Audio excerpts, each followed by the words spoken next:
Black people, I love you, and I love you enough to tell you, you ain't ready to revolt shit. You don't feed yourself, you don't hunt your own animals and slaughter them, you don't prepare your own meat, you don't own your own land, you don't have a seed growing in your window. So when you think about revolutionaryism, and you think about fighting and dying in the street, you ain't shit. Mike said black people ain't ready to revolt. It's a disparaging marriage and he ready to elope. Maritime coastline, deep V hull boat. Crack a nose turned up, machete to your throat. The divine snatched the arm back, she fine, she in Zinga. Moroccan mercenary got a line on Moringa. Ask Chief X to swing it. Go fund me to rock a new car or build a school like I'm Dr. Umar. Nah, go fund some more guns, banana clips and cannabis, and bury it, the jackal, Anubis. Anpu, keep them heaters and I'm in tie in an abyss. He ain't rapping due to libations, he just channeling this. Hands down, you ain't ready to oppose nothing. You are as a part of this system as any white person gentrified. I'm on life. Hovercraft propellers over swamp water. We make the thoughtful think they should have thought harder. Be aware of this. Don't blink, there's only one blunt between the careful and careless. It's hard to face it when you need a shrink or a therapist. Mental disorder ordered them to label you a terrorist. I breathe elements and I found the secret. We could all walk on water if it's ground beneath it. I carry my weapon and keep my trees, and still be Hotep and ask Tariq Nasheed. 6 in the morning I greet my seed, then do everything I think I need. I have to say this because I know our spirit and our emotions get stirred. I'm not against nobody on the panel. I'm with everybody on the panel. I'm not down this I agree with everything my brother said about revolutionaryism. So let me ask you guys a few questions. We're in the South, we're in the heart of the South right now. Who fishes? Who knows how to fish? Hands down. Who knows how to hunt? Let's hands. Hands down. Hands down. Hands down. Hands down. Black people, are you ready to revolt? Black people, are you ready to revolt? What up? How y'all doing? I'm just about to get it in real quick. Black people, are you ready to revolt? Black people, are you ready to revolt? Peace. How y'all doing? Oh boy. I was bored. So I was like, man, I'll just be studying all day anyway. Sometimes I'll cut off a stream because I'll be doing it for so long that people don't know what's going on. So I'll be like, let me just stop streaming. But today I'm having a marathon. We're going to do some recaps and all kind of stuff. Have some good old fun. Hopefully we wind up reading some glyphs like I like to do. That's the part when people get all bored or whatever.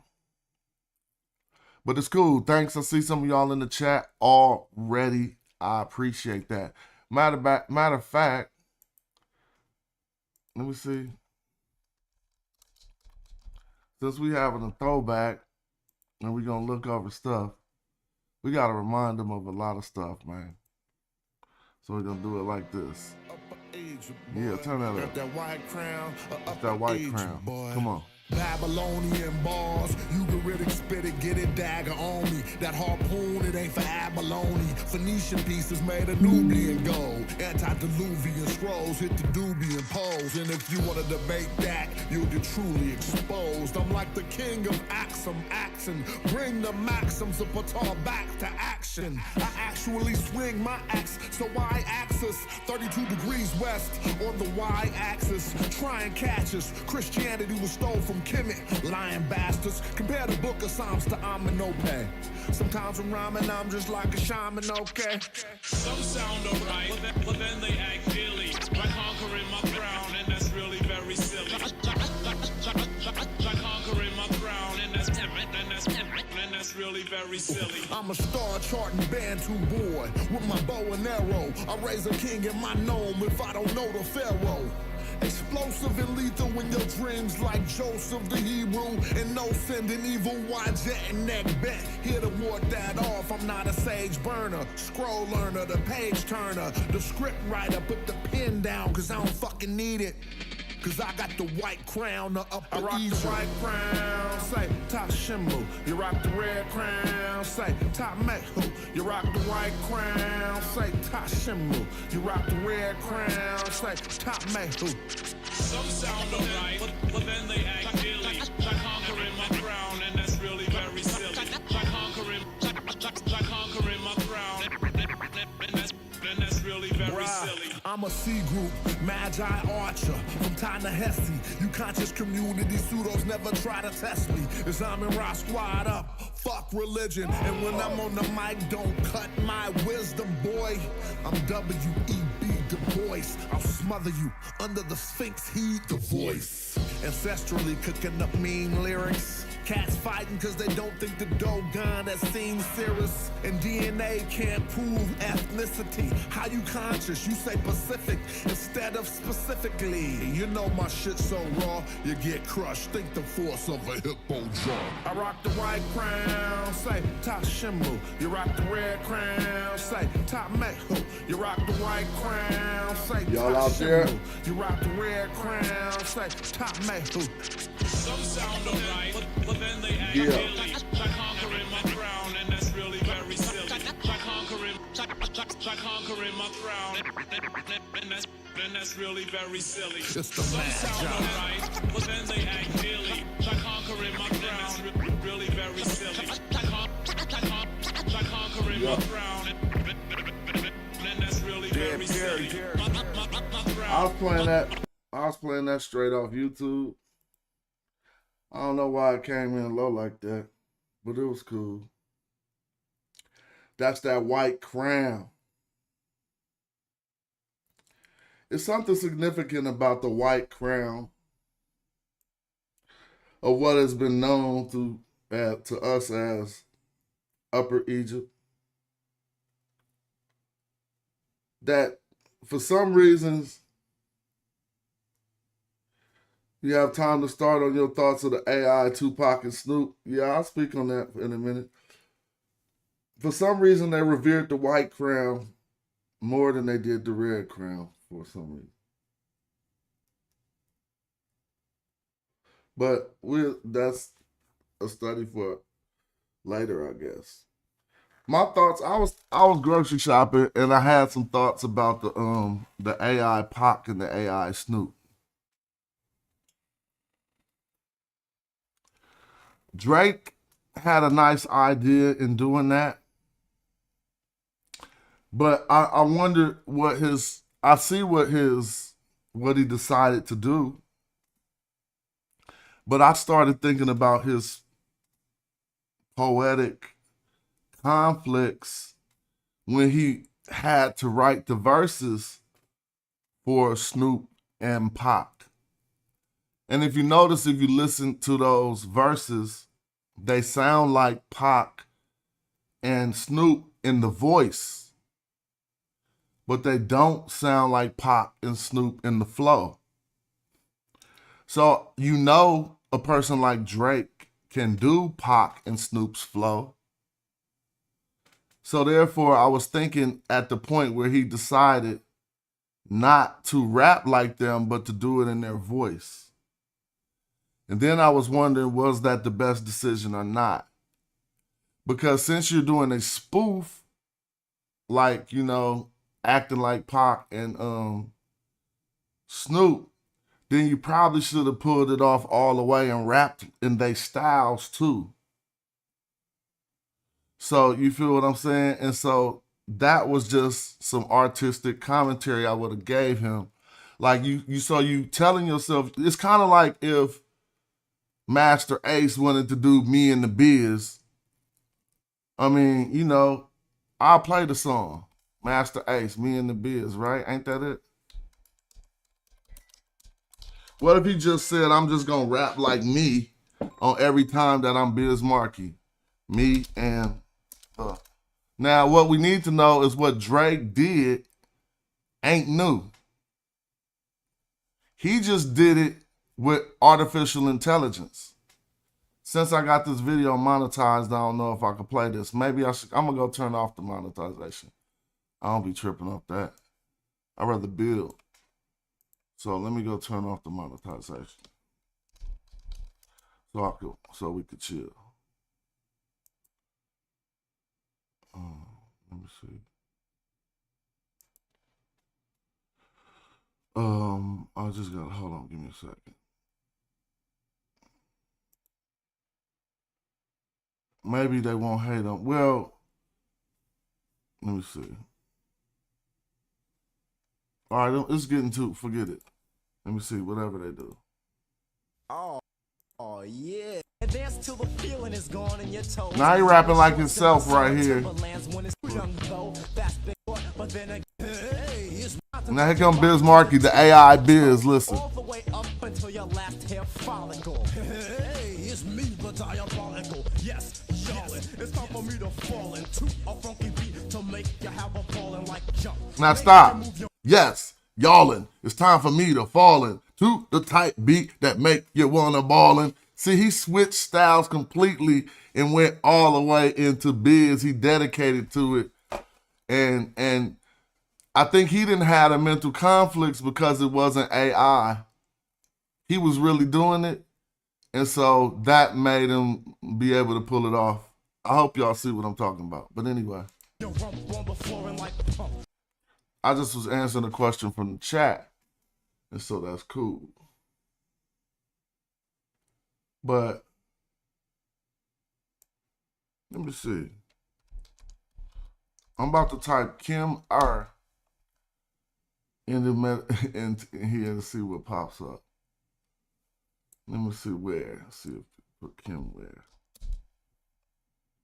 Y'all don't remember all them big old arguments we was having about Athribus and all that stuff, all them good talks? For some reason, when I put that there, nothing popped up. We did long studies concerning the term Athribus.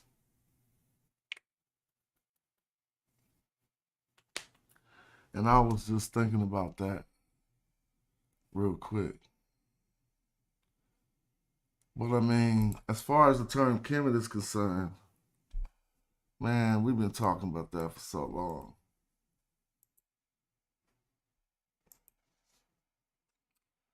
Talking about that for so long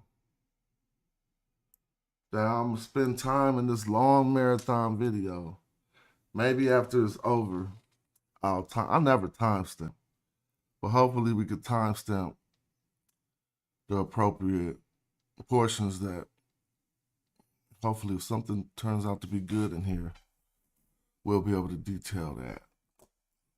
All right. Something made me just think about this My Hepri video.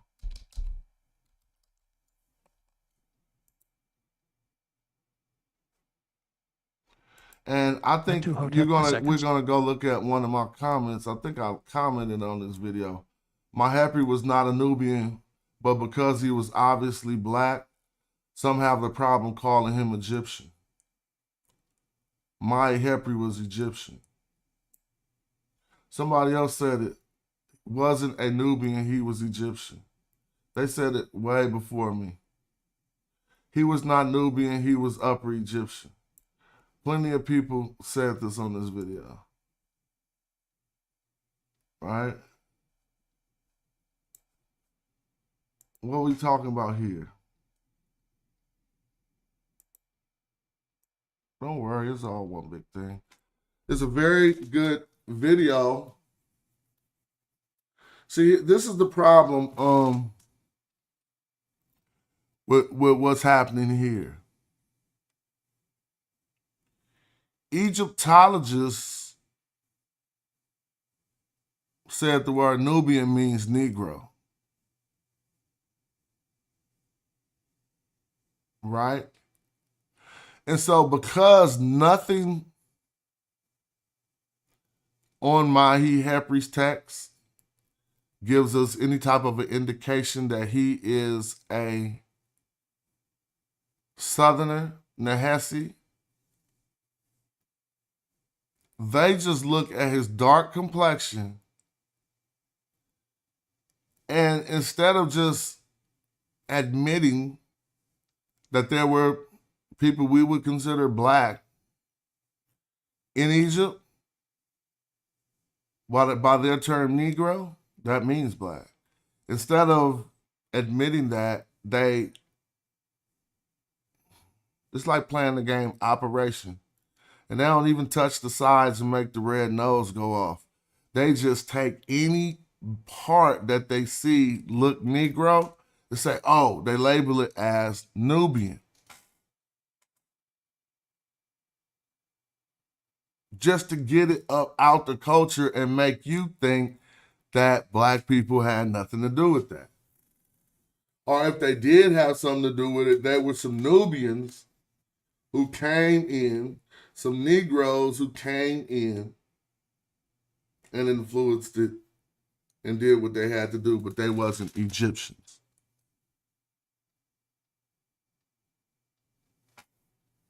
That's craziness. But I'm not using that to knock this video just because he's using the terminology of Egyptology.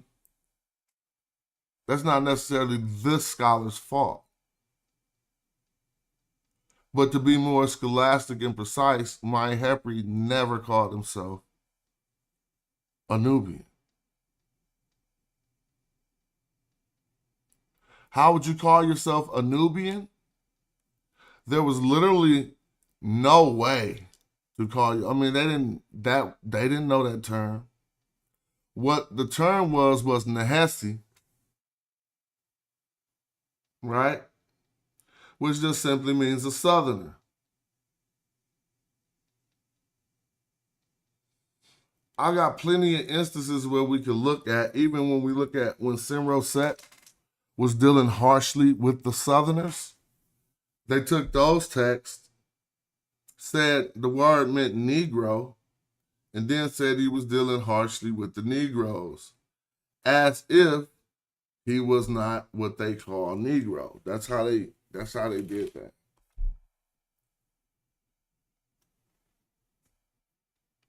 You know, really, I had the most fun when we be reading the glyphs because I like learning more.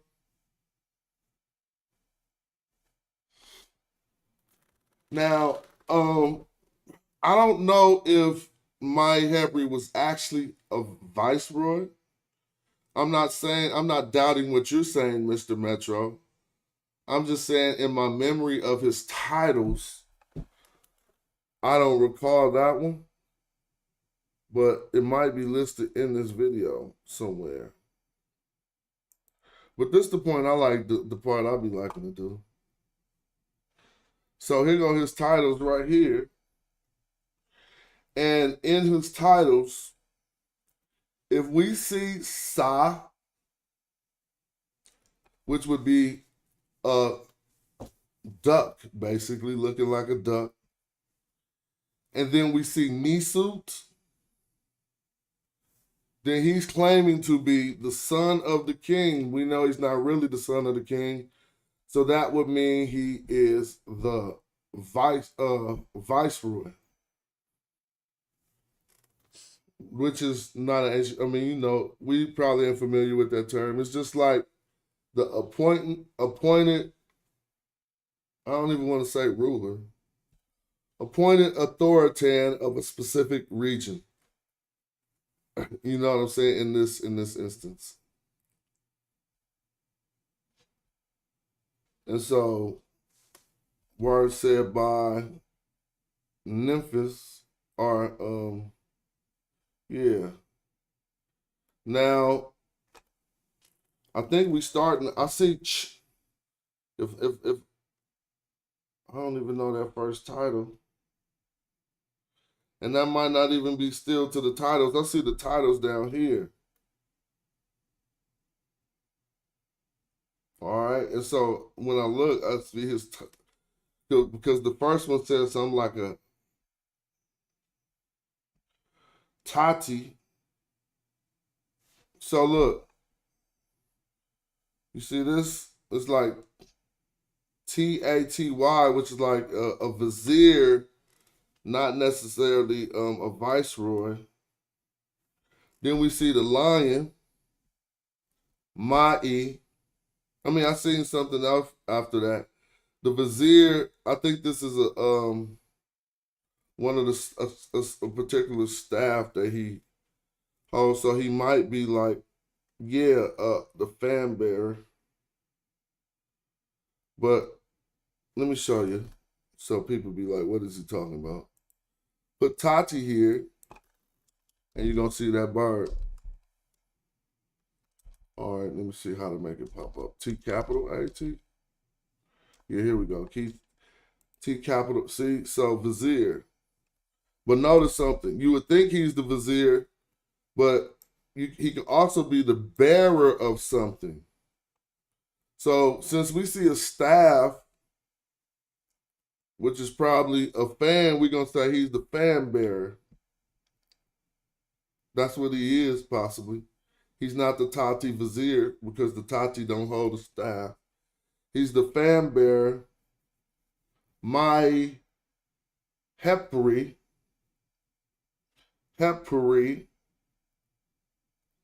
Now I see hot. Moot. Now I see hoot, but see, you see these feet? Hoot, moot, newt. Oh, now that might not even be moot. But it could be. Just because I see that flail, and that's how I normally would identify it. Since I see these walking feet, I don't think he's like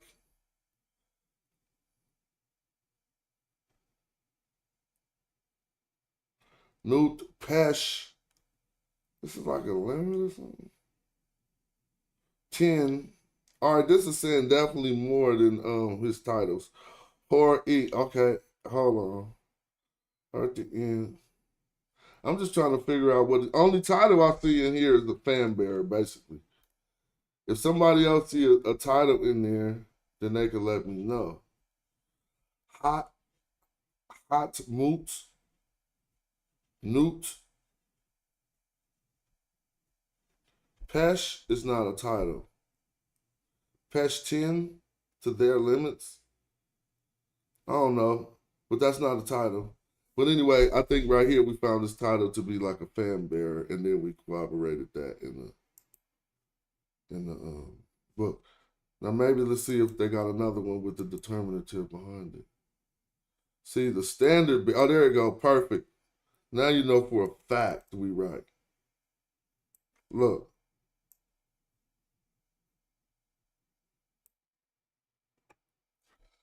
So it's Tatihu, I guess, or Tatihu, which was exactly his position. Anyway, let's get on some Kemet. Let me go to the Seshu. Now, the Seshu, it was a very good page, and hopefully it's going to be revived. They was definitely saying that me, Sheik Antijoke, Brother Reggie, well, I'm not first. I'll go last. They was like Neter Neb, Brother Reggie, Sheik Antijoke, myself, and scholars like Sheik Antijoke. I was trying to separate him from me and Reginald, basically. Was wrong. And somebody, and now again, this is a video recommended by Babylon Don the other day. of when Ujahu now was on their show beating me up. I think it'd be fun to review this. Because this is when Yoda was trying to do his thing. Soon and shortly after, Yoda went back to the I was just having fun, but soon and shortly thereafter, Yoda retreated. The force wasn't there no more. But so I don't mind listening to this is a 6-hour video. So I don't know how I could do that, right? I probably can't. But I'm pretty sure in the beginning some of the initial reasons why Diop and everybody else was wrong will be addressed. I'm just gonna listen to some of this for the fun of it to see what's going on. And I can't wait till this page is revived. And I'm just here to say peace and love to everyone. Of course, this is going to be an educational.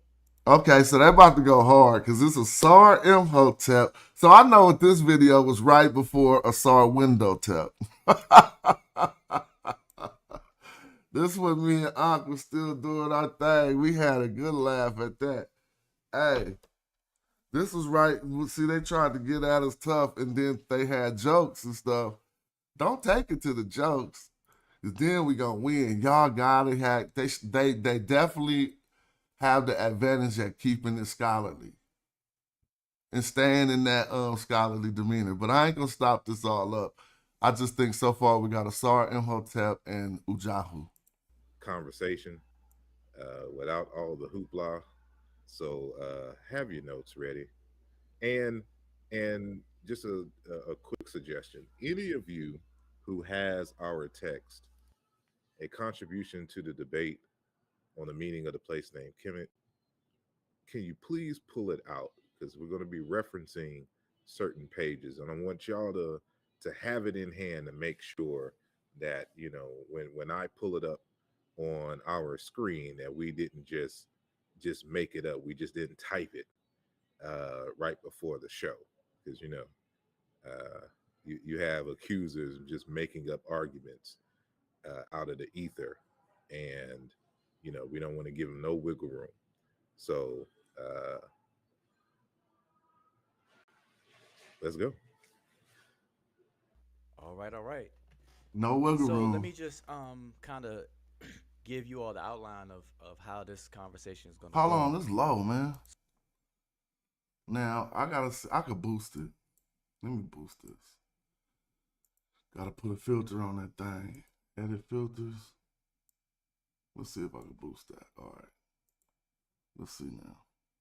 So, and to catch you all up to date. So, myself and the brother Asar Imhotep, we have been playing rebroadcasts of our 3-year-old, going on 4-year-old videos addressing this topic.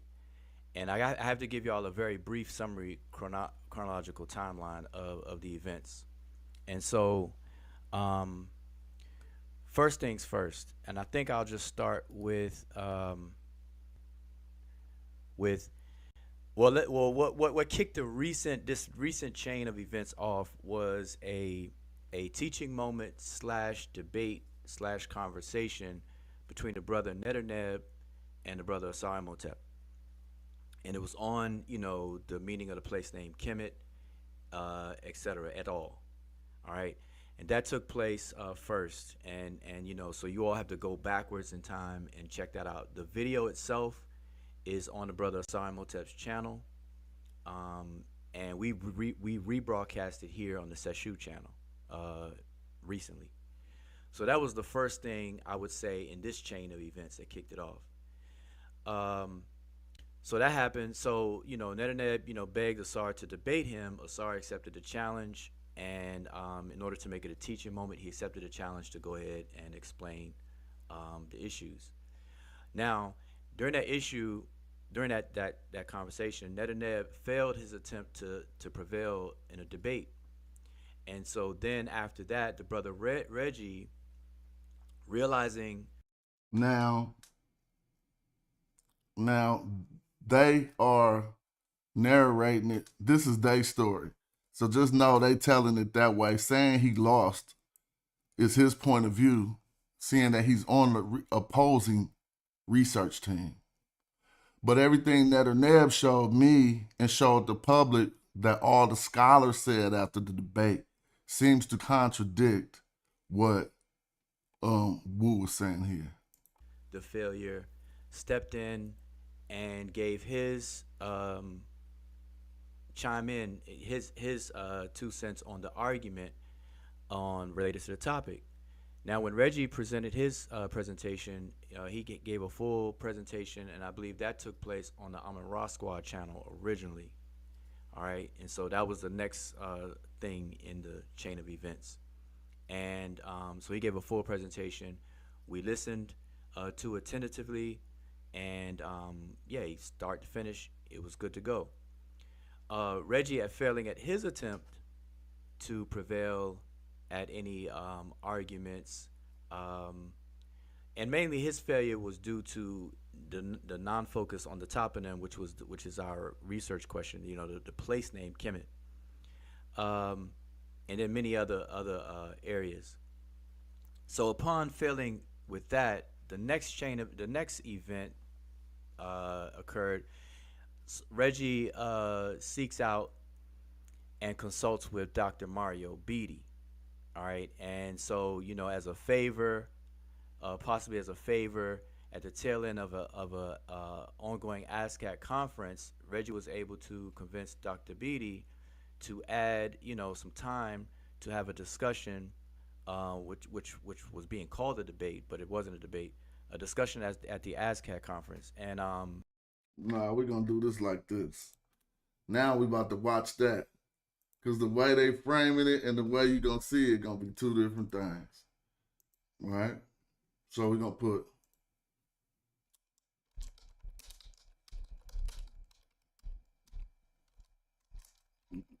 F.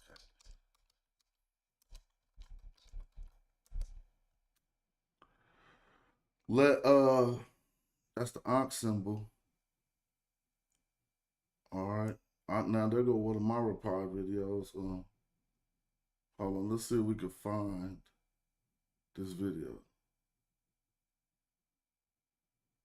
Now, okay, so what he's talking about, Asar is going to be analyzing it here, but hopefully we can find video of the actual. Oh, so he did it without showing the video? Oh, here you go. Maybe. His portion of the video, his presentation, and what his focus is in his presentation. And so what that ain't the video I'm looking for. Let me say and so what has occurred here with Dr. Beatty, I'm gonna see if we got it. Here we go. And in the So I'm going to dedicate. We're gonna listen to this real quick. This is actually how Dr. Wait a minute, Dr. Beatty got at it. This presentation to Sheikh Anta Diop, and next slide. And in the 1974 UNESCO Symposium, Sheikh Anta Diop actually gives credit to deciphering what the word Kemet means. He actually gives credit to another African. This other African, he says, is Susu Nsugan, who was to compile this part of the present chapter. So I give credit to this brother too, for this particular piece. Next slide. At the UNESCO conference, just a brief review. At the UNESCO conference, when you read the proceedings of the unabridged volume of the General History of Africa, Volume 2, there is a debate, many debates, but there is a debate around the word Kemet. But the main protagonist was a brother from the Sudan, Abdelgadir Abdallah. And Abdallah, I kind of feel like we're recreating the 1974 UNESCO conference. Because Abdallah said at that conference that the word Kim didn't mean black. And that was what started the whole tete-a-tete at the UNESCO symposium on the issue of Kemet. And so immediately after he said that, a French Egyptologist, Serge Saint-Laurent, intervened. And Serge Saint-Laurent intervened and said, no. Kim does mean black. And so Serge Saint-Laurent and Jean Leclerc, their debates with Sheikh Anta Diop were over issues of race and culture, but not an issue of whether or not the word Kim meant black. Next slide. By way of conclusion, so if I don't complete my time, I'm going to give you my conclusions up front. Okay? By way of conclusion, the word Kemet refers to a novel ethno-geopolitical national marker of identity that was primarily forged in the cauldron of the internal contradictions and politics of what is referred as the first intermediate period. Novel in two fundamental ways. One, the innovation of a unitary concept of a nation, and two, the political need to more rigidly distinguish themselves as a nation of people, which is clearly shown in a new hyper-discourse around borders, Tosh, internally and externally, initially and principally directed against the people from Western Asia in the first intermediate period. Next slide. So, how do we know? So, Asar, gave some examples of my work, and I'm going to give some examples of your work. All right, let's stop. This one to get greasy. Scholastically greasy. Okay. He about to put hands on this boy, but this is just my commentary. Asar gives some examples of my work, Asar Imhotep, and I'm going to give some examples of your work. Here we go. How do we know that Asar Imhotep means Osiris who comes in peace? Let me stop. This is my show. I'm going to be stopping it. But look, I'm sorry. He started with a name flip. This is just like battle rap. But he started with a name flip. The name of the person you're debating is relevant to the topic. So now you about to flip that. Watch this. Asar Imhotep. He went in. Watch this. How is it that we know that?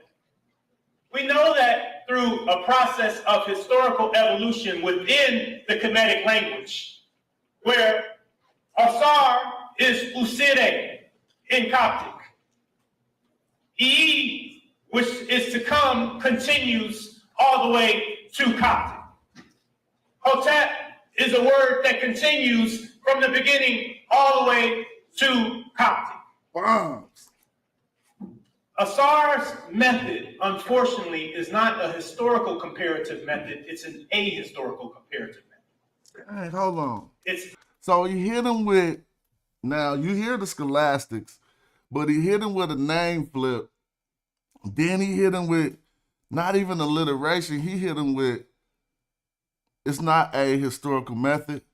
It is an ahistorical method. Improper historical method. Incorrect method. But I hope everybody hearing the wordplay, he getting it in. which is to come continues all the way to Coptic. Hotep is a word that continues from the beginning all the way to Coptic. Asar's method, unfortunately, is not a historical comparative method. It's an ahistorical comparative method. It's ahistorical in the sense that what Asar does is that he wants to bypass the historical evolution of the Egyptian language that ends in Coptic. And so because he does not feel that Coptic is a part of the Egyptian language. He feels that it's a separate language. So what Asar does in his comparative method is that he goes into other areas and he doesn't go through Coptic, he goes around it. And that's where Obenga's method is the correct method. And the correct method is actually a free translation. Tep-heseb means atop the county. How do we know that? Through Coptic. So you trying to tell me if your teacher, if any PhD I talk to got at me like this, I'm falling off. I'm not even going to be trying to be acting like I'm still right. I got to listen.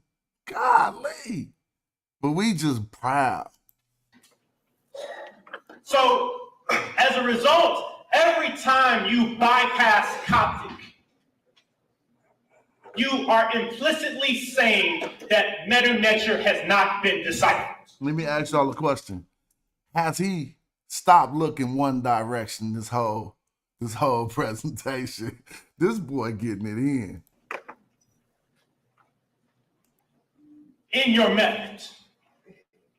Because when you make translations of any text, ask yourself, how is it that we get Chenu means residence? How do we get to that?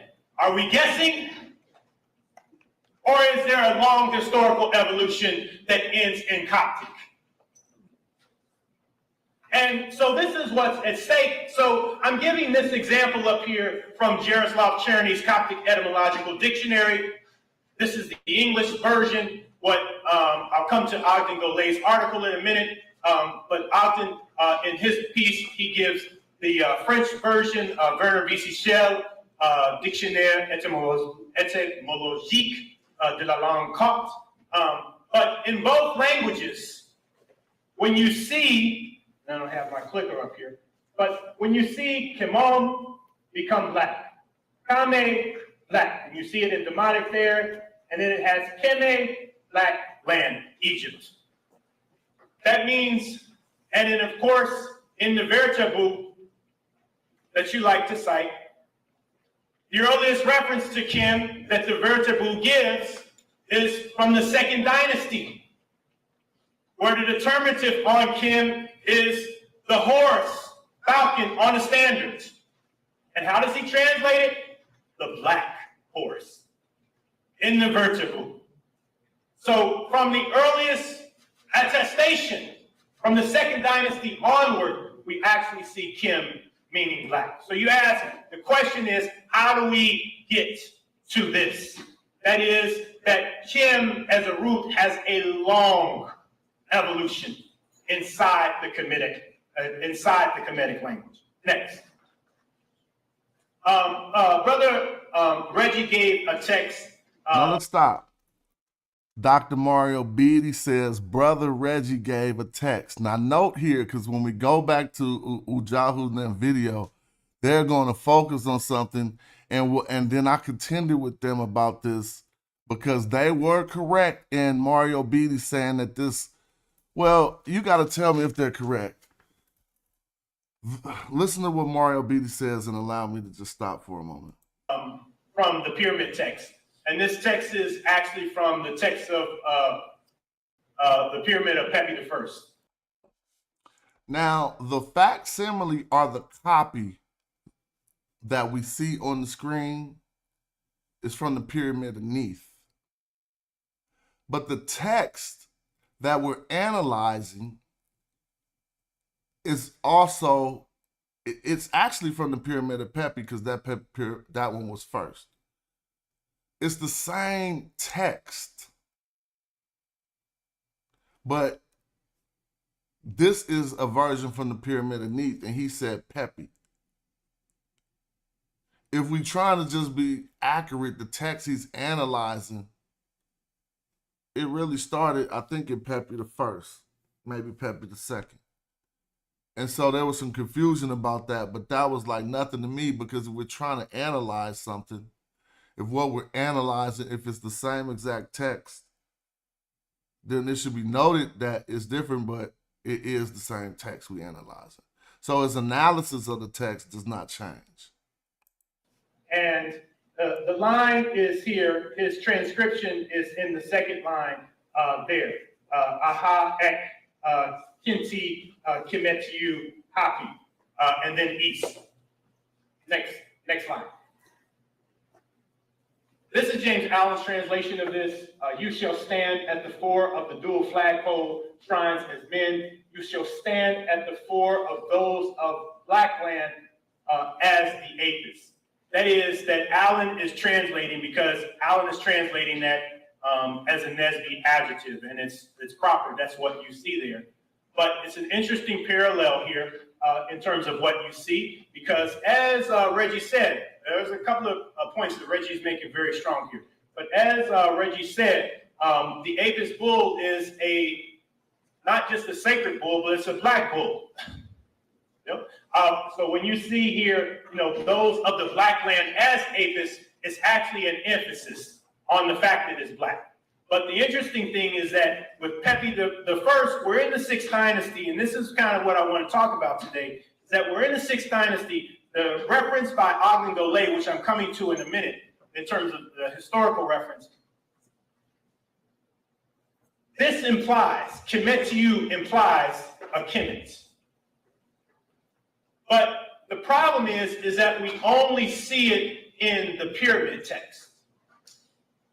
But it implies an Old Kingdom origin point that's local, social, descriptive. Next slide.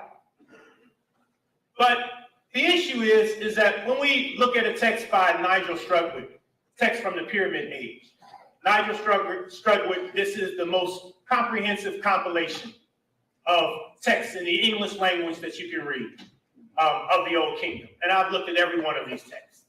And when you look at all of these texts, what you see is that Kemet is not a word that is used in the Old Kingdom to describe their land. And it's quite interesting. So that there is something that is going on. We can't fully see what is going on in the 2nd dynasty all the way up until the beginning of the Middle Kingdom. But there is something there. Next slide. Some of our conversation is actually, some of what I've seen is actually an engagement with the work of Obenga Golay here, and an article that he wrote, Kemet and Other Egyptian Terms for Their Land. And Ogden was a professor at New York University. I actually worked with him when I was scholar in residence here at NYU. And I actually have all of his files that were thrown away in the trash by NYU. That's another story. But Ogden, in this, next slide. Well, before I come back to Ogden, I'm going to give this presentation as a shout out to my master teacher, Theophil Obenga.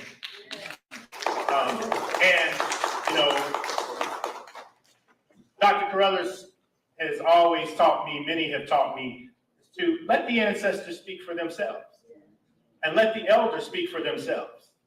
And so I'm not going to, in terms of what Kemet is, I'm going to read Obenga and my translation of Obenga in French and from French. And this is a work, a relatively recent work that Obenga has published. And this is part of a debate. It's a book called Leçons de la lutte contre l'africanisme eurocentriste, meaning of the struggle against Eurocentric Africanism. And this is an excerpt. What's his name? Christoph Frenchie was on here. Nah, he ain't on here, but this is a video of somebody else had that I just found it quick on his page. Shout out to you. From this book in a debate that he held or in print with Mark Etienne, who is the curator of the Egyptian collection at the Louvre Museum. So I'm just going to read you what he wrote in response to Mark Etienne in this debate, which actually resolves some of the issues that we're talking about. Next slide. and he's quoting Mark Etienne here. As a result, the ancient Egyptians were black African like all other natives of the African continent. Of course, there are blacks not only in Africa, but in South India and Melanesia, for example. Mark Etienne has not yet mastered the Egyptian language, written in hieroglyphs. And now he's quoting Etienne.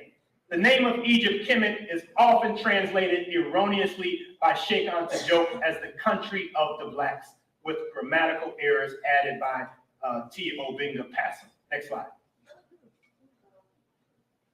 This translation is based on the distinction, this is still Etienne. This translation is based on the distinction made by the Egyptian text between one part called the Black Land, Ta Kim, and it's using Ta as a definite article, Ta Kim, that is to say the cultivated valley in reference to the color of the Nile soil. And the other part, the red land, that is to say the desert. The word Kim means to be complete in the sense of completed, achieved, which refers to the well-attested concept of the unity of Egypt, materialized by the union of the two lands, Upper and Lower Egypt, but also the unity of the country as a divine eye with perfect integrity. He's quoting Mark Etienne here. Next. And now here's Obenga's voice. Mark Etienne wanders. And it is a serious error for a quote-unquote curator of Egyptian antiquities at the Louvre Museum in Paris. What he writes does not make any sense. Sheikh Anta Diop translated Kemet by the land of the blacks in which work, which page?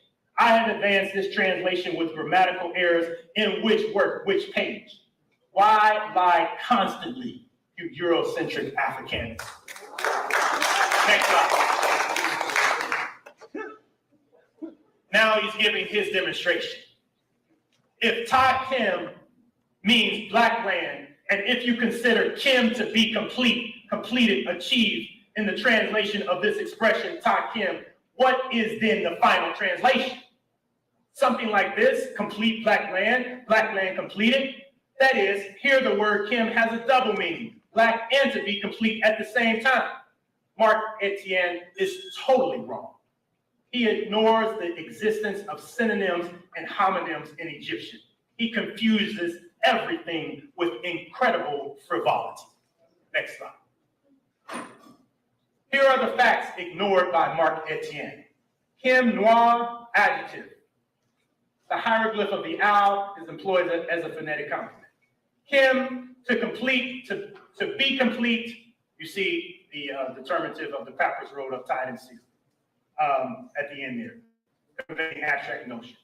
Thus, there exist two words, Kim, which are homonyms, but not synonyms. Adjective, black, and the verb to be complete. Next slide. They are different at both the lexical and grammatical level for all Egyptologists of the world, with the exception of the erudite curator of the Louvre, Mark Etienne. Next slide. What is the authentic Egyptian text that has or presents Ta Kim, black land, to designate Egypt? There is no text. That's what Obenga is saying. Like, why are you even, coming at me? This designation is a pure invention of our Egyptological scholar who should avoid the scientific lie. Mark Etienne is a dishonest man in regards to scientific research. The well-attested concept of the unity of Egypt, materialized by the union of the two lands, Upper and Lower Egypt, is not Kim to be complete, but it is Sema to unite and also Ches to unite. Everyone knows it. Next slide. The Sema-Tawi right unification of the two lands is known by the beginner studying Egyptology. Mark Etienne can now learn it. Next slide. In addition, the Egyptian lexicon gives the following. Kemet, le pays noir, the black country in English. Kemet, les gens de pays noir, les hommes et les femmes de pays noir, les habitants de pays noir. That is the Egyptians of pharaonic times. That is the men and women of the black country, the people of the black country, the inhabitants of the black country. The inhabitants of black Africa are black African. the inhabitants of the black country are blacks. It is the same reasoning. The Melanesians are precisely black islanders. Melas, black, and Nessos, Dorian, Nasos, island in Greek. Next slide.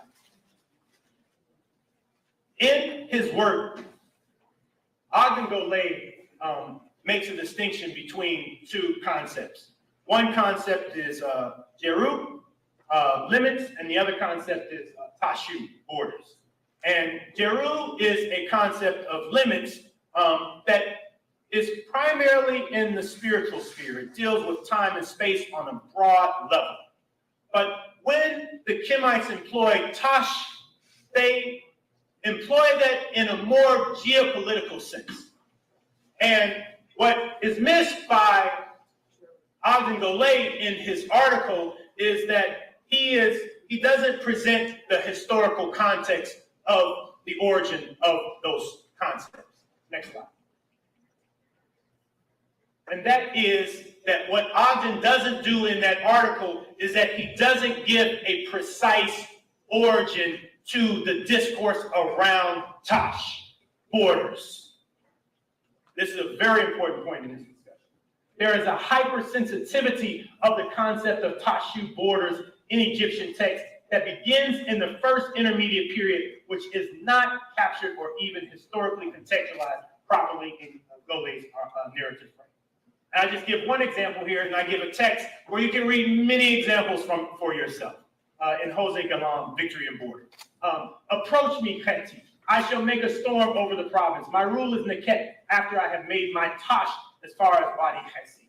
Stella of the overseer of Jari, recording Intef's words addressed to Kheti. So the point is here is that there is, when the ancient Egyptians are in this context spending well over 100 years of fighting each other, there is now a fractured national consciousness.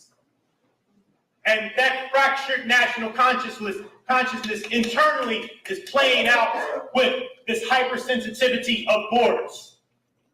Against themselves, initially, this goes into my discourse on Hassi also, that you talk about. Everything is linked. Next slide. So, as Asar has rightly said in a presentation, is that in the Old Kingdom, primarily, when we look at administrative text, what we can see is we see Tawi, the two lands, we see Edwi, two riverbanks, the two riparian lands with the irrigated canals, and then we see Anu, the residents. Next slide. But somewhere, and this is from Ogden.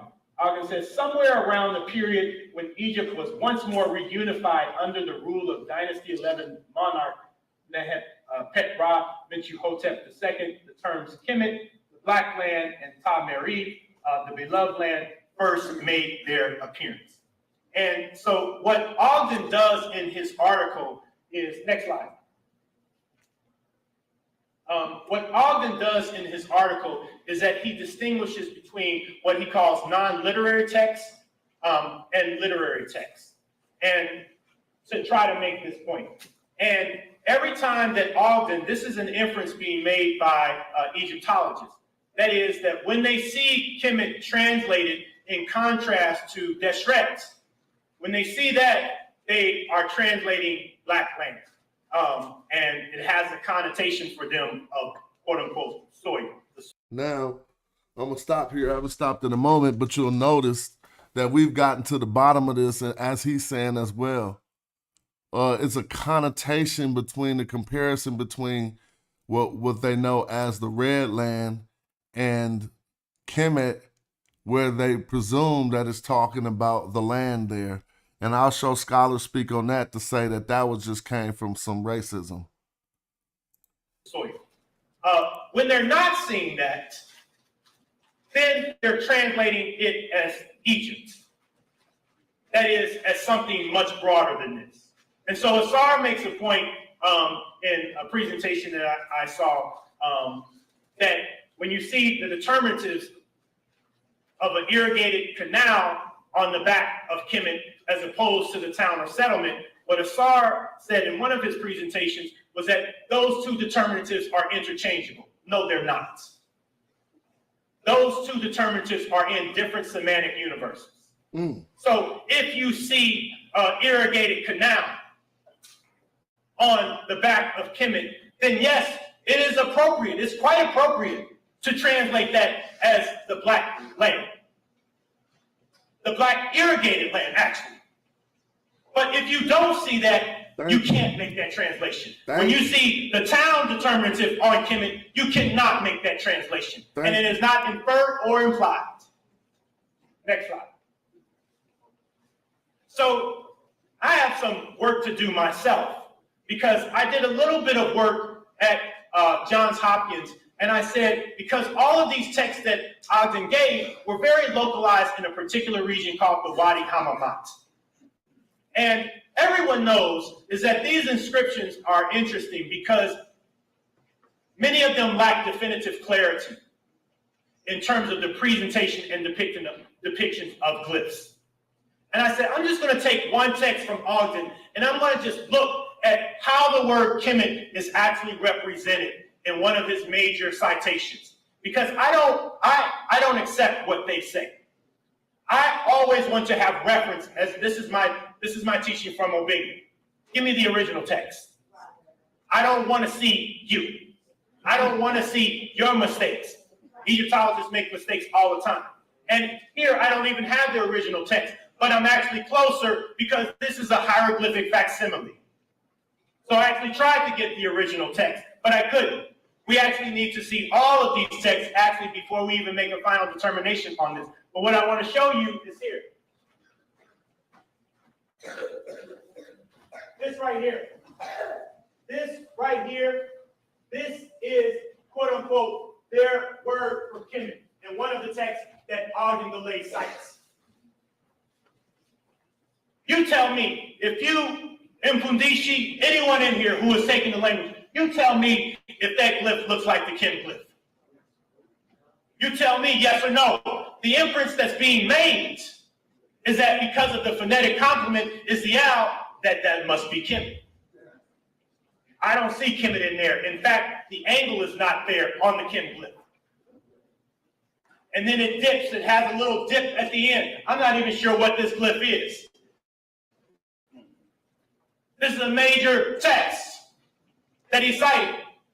So as we're making these points, as we're making these arguments, we need to actually look at the original text. That's a historical method. Next slide. And I'm going to go quick. Next slide. I'm going to skip this. And so I'm going to end this presentation on instructions from Mary Carre. Brother Reggie has mentioned this also, but I wanted to talk about this text a lot. Strengthen your borders, your frontier patrols. A wretched is he who desires the land of a neighbor. Troops will fight troops, as the ancestors were told. Kemet fought in the graveyard, destroying tombs and vengeful destruction. What is going on here, folks, is that, and I disagree with Ogden, because it is not Mentu Hotep II that is creating the concept of Kemet for the nation. That is, that in the process of the ancient Egyptians fighting themselves during the first intermediate period, this term has evolved, kind of like Hassi. This term has evolved from a descriptive kind of social concept, and it has taken on a different geopolitical connotation in the environment of the first intermediate period that culminates with Mentu Hotep II, but does not begin with Mentu Hotep II. And what they're saying is that on an ethnic, on a geopolitical level, that we're the black country. And they're saying that to reaffirm who they were as a people, and also in their principal opposition of Western Asia in this text. Next slide. Lo, Dr. Carruthers quotes this all the time. Lo, the miserable Asiatic, he is wretched because of the place he's in, short of water, bare of wood, his paths are many and painful. Because of mountains, he does not dwell in one place. Food propels his legs, he fights since the time of Horus. I made Lord Egypt attack them. I captured their inhabitants. I seized their cattle until the Asiatics abhorred Kemet. This is where Ogden is translating Kemet as Egypt. That is, that it goes beyond talking about the quote-unquote soil. And that's what the town determinative. And as Gardner translates this determinative in his hieroglyphic sign book, is that glyph implies an inhabited region. That is, you're talking about the country and its people. And so what they are talking about when they say Kemet as the black country, they are talking about both the country and the people. Thank you very much.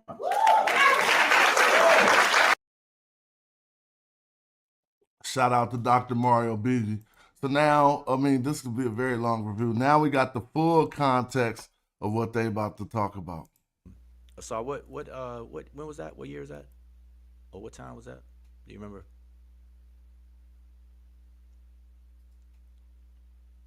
My bad, Yeah, I'm mute. Of the ASCAC conference? Yeah, the ASCAC conference. You know about? Yeah, it was the 2019. Yeah. Or are you talking about the one previous? The Beatty, the one Reggie set up. Oh yeah, that was 2019. Okay. So that's the next order of events, and so Dr. Beatty, and so now that video is also available, and we replayed that video where Dr. Beatty gives a presentation, Asari Motep gives a presentation, and so that was replayed, and in fact, we actually gave a commentary response video to everything that Dr. Beatty had claimed during his presentation. And so that was recently aired on the Saramotep's channel. I believe it's 3 parts, so definitely go to his channel and check it out if you haven't done so already.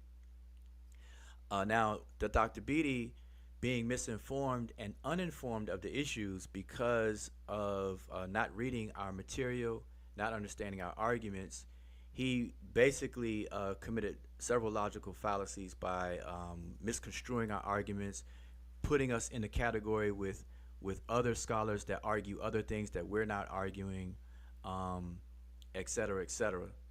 So it moves from there to Reggie still addressing the issue in an article he wrote that was eventually published in a journal that still fails to address the actual research questions at hand. Then after that, the brother Jonathan Owens, Smash, steps in and chimes in on the conversation to have these different discussions. And so there's a lot of videos out there that's floating around. This brings us up to today. So now, as last night, Smash had replayed part of the video that itself was a replay from Asari Imhotep's channel, which was the video of us giving commentary on Dr. Mario Beatty's presentation. Okay, so how it's going to go down today in our discussion tonight is that I'm going to play Jonathan's or Smash's video from last night. Now, his video ended up being 9 hours long. Okay, so I'm definitely not going to play his entire video. But he was live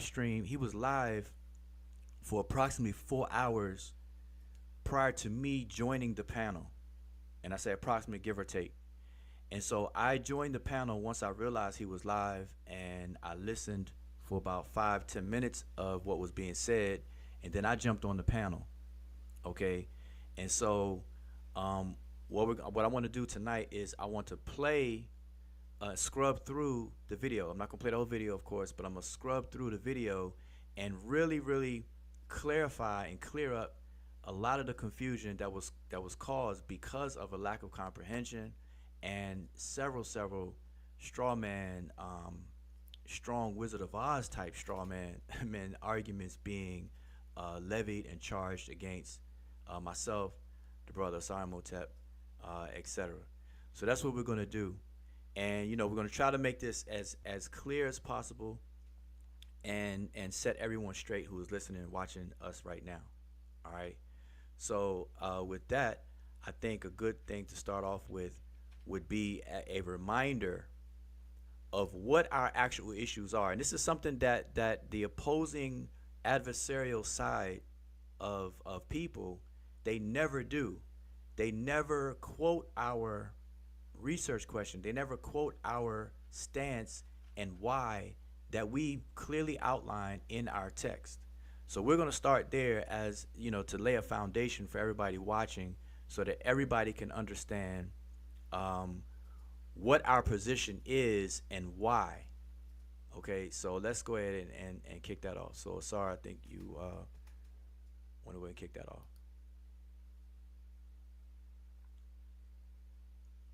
And you're muted if you're speaking. My bad. There we go. So can the page be seen clearly? Yep, it's big. Alrighty. So again, peace and blessings, everyone. This is your brother Asar Hotep, aka Lot of Mercy, and I'm going to be reading from chapter 1 of a contribution to the debate on the meaning of the place name Kemet that was published in 2019, which was published in an anticipation of just this very thing that has been going on online. And as stated countless times, the reason why we published the text, we put together our notes in a week's time to put together the text, is because Neterneb and Reggie and Mario Beatty, and now you can add Smash and everybody else in the universe, misconstrue arguments, and they add information that is not brought about by any one of us, or arguments that are brought about by any one of us claims. And so we wrote this for the intelligent folks who are serious about trying to understand the nature of the conversation, those who are actually going to read. And so I keep hearing, I was just,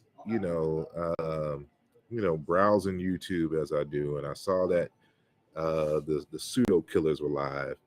And I'm sitting here listening to their panel, and they keep saying that they don't understand what the nature of the argument is and what is our position and why we have the conversation that we're having today.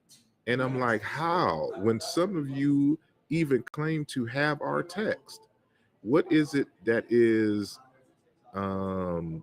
confusing to you?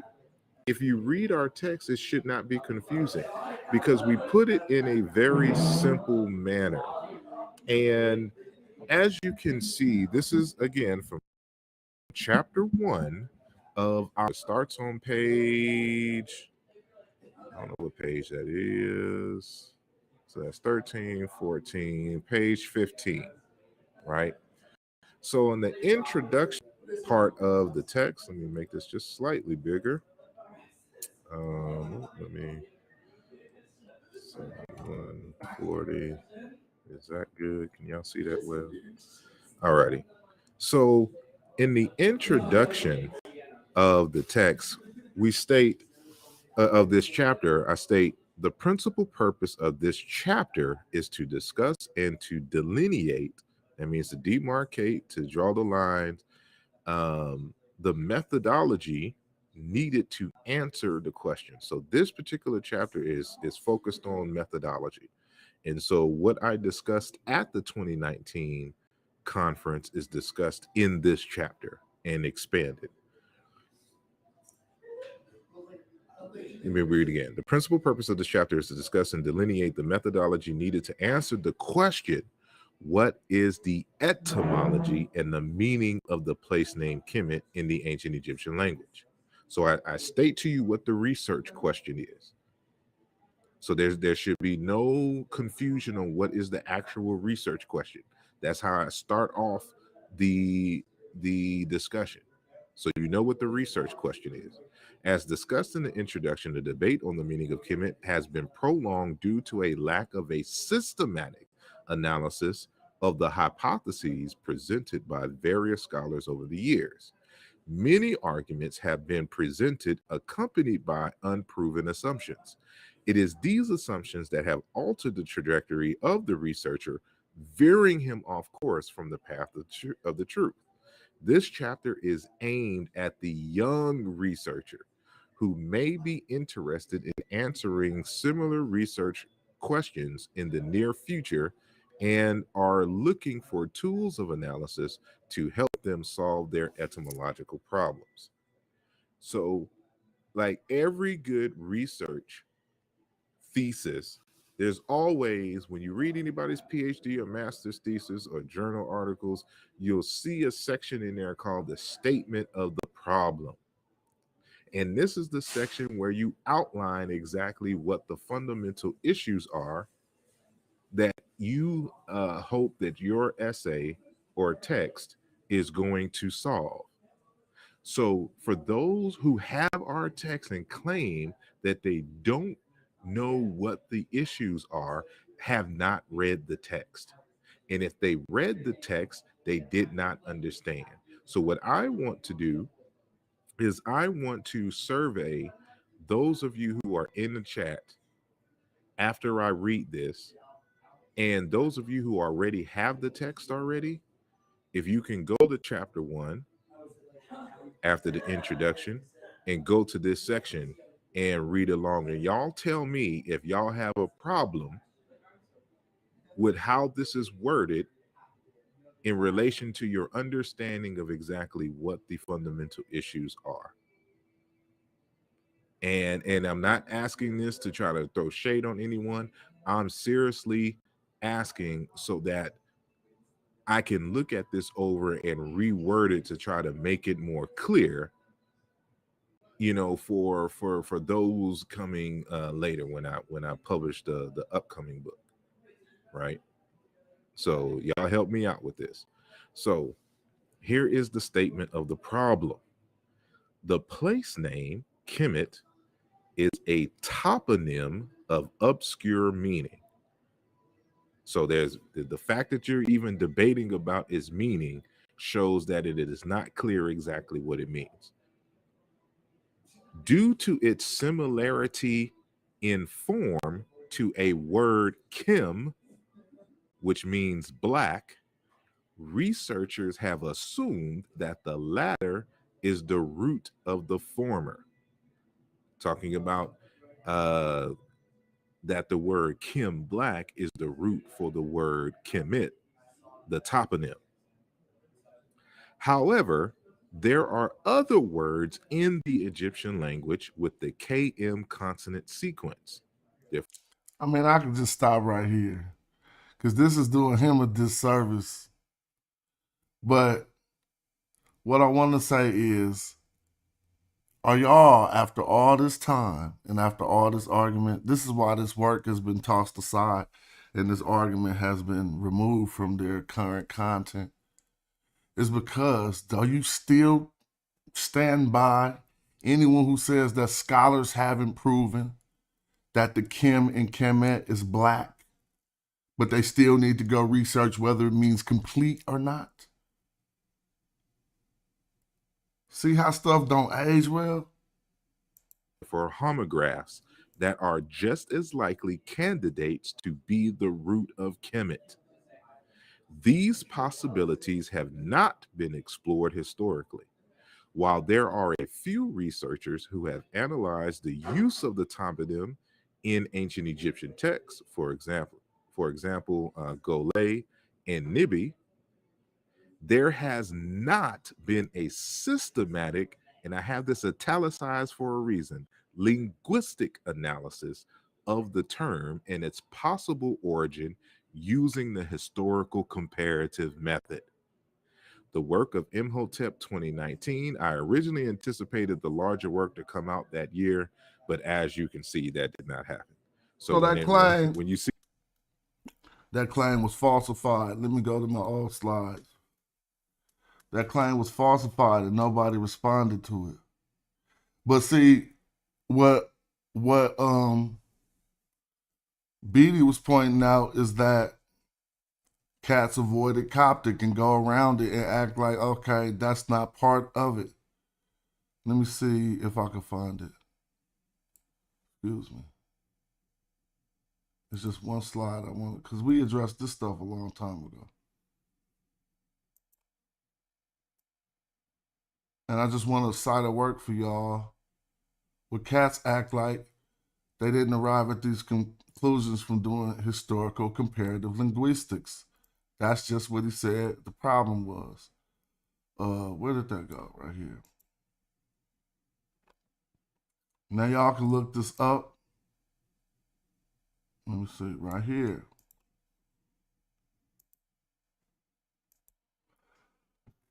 Early Encounters, Egyptic Coptic Studies and Comparative Linguistics.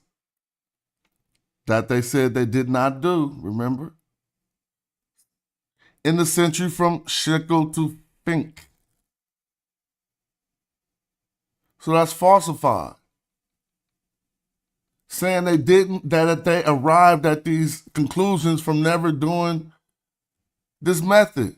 So then we cited sources that proved that, and then that just got blew out the water.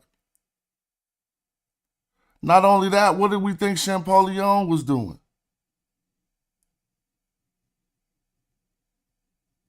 Like, I don't get it. But let's go back. See, Imhotep 2019, that is the book that's coming out actually in 2023.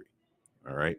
So that's the race and ethnicity in ancient Egypt, volume 1, towards an etymology of the place name Kemet.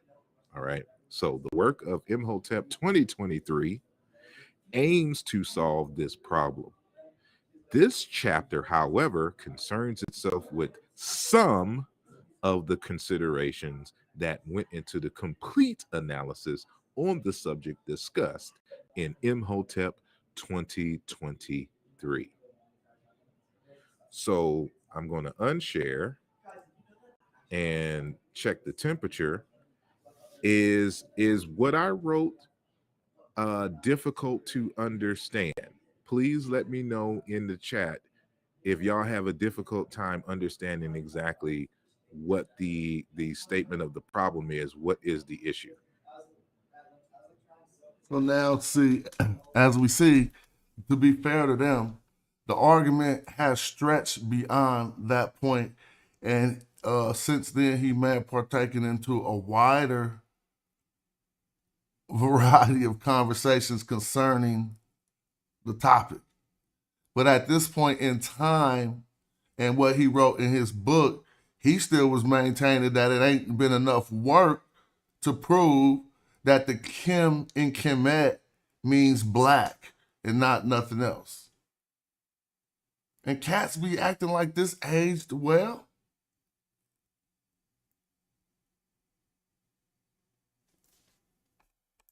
And I know there's going to be a time delay, so I'm just going to give it a second. All right. So from what you heard or read, we're talking about the obscurity of the place name of Kemet and the fact that there are homographs of Kim that don't have anything to do with blackness, but there's an assumption that the word Kemet has to deal with blackness, but there are no texts of a systematic linguistic analysis that proves that that is the case. So what I have done in the 2023 work that is coming out, as well as you got a preview of it in Alluja Volume 2, is to do a full systematic linguistic analysis and comes to my conclusion based on the research. So is anyone confused on what the issue is? I have to come back and see. So Teti Ursima Atra says it's clear to him. I guess I can't watch this whole says, thing, to me, but it sounds got like my you want name in to the title, so I specify want to see using a when they start historical addressing me. comparison method. Mika says no. I don't know if she's responding. Okay, Mika, what is unclear? See, it seems like he talking to Mika in the chat right now. But Mika had her pom-poms back then, too. What is unclear for you? And your rock Taraji says, what word in the Egyptian language been through the scrutiny you're asking for Kim Black? There are tons of words that have been done that. You're mainly only going to find them in journal articles, right? Like I have a book on the word for ba, right? That just deals with the word ba. Sat 12 says, SAR, the historical comparative method, can use the same method to compare the glyphs and the homographs within Demonic, Hieratic, and Coptic, as well as the Ethiopic languages. I don't think so. The historical comparative method is for words and language. If you're talking about scripts, that's not what the historical comparative method is used for. Mika says you're clear. African Renaissance says right off the bat, I can think of Ankh, Nefer, any. All right, I can't do this part. Let's get to where they're getting it in on me. Simply is. This video ended up being 9 hours long. All right, yeah. And he was already about 4 hours in before I even came on the panel. And I stayed on the panel until he ended it. Then the brother Shaka Ndugu Kemet came on the panel later, well before it ended. And then it was late, I understood, and I think Smash had to go and shut down his live stream. And so I had invited Shaka Ndugu Kemet over here on the Seshu channel, and he refused.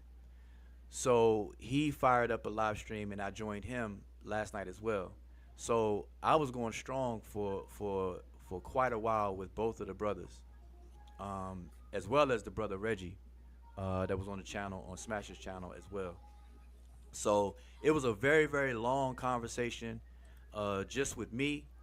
I pulled up on that channel, pulled up on Shaka and Ndugu Kemet channel, pulled up on the Pseudo Killers channel today, and I'll pull up on everybody's channel from here on out as well. So all right, so look, I'm not. He reneged on those pull-ups because that pull-up session didn't turn out so well, and now he don't pull up no more. Hopefully he gonna pull up soon in good peace. But back then he was pulling up. I'm gonna play the full 9-hour video, so I'm gonna scrub through and get to the meat and potatoes of the claims that he's making, and then we're gonna straighten it out, and you're gonna see how easy this is and how much light work this is gonna be. And I say that in the spirit of making sure you all in the chat is clear. So I'm gonna do my best to monitor the chat. We have moderators that can help me out in terms of moderating the chat, in terms of making sure things are clear, because the last thing I want to do is to add to the confusion, which I think these other brothers are doing, and they're doing it at this point. It's a pattern. So at first I thought it was accidental, but at this point it's just a byproduct of the nature of how this social community operates. All right. So anyway, so let's dive in. So sorry, you did you have anything else? Just this one little small thing. So all right. What because so many years has passed, and the emotionals keep changing their position and adding new arguments. People keep forgetting what the original motivation of the need for the research question began. And so we stated this in the introduction in terms of the primary two competing hypotheses.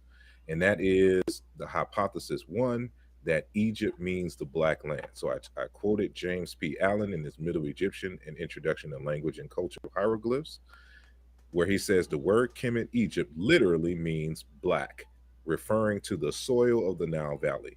This is why Egyptian uses the preposition her, on, rather than in her Kemet, meaning literally on the Black Land, right? So in his introduction text to learning how to read and write ancient Egyptian, that's his statement. So that's just representative of the general belief system of the Egyptologists. And so you have a second hypothesis that was introduced by Sheikh Amti Diop. And he makes the argument. He says that Egyptians had only one term to designate themselves. Kemet equals the Negroes, literally. In the Egyptian language, a word of assembly is formed from an adjective or a noun by putting it in a feminine singular. Kemet, from the adjective kim equals black. It therefore means strictly Negroes, or at very least black men. The term is a collective noun which thus describes the whole people of pharaonic Egypt as black people. So you see these two competing arguments here. And I have other citations of Diop where he strictly is arguing against Egypt, or excuse me, Kemet means black land. He firmly believes that it means black people and black people only. So when Reggie starts talking about it referring to black cattle, or anybody starts talking about it refers to both black land and black people in terms of describing their skin color or some other, these are other hypotheses that have yet to be proven, doing a systematic analysis. So it's from these two fundamental hypotheses that clash, because they can't be both correct at the same time. Now you understand the nature of the statement of the problem. So when going back and analyzing No, each I'm of just these saying, hypotheses, I know he knew that was true in 20, whatever, this year ago, 2 years ago. Did he think Kemet didn't mean black cattle at this point in time? Because, golly, I don't if he thought Reggie was wrong on that at this point in time, I'm shocked. Negroes, or at very least black men. The term is a collective noun which thus describes the whole people of pharaonic Egypt as black people. So you see these two competing arguments here. And I have other citations of Diop where he strictly is arguing against Egypt, or excuse me, Kemet means black land. He firmly believes that it means black people and black people only. So when Reggie starts talking about it referring to black cattle, or anybody starts talking about it refers to both black land and black people in terms of describing their skin. So there are various things called Kemet, and I 100% know that at this point in time when he's writing this, he knows that. So I'm trying to understand what he's saying actually, for real, because I know he knows that Kemet. So he's just basically talking about the one with the 049 glyph, I presume. Color or some other.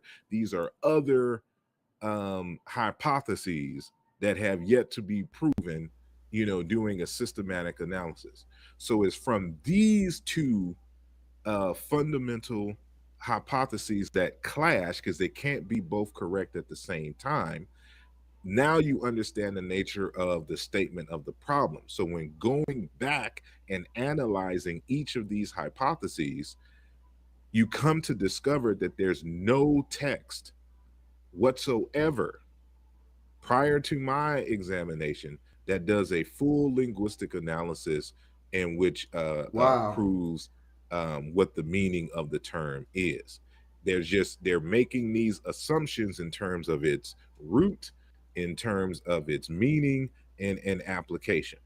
And so when you have two opposite competing hypotheses, you have to start from scratch and do no assumptions, and you let the evidence speak for itself. So I hope that makes the statement problem even clearer in terms of what. So the real reason why Mario Beatty was like, yeah, he having so many problems with this is because we have a rare instance of the language being retained into a Coptic. We don't understand that. He understood that, but I could show y'all that he would avoid Coptic just like Beatty said. And so these statements can prevail if you avoid Coptic. But if you look and say, hold up, they called it Kemi too. And then you figure out linguistically how the T fell off. And then you know that means black in Coptic. You acting like that don't count for nothing? This is everything Dr. Mario Beatty was saying. What's that? Stop sharing now. Alrighty. So let's get it in, and I do want to make a quick brief announcement before. Now during the 9-hour video, when I came on the panel, you know, in these kind of conversations, these things tend to get a little bit what people would say heated or whatever the case is, and you know, I'm sure everyone is used to that because it happens all the time. And so tonight, I am going to keep it very, very clear, very, very precise. Without obviously, it's just. But it's gonna be 9 hours, 6 hours, so we're gonna let him just play this. We're just gonna get in and deal with. But the I'm not gonna refute there will be no cutting anybody off. At this point, he thought his refutation stood, and so I'm not gonna go back into that. But the details that would help us get further information to how we arrive at the point we arrived at, I will, let that play. Off, no over talking, and none of the filibustering and anything like that. That usually happens by nature. You know, it's just part of the environment of the various different platforms, and that in and of itself can cause a problem, and cause issues and confusion. All right, so I'm gonna go ahead and get it in. So let me make my screen bigger, and I want to reiterate. So we're gonna get started. So I want to reiterate the issues and the hypothesis. So again, the issue is an ongoing debate since at least the 60s on the meaning of the place name Kemet. This is a summary. So again, the hypotheses. Hypothesis 1 is that Kemet means black land. And we know there's spirit science. I think this is educational. How is it foolish? Tell me what's foolish about it.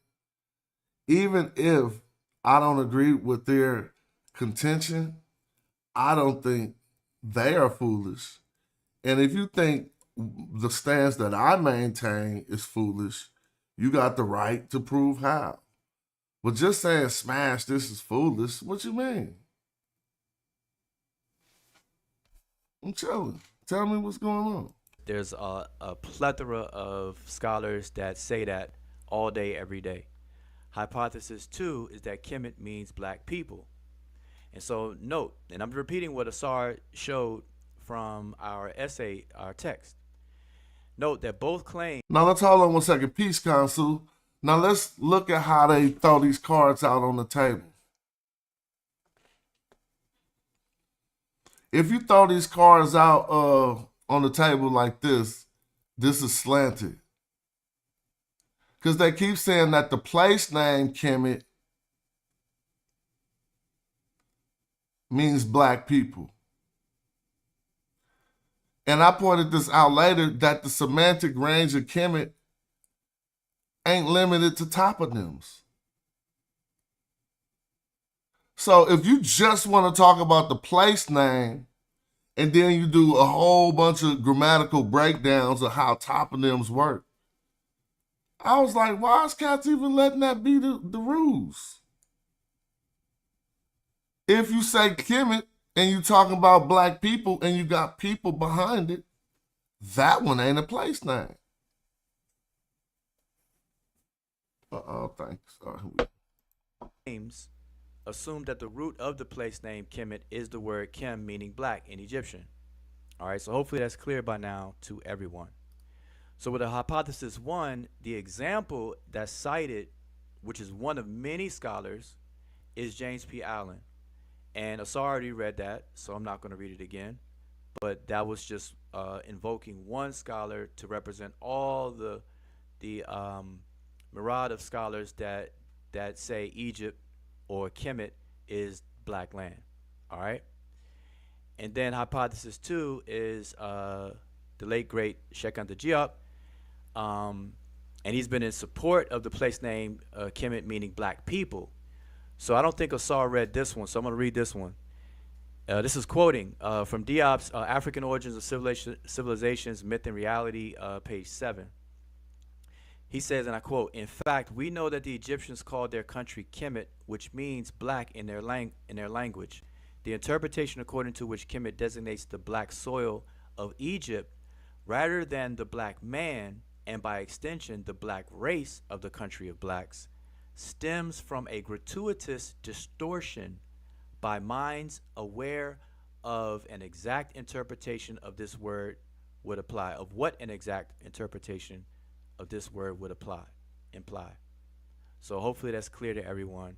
And then the other quote from Diop Asar Red, which is coming out of Great African Thinkers, and none of the filibustering. Let's listen to that again. That usually happens by nature. You know, it's just part of the environment of the various different platforms, and that is in and of itself land.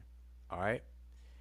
And then hypothesis 2 is the late great Sheikh Anta Diop, and he's been in support of the place name Kemet, meaning black people.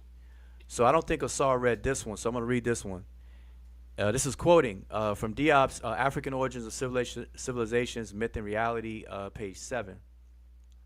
He says, and I quote, "In fact, we know that the Egyptians called their country Kemet, which means black in their language.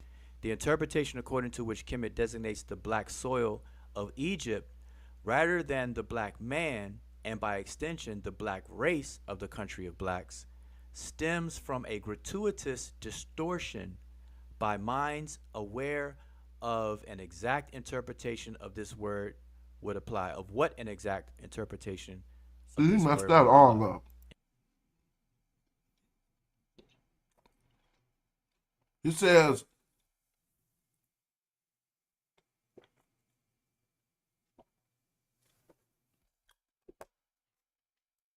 Imply. I'm gonna So bring you hopefully back. that's Hold up. clear to everyone. Invoking one scholar to represent all the myriad of scholars that say Egypt or Kemet is black land. All right. And then hypothesis 2 is the late great Sheikh Anta Diop, and he's been in support of the place name Kemet, meaning black people. So I don't think Asar read this one, so I'm going to read this one. This is quoting from Diop's African Origins of Civilizations, Myth and Reality, page 7. He says, and I quote, "In fact, we know that the Egyptians called their country Kemet, which means black in their language. The interpretation." So Diop says here they call their country, which is a place. Kemet is a name. It says, in fact, we know that Egyptians called their country Kemet, which means black in their language. Right? Now it says the interpretation according to which Kemet designates the black soil of Egypt rather than the black man. Right? And by extension, the black race of the country of the blacks. See, Diop defines Kemet as the black country, or the country of the blacks. And he's saying that this interpretation is denying the way that he break it down. And what that stems from is a gratuitous distortion by minds aware of what an exact interpretation of this would imply. Okay, so this isn't an exact interpretation of it, and he's saying that it means the black. An exact interpretation of this by Ujahub, he's saying it would mean black people. But really, in his work, he argues that Kemet with the O49 means the black country, and Kemet with the A1, B1, and Z2 means black people. Interpretation according to which Kemet designates the black soil of Egypt rather than the black man, and by extension the black race of the country of blacks, stems from a gratuitous distortion by minds aware of an exact interpretation of this word would apply, of what an exact interpretation of this word would imply. So hopefully that's clear to everyone. And then the other quote from Diop Asar Red, which is coming out of Great African Thinkers, edited by Ivan Van Sertima. All right. So I wanted to just summarize that once again so that everyone's clear on what these issues are. Now, here are general reminders of what's not in dispute. And mind you, everything I'm saying are things that we have been saying over the years. We have videos, we put it in the essay publication in 2019, and we've been saying this going all the way back to, I believe, 2014. So this stuff is we're saying it ad nauseum. So what's not in dispute? Does black exist as an adjective in ancient Egyptian? And for some reason, I get asked this question almost every day that this topic comes up. I don't know why, because we always keep saying that that's not in dispute. We know that this adjective exists. Number two, can we find cognates of the adjective black in related African languages? That's not in dispute, clearly. Three, did the Egyptians use color terms to describe a person or a thing? Clearly. So that's not in dispute at all. And I want y'all to notice that a lot of these videos that are being done as of late, everybody is talking about what's not in dispute. You have people that are doing videos showing color terms, describing color of people, and so on and so forth, but that's not in dispute. Four, and last one, do classifiers or determinatives have to be present for every attestation of a word?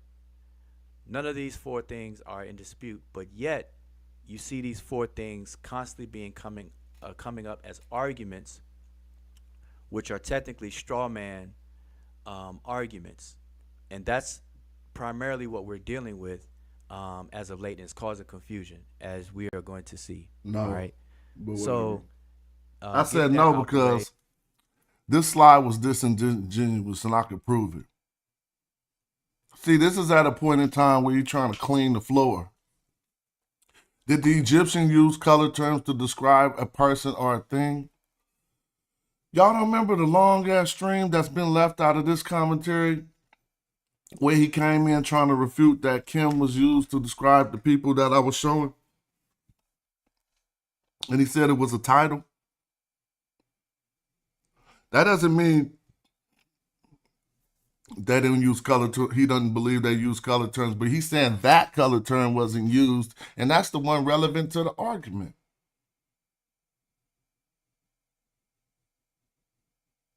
Do classifiers determinative have to be present?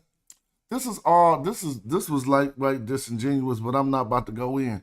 I still got the slide when in the present time I was refuting them. So why would I have had this old ass slide? This wasn't what he's talking about. No, this is before they was saying that. I could go show you. I think I got it as a clip. Matter of fact, I used to clip all that stuff up. Where in the video they were saying this. But it doesn't have them. Why would I even have had this slide? But it doesn't have the man determinative. Now they conceding like, we know and we've been saying that it don't really need to have these determinatives. We've been saying that.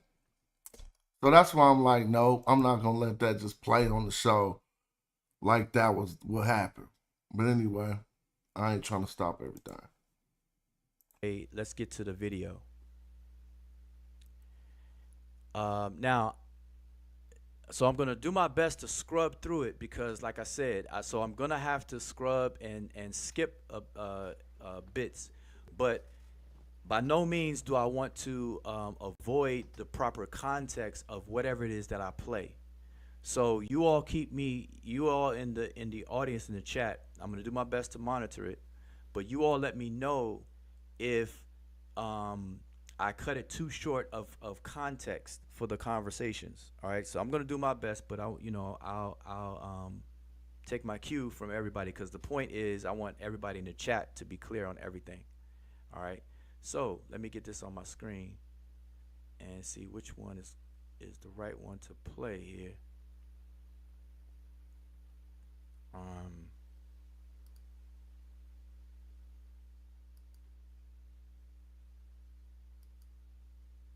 All right, we'll find out real quick Is it this one? End of You ought to get confused with me talking live with you all right now versus what I'm saying inside of the video. so look. Okay, so This is like a review of a review of a review of a review. So just like he's explaining, you're gonna hear my old voice and then my new voice. Probably sounds different, but let's see. I'm gonna do my best to make sure that you all are not confused about that. Okay, but keep that in mind because it may be, and plus Asar is also in this video talking as well. So just keep that in mind. So hopefully that doesn't trip anybody up. All right, so here we go. And matter of fact, every time I pause to talk in real time with you all here tonight, I'm gonna say, I'm gonna indicate that this, it's me real time. All right. Towards the end of Dr. Mario Beatty's presentation, the whole presentation's online. Shout out to the brothers for uploading it.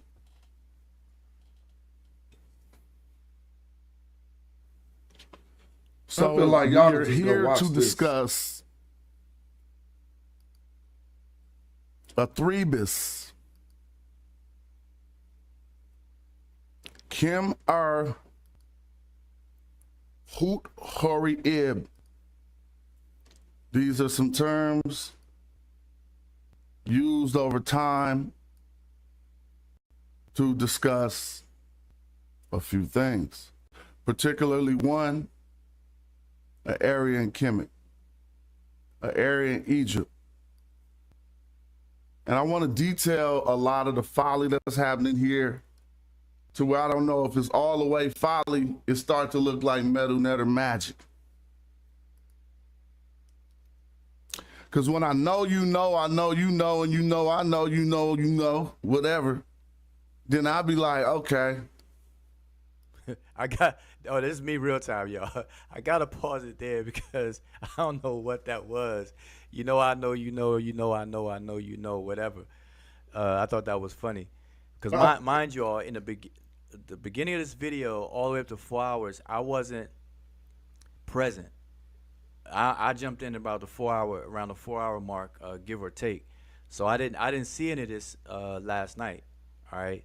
And I didn't take time to watch it today. So you all are actually getting a real time responses from me and the brother Asar Motep. All right. So let's keep it moving. But just take note that he said magic, Metu Neter magic, and things of that nature, or whatever the case is. All right, but here we go. That's when these terms came out, man. Hold on. And I'm trying to get to the meat bits. Do they think I'm not gonna say nothing?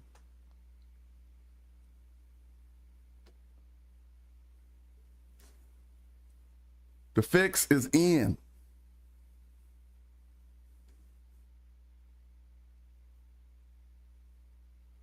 The fix is in. So I'm gonna lay out all the parameters of what we need to understand as we progress to this point in the conversation concerning Kemet, Kim R, Kemet to you. So those terms are taking us from an adjective, Kim, describing the color black, that some act like that didn't happen. We got past that. To then a toponym, Kemet, and us wondering if Kemet to you, a derivative of that term, if it's a derivative of that term. And then we have some brothers here telling us something else, that it is a derivative of another term from another location called Kemet Aret, or Kim R. Now, at this point in the argument, I feel sorry because this completely got smashed out, this Kemet Aret stuff. But it's funny, we had chimed in on that just the other day. So basically, I'll just let y'all listen till we talk about it, and then their refutation. Now,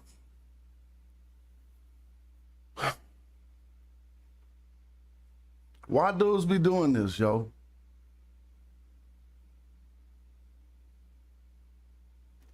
This is a lie. It's not a mistake. It's not an error. I've looked over enough of the data to see how you're using it. And I'm about to show people. People will be able to see that Dr. Mario Beatty was actually correct. And I'm not talking about in his overall assessment, overall conclusion. I'm talking about in what he illustrated that we tried to erroneously correct concerning something going on with the term Kemet at the time period suggested about the 5th, 6th dynasty, I think he said. So this lie about Kemet Aret, we're gonna body that. Messing up the text, messing up the material, and giving people bad information for some reason in order to, the goal is to make people understand that black people didn't have, not black people in general, but that the term Kemet didn't have nothing to do with black people. Which we ain't never even got all the way there yet, but some of the devices being used trying to get there make me say the fix is already in.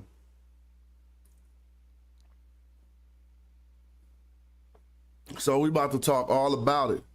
And right now we about to just listen to a little bit of Mario Beatty. Let's start where he, I guess, I don't know how much of it they played, but you know, this should be good. So let's go to where he's starting to discuss Pepe. I have to pause it right here. So this is me real time, y'all. I have to pause it right here because he said that he don't know how much of his video that we played.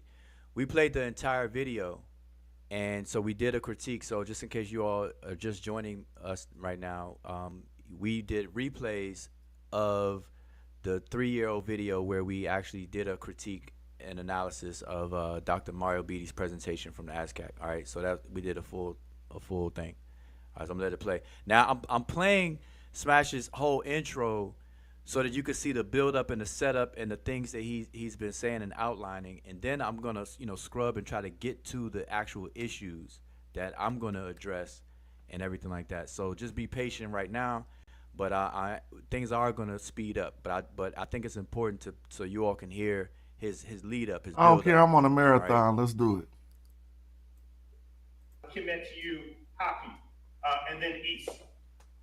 Next line. I hope I ain't gonna show this over again though. I'm gonna skip through this. Next slide.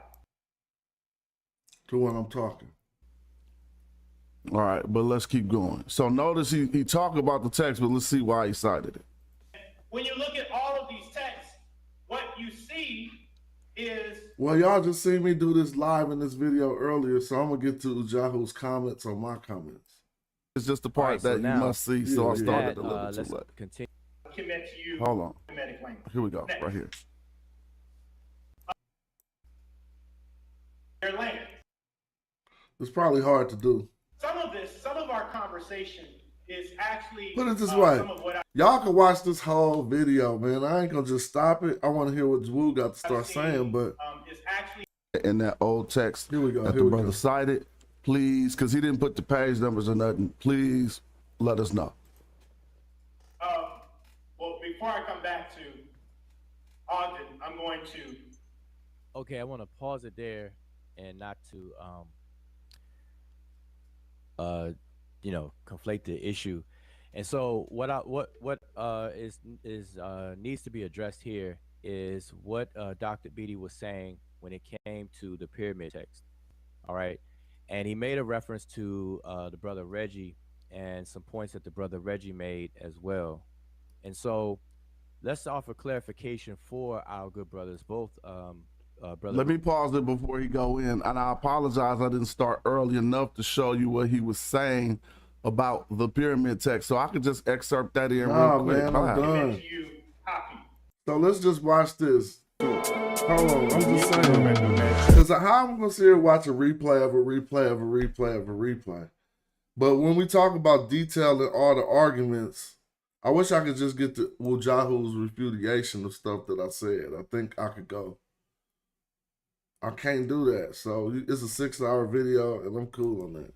Who he himself admits that There he you said go. Let's hear what he's saying. good brothers. Ogden, I'm going to. Okay, I want to pause it there and not to conflate the issue. And so what needs to be addressed here is what Dr. You all are familiar with the previous videos that we did.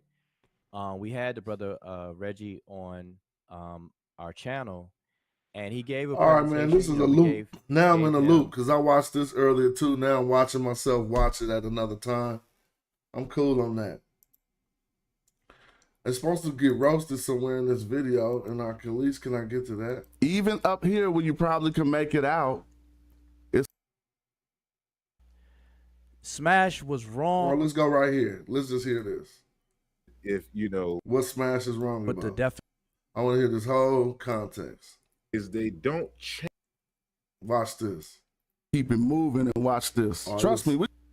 So I'm gonna pause it right there. This is me live again, y'all. Smash is absolutely wrong, and he's just really, really reaching at this point because my cursor didn't stop because I didn't realize what the text said or anything like that. The point of me even showing that slide was to demonstrate that Reggie was absolutely wrong about what he said to the right-hand side that you see right there. The fact All right, let me that rewind this it so plate y'all is can hear hidden this. almost. Because this is what Cat's be doing. He's refuting my little charisma. When I'm like, look at him put the mouse on the right of the screen. That ain't what you should be refuting. He come in talking about, he's wrong, I didn't put the mouse on the right of the screen because of that. And I'm like, that's just a little spice I'm putting on top of my overall statement. So let's listen. Up here where you probably can make it out, it says, Kemet to you, Egyptians. Obviously it's in your face, but it's not being mentioned that the reference that we're going to, which actually has this Kemet to you in the qualified TLA, says you will stand before the inhabitants of Egypt like a Threbus. Each one of these, you will stand before the inhabitants of Egypt. That's like my point. So that's that first little trick. That's a standing on the corner of Vegas trick. Probably didn't get you to stop because you ain't peek out what it's gonna lead up to. What we have here is a source that he's using to make another point about Reggie's error. Yes, ultimately, this source agrees with Reggie. You see, this source does not say the inhabitants of a Threbus. But watch what he do as soon as he take it off. And notice how he noticed because he pulled his cursor over here, so that's when he peeked. You can watch. See, that's the part he refused. Just watch closely. He listened to my final commentary about him moving his cursor. He don't refute none of the scholarship, but listen to what he said. When this mouse scroll over to the right is when he noticed not to say nothing about that. Then he gonna keep it moving and watch this. Trust me. So I'm gonna pause it right there. This is me live again, y'all. Smash is absolutely wrong, and he's just really, really reaching at this point because my cursor didn't stop because I didn't realize what the text. I'm wrong and I'm reaching because of the cursor part. How about the facts? Said or anything like that. The point of me even showing that slide was to demonstrate that Reggie was absolutely wrong about what he said to the right-hand side that you see right there. The fact that this plate is hidden almost from every translation of the pyramid text, but it's referred to. Egyptologists hide this. That was the reason. And then as far as the translation, I go into that as you will see. So this is the beginning of the buildup. Oh yeah, now it's just starting like, I was kind of like detailing the points that got us here to this conversation. And this detail is, I don't want to refute stuff that I've already refuted. And like, I'm not trying to bring this back up. It came to a point where they were forced to argue that there was another Kemet. In this video, you could probably hear him maintaining that argument. But then I went and got Pascal Vernus book on a Threbus, and we broke out that was just all nonsense. But this is a 6-hour video, and this is old. I don't reflect the sentiments reflected in this video right now. This is just one debate. Like I told y'all, he be right about so much stuff, but you could just be wrong about something too. Maybe because you haven't seen all the information or your perspective or whatever.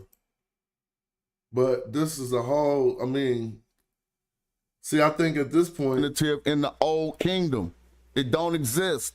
It ain't been found yet. See, so now we beyond that point. I'm telling them that how you saying that there's another Kemet or a Kemet Aret when listen to what I'm saying. Show it. So now let's go in. After I let them finish, I want to start doing the homework. Because I'm just talking, I'm going to prove it. Let's hear Woo. If you go back to the video, the clip I just played, you'll notice that Dr. Beatty also said that Nigel Strudwick is probably the most comprehensive source of information that you get from text about the Old Kingdom. And he said he read his work. Now, but he's also, after reading his work, Dr. Mario Beatty is still confused because he said there's something about that Kemet and we don't know much about it. Well, what I just said should help him out and the brother Reggie out and those who were listening. But then also, there's a text that's talking all about this place called Kemet Weret, aka Athribis. Now, mind you, when you hear us say Athribis, Athribis is the name that. Man, that's the second biggest lie in the world. It made me mad now, yo. This text don't say nothing about no gosh darn Kemet Aret. Y'all made all of this up. Yep. This was checkmate piece, though. Let's hear your response. You made this up. I'm charging you with make up or ship. And I'm a. Now I gotta pause it right here because when I jump on a panel, see, I can tell he never went through this book. That's not true. I got every page. Oh, I got every page of the book up. Oh, this is your response that I didn't go through the book. Oh, this is old. I'm sorry. But I had every page that got the word Kemet Aret up. He never went through the book because when he made that claim right there, he just doesn't know what he's talking about. So when I came on the panel, I showed an instant. He said this book does not talk about no gosh darn Kemet Weret. And Kemet Weret is in the glyphs all throughout the book. All throughout that book. And in the book, Pascal is explaining that the different names and renditions for the same place. Then now you got to tie it back. You got to go back. This is a teaching moment. Man, I did a whole, look. Dr. Mario Beatty. I did a whole video and we translated and got a French person. Shaka Doodoo was still down. And he read the French. And we was like, show us where to say that at. That video was bad. Who remember when Shaka Doodoo was reading the French from this book to prove that what Wu Jahu say was in the book wasn't in the book? Now let me show y'all what it boiled down to. It was one instance, and this is how we get it in. Look, academia.com. It was one instance that could possibly be Kemet Aret. And let's go through my discussions with scholars here and go find the lady who translated that and watch her put hands on them. Now, the whole thing is they trying to make it say Kemet Aret so that Kemet can exist before the 12th dynasty. Therefore, Kemet to you could be a derivative of that. You feel me? And then it got to be toponymic. Now, notice here. In order for it to be a Kemet, there got to be a T on the Kim. That's simple. Now, when we talked about, he said it's all through the book, and the argument was like, first of all, the attestations that you looking at are antiquated, and I even made a slide back then. This is all old work, so I'm just looking at our old slides, having fun. I'm getting caught up on the recap, right? That has shown us the progression of the term so that people who didn't understand it could finally see. And this is still going to be useful. So let's look right here. And what we're going to see is a chart, a timeline, right about, where that's at? That's in a different presentation. Where that timeline at? Maybe that's in another presentation. Right here. I just want us to look at this timeline real quick. And this is how Pascal Vernis details things. Right here. Now, in the book, at the point in time where he was saying, I had not got to make this. Oh, I keep pressing copy. I had not got to make this presentation yet so people can see how the fix was in. Kim is the term we're talking about that some people trying to make us. I mean, no, I'm sorry. I'm snapping all the way back in a few years ago. This issue was settled. No one is maintaining this anymore. But at that point in time, all right, now look. This is Kim The Old Kingdom attestations of it was written like this. What is relevant to the conversation is contemporaneous to what the attestations we talking about. You never find this with a T on it. So you can't make it into a Kemet. Because it wasn't a Kemet to them. It was just Kim You don't even see the here. We know this location is Kim If you want to read this, how it was, it'll be Kim. Some might say, you won't say Kim Ka, because if it wouldn't work. It'll just be Kim. Old Kingdom. Next, in the Middle Kingdom, we find it with a T on it. In the Middle Kingdom, 11 to 12, we find it with a T on it. Out of place with the attestations, far is an anachronism to go back and try to take this one and make it into this one. But what he was arguing was Kemet Eret. So let me slow down. Because this is in Egypt.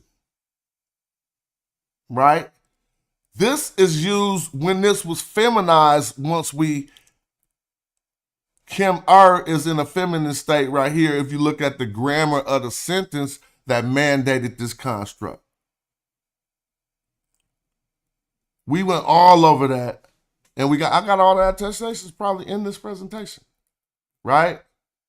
And so this one, Kemet Eret, was the one he's like, Kemet Eret is all over the book.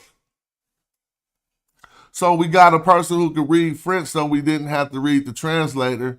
And we should probably show the clips of that, because it was crazy that he couldn't show where it said that in the book. And so we started showing you every place it talked about the term. And what we found out is that indeed Vernis wasn't saying what he was saying. So what I did was took this one attestation we find in the book and went to the new modern day scholar who did the retranslation of it. Now remember, it's supposed to be a Kemet Eret so that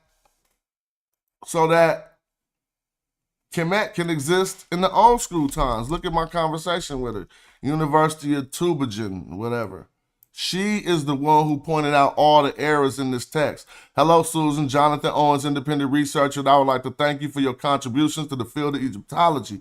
Concerning your research on the mistakes, all right, in the papyrus formerly called Leading 1347, have you noticed any anomalies? Now, I did this wholesomely without even trying to tell her what I'm going to, but I don't want to look stupid like I'm making the mistake they making. So in my transliteration, I let her know that. I didn't say it out loud. It's the way we communicate it in transliteration. So watch what happens here. I'm going to show you. I said, concerning your research on the mistakes in the papyrus formerly called Leading 1347, have you noticed any anomalies in the grammar of the only attestations of Kim again, I'm not wrong, and if I was, she would have been like, that ain't the only attestation, of the only attestation of Kim being rendered in the feminine as Kemet Eret. She don't know my backdrop. She don't know nothing. I just asked her, did she notice any anomalies with that? Now I said, if I'm correct, this is the only place Kim is rendered this way. She would have been like, you ain't correct. She also, does the scribal mistake in the rendering of Horus on the standard occur in any spellings of Kim in this text?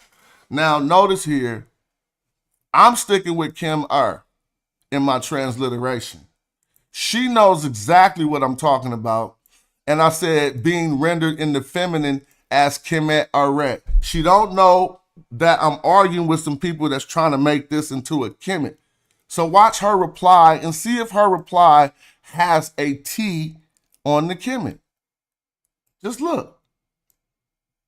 And she gonna explain it. Hot, Jonathan. So when I seen this, I said, checkmate. Look. She came right back in the pocket, just like I thought. Hi, Jonathan. Actually, I do not consider Kim Waret. Checkmate. Now, if I go back to the video, they keep like, oh, he was so wrong. Kemet Eret was all over the book. The invoked expert, the PhD, he said that Kemetiu in the pyramid text of what he said Pepi, but it's Neath. He said Kemetiu implies a Kemet. Y'all remember that? Remember I told y'all to remember that. I swear if we pull up the video where Shaka Doodle was reading, he couldn't find that in the book. So now keep in mind, Kim and Kemet, just like my partner is pointing out in the chat, is two different things. This is an Egyptologist. She's not going to make the mistake. Look at the options I gave her. I didn't give her this option. You want to know what I meant? She's correcting me, right? But she's doing it in a way that's nice and useful. We're communicating through transliteration. Because look, I said, have you ever noticed any anomalies in the grammar of the only attestation of Kemet Eret? Now I'm talking about this particular papyrus. I put Kim masculine, being rendered in the feminine as Kemet Waret. Well, what does this mean? If it's rendered in the feminine, then the word ain't Kemet. The real word is Kim, and this is Kemet, it rendered in the feminine. But watch how she fixed me even better. If I am correct, this is the only place where Kim like I said, I stuck with my Kim is rendered this way. Also, does the scribal mistake in the rendering of Horus on the standard occur in any spellings of Kim in this text? Hi, Jonathan. Actually, I do not consider Kim Waret a mistake in the papyrus, as the text is written in hieratic and it's quite common to write, especially in the New Kingdom, a lot of superfluous signs in the script. That means signs you don't need. Now watch how she killed that T. Therefore, it's not really a mistake. It's just something to fill in the gap. So here goes somebody who's seen a T that was just there to fill in the gap and tried to tell you that was a whole nother Kemet.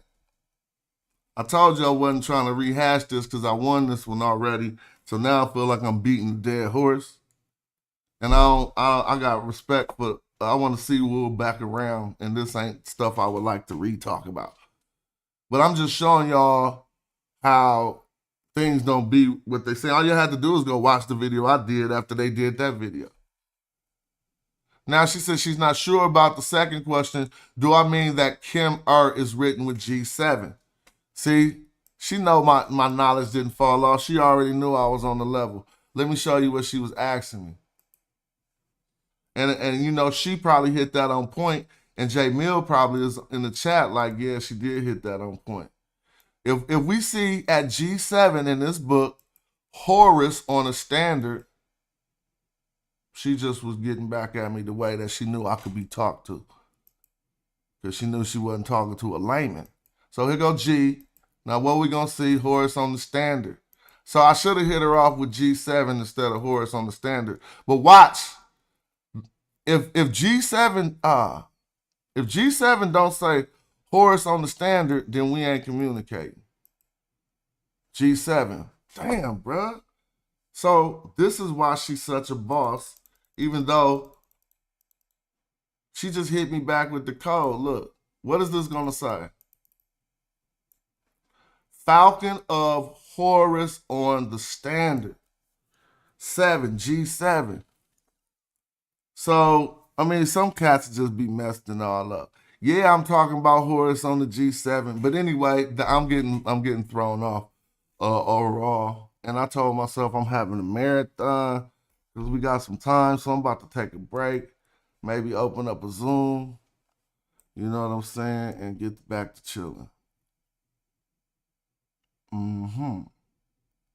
Everybody go get some water. That's what I'm about to do. Let's listen to that crazy, bro. Yeah, and I'ma work 'cause I ain't going out lazy, bruh. Thought he was conscious, but the homie just played me. I'm sorry about that. Hey, remember early in the show when I put them filters on because Yahoo was hecka loud? I mean, hecka low. Then I played the song. It was stupid too loud. Let me see. We gotta bring that back.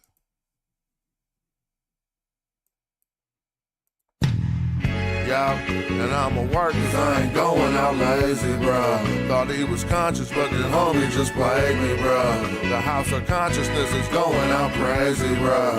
They crazy, bruh. Alright, it's getting kinda dirty in these YouTube streets. The Amin Ra squad, God thinking you dudes weak. Islam or Judaism, where you learn what you dudes teach. The West African rapper slapping with that voodoo speech. All that sub-Saharan terror about a cuckoo feet. I'm like Norma, that agricultural farmer that grew you wheat for the storehouses. We feed the Hebrews and lead the people when we defeat the feeble. They wanna know polite rip me off, but Sonetta paid me my money though. That mean he 100. And I'ma work 'cause I ain't going out lazy, bruh. Thought he was conscious, but the homie just played me, bruh. The house of consciousness is going out crazy, bruh. They crazy, bruh. Nubian with the Jews, I rock the pinky. I think Jesus got to save me, a doctor save me, a Dr. Inky. I cop the copper jewels on blue and red. I'm not the chakra doctor y'all claim woke, but you in bed, you won't pop a chopper, you Grandmaster J. You just talking. Punks turn the other cheek and you will walk away.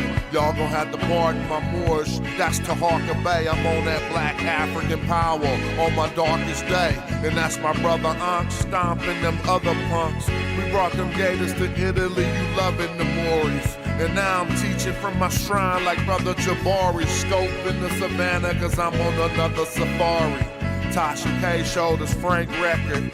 Young Pharaoh just losing his mind and y'all can't help him. I know one thing, you're a fool if you're still out here donating to Umar school. That shit through. And I'ma work 'cause I ain't going out lazy, bruh. Thought he was conscious, but the homie just played me, bruh. The house of consciousness is going out crazy, bruh. All right, hold on. They crazy, bruh. Look, so we didn't just look at Pascal Vernus. We didn't just ask that scholar and have her confirm it. But if you go back to my presentation that was made back then when we was addressing that matter, you'll see some people couldn't understand at the time. But now people can understand a little, some of us. So let's look. And for those who can't, I'll keep on trying my best. What's up with Black Lion Supreme? It's good to see you around. Got a little time on my hands. I got a marathon popping. We're gonna I damn near need to watch Robert present. Oh no, it ain't ready yet. I mean, we're gonna be back with that. So let's find the slide.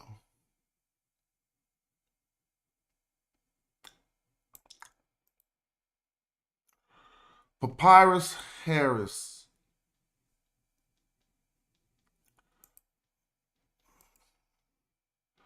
Now, I'm trying to see. Let me see.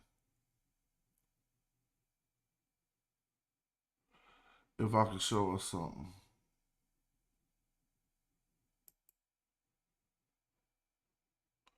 About this Kemet Aret. And so when we find out that this copy is, I think if I'm recalling that this is the same copy of the other text. But what we was analyzing was, I didn't think that this was mandated, the femininity in this text. But she said something about this originally being in hieratic and the glyphs being just inserted there because the hieratic you would put superfluous glyphs or whatever. But anyway, the last question on that was, and when we considered the concept, and then I just end this part out because this is when we stop considering this to mean riparian land. And this is kind of like the question that never had been answered. And when they tried to answer it, they changed the meaning of Kim from black to something that was wet in order to try to answer this research question. What part? Oh, no, I changed this slide a long time ago. Because it used to say,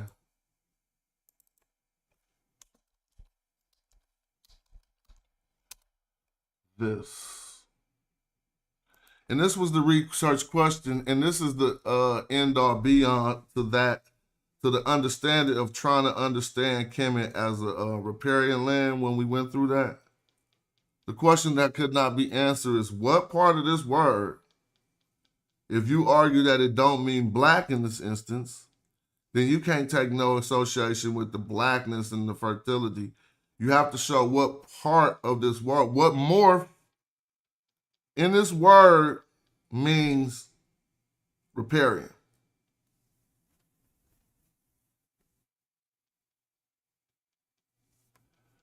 And that was how, I think, that part closed off the beginning portions of that now both sides of that argument, like I can't discredit none of the research they did to try to prove their point, and all of the things I learned in order to try to prove mine.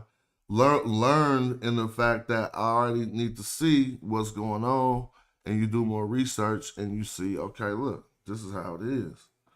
And so it was not to discredit anything, but in the detailed conversation of at least how these modern discussions have been going on. If anybody can answer that question now, that's the $1 million question.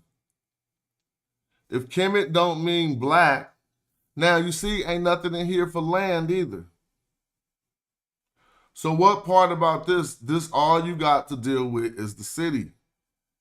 And if you want to be clear, they don't use a 049 glyph for ghost towns.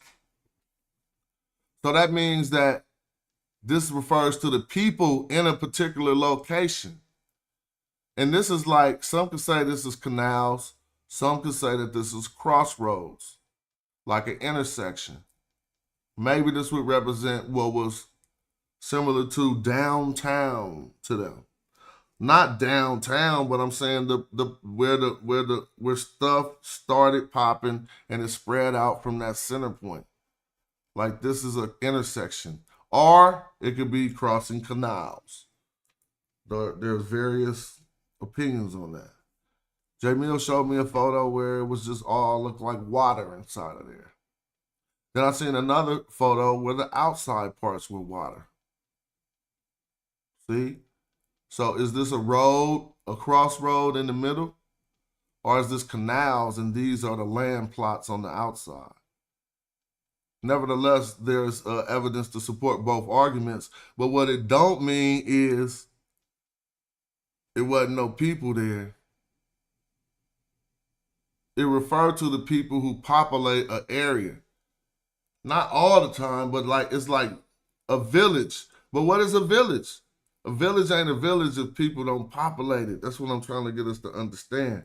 So in this one, we don't say black people, and that's conflating Diop's argument. Diop never argued that the one with 049 meant black people. Diop argued that this rendition of Kemet meant the black country. And I don't know who limited it down. It was Alessandra Nibby and others who limited that down to the black city. I could open up a book that I just bought. This is Danielle Candarella. Daniela Candarella. I think she wrote an article on Kemet pointing out some of the same things. So if nobody can tell us what part of this meant riparian, then we can see that and we got past that. There were arguments mounted against. Let me give out a tool to anybody who's watching who want to do this. Honest research from all perspectives. The tool is so powerful and useful to me that I got it right here on my bookmarks. I'm about to share it in the chat if I can, right? You can take this tool and I'm going to show you how to use it. It's persons and names of the Middle Kingdom. But before you use the tool, you got to know what you're using. This tool is a digitized version of Herman Ranke's work, Persons and Names of the Middle Kingdom. The work is done in the 1950s, I think, but it stands so good that he was one of the only scholars who looked through all of the names that we found in ancient Egyptian texts, categorized and classified those names. So it's one of the best sources on what people called themselves. Individuals, titles. Look, we got here personal names, titles, people, inscribed objects, places, and collections. Now, this website beat the brakes off of Wu Jahu and them argument that they was maintaining. Because as you see, if you argue in Kemet as a place, if we kick places, that's going to pop up as a toponym. But it's not going to limit it from popping up in regard to people and other things. Get ready for that conference, Brother Reggie. I'm having a marathon. We're going to prepare, get people hyped. Hopefully it'll be banging in the building for you. I'm definitely going to be there in support. You feel me? Using this tool, and it's not that hard if you know a little bit of ancient Egyptian translation. If not, you can get an English to hieroglyphic dictionary. I have one here, but they normally start with plain English and don't show you the transliteration. So you could probably find some of the words just right in ChatGPT. Like if you want to know how you say white, and then if you wanted to see, okay, is there a title called white or concerning anything with the color white, you could come right here to titles. Is there a personal name? A personal name, that's literally calling somebody that. Like you can call me John, right? So if people called themselves and other people called themselves black, I started with the individual personal names. Then it can stretch to epithets. Let me tell y'all something. This is a simple lesson. We're going to open up JSS and do a simple lesson in Metu Neter. This is called, let me see, damn. Let me go back. Pu. Pu means that is. There's another situation where poo is going to be interrogative. Then you switch that is around and you say, is that? That's poo. Poo don't stand alone as what? Eclectic or whatever. It's attached on the other words. Poo. Now, there's a particular, wait a minute. Because I came to poo and I'm going back. Oh, yeah, that's right. I had to see how I even got here. But I'm going to just keep teaching what I'm teaching. There's a particular grammatical construct called a poo construct. Right? Remember what does poo mean? That is. A will be a noun. So let me go back and put it. Just think of a noun. I'm going to go. If I could do this. I don't have to spell it all right. I'll spell it out. Oh, hold on. I guess. Over. And then go back and then put a T somewhere. Wait. Y'all know. Oh, no. Do the N first. Yeah, for the honorific translation. I wouldn't have to spell more than just Nisu. Y'all would know. I could put the T, though. And go back. It's like a short way to say the king. This is a noun in the beginning. The first noun represents A in this formula. So that's the king. But now, I just said, so that's the king, but this literally says that. Because remember what I told you poo means? That is. So now, we should trip off that, and then I'm going to explain something further. Then I'm going to go back to what I was talking about to show how this applies to what I was talking about, even though at the current point in time, I forgot. Why even, what made me go to the A poo construction? It was something I was talking about, but I'll let it come back to me. And I need some water. So now, so basically just says, that's the king. That is the king. It literally says king that is. Now, if you put another noun after this a poo construct, we got what's called what? A poo B construct.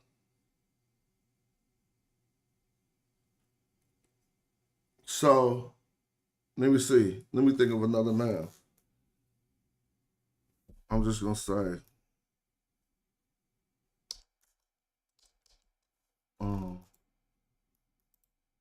So this is a way to say something to something else.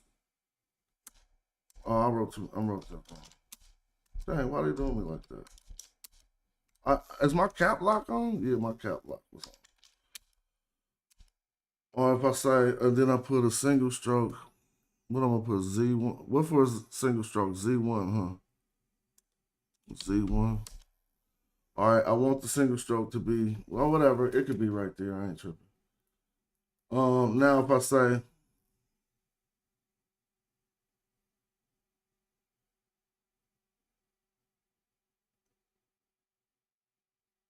I'm just trying to think. I don't even have to. I can even put an adjective on here. All right, yeah, that's what I'm going to do. So I'm going to go, excuse me. I just was thinking how to work it out without messing everything up. And then, like I said, I forgot why I even started talking about this. So I'm going to go. And then I'm going to go. See, someone is going to tell me if this adjective at the end is going to mess up this A-B construct. But what this, now, if this says the king, and this says that is, and this said, okay, thank you, J Mill. Oh, he told me to put it like that. Now watch when I take the code J Mill put in the chat, And I'm gonna erase my code and watch how the glyphs change. Look, paste. Hold on, did it work? It didn't work for me, but that's probably because I got too much stuff in there. Oh, how do I get that Z with the parentheses in there? Maybe I need to put it, oh, let me see. Not with parentheses. I'm gonna figure it out. Let's see. All right, forget it. The code just stayed the same because I ain't doing it right. But then in this second part, this is still a good son, right? Or the beautiful son. So this is one entity. It's not really being compared to, it's saying it's the same as that one. The king, that is son, good, beautiful. I made this term up. You probably could hear of the good son of Sanisu. So this is the poo function in this A poo B construct. Now in the second noun son, when you're doing your own research, see if a noun could be modified in the A poo B construct. Because if not, this could reference to the good king. If I'm showing you talking about the adjective wrong, so then I could take the adjective off, and they definitely say the king that is the son. This is the same person, and this is another way to say him. Now, what made me start talking about that?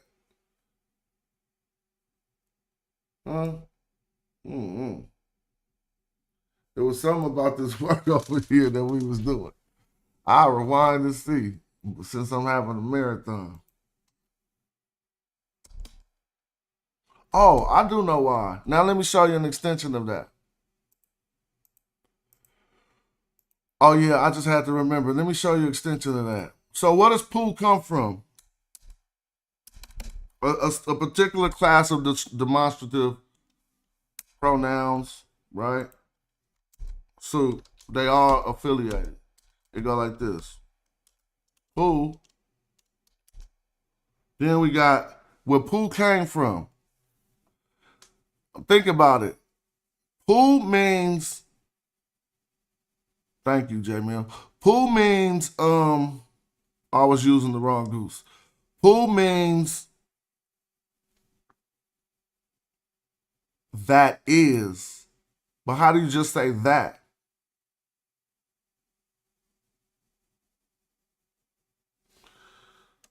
You say that by saying, and you're going to notice it starts with this. Oh, excuse me. And then you put a, but you ain't going to do it like that. You probably do it like this. Hef. So that is, that's a good one, Shimsu. I thought Pef was that, though. Pen is this. They're all related, so I'm going to put pen right after this.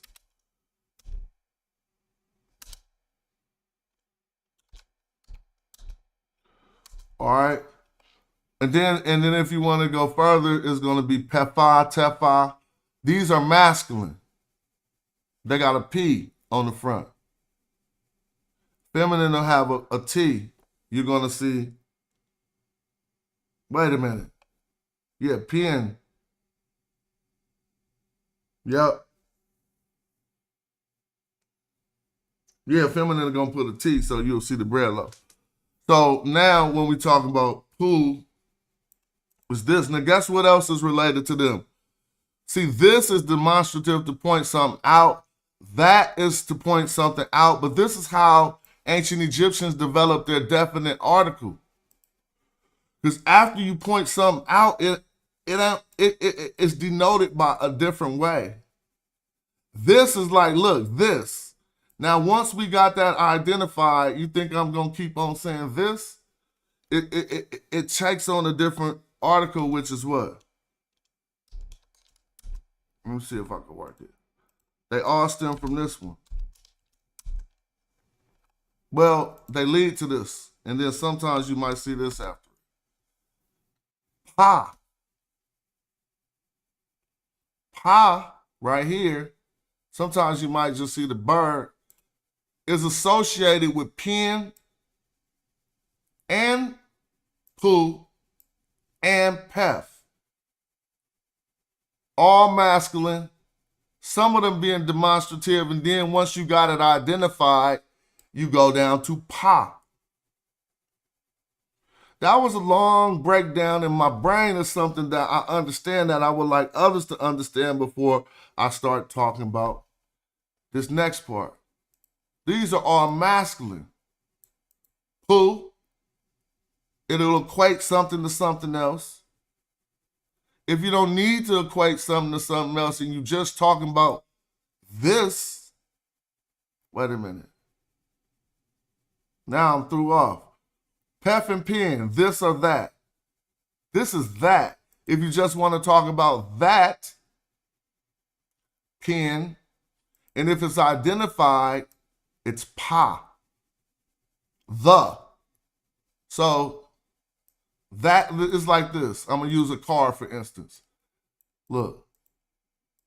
That is a car. In the interrogative pool, is that a car? Right? Now, pen. That's a car. Now, it's identified. The car. That's easy. You see what I'm saying? And so now when we come back here, I still got more to see. Show you, sorry. If you do this in the feminine, now here's funny. There's no two that matches pu for the feminine, meaning if you talk about two feminine things, you're still going to use an A pu B construct. You won't feminize pu. You're just going to feminize the nouns or whatever, or you're going to feminize the terms that agree with each other. No, not pu pen. Yeah, it says pu pen. You're 100% correct, but this isn't intended to be a sentence, James. This is three different terms, and I'm showing how they related. Now, when we go into the feminine, I got to show you we're still dealing with pu, because pu probably wasn't first. Pef and pen probably was first. And pu probably came off of, grew out of pen. So that, and we can learn this because when you look at the feminine, you still keep pu, but then for this, you're going to say, now tell me, is this wrong?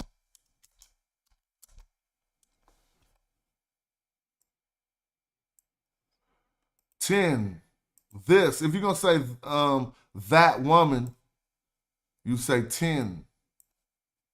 And so now, if you're going to say lady, what you going to say? Which bird, how the bird going to change? It can change in many ways.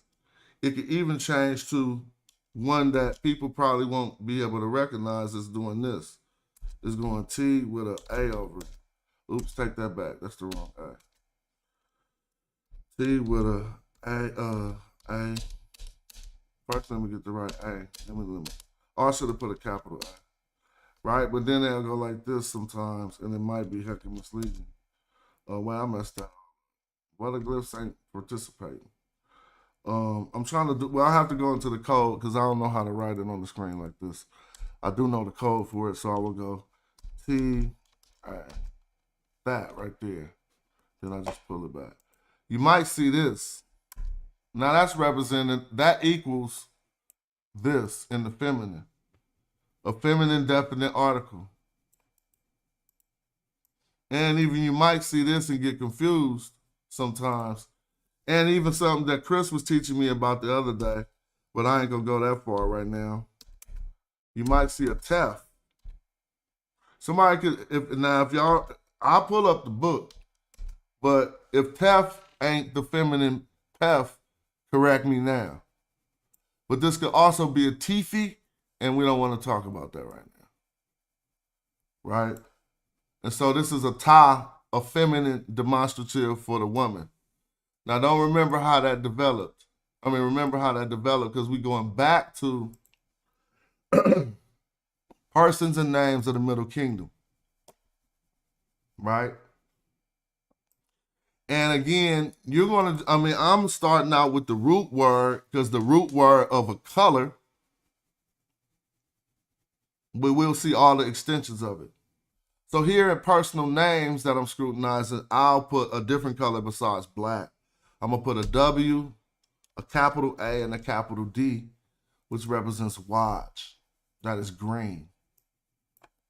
And like I pointed out to my brother Jay Mill, who did some exhaustive work on this, and I like to thank him because he always polished my arguments by trying to poke holes in them.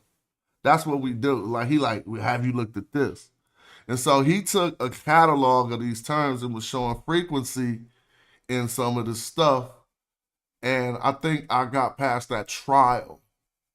But what I pointed out here is, and we only using the scholars, the root word means green. And my argument is maintained by the translations here done by the scholars. The point is, of these personal names, we're trying to see how many people called themselves green.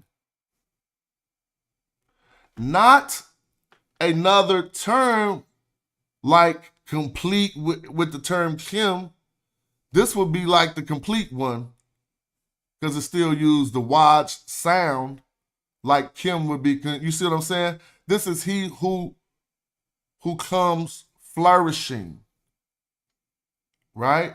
Flourish is another term. If you look up watch, that's another term that also sounds like watch. So my point is, out of all these people, let's slow down. The first one we see is the great green. To be fair, is this person calling himself the great green person by sense of this is what he was called because that's its name? Or is this name related to a toponym? And we don't discern that for ourselves. We can, but we'll use the tools. We click the name, and this person who was called Waj-er, what does this say? Name type, the great green. Name derived from a toponym or an ethnonym, right? So we know that the Mediterranean or the Red Sea, different texts make us think it's different bodies of water, was called the Great Green. This name type has nothing to do with physical appearance. I'm not making that up. I'm showing you what the well-qualified work of Herman Rank and then backed up by the TLA, they corroborate this. So I know I'm laying this out very easy for us. If you go through the list and try to find people who use the term watch to state anything about their essence of greenness, you're going to fall short. All you're going to see is flourishing, flourishing, flourishing. That's like if we went to the Kim word and it just kept saying complete, complete, complete, complete. That ain't the Kim we're looking for. You see all of these say flourishing? I don't even got nowhere to stop. Now, let's be mindful that the ones that aren't translated aren't translated. So those could be ones in the category of someone calling themselves green. Wajet is powerful. So these wajes in these names, we don't find no attestations. Even the green Osiris does not have a name. At least that I found. This daughter of the great green, if I click here, her name is going to be toponymic. Watch this. Name bearer as God's child, Sat plus a toponym. Sat hyphen toponym. Her name is Sat Waj-er. So this has nothing to do with people using green for the color of their name. Now, we just showed the whole first page of green. There's only one more page, so that's the last one. They don't have it classified. How about we go to a term that scholars might say mean white. Some could tell me how they want me to transliterate it. I'm going to do it with a capital H and a capital D first. Now, this term really doesn't mean white. It's rooted on the ancient Egyptian term for silver. See? Now, in the translation, if the scholar Hermann Rank, who was a German, wanted us to think that people with this term hedge on their name were called white, he would have put in the translation something about white. Now, even about silver, which the root of shining we get, he would not call this a name related to a mineral. He has a category called a physical quality or an attribute.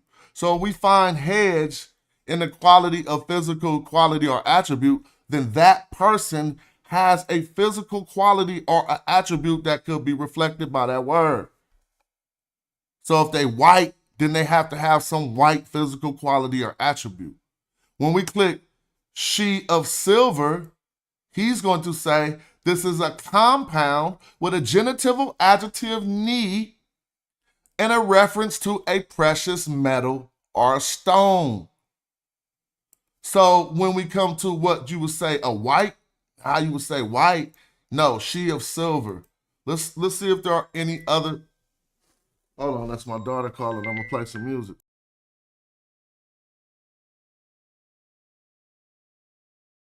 You showing your hidden colors like Tariq Nasheed. A bunch of pseudo information I don't think I need. Probably lying on the text, ask divine as Zion Lax. Just get that microphone ready. With Metu Neter, I'm Stone Jetty. A Ujahu, a Saw Imhotep. Y'all probably timid still on them Bobby Hemmett teachings. I'm in Gozy with the DNA. Cats corny and it's killing me too. You talk that black shit, but you look Arab like Gorilla Hebrew. You need therapy, they telling me just chillin', be cool. I'm a magi archer, you a sad guy talking. And I'm a work cause I ain't going out lazy, bruh. Thought he was conscious, but the homie just played me, bruh. The house of consciousness is going out crazy, bruh. They crazy, bruh. Now, hold on. Now, it's not an issue now. We're detailing how the argument went along. At this point in time, we're talking about what individuals, we ain't on to collective terms. We're talking about things that individuals called themselves, particularly color terms. You remember when Wu was showing what his argument meant, and he was at a point where that people called themselves or were identified by colors. He had said that was never his argument, right? The Egyptians used color terms to describe a person or a thing. Now, I'm showing you how later this is going to grow into, well, the hypothesis that this grew into a collective term. But first, we're analyzing other colors to see if people called themselves that. Like, you can't just look at black without knowing the catalog on green, blue, and all the other ones. So right now we're looking at the color that would be closest to white. It ain't white, but it's like shining silver. And we ain't discerning for ourselves. We're looking how the scholarship has these terms classified. So meaning,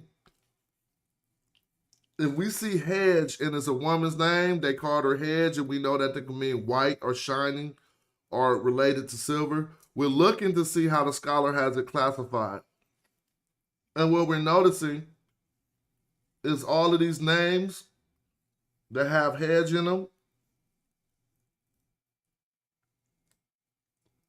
they're translated back by Hermann Rank not to mean anything about whiteness or even that, but they're saying that that person is related to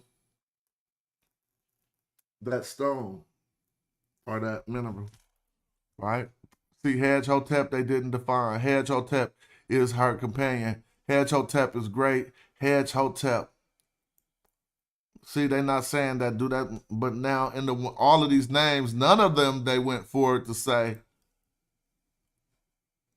she of go. Now, Remember when I was talking about the pef, the pen, and the tie, and the pie? It becomes significant here. The possessive prefix is in ta, neti. Now, ta is giving us really like a the, but the net is giving us the one belonging to or of that. So that's why I say she is the feminine entity, her, that one. I mean, you know, the, really, but they ain't like the. That's like belonging to, so of. Silver. Possessive prefix and a noun. Now notice here they didn't tell us, but they tell us the noun is silver, but they didn't say that this has anything to do with the way she appears. We can, now the one that comes up, and that'll be consistent, and you can do the homework for yourself. I shared the website. The one, you look at red, now this is, and I could have transliterated that with a small h too to see what pops up, just so you see nothing. Now this is a hedge poo. See, didn't we just go over a poo? But this is a, now look. So now what is this right here? A subject plus poo. Who remember what poo means? So out of all of them, I would say that this hedge poo is saying that this is silver. But if you wanted to say, nah, you could say she is white or she is shining. You'd be forcing that into there, but it'll work. But look, because remember we just did the breakdown on poo. Let me show y'all. What did poo mean again? So this is a name, but her name is made from a particular kind of construct. It is an apoo construct. Because poo don't make no sense in her name. Who remember what poo mean? We can translate it for ourselves. It means that is. Remember, it ain't no feminine on the poo. So therefore, this is still that is silver.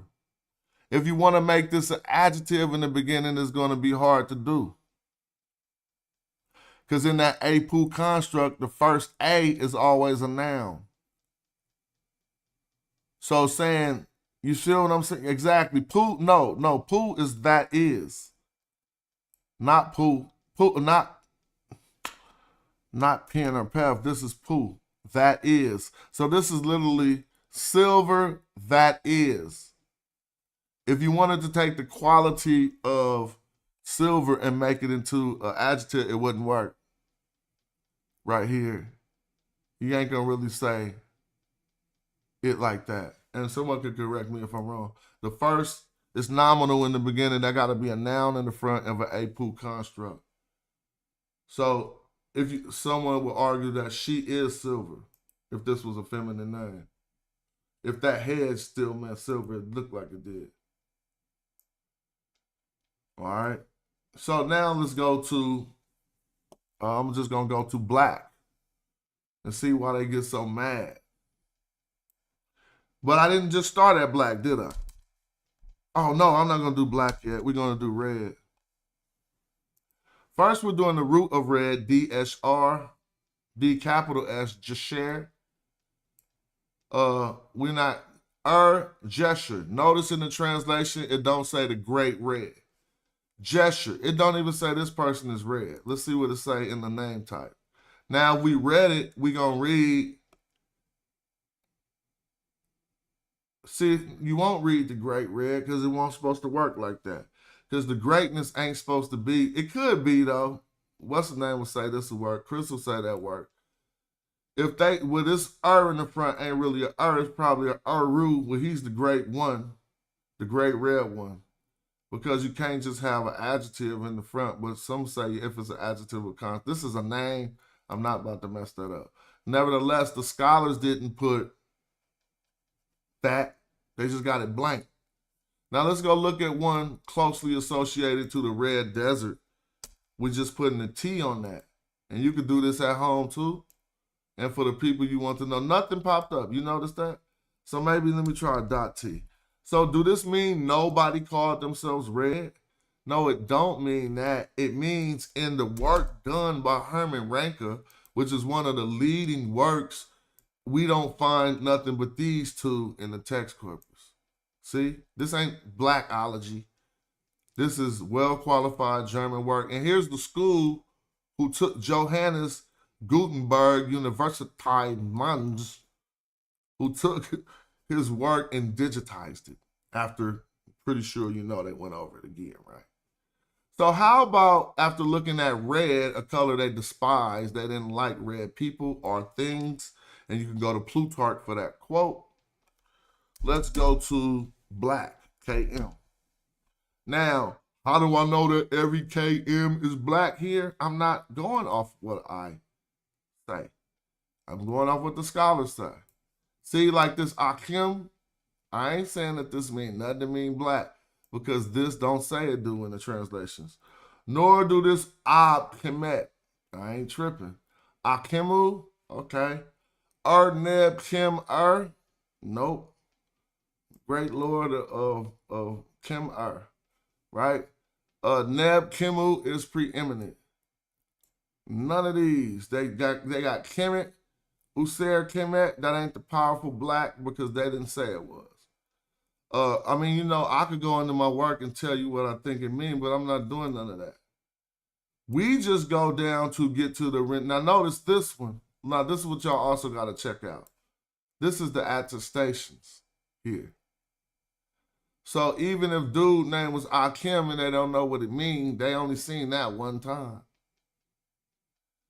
Ab Kemet, they only seen that one time. He seen Akimu 3 times. All of these don't mean nothing with black. Go down to the one that mean black. Bow. 25 times. Meaning he got 25 attestations where it was a person called Kim. Did I say this mean black? Well, he ain't going that far so let me show y'all the truth. What the scholars did, and I know this because I got all the homework. The scholars from Johannes Gutenberg University, Mainz, were being liberal, and they said that this means the dark one. That's true. That's a great translation for it. But I got Herman Ranke's book in German because I had to check that. So let me go to the slide. He don't say that. Let's go to the slide. Here go a screenshot of his book in German, and you tell me if this say black or dark. Now I'm about to go type dark in your translation in German and see if this pop up. See, these are screenshots out of the real German book. Der Schwarz means the black. These are the same names and how they looked. No, these are different ones. Actually, some of these didn't even make it into the digitized version. That's why they say you can watch the movie, but always read the book. Exactly. Right here, the black, the black, the black, the black. And that's the name of the book. So when we come to here, we still see the phenomenon that, hold on, when we was looking at other colors, it wasn't nothing there that said any of those colors had to do with darkness. This ain't related. Now, when we click this, we got to be fair. What category do the scholars got this one in? It changes. It completely changes. Let's go down. What is this? Name type. Physical quality. See? That's what Diop talking about. They was calling themselves black.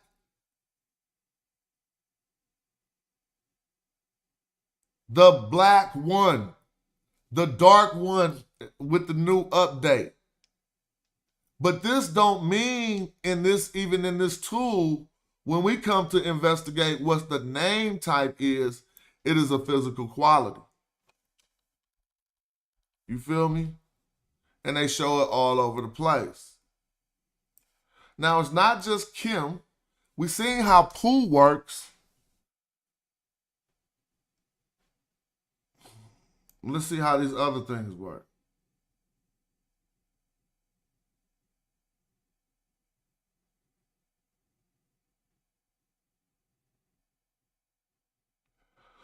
Again, the ones I'm skipping over aren't defined, and you can see how plentiful or how not plentiful they are. Oh yeah, divinity ain't physical. Thank you. That's that. Anything that they got for that, he got it in theonyms, theophoric. He say it's a theophoric name. That means you're related to God or something. That means is divinity. Now, I'm skipping all these. Y'all see, I'm skipping. I could go over here and conject that all these got something to do with black, but that ain't the homework we do. I'm showing you where the scholars are saying that mean that. Now, I come to this last name that they got 3 renditions of in here. Again, these are individuals of different heights and status in society. Now, what we just learned about this Ta is about to be applicable in her name. So now you're going, and I'm going to let you hear a scholar, one of the leading, let me see if I can open that up. I didn't, let me see if I could go zoom. I'm going to open this up where I had an interview with one of the leading people out here, right? Video. And great.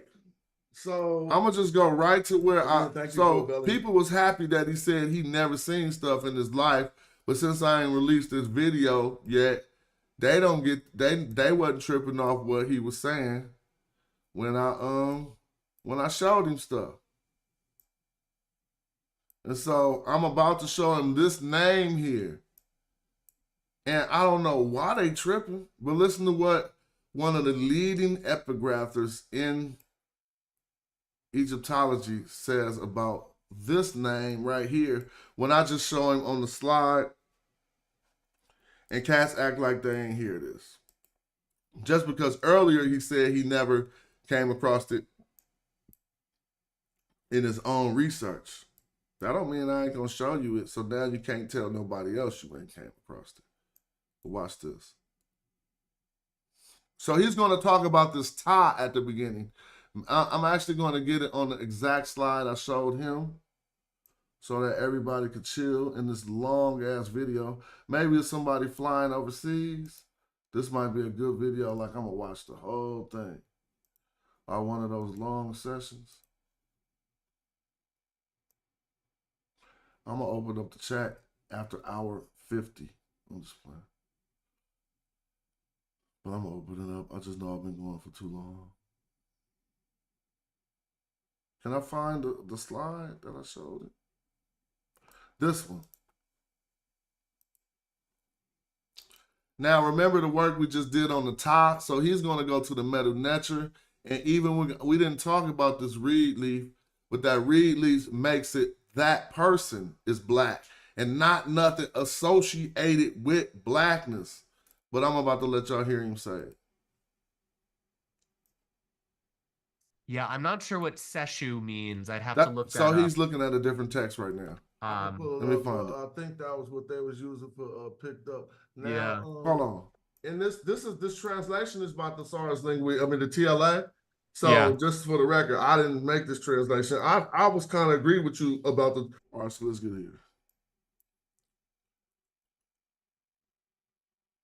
On the screen. Here we and go. Herman Ranker took the name This. Takemi when he found it in the 3 attestations, and one of them was the same person. That's what that kind of means. The dark one, and when he said the type of name, it was demonstrative pronoun plus an attribute, and the attribute being a physical quality. So here we see they made a Nisba out of the term, the root Kim, put a reed leaf on it, you know what I'm saying? And they make Kimi, the black one, or one associated to darkness. And the Ta, they really used, he called it a demonstrative pronoun. I guess definite article or demonstrative pronoun. But this is, if it's a definite article, it ain't really a demonstrative pronoun. He said it'd be this black one.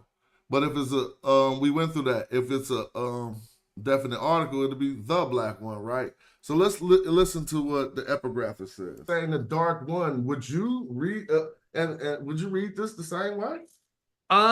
It's so I will also say I'm not an expert in personal names, and I'm also not a spelling in. So these are, I think these sources, they seem to be, especially the first one, is coming from an administrative text.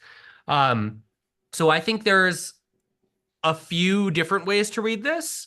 You could either say it's ta kemi is short for ta kemit. Again, so the black feminine one, and then we know it's clearly feminine there because the black feminine one. What part about this ain't they hearing?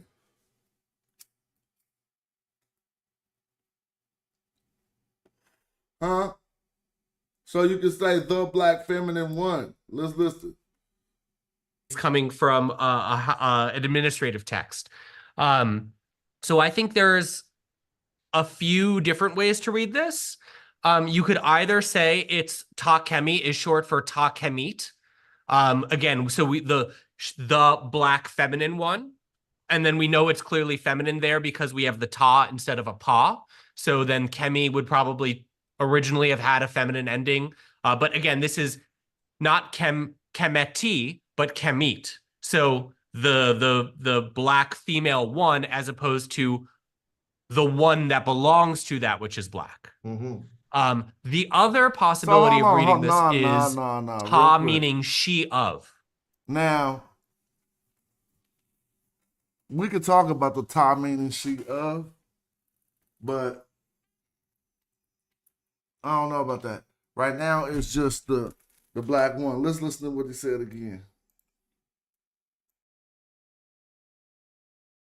Coming from an administrative text. So I think there's a few different ways to read this. You could either say it's ta kemi is short for ta kemit. Again, so the black feminine one, and then we know it's clearly feminine there because we have the ta instead of a pa. So then kemi would probably originally have had a feminine ending. But again, this is not kemeti, but kemit. So the black female one as opposed to the one that belongs to that which is black.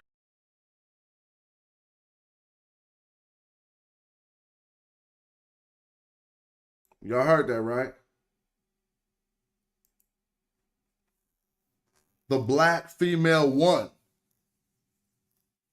as opposed to the one who is related to something black. Listen. Coming from an administrative text. So I think there's a few different ways to read this. You could either say it's ta kemi is short for ta kemit. Again, so the black feminine one, and then we know it's clearly feminine there because we have the ta instead of a pa. So then kemi would probably originally have had a feminine ending. But again, this is not kemeti, but kemit. So the black female one as opposed to the one that belongs to that which is black. Mm-hmm. The other possibility of reading this is ta meaning she of. But again, I think that's too late. That would probably be 10n kemi for this. But it's also possible that this would mean she of the black one. So maybe she of Osiris, depending on the date of this attestation, though. Wonderful. Yeah, he tried to throw in those other possibilities so you won't be limited. But his first reading agreed directly with Herman Rank. She is the black one, basically. Trust me, so that wasn't even nothing. No, this tie right here is something different. So let's talk about this now. Well, we don't really have to. Right, but you see the tie right here, as we pointed out. And we got the Kim, and then they put the reed leaf on the end just to turn that into an entity. They pointed out the entity and used the color adjective, made it into a noun. So these are individuals, right? So it was proven that, yeah, okay, individuals did call themselves black. But look how it gets sticky. Because a man would call himself him, these certain gentlemen. Some would amend it at the end of their name, like Patakim.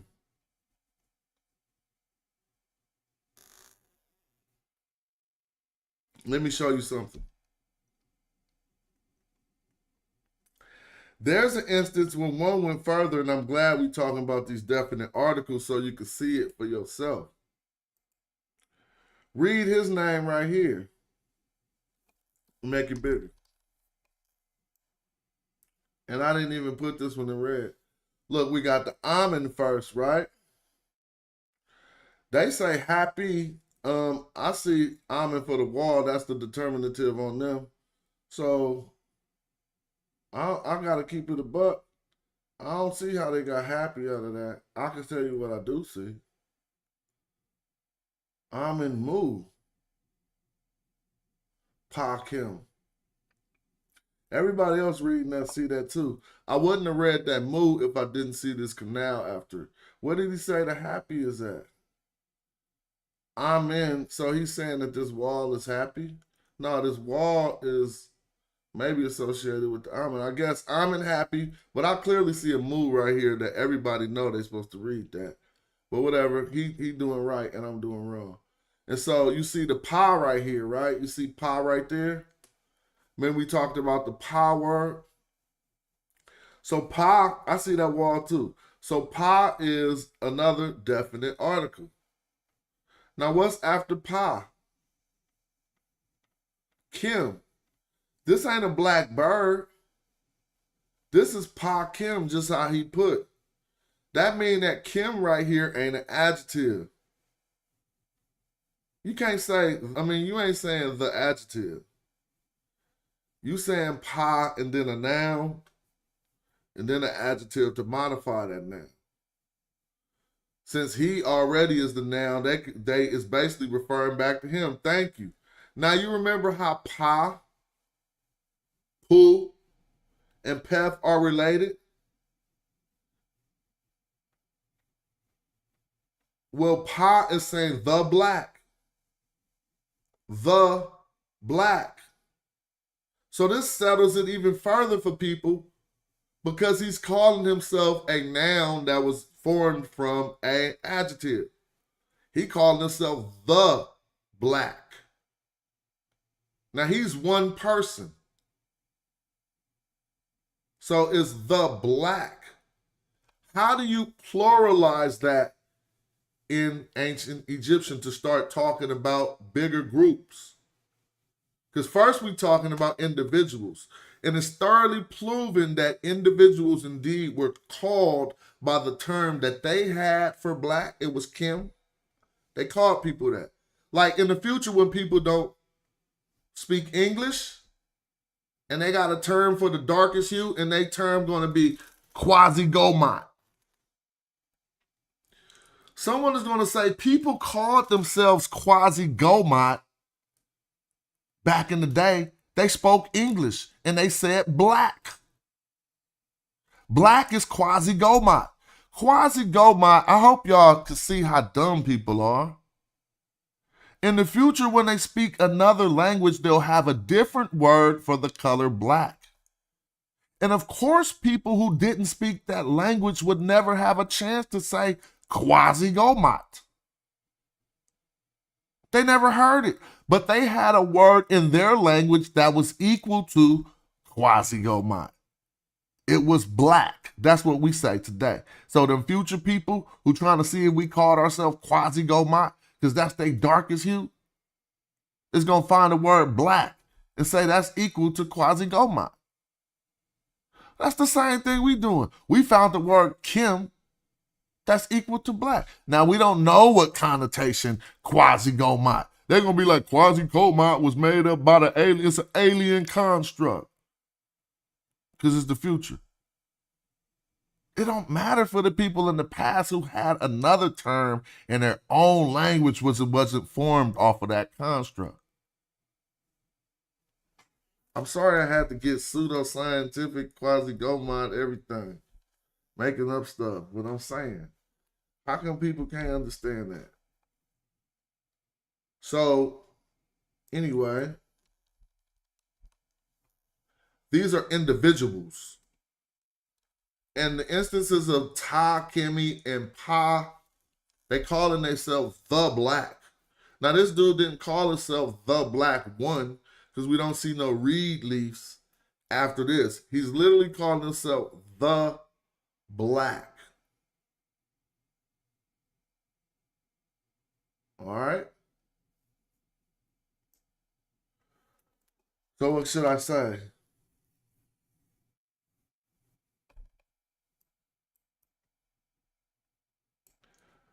I know what I'm going to say. About 3 hours into a stream, I'm just chili cheese fries. Then I'm going to play some video games after this. Like, forget it, man. Chillers. I got to work on, I don't feel like working. I'll work tomorrow hard. Then I'm going to read some Metu Neter, chill, study on my skills, and whatever. So then, now what happened here? The individual term, Kim, and the feminine of that, Kemet, and I'm going to show you in renditions of that being used for women who walked around Egypt calling themselves Kemet, okay? And being called by others, Kemet. All right? We can look at the various different renditions and get it in. She is the dark one. This name is rendered to be a physical quality. Feminine. If you just take the Kim, which we got identified, the question was, now let's start investigating collective terms. I got plenty of scholars, even Garfield and them scholars just busted their head, but they didn't even know. Because she said to form an abstract collective, what would they do, y'all? Add a T. In some instances, yes. In some instances, it'll be a W, just like Shamsu just put up. So if we start to see if we wanted to see if this extended to a collective term, we would be looking for groups called by the same term in the grammar of a collective or in a grammar of something stated in multitude like plurality. So then your options in ancient Egyptian are going to be a T.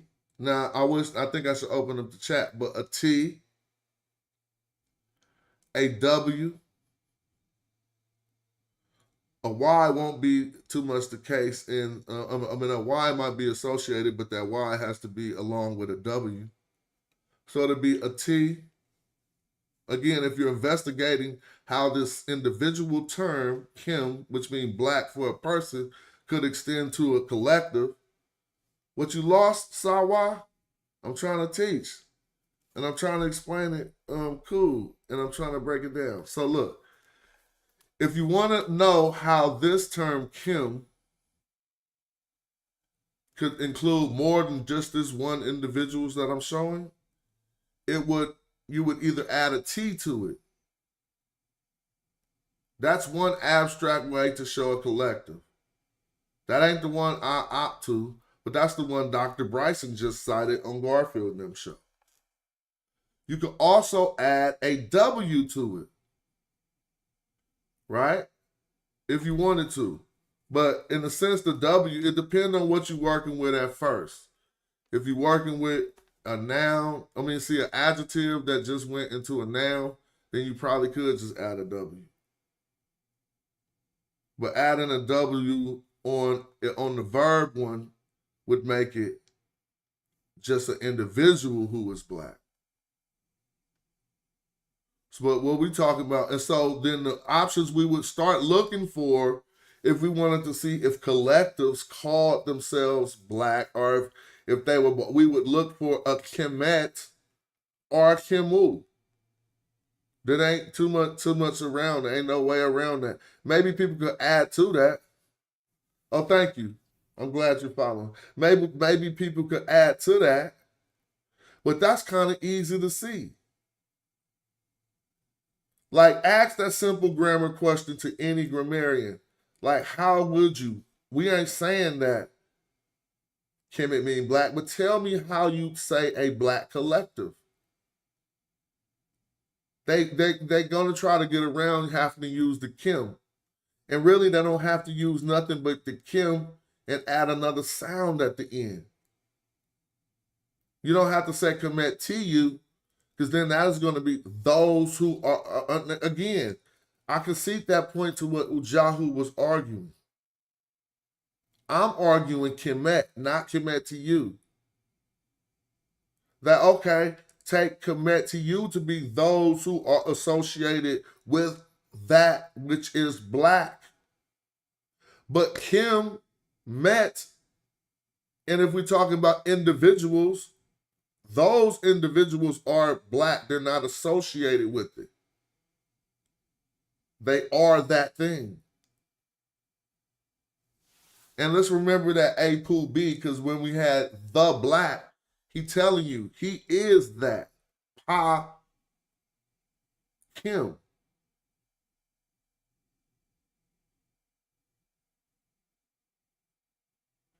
Now, there's a good one I talked about the other day. It's Kemu. Because remember what I said, when you find it with a W on it, it can mean plurality. But there's instances when it don't. This is an instance when it don't. That's why we know the root to his name must have been the verb. Well, I don't want to say must have. There's quite possibly an option that, as most, the grammar leads us to believe that the root to his name was the verb Kim, M, which is to become black. And then in order to take it out of the verb class and make it into a person, you add a uche. So don't be misled by the rendition that's rebused out on the screen. At least someone can say, no, that ain't rebus. I will argue it is because of this. This is the most common way he wrote his name. Now, you can't take a K and prefix it on mu and get anything in the ancient Egyptian language. So the suffix is amended onto the root Kim, which gives us Kimu. Now, here's one way he rebused it out. It ain't the simplest rebus, because he spelt the beginning, and then he created the double M to let us know it was starting from the verb, because in this one we would see the double M. This would be K-M-M-W, M-U, Kimu. But it don't have to be spelled out. We get in the Kimu. Now, down here, he added the hieroglyph to make sure, in this one rendition, the hieroglyph was added to make sure the focus on his blackness was retained in his name. Let anybody try to discredit that. The hieroglyph is supposed to be to let you know to focus on the color. So we got a person. 1, 2, not just a person. 14 attestations. 2 of them are the same people. So we got people. This was probably, who took, it appears that they took the verb to become black, changed it into a noun by adding the uchik on it. Now it is one who has become black, or one who is becoming black, or one who is black. Because that becoming just got to go. How that's going to work? Unless you tell me no, you have to keep that in there with the grammar. So this isn't plurality, but what, lo and behold, I got a letter from a scholar PhD, right? And now I'm gonna go into my Google Drive. Because that's what they do. They email their peoples, right? When they like, I got a big finding, they email their counterparts. So I got a letter from this scholar PhD. Where that's at, man? Recent. And where that thing go? I've been listening to too much hip hop, as you see. Here it go. And he said this. So we're gonna see the level that we at with it. This is a linguist and a Egyptologist who says, two versions of the spell 189G of the coffin text clearly read Haka in Kemet Tepiu Ha. And that can be translated as, you have ruled Egypt, which are on the earth. Did y'all hear that bad grammar? You have ruled Egypt, which are on the earth, which is inconsistent as far as number agreement is concerned. If one translates Kemet as Egyptians rather than Egypt, the plural agreement of the phrase Tepiu is consistent with that of Kemet as a plural noun. This interpretation is consistent with that of other lacunary versions of the spell, whose reconstruction appear to have meant to be read Haka in ek Kim-u. See? Kim-u. Tepiu ta. So he's saying that other reconstructions appear to have meant to be read Haka in ek Kim-u with the plurality on that Kim, remember? Tepiu ta. In this case, the reference to Egyptians, really, he want to say blacks. But the reference to Egyptians rather than Egypt is more implicit.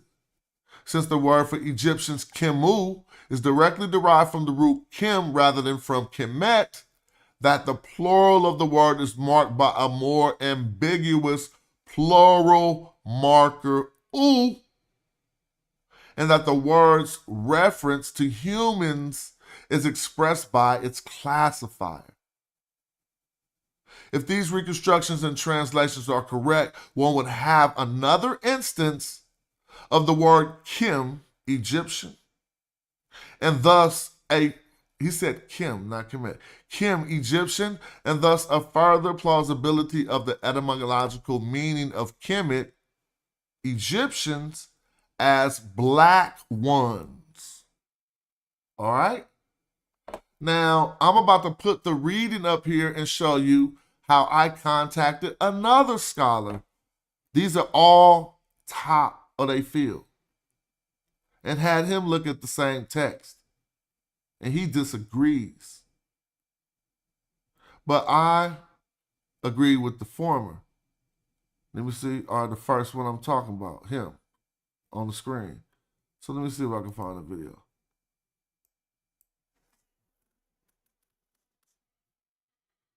I'm tripping. We got a marathon going on. I normally talk for an hour. I done talk for 2 or 3 hours. Let's see if I can find the video. I'll talk longer than an hour sometimes.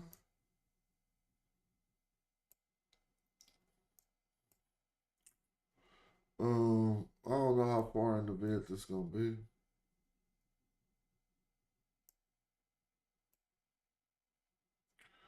If I can't find it, then I can't find it. I'll show it at a later time. But basically, we can hear how he kind of disagrees with this rendering. But we're going to go over this rendering here because since we're scrutinizing the glyphs and we understand that if you add the uchik on the end of that Kim, you forming another collective in a different way, and it's hard to read anything other than blacks in that instance. Since we're not talking about Kimu, one person.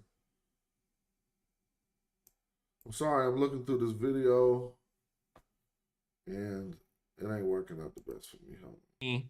Or too many hairs. Cattle metaphors. Have the Oh, chick kind of like, it's right here. a mouse, but the Varus, because I First, let's hear him say I was reading expertly because they hated on that. they would have really emphasized that. The arm here can also. We're about to listen to that just for the fun of it. Wouldn't say he's going down to Kemet. Maybe he would have had to say something else. And here's where we don't know. So I would not necessarily take this as an example that, you know, Kemet is a location only in the south of the country, and that yeah, me neither. Forget it. The arm here can also mean like an occasion. Forget it. I'm not trying to let him say that I read expertly. It was just for me and my friends were trying to work this one out. And from your expert opinion, this says Southern Kemet. Egyptian. All right, here we go. Finally. Dang. Tepiu is consistent. I'm reading what's on the screen now, so let me scroll up. Because we have a few reconstructions made by, I think, Hertzseth. And I just want to read, I contacted another, my last book I published recently is called Black Like Osiris. It's on Amazon. I'll send you a copy just for the fun of it.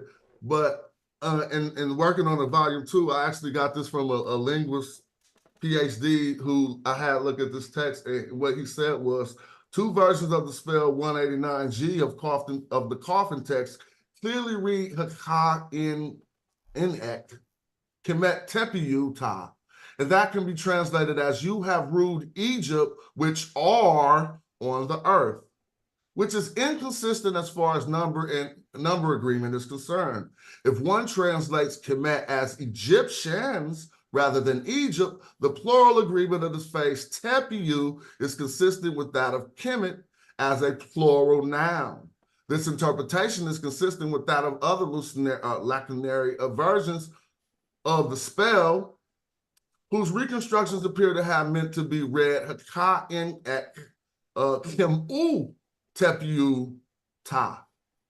In this case, the reference to Egyptians rather than to Egypt is more explicit. It says, since the word for Egyptians, Kemu, is directly derived from the root Kim rather than from the word Kemet, that the plural of the word is marked by the more unambiguous plural marker, U, or W, I should say. It says, and that the word's reference to humans is expressed by the classifier. If these reconstructions and translations are correct, one would have another instance of the word Kim, Egyptian, and thus a further plausibility of the etymological meaning of Kemet as the black ones. Now, I just contacted this person I'm talking to, having him review what this other PhD says. This is a provocative claim, saying that we have an instance here where you have to translate this as the blacks. He said the black ones. And so let's listen to the refutation by one of the leading epigraphists out. Now, this is crazy here, so I will hear from you. How would you respond to that?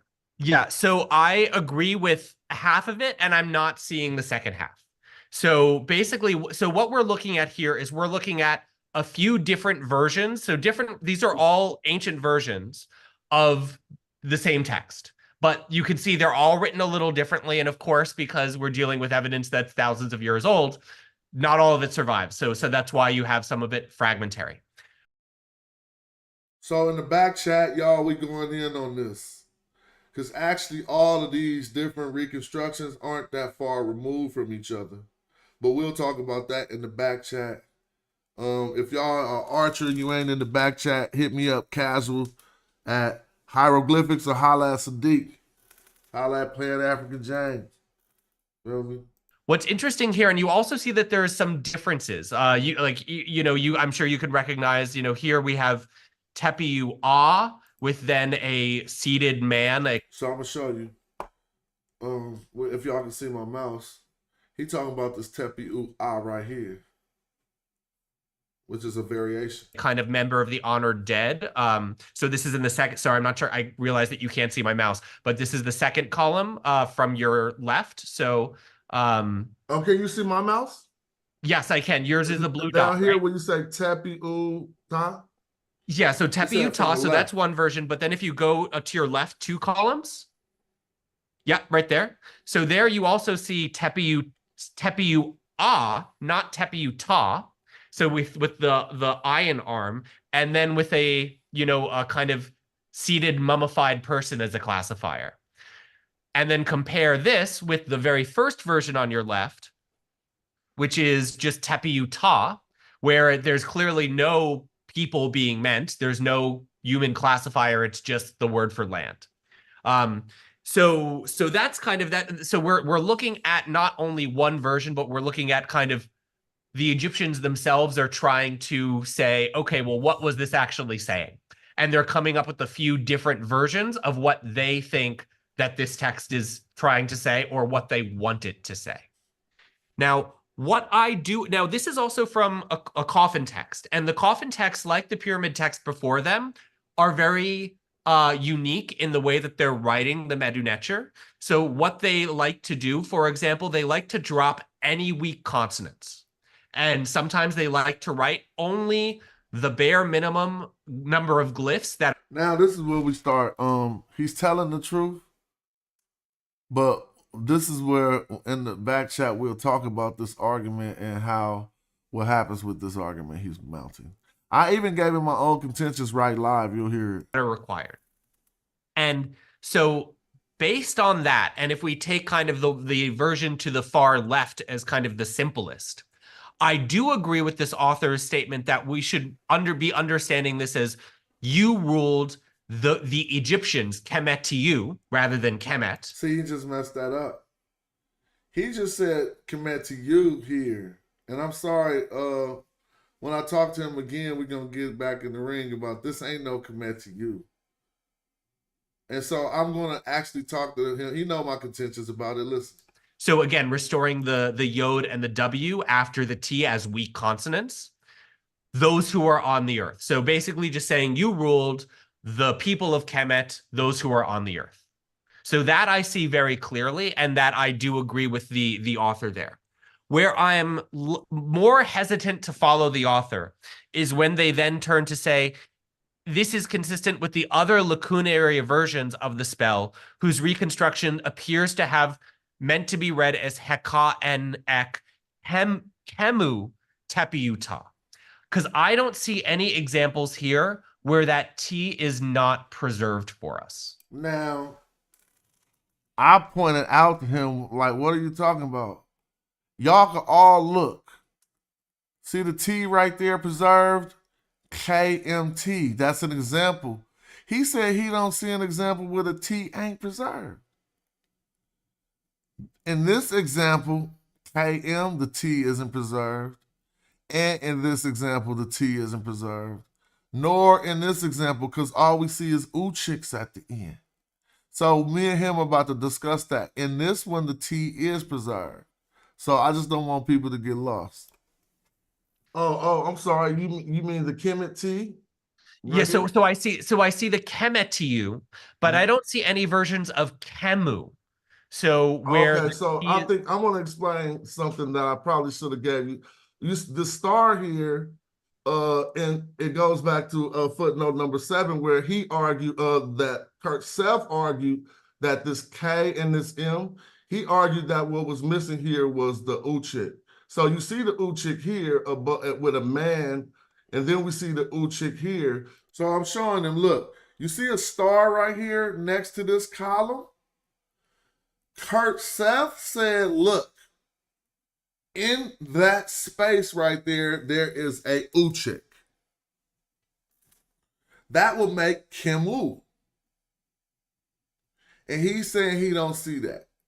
So it could be argued that it is a complete Kemet here, but then there's not enough space for the reed leaf and the uchik to make that be a Kemet to you. So I think the argument is based on what is stated by this reconstructance, that there is a uchik here. You see what I'm saying? I see what you're saying, but again, and this is now speculation because this is lost, but I would not also, because every other version that we have that does preserve the word preserves a T here, I would say that there's enough room for a quail chick and a T. So his argument is that in this little space right here, even though Kurt Self didn't say it was, he say that it's a T and a quail chick right there. So that's his hypothesis, and he's gonna show me how. Okay. Because a lot of times you could have the chick kind of like, because the chick has a natural kind of like slant to it, so it's really easy to squeeze that T, that half kind of bread loaf, in like above its back, so it can still fit within kind of one square or rectangular portion. Of course, now I'm speculating here. He's honest in his speculation, but he's gonna stand on his premise. This is That's just my fine. best We've guess. all Yeah. speculate. But I'm about to push line. That's perfectly fine. Yeah. But in those- that hypothesis, Mhm. you say they omitted the reed leaf just because Kemet is a construct we really never find. I think we do find it. Y'all want to look for that right now? I'm magi'd up. Nah, we don't find Kemet ever. But what he gonna say is that the final is omitted. So I'm just saying, this is Kemet. We can just look at the basis of Kemet and see if we start finding any derivatives where they got in parentheses See, this is Kemet TU. Where do we find Kemet I ain't never seen it. But I wasn't trying to be disrespectful. You have to, if we was like, I'm just like gonna ask him in my next email, let me see some instances of Kemet They ain't here. That ain't the only way you look, but I'm just saying. Again, because the reed leaf as a weak consonant and the W as a weak consonant are likely to be dropped in certain religious texts. I never found, because my lack of, my limited research, I apologize. I don't know what you guys, you probably, with a KMT without the reed leaf and an uchik, I couldn't, you know where I could find that at? Thank you. I had to reword it. I'm like, I ain't seen that. You talking about what you ain't seen. I'm telling you what I ain't seen. So let me apologize and reword that, because you are the expert, but I'm saying, show me where I can find that at. Not watching, not have it. He probably gonna say he gonna provide it for me later, but let's listen to that segment over. Have the chick kind of like, because this ain't like how they talk to the experts. They ain't got no standards on nothing. I can stand on my research. Because the chick has a natural kind of like slant to it, so it's really easy to squeeze that T, that half kind of bread loaf, in like above its back, so it can still fit within kind of one square or rectangular portion. Of course, now I'm speculating here. This is just my best guess. Now, the funny part is, Chef was on the other show laughing about Kikiing about the expert telling me he ain't never seen that. But I was laughing like Chef ain't seen the part of the video where I got him back with what I had never seen. And when he had never seen something, I showed it. Now we're at the point where I ain't never seen nothing. And I told him right to his face, cut that out. I ain't never seen that. But I had to be more humble because he's the expert and I'm trying to learn from him. I beseech his knowledge. That's why I contacted him. He ain't contacted me. But let's speculate. That's perfectly fine. Yeah. But in that hypothesis, you say they omitted the reed leaf just because Kemet is a construct we really never find. I think we do find it, again, because the read leaf as a weak consonant and the W as a weak consonant are likely to be dropped in certain. Hey, where Chris at? I wish Chris was in the chat. You know we don't find no Kemet. Ooh, he was doing me in, but I stood my ground. Listen, religious texts. I never found because my lack of my limited research. I apologize. I don't know what you guys. You probably with a KMT without the read leaf and a Uchik. I couldn't. You know where I could find that at. I don't have the reference. I don't have a reference offhand, but I could say that it would not be. I don't think it would be particularly weird. All right, he ain't got a source, but he don't think it'd be weird. See how we get it in? I showed you what I said you ain't seen. Now I'm asking you where I can see what you ain't seen, and I ambushed with the question. I don't expect him to have been prepared, but he know for a fact he could be like, man, I was at Luxor and it was right there. Yeah, I hear you. Yeah, and so that's interesting, and that shares a lot of light on some of the things. And so we're 30 minutes in. Can we go back for 1 second? I had more to say about the other versions. So notice, so that's just the first version. Or the first and last version. So the version on the left and the version on the right, and then some of the versions in the middle as well, where they say, you ruled the Kemet to you, those who are on the earth. Nah, hold on. It's interesting though. I'm sorry, it just don't say Kemet to you, and that's just so against my argument. It says Kemet, y'all. He's just making it Kemet to you. So in order to make it Kemet to you, I'm going to ask him, good brother, you made this Kemet to you, so I need to see other examples of when Kemet is Kemet to you. That the other versions, for example, specifically the second and the third one, kind of play with this. Well, the third one says the Kemet to you, those who are on earth. But the second version, then whether it says Kemu or Kemiu or Kemetiu, who knows?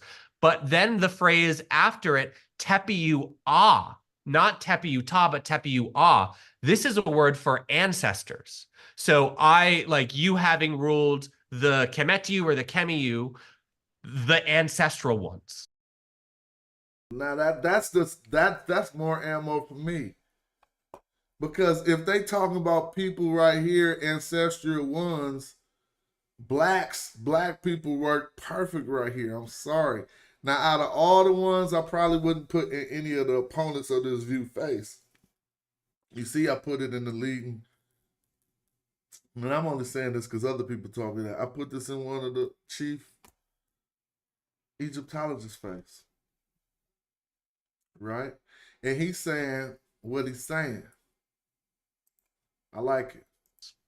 So there we see a variation. And so I'm not sure if it's kind of important to your research, but I did want to point it out because that's definitely important to my research. That's very important. Now I stumbled and fumbled on that Tepiu for a minute. I couldn't find examples of it in other places. That's this one right here.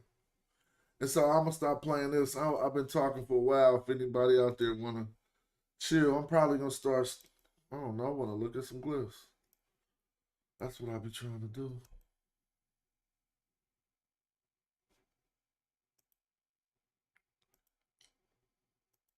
Recording in progress. Recording stopped. How do I stop that? Oh, all right. Recording stopped. I'm gonna share the invite link. If anybody's still around, feel free to hit the link. You can learn how to read some glyphs in one session right now. And it's gonna be an elementary sentence like Bob ran, John runs. But you'll read it. So what I just be doing for the fun of it, in the danger room, there go Eddie K, old school Eddie K. I might let you host the show today. We having a marathon. Old school Eddie K, the chief contender. What's up, my Etienne?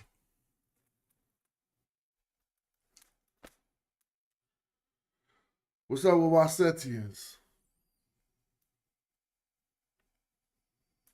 You there? Oh, you connected your audio. Peace. Peace, peace. What up? What up? Nothing too tough. Enjoying the presentation. That's all. Hold on one second. Yeah. Quick question though. Mhm. I was recently just stumbled upon the TLA as well. Mhm. So I typed in Kemet KM.T. Mhm. It gave me limna. It was two occurrences, and one of them it says a woman's ailment. Mhm. Are you familiar with that occurrence of the Yes. Kemet with the Uh-huh. as the feminine? Yeah, we can look at it now, and I'll show you. Okay. Had you investigated it? I screenshotted it.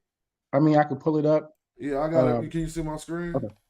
Okay, I'm looking at I'll just pull it right up. So we'll just it. start Okay. at Kim for people, Okay. and just go through it. Mhm. So You know, let's go ahead. I was just gonna say it's it's my first time, so it's really hard getting familiar with the TLA. Navigating through it and stuff. So Mhm. it was kind of hard for me to finally switch it over from English to German, and how to go. Yeah, it should be somewhere. It's this one, probably. Let me see. English. No. Translate selection to English. Let's see. Let me see. It should just translate the whole page. An illness. So this is an illness, but they got a feminine illness on here. Let's watch. Yeah. But let's keep going. The ID number, the limna ID number is 164,400. All right, thank you. Okay. I'll just put it right here. 164,400. Yeah. All right, they ain't giving me up here. I'll put it at the bottom. Let me make sure I'm giving it to you right. Yeah, 164,400. I just think I put it in the wrong place, but I was right at it. So look, because it's right here. Yeah. Translate to English. But the glyph they have is like I haven't seen it spelled like that before because behind the L and the bread loaf, it's like a circle with like a almost like a I don't know what it is. He gave me the lemma, so I'm gonna have to go to the new TLA just to pull it up by the lemma. Okay. Because I'm not searching by lemma, but let me see if I see it. In order to just be all in my face. So I'm just gonna new TLA. Go ahead. Okay, it's given an attestation from 1845 BC through 1773 BC. All right, now, so on this one, are you using the old or the new TLA? It says TLA version 2.1. Do it look like my screen? Let me see. Yeah. All right, yeah. So now I can just come down and search, look up lemma ID. What is that? What is that? Lemma ID. 164,400. 164,400. 164,400. Look up ID. 164. So a woman's ailment. Now you click the occurrences. Two occurrences. Yeah, but you investigated them. But I couldn't understand it. That's what I was getting at. Like as far as navigating. There we go. All right, well, let's go over it. Medicine for a woman who suffers from suffers from all her body parts from the hollowness of her two eyes. She is Kemet sick. Okay. She is Kemet. So now I've never seen her that eyes. I don't know why they says she is, but yeah, this Kemet. So I don't know if the medicine. I would be why you would have to investigate this papyrus because this might be the cure, but they just right now got it as the ailment because the she is don't work. This is right here. It don't go with what's after it. It go with what's before it. So this is attached to her eyes. You see how I say she, her eyes, two eyes, she, her. This is her two eyes. So that it right here is taken up. They trying to make this as a is sick, and people will show you that I mean, Maybe the ailment is called Kemet, or maybe the remedy is called Kemet. And the Okay. only way we would really know is if we read into the whole text like this and Okay. start to see. But yeah, I am familiar with that piece. We got Baba Reggie in the building. Say Berezi. Can you hear me? Yes, sir. Okay, great. Okay, so this is really interesting. And I'm been under the weather for a while, my own doing. But if you can go back to that line where it says Egypt on Egypt or Egyptians on the earth, Oh right? yeah, Tepe Utah. Yeah, let's look at that. Let Again, me- I got the two scholars disagreeing with each other. I'm just gonna put this up here. No, that's the video. I'm gonna just try to find the slide. Mhm.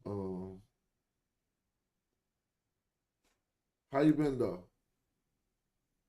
Well, I got a bunch of things going on at me at the same time, but I am going to present for ASCAC on Thursday, and Jedamonk is going to present on Yeah, Friday. the archer's gonna be in the building, full funky fresh in the flesh.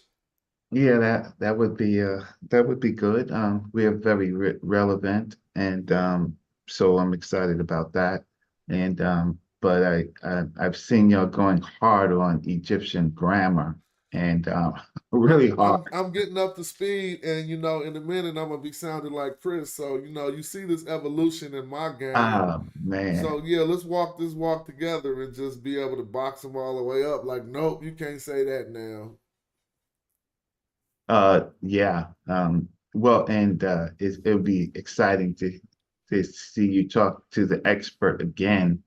And on the other side, I it seems so sorry when you talk to Egyptologists and you don't know any Metu Neter, and you go to all of the other points that are just totally irrelevant to the language. And my conversation on Thursday is going to be the fake terms Egyptian and Egyptology, right? Fake terms. And uh, and they attack Kemet, and Kemet to you all the time, right? They say the craziest things, and so now you're in the language, and this is getting crazy. So I'm going to ask you to read the last line. Well, the first line to the right, All right. since you've been going on with this. So I would say So okay. read. Let me see. Okay, so these are Yeah, so I would say Haka Enek, or I yeah, would say he has ruled. right. Kemet, I would say blacks. The reason why I would say that, I'll explain it. Tepe Utah, because as my brother Sandro Capochichi pointed out, that this term Kemet, which only occurs with no determinatives at all, so we can't put it in a category. We just have to accept it the way they gave it to us. And in this instance, it only means black, right? Kemet, right? Now, it is somebody he's ruling. And so we got a U in the tepiu, which is plural. That means we got to have agreement between this and the tepiu. So if tepiu is plural, something before it was plural. So it's not black, it's blacks. But I don't even say blacks. That's not in my lexicon. I'm telling you the literal interpretation that you can't get Egyptians out of this. And then when he told me that this one said the ancestors, it made it even more. Like, oh yeah, they talking about a lineage of a type that come from one line. Because he say this column says Hakal, as we see in ek Kim U. Now in this one he tried to say that it was all kind of stuff in this blank. But what I let him know is Kurt Seff didn't say that. Kurt Seff said only thing missing from right here is a U chick. And therefore we got Kim U, which would corroborate my reading of Kim Et as a plural or as blacks. I know collectives are normally looked at as individual, as singular, but if this ancient Egyptian looked at it as a singular, he wouldn't have said Tepi Uta. He would have just said Tepi, tepita, right? And he got this uchik there letting you know something before that is plural. So that means this is blacks. He just took black and made it plural. Now, these other renditions corroborated because they did not even write Kemet. They just put Kim and an uchik. Now, if we want to go look in the coffin text to see what Kurt Self put for the star, I'm going to tell us now. It's number 7. It don't say this on the screen, but when you look in the book, you say that boy code. It's going to be number 7 footnote over to the right, and it's going to say, it's going to have a uchik. And he's saying, oh, that's a uchik missing. So he's saying that this word is kimu. So I think the first scholar who I had weigh in on this was more accurate. But go right ahead. What you see, Reggie? Oh, okay. I pretty much see the same thing. I'm just looking at it differently. So I think on this slide, you should put the footnote on this slide. So add the footnote All right, I'm to gonna it. start finding it now while we researching. Here we go. I'll find it. Come on, Erkton. Yep. Keep going. Yeah. So then the next time you talk to him about it, that is on it. And so now he has to, it's different when you're, Kurt Cease is looking at it from the wall, right? And everybody else is looking at it from Kurt Cease work, right? That's the problem. You're looking at it from Kurt Cease, right? And Kurt Cease was looking at the wall, and he made the notation, and there's a reason why he made the notation. So this the scholar that you was talking to, he was trying to make it Kemetu, Kemet, and then he told me there's a rendition that could be found that is Kemet U. And I'm not, I'm not. I'm not shy, and he's saying that I contended against that. So it's not like I'm talking or knocking him or anything. He has a basis to what he's saying, but I'm saying I can't be forced to agree with that because I look over these texts all the time, and we ain't. Have you ever seen Kemet U? No, I haven't seen it. Ever? Yeah, I haven't seen it. Kemel, yes. So you can continue. Yeah, you can continue. No.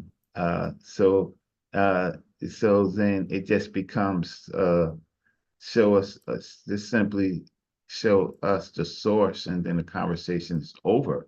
No source. That's pretty much what we're dealing with. But we, again, like you said, we're seeking him out. He's not seeking us out. Exactly. And he knows, but there's a grave danger, right? With him going against Egyptologists, right? It's always a grave danger. You have to err on the side of the institution, right? Rather than say, you're right, except for some of the other scholars, but then they want to call those scholars, or even in the field, blackologist, right?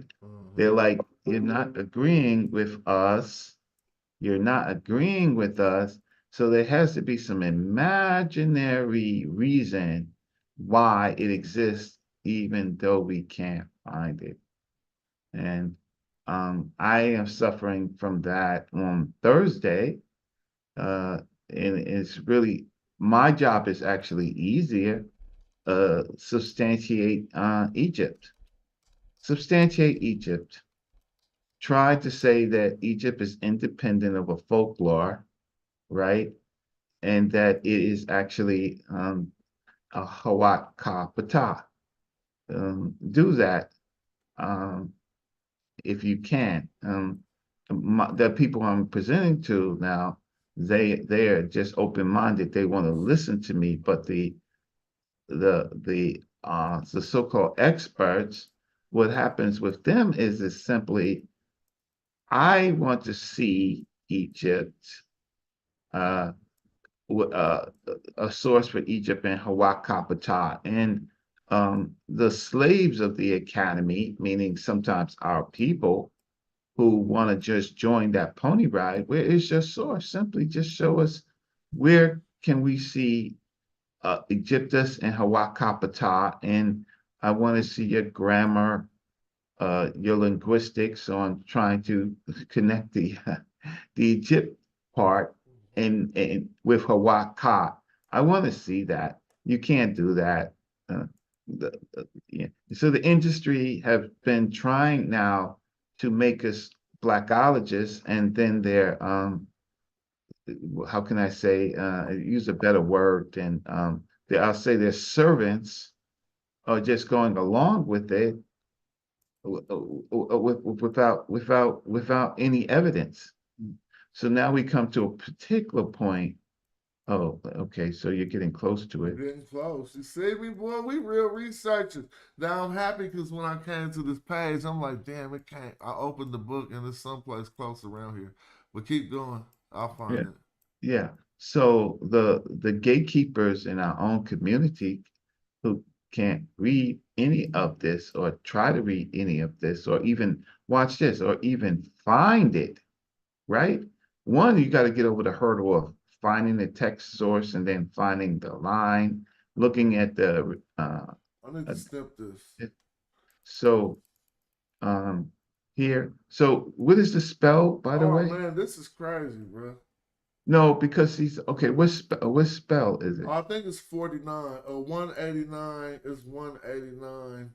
But I think it say 49 in this book. It's like 189 A. Yeah, so It's for coming up, us, it's coming up. What? It's going to be pop up on the screen any second now. and the work that I'm talking about is when it comes to Egypt. Is Egypt, the word Egypt, independent, or is the word Egypt based on folklore? And I'm going to say it was populated by folklore, right?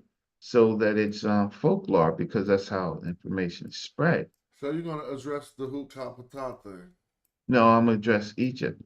What you going to let us know that it didn't come from Hukapata? Oh yeah, it didn't. It didn't because if you're studying Greek, if you're studying Greek, what the Greeks have a method and it's called interpretatio Gressi. And that is a method where the Greeks map their worldview onto other places that they believe that are barbaric. So the Greeks believed that the ancient Egyptian, the people were barbaric. And so they began to map their world, Thebes, Memphis, right, Busiris, all those type of words. They began to map them onto Egypt, Heracompolis, Heliopolis. It became this mapping of what the Greeks felt these names, place names should be. You're right. And then so there's a lot of erroneous Egyptology done based off that. Like for yes, instance, the Sun people can't be those of Heliopolis because the An don't got nothing to do with the Sun. It was originally called An, but the Greeks called it Heliopolis, so Egyptologists linked the Sun people and said that's those of Heliopolis. You see what I mean? absolutely. And then one of the worst offenders is mapping the Happy River or the Itaru to Nile. So we want to. The Nile is far worse than Egypt. Nilus is the god of the river in Greek, and he becomes the Nile, the whole Nile in this continent we call Africa, right? So Egypt now people will say, well, Reg is not based on the folklore. I said, no, you're only looking at the Egypt case. You're not looking at the whole method of the Greeks. So if the Nile, forget Egypt, just talk about the Nile. The Nile comes from a folklore, the same folklore that Egypt comes from, Egyptus, right? So what we're dealing with always, right? Smash, it's the same thing that you're dealing with here is isolation. they can isolate a particular point, like they have been doing with Kemet. Uh, uh, um, and Kemet is the one that you are actually dealing with right now, right? I gotta get these numbers off of here. What these numbers say? It say BC something because for some reason I clipped. Damn, this screenshot is clipping So, out. brother, so brother, Oh, Reggie, the page. Reggie, Go ahead. just Go ahead. quick question. While you speaking upon it, so just a real easy question, simple question. What would you say would be the toponym of Egypt then? For who? So if English is English, Egypt is English. So what would be the toponym? Like, what does it go back to? If not het Kapatai, what does it go back to in your opinion? Um, well, for the people, the ancient people, the name of the country is Tameri, right? Tawi is the two areas, right? And at this time, Tameri, and then at a later point, maybe ceremonial, close to the same point, Kemet. Um, so that's where but now you deal with what are the people called. That's the problem. The problem is now what are the people themselves calling themselves?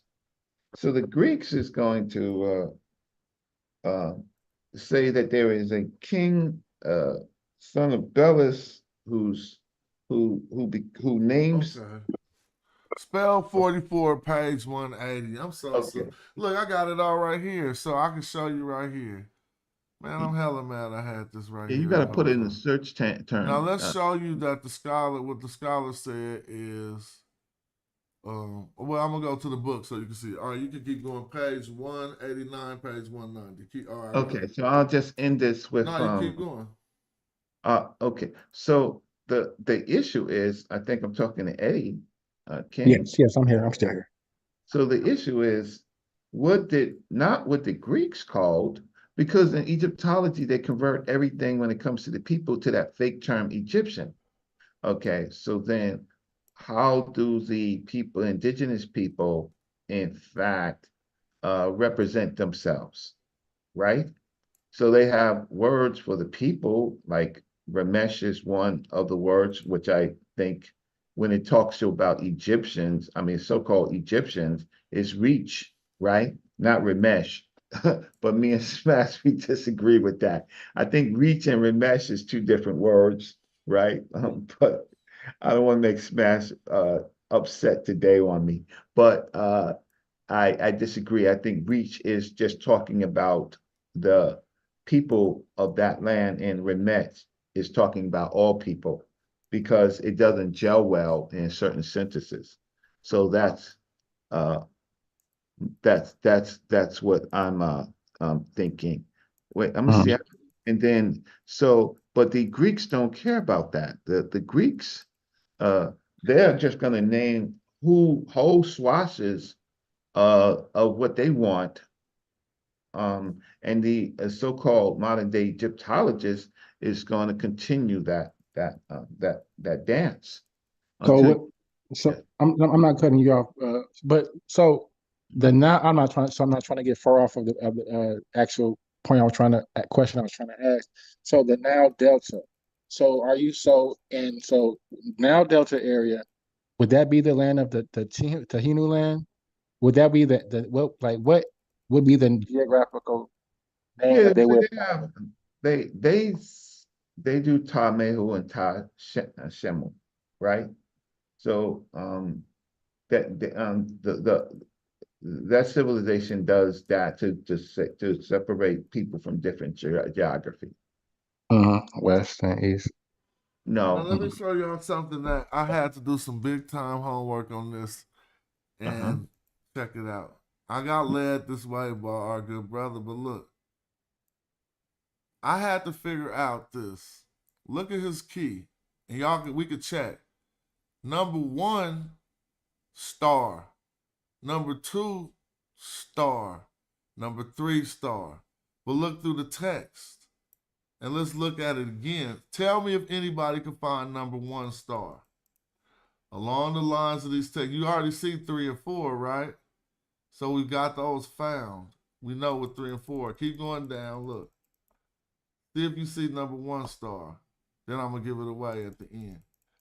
Because I had to trip off this. Anybody see number 1 star next to any of these?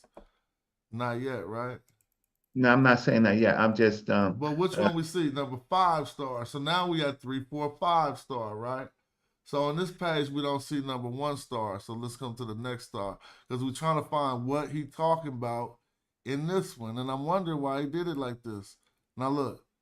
Keep going down each column next to the glyphs and see if you see any notation, like you see number 3 star right there, number 4 star. Let's find number 1 star. Let's keep going down. Do anybody see it yet? I don't see it. And I know what's about to happen. Watch this. So it ain't there yet. Now keep going to what we talking about. Now look, this is the first star. See, because there go number 2 star. right. Y'all see? But he Yeah, didn't but put there's it. a Go one ahead. there. There's a 1 there Where you see a 1 at? next to under the star. Oh, that's a 1 under it? Yeah. Oh, okay. Well, cool. That's definitely number 1 star. I'm glad you met, because I associated that with the lines over here. You feel me? So Yeah. if that slander thing is the 1, well, we clearly know this is the first star. Now, so we got a Kim, right? We got a M, and then we go up to what he's saying is in that star. What do we see? A Uchik. And he's saying he got a question mark because it's broke off. But what I'm saying is he don't say that this is no Kemet to you. He's positing that this is a Kimu. You see what I'm saying? And so Yeah, but they're gonna go like they always go. He says Uchik with a question mark, and so that allows someone. let's show you how we gonna beat the brakes off that argument. Okay. So now what do we see right here? A divinity, a man. So this just wasn't a regular person. The black people was divine, just like you said. But we'll Yes. talk about that too, because they made it synonymous with their ancestors who also stand in the place of divinity. But look, so we see a Uchik and a scratched out thing. Everyone can reconstruct this. That's correct. So we go to another version. We see a determinative for a man of divine man, and we see, because this is what it's used as in this instance, and we see a scratched out portion that was before it. So we come to another version of it at the point where we see the same man, and we look to see what's above the man. What do we see above the man in this version? The Uchik. Thank you, a Uchik, right? So then we come to this version where there is a man. He's questioning, but he can clearly see. He's just like, why they using this determinative for divinity is what he's questioning. Right. Now, what's above this man? Uchik. A Uchik. Now, notice the other renditions don't have a man there after the Kemet. This one has a 049, and this one is left blank. So therefore, in doing reconstructions, we gotta go statistically and off of what we see. If we think that 2 out of 3 of them got a Uchik above the man and we got a blank spot of what goes over the man, we're going to have to look at the facts we got. That the ones where we can see what goes above this man, it is a Uchik. Mm-hmm. So that means that this word would be Kimu.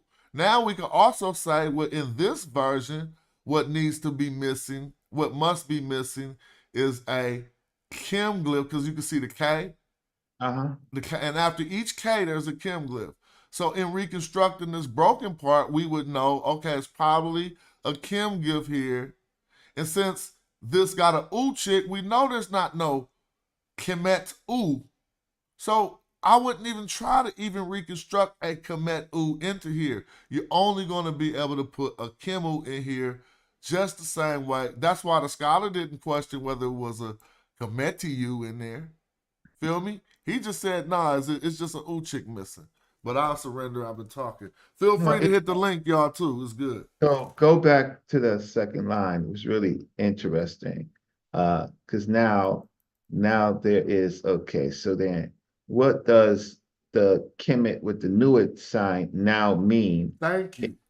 Right? What does that now mean? Right? So so the problem is the people are trying to tell us what they think, not Egyptologists, right? So now the issue is that they are talking about that Kemet with the Nuit. They're talking about people All based right. based on Keep go going. go back down. Real quick, I'm gonna ask for some help for some people. Now, for B, if we could get somebody who could also open up this book and I'll share the link, right? We need somebody to be looking to see which coffins these are. Because what we could do is see who said what first and who copied. See what I mean? What spell is this? So this is, I'm about to share the whole book in the chat for anybody who wants to help. The more people to help, the better.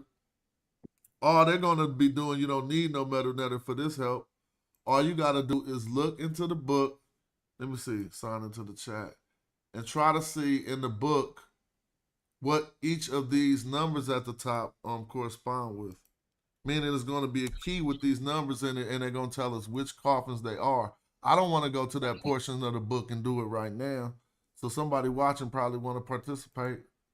So we need to know what B10CB is, B10CC is, B12C, B13C, and B14.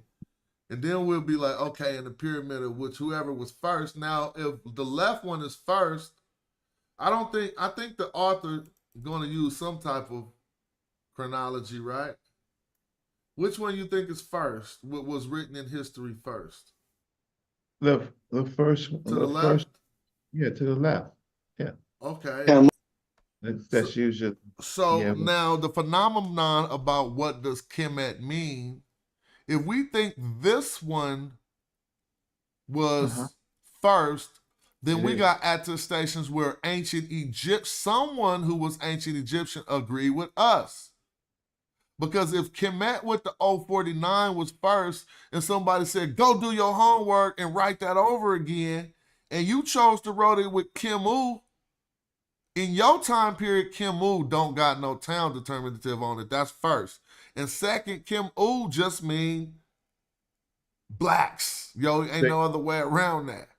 Sacred black ones. You know what I'm saying? And so... See, my thing is, I don't do, like, you see, I figured something out, right? Okay, so what I figured out is that they will fight to the last draw when you say anything with skin color, right? Right? Anything with skin color, right? They will fight, even though it's okay. They do where's the hair glyph, right? They're not talking about skin. They do so many things, right? But but my thing is they're okay. So they're saying the sacred black ones. Well, they are. Let me just follow you up, Reason. See, anybody who don't know Reggie's stance on this is about to get busted in the chops with this text. Let me show you, Reggie. Now, this, we all know this isn't a determinative for a regular man. This is a determinative for divinity. So it wouldn't be used on just a normal population of people. Now, furthermore, look who ruled them. They are in the same capacity as their ruler. He not no extra worldly divinity. He's just a divine entity. So for the Haka, under that, they got the same thing that they got for the people who he ruled over. But then when they say, and those who are upon the earth, look what they go to. The regular shit. The other people. Normal cats. So that's what Brother Reggie been telling us the whole time, that the Kemu is divine. Now, if you don't see that by this right here, go look this up in an Egyptological dictionary. It means that these people are, this is divinity.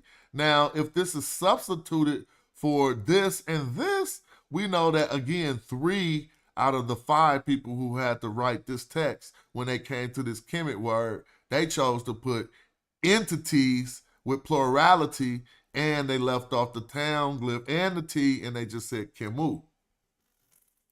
That's correct. And then they put in the regular people, the subjects or the regular people, right? So there's a hierarchy here, and I don't think that they can get around it. But the only thing that they scream up and down, and the pseudo killers or the community skeptics and those people, and Egyptologists, unless you bring it to them, they're going to scream up and down when you say the black ones, even though Alexandria Nibby, right, said that Kemet has to be the black city, right? Right? But if you say city of the blacks, because we speak English, right, that's a problem. So, but is Kemet the sacred black city, right? And this piece right here, that's why I wanted you to go back so I can look at it. It's a very beautiful case.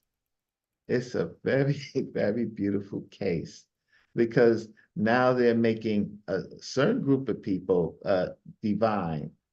All right. All right, I'm gonna screenshot this so we can go track down these coffins. So, because I don't know if anybody's participating from the chat, and I know we could do that, and we can show people how we do it. So I'm gonna screenshot that and go to the section of the book that let us know what B10C and all that is. Yeah, sorry, I'm not so cerebral today, so I haven't touched the keyboard.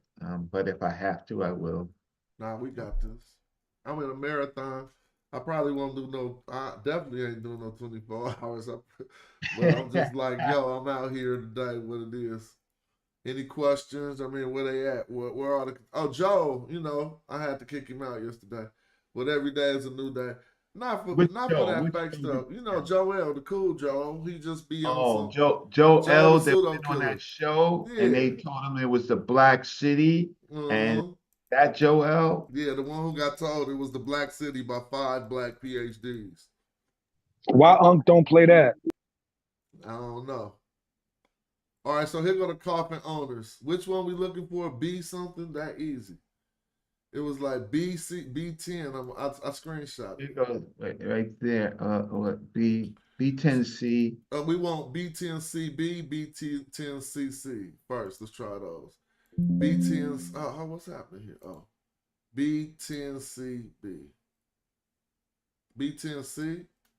I don't see Yeah, B10CB. that's I'm in them that's hot. I'm in them hot. it's Amenemhat. It's that old Basha, and there goes right there. Cairo. There goes Cairo 28092. This one right here. Yeah, that's what you look up. But then they say CB. So I think the A, B, and C is different sides of the coffin, huh? Yeah, because this say inner coffin. It says so. The text that we get from B10C is the outer coffin of Amenemhat. See, now we showing people how to box people up too much. You know what I'm saying? I mean, we should be in the danger room. You know what I'm saying? But now the inner coffin probably gonna have. Let's see if these numbers repeat. Nope, they don't repeat. So maybe the C, A, B, C, D. We gotta see what that means. A is gonna be the left side. Watch. B gonna be the inner or outer. It's gonna be something like that. But here we go. The letters used in designation stands for the following. Those in the first column give providence. Those in the second column are present location. A is Aswan. B is El Bashar. So, man, if we know this about the coffin text, you'll break. Oh my God, you'll beat the brakes off of Egyptologists. No, it says B. That's El Bashar. You feel me? No, it's an L. They'd be like, he know everything. It's an M that is me air. I'm going to learn this just for one day when it's useful in the museum. I'm going to whip it Most out. of it is easy. It's just that, like, we don't eat and breathe this when you're 6 years in the lab in a course, right? That's you basically paid to do this, so you don't have to do anything else, right? So you don't have to, so go to So what this means? B10C is El Bashar from B, and C is Cairo. That's what we see in that coffin text, right? Oh man, come on! I'm gonna learn this system of the coffin text. But what you want me to go to? Yeah, go to the go back up. Go to the Cairo. Go down. All Go right, I'm to gonna go this down. Cairo. Okay, so there it goes right there. So go to where is it? Where was it? B12C. That's one right. Well. It says B10C. If we come to the screenshot, that's the first one we got to the left. Okay, so go. I'll tell you. But Go. we So need B12C too, because the okay, first that's two is a fine. minimum high. Yeah, That's fine. Go back. Go back All to right. the legend. All right. Okay, so then what we do is we go to for B12C we go to Cairo 28089. Yep, and that's this man's name. You want to read it? Aha. Iha. Yeah, Iha. Yeah. So So we go now, to Cairo. So you just Google Cairo 28089, right? see the primary boy. I didn't write it down, so you pasted it, right? Oh, I thought I did. What am I right? Cairo. CAIRO 2 what? Let's look back. Yeah. It is 28089. 28089. 28089. And we're gonna look for here it go. It's in part. Notice now what work is it popping up in? The P&E. But is this from? Oh, this is very interesting because now it's in persons and names. This is the website I just was showing people about. But so the inner coffin of because they know his name. So let's go look and see if we can actually find this at the Cairo Museum. I mean, so I'm gonna go to images real quick. Nope, that's not gonna help. Put quotations on Cairo 2809. Yeah, put quotations around it.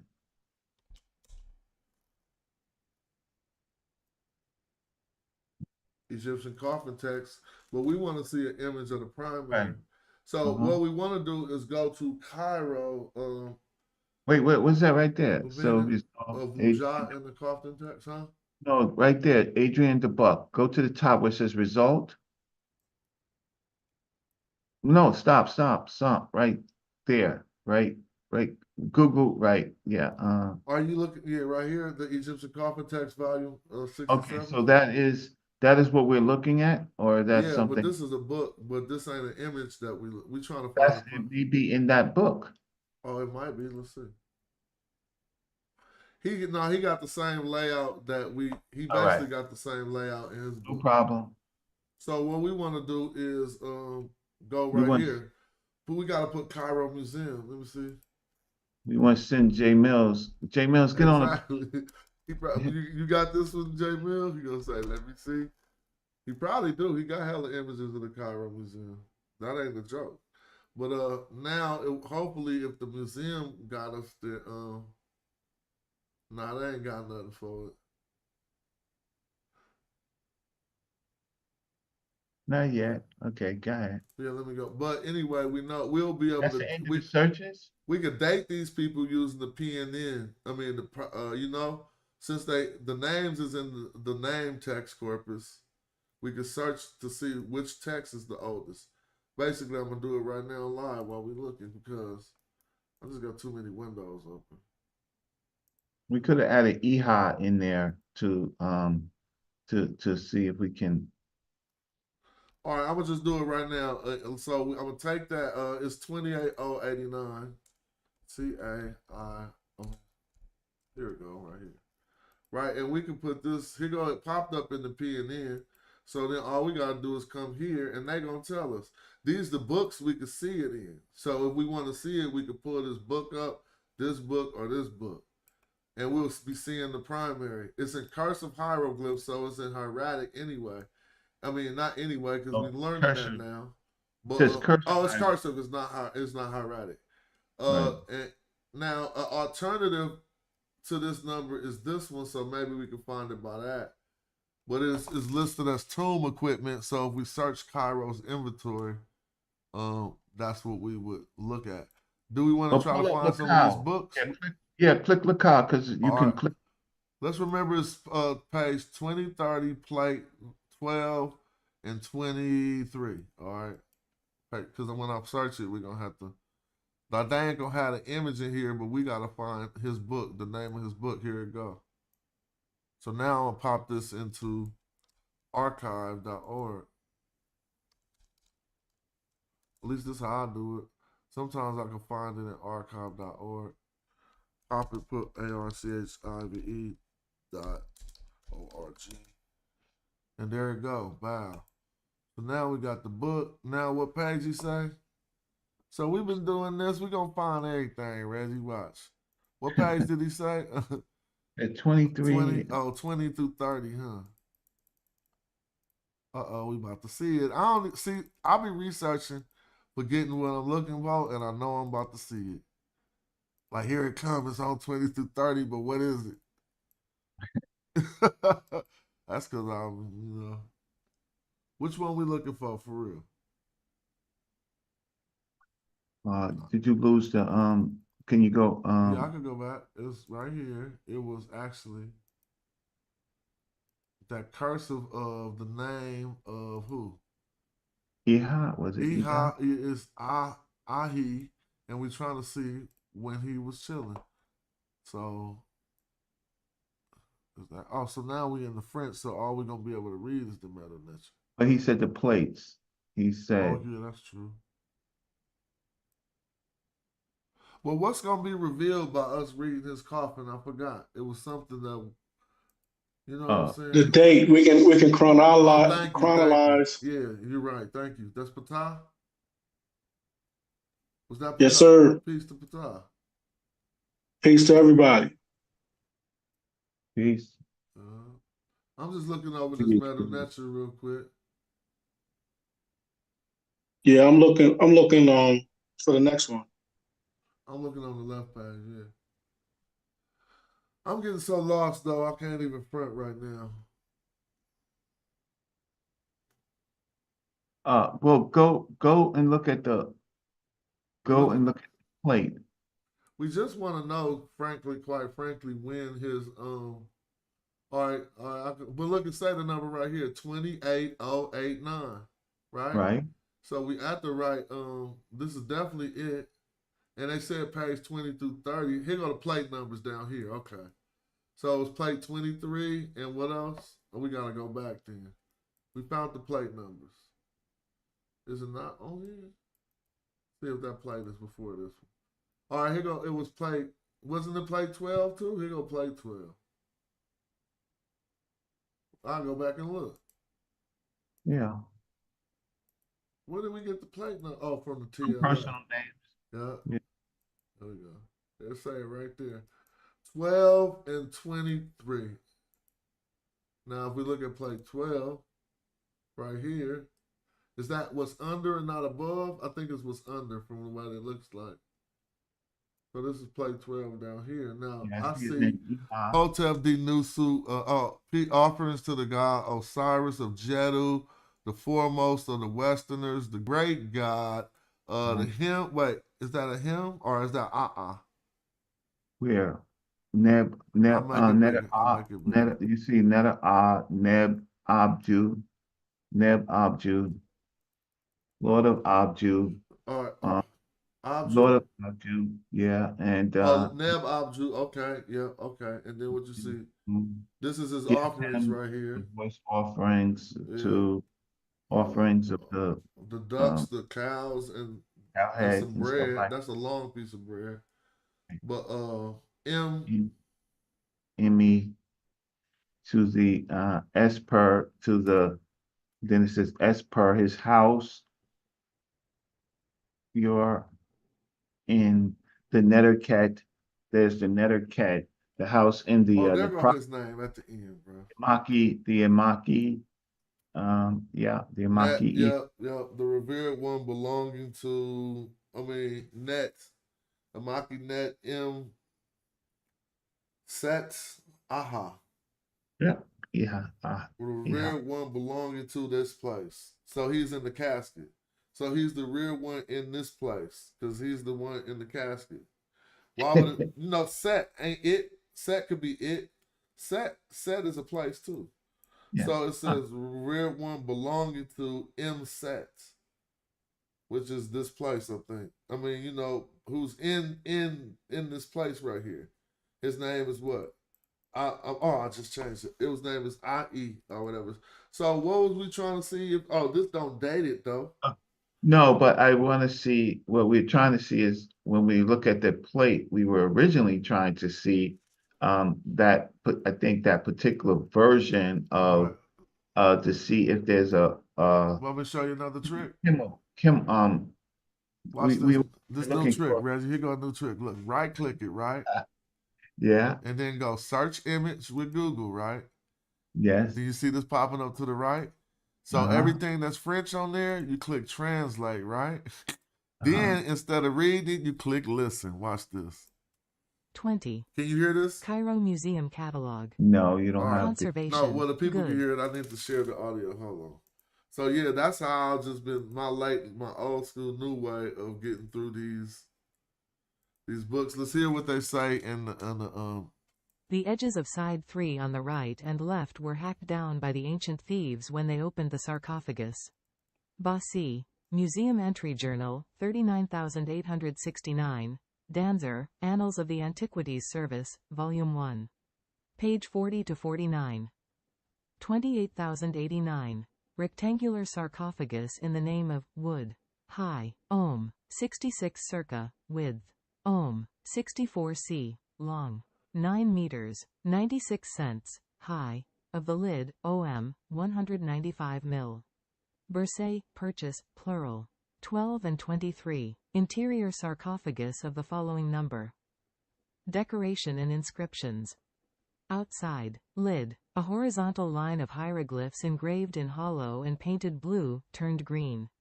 The background of the line is yellow. It is bordered on each side by a blue band between two white bands. Cove. Cord, according to the place of the ankles. Only a fragment remains, which offers no decoration on the exterior. Korea. A fragment which bears a horizontal line of hieroglyphs on the outside, cf. Cover, plus. Court 3. A horizontal line of hieroglyphics, ef. Lid. Court A, plural. You can stop. They're not saying horizontal nothing line about of the hieroglyphics, translation. ef. I mean, about the Oh no, translation. but I just learned something. So this Yeah. comes from a horizontal line of hieroglyphics. And I actually just want to let them play. The only commentary they're about to get is written right under there. And they're just about to say that. So let's just listen to that commentary. Cover, plus. Here it goes. On the right, the two After eyes in a this. frame bordered in blue and white. The background of the frame is in yellow. The whites of the eyes are white, with the corners in red. Yeah. The pupil and the edge of the eyelids are black. The rest is blue. This is very probable based on the dimensions, but we have no details on the find. The double sarcophagi were purchased together.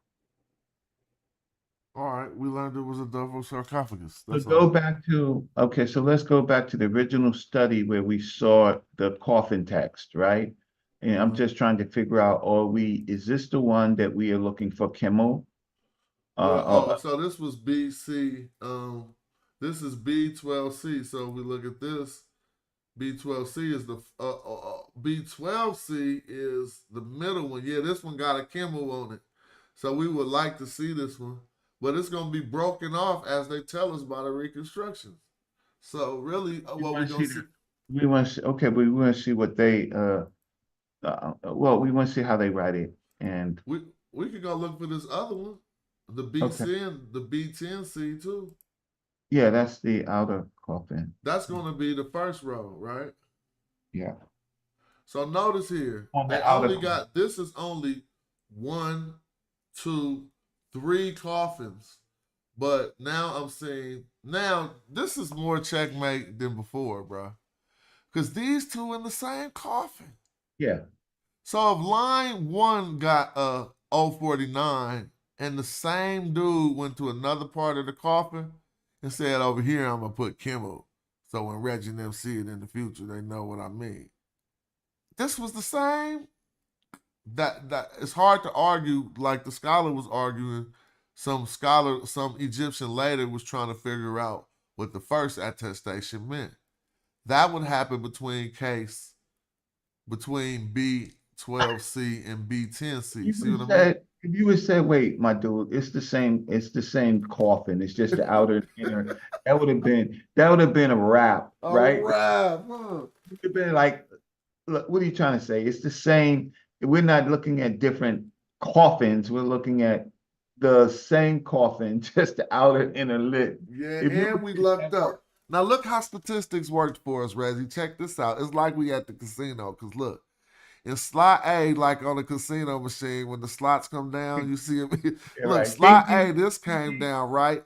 It was Yeah. BC10, but it had a Kemet. We know when we see the other part of the picture. Matter of fact, let me show the part of the picture that's relevant to what we But talking about. this one we need to get rid of this. And we need to go back to when you was arguing with the expert, right, on Kimmel, right, and C.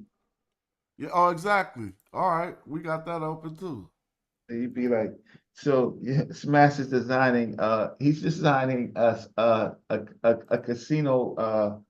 A casino thing for people that know the meta nature. You want to play the meta nature? We're gonna put in your quarter, and it's gonna show you meta nature, and let's see if it line up. All right, we ain't got the last person yet. Now notice this.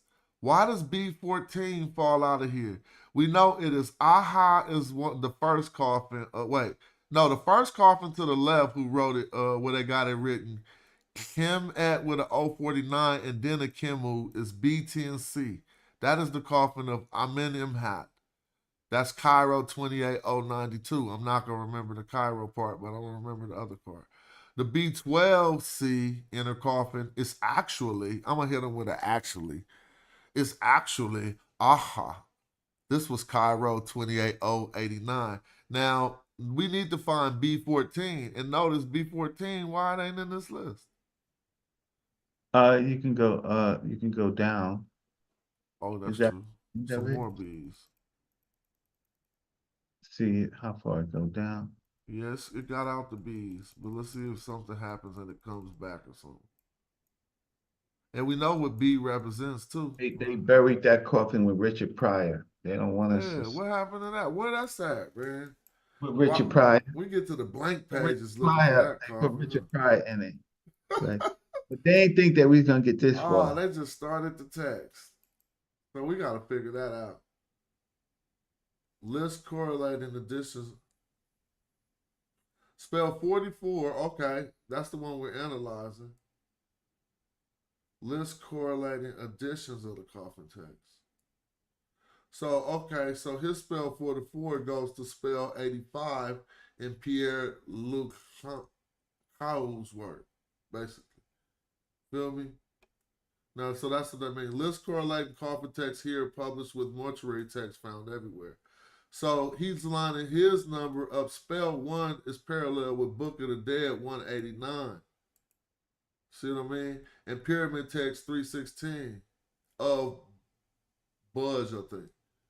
Spell 20 through 25 is parallel with the Book of the Dead 189.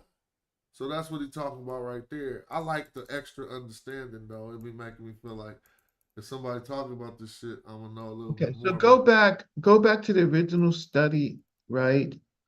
But real quick, we trying to finish the B. B is gone. So how do we rectify that before we leave? What is B13? What is B14?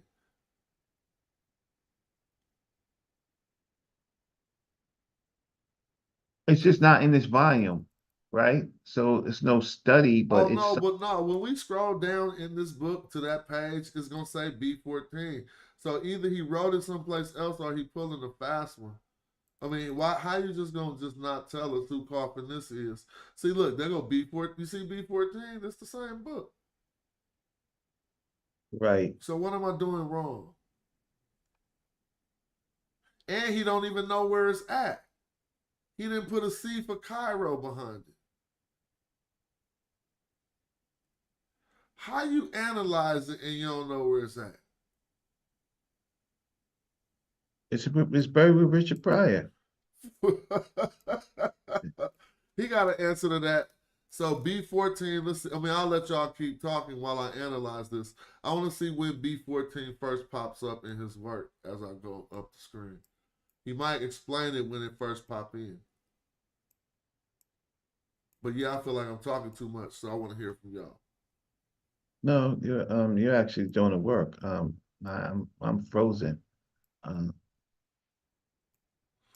It's still B14s. It's gonna be all the way to the Make a beginning. note of so go back to your Word document page and bookmark this, so when you get a chance to re-talk, then you can make comments on that. Yeah. Oh yeah, I'm making all these points. I'm gonna take notes on this after I further analyze it. When I ain't doing nothing offline, I'm staying online today. So I'm gonna order my food online and eat and crunch and munch. I'd So be like, go ahead. no, with sometimes like with this, people don't know how tedious this is, right? And luckily you can do it with friends. I've sat down there and done it, right? Tried to do it by myself. Oh And man. I'm like, I wish I could call somebody because there's so much stuff to look at. But when you are in a institute, right, and you have students, right, and you're a professor, right, they have to look up the stuff that you tells them to do, right? They have to do it, and so their homework is easier, right?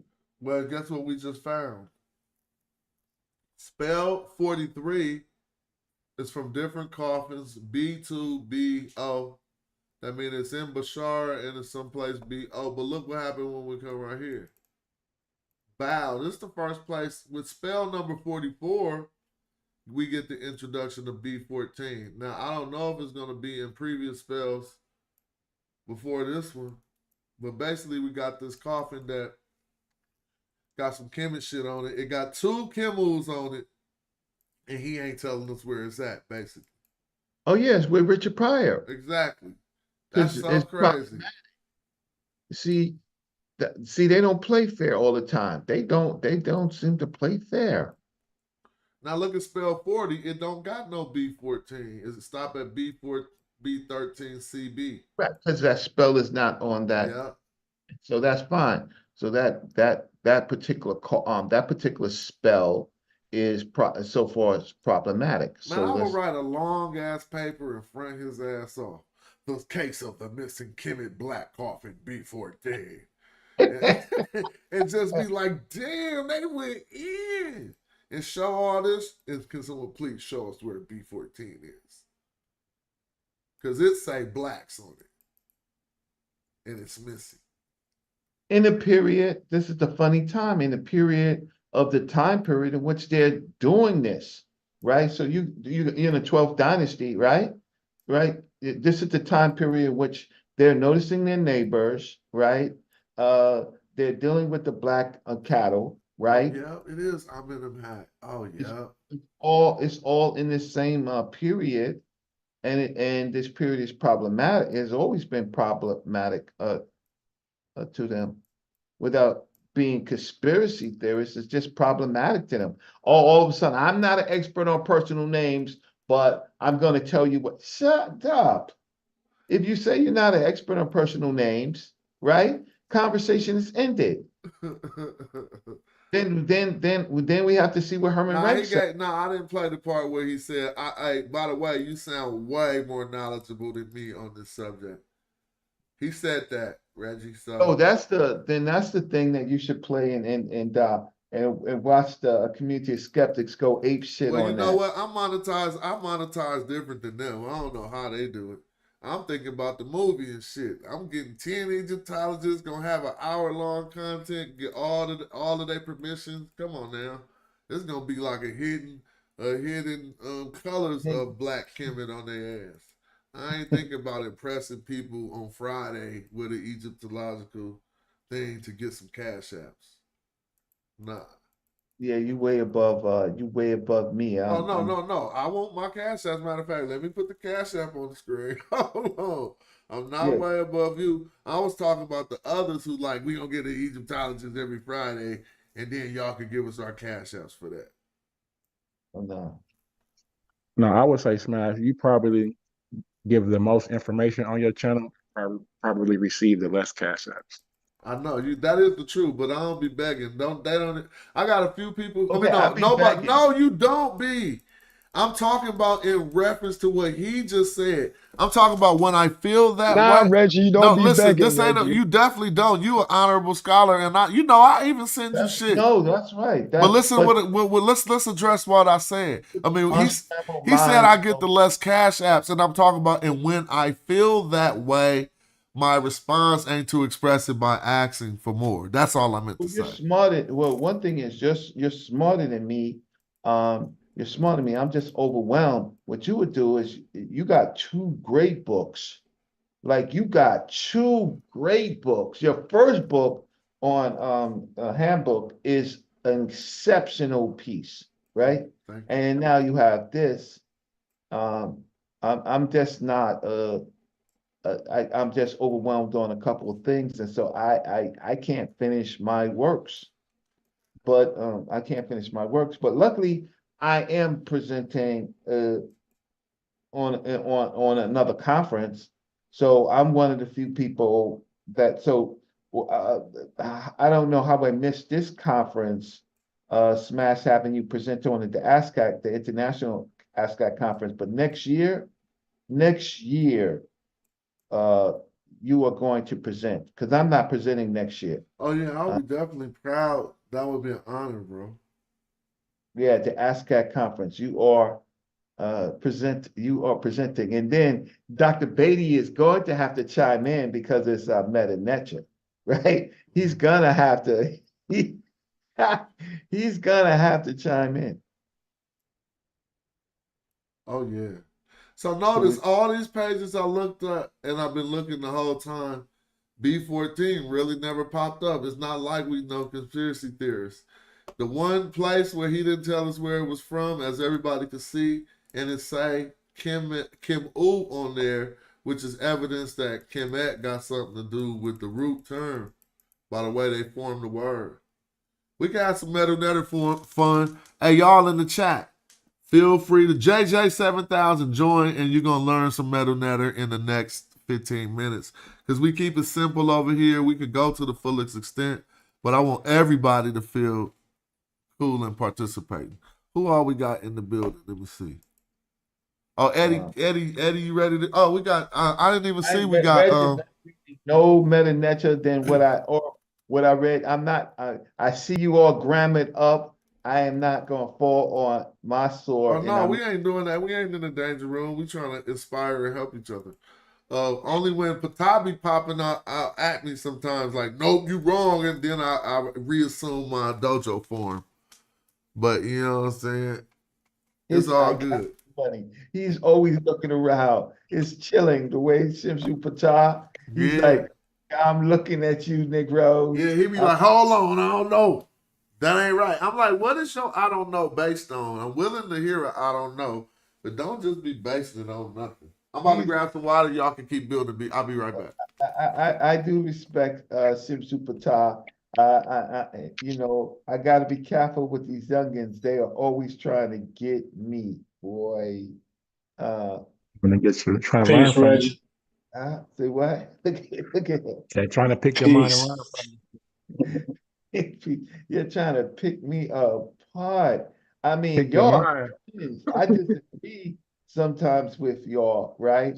But the savages, I mean, I got savage the other night on Unscrambled Minds, right? My tea, my buying food. Yeah, I'm getting ready to go and buy. I might buy a pizza today, right? With some $5 cash app, right? But I got savaged by them, and then luckily Sadiq saved Brother Reggie by filming that talk with Dr. Beatty. Did anybody see that? Where was the A order when Dr. Mario Beatty? It wasn't in his study. So Inky can only now go to Dr. Beatty. He can leave me alone because he got it handed, right? Like Yep. what you want to do is you want to attack me because I'm mild mannered. You don't think I have any expertise. You want to attack me, but my big little brother ate your food, right? For you. But when I win, I don't get any, how can I say, I don't get that much support. What it is waiting for me to lose, right? And I'm always there for 6 years with this Black Egypt stuff, which is Black Egypt is so stupid. Egypt is a fake term. So there's never going to be a Black Egypt because it was never Black Egypt. It was always Kemet, right? So it was a Black city. So it's never Egypt. Egypt a fake term. Egyptian's a fake term. And so watch what I do with the scholars on Thursday. What they're going to do is, I'm like, y'all been wasting time all these years. You got Black Athena, right? You got, this is where you're going with. You didn't cut the head off. I'm going to cut the head off. I'm destroying the whole field, Egyptology. I'm destroying it. Reggie, right? what time is your class on Thursday? I don't know, 7:30 or something, 7 o'clock. 7:30. So, okay, because I noticed I got one tonight at 6. I was wondering what time yours was. Oh, what's tonight at 6? ASCAP. Who presents? Let me see. It's starting in 2 hours, 40th Kemet, Ancient Kemetic Egyptian Studies Conference. So D got it already chimed up in the discourse. Classical African Civilization. Hotel, thank you for studies conference. Link to the this is Baba Soweto. Oh, I know Baba Soweto. Amawashu, Baba Anku, Mystic. So what they talking about? Forget the names. What they talking about? Moving from religion to responsibility. Ba'aku, a new sacred science and technological system of human development. Okay, no Metu Neter. So yeah, I know. I'm on my Metu. You cool to this Metu Neter. Ain't no Metu Neter. So I'm not, all of this, look, let's just do the Metu Neter. You asked. And there's two. That was 45 minutes, and then at 6:45, young scholars speak on the laws of Ma'at, guiding the earliest toddling footsteps onto the ASCAP concourse of scholarship. Metu Neter. He better do some Metu Neter. Because the other night it was again, look, do we have to pay Jabari to take a Metu Neter class?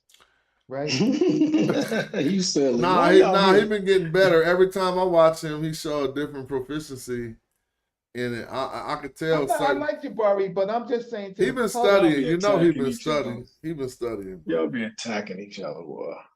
No, it's not. Y'all don't understand. First of all, I'm older. It's not. You 2 years older than me. I'm talking about Brother Jabari. How old is Jabari? Oh, he's in 40. 50 something. 50 something. Yeah, okay. 50 something. Yeah. Okay. I mean, the whole point of it is you can't see. You see what Smash is doing. Think about what Smash is doing. Smash just showed you that there are multiple Pert and Harus, or called Book of the Deads, which Egyptologists are calling Book of the Dead. So they say things differently, and then you have to understand that we're reading coffin texts. Coffin texts are before the Book of the Dead. So the Pert and Harus will glean what the coffin texts have said to put it in another formula. But the coffin text is the original thinking, right? That will go into the cells of the Pert and Harus, right? So that's the work. That's the work. Coffin text and the pyramid text. Yeah, those two are. Hey, Eddie, we're gonna help you with these. You ready? You ready to step into the Magi chamber, Eddie? Oh shoot! Have you been studying? Have you been studying anything like by yourself? Have you looked at any of the glyphs yet? Yeah, daily. I have every day. Daily. But quick question: y'all volume is kind of low. Is it on my end or is it just you? It's you, bro. Cause they loud. I mean, not loud, but they good. I'm gonna check in, check it back out. Check out, check it back in. All right. I didn't mean to run you off. Watch it. Tomorrow. I didn't mean to run you off. Yeah, I see you tomorrow. He pulled a MK. He pulled a Asar MK on us. Nah. I've been having some issues, Bobby Reggie, because every time Asar MK, would be like, read,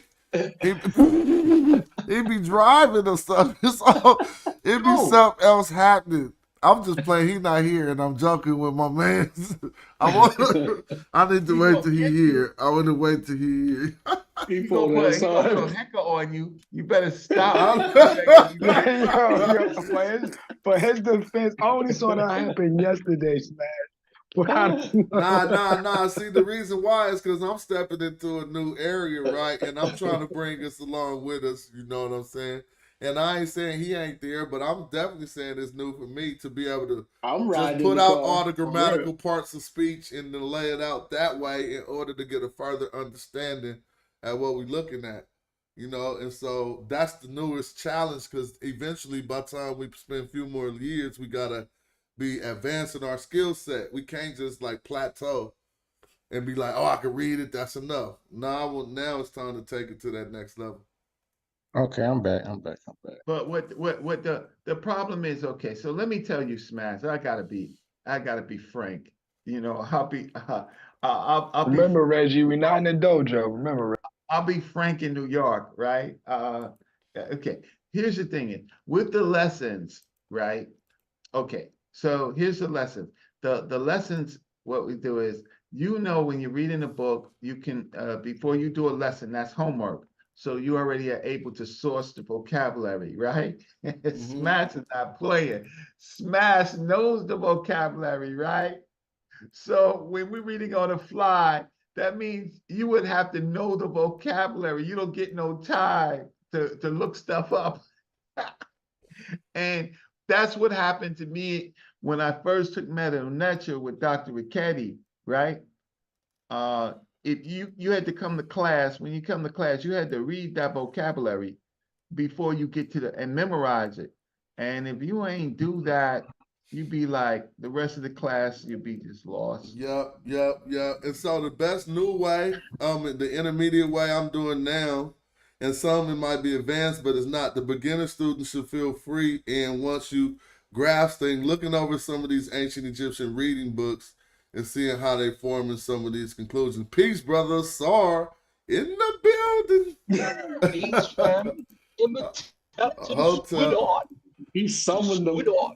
I didn't mean to summon you. I was like, man, we had fun because you was like, pew, yesterday. Hey, hold on, guys. I gotta get up out of here. But quick question. I just want to ask you guys a question. It's kind of on the topic of what we were dealing with today, but something I was researching. Where were the Greeks? The Greeks were in Saqqara? No, this has to do with ancestor veneration. And I'm asking the question about Ashe.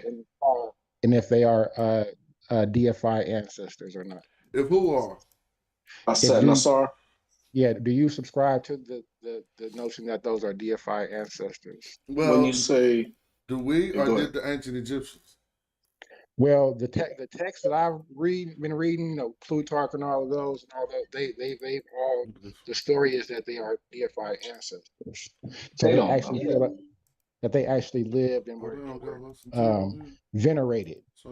Venerated is the better word. Well, a saw and a set are titles. A saw and a set are titles, right? And so if you think that they were original human beings, then you're kind of off. Can I read a source? Right? Can I read a source? Huh? Can I read a source? What? That are saw I don't see why not. Okay. You can look at the glyphs to see that they're titles.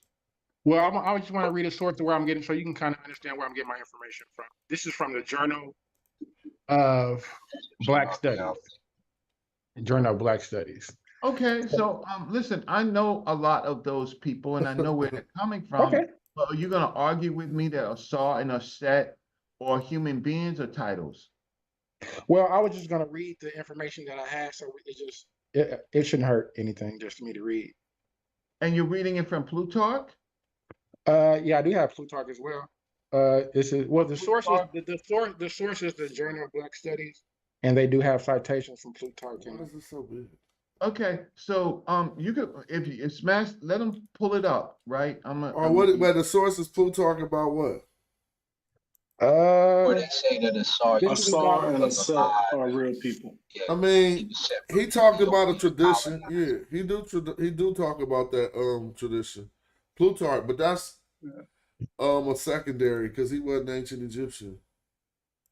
So they say Osiris are credited for the crops and bringing agriculture to Kemetic civilization. Well, how long was he created, or was he a real man? Because first you was positing him as a human. Now you say they say he was created. Well, no, that's what I'm saying. Those are the titles. So I just really hold on. Let me read. I said Which one? It says the veneration of Asar captured the public imagination, and temples claim to have a part of the dismembered body of Asar.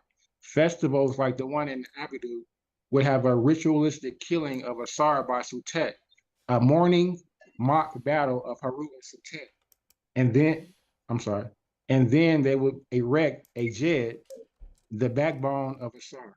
Then it gives the quotations from Camille, 2002, page 17. It says patriarchy was strong during festival. Keep going. It says patriarchy was strong during this period, and Aset was not always included in the rituals of her husband. Although her veneration was not as popular, she still had temples in Gebtu, Badet, Kent, and Nekin. During the New Kingdom, Aset veneration experienced a revival, which was in conjunction with the 18th dynasty's rule, blah, blah, blah. The 18th dynasty is noted for a powerful female queens and their female Hatshepsut. In that period, female monarchs influenced the opinions of the Kemetic people. Their patronage of Aset marked a clear distinction between their attitude and that which prevailed in the Middle Kingdom. Which part says he's a human being, though? That's what we're looking for. Which part says he's a human being? Because right now you're describing the Kaher Ka festival, which is around November. We know what that is. But we want to know the part where it says he's a human. Thank you. Well, can we get a definition of veneration? A DFI answer?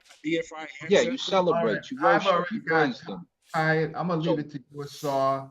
I can't. I'm already stressed out, and now I gotta listen to Plutarch. No, we're not about to do that. We about to go play with some glyphs and help Eddie get along his path, because he want to know. So the primary way to know is gonna be to finally learn how to get your read up. These are simple lessons, and we doing it our way, just throwing you in the pool, right? So in this first part in the blue, don't attempt to read it. Tell us if you can identify any of the symbols in that phrase. Number one. Okay. And don't feel pressed. There ain't no got you moments. We all here to help. Okay, for sure. I can only do what I can do. Let's see. Is that a bread loaf? Is that you see a bread loaf in there. What sound do that represent? That should be the XI. That should be the top. The T. Yeah, okay. Now, so you see two T's in this phrase. What else do you identify? I see the waterway. That's an N, right? Yep. So you see two N's in the phrase. And what else do you identify? You only got really one more. That's a SAR. No, not the determinative. That's a determinative, remember? Okay. That's going to be a determinative. It's helping you determine what the word in front of it is. So the only glyph that you left out is inside of that box somewhere. So it says N. No, don't read it yet. No, just still finish identifying. What's above the bread loaf? I'm not familiar with that glyph. So it's going to be like a door bolt. Yeah, it makes, some say Z, some say F sound. Right, and so now just to keep it clear, out of the 5 or 6 glyphs we see on the screen, you identified 5 of them, right? Okay, for sure. But we ain't reading yet, but you did identify 5 of them, and you know what sounds accompany those glyphs. So now let's start from the left, and then you see that first one set aside by itself. What do you call this? I don't want to say it out loud. You can say this one. The first one from the left. Beside the number so that's one. an N. That's an right? N. So what function is it serving? So is it saying the sit? No, that's what I'm saying. Now let me say that I'm gonna take a walk, family. All right, we'll be right here. This proves it's all good. It's all good. So yeah. I will say before I take a walk. I will say before I take a walk. sometimes you want to get into these big conversations about Plutarch and ancestors and all of that. But what Smash is saying to you, if you can't do the basics that make up these myths, right? Then it's problematic when we are always dealing with veneration of Asar and stuff when we really can't see what the people actually said. We are reading other people talk about the culture. That is the problem. So when you So get question with you, brother Reggie, because you are you mad at me. We have to use grammar rules, right? You're mad at me. No, I'm not. No, I just because those same grammar rules that you're using those same grammar rules that they created and saying that they're incorrect, right? No, he's not doing that. I'm taking my Brother, walk. you read an article. You read an article that said certain things. You didn't actually read what they said to prove if it's correct or not. Exactly. So when you talk about the answer, I have to throw you a bone because I think that it's possible that they might have lived as people and then became venerated later. When you talk about that situation, you would have to go to the excavation and you would also have to read what they're saying concerning. So right now we're putting you through the process of learning how to read what they say concerning, so you don't have to rely on an article that's a second-hand nature. I agree. Wait, Asar. Wait, my good young neighbor, right? We're in the danger room. You believe that coincidentally there were two people, right, whose names with us, right? Yeah. And they were married. I believe that could be true, but let me tell you why. And they wait, hold up. And it was born in hold up. And they was not the full mythos. Don't go through the full mythos. They was born with Horus the Elder, right? Yeah. And no, so this is what I'm believing. Am I still on? Yeah. Okay. Yeah. So this is what I'm believing. When you talk about the excavation that Petrie and them did, what did they find? They found armies named after Asar, named after Horus, named after Set. So we know that those people existed. So when you go to that Journal of Egyptian Archaeology, then we know that we have people named after these particular groups. Why are you named after that group if you didn't have some leader amongst you, Reggie, or some person amongst you that obviously ran in that fashion and probably was named this thing? I'm gonna support Asar. Hold on, I'm gonna support Asar. Y'all see the TLI? Yeah, baby. Hold on. They named the story in the pyramid text. That's when they first introduced these people. You're right. No, Saber, I'm not disagreeing with you. Listen to what I'm saying. When it comes to how the war went, remember, because they tell us in the Journal of Egyptian Archaeology, and they got the bones, they got the body, they're like, here, the body's over here. They say that the Asar camp got beat up by the Set camp. The Heru camp went over there and joined with the Asar camp, and together they vanquished the Set camp and pushed them down south. Well, so it's going in the form of the mythos. Is this real? Yeah, the war is real. The mythos is not. So this is why I'm saying. Okay, so the mythos is written based on a real war. Yes. So when they're learning, that's why I'm saying. Oh, this is why I'm saying. Okay, these people are named Asar. These people are named Heru. Deities, yes, but they name people of the deities they worship. Right. So this is why I say, could it be true? Possibly. But is it true? We can't verify that for sure. Andretti, right? I would say Andretti lived, right? Okay, I would say a person. Why? Because we can find the name of this person now, and Jetty might be the best person for Asar, right? Right.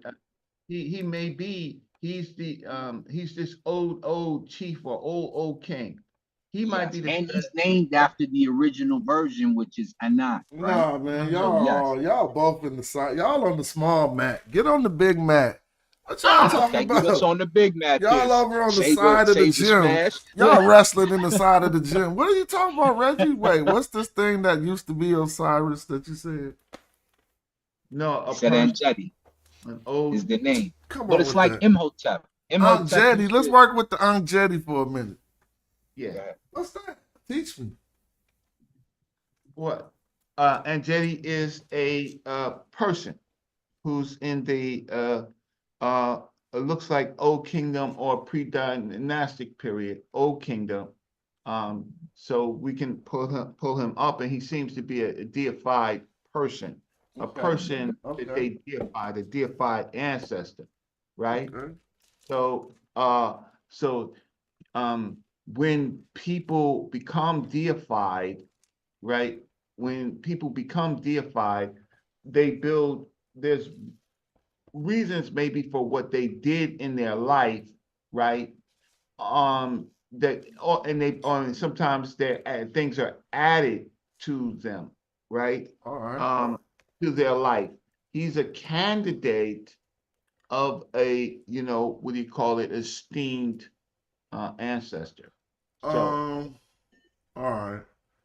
I ain't Okay. going there. I was trying to snatch y'all to the big mat, but I ain't about to do it. Come on. With the big Where you mat. Let's coming see with that what- from? So in Okay, the so- second, okay, in so the let me first, read it let me give you something to refute. In the first and second dynasty, we got the Jed pillar and the Isis knot together amongst each other, standing as symbolic representations of Osiris and Aset. So how in the third dynasty do some dude named Aunt Jetty?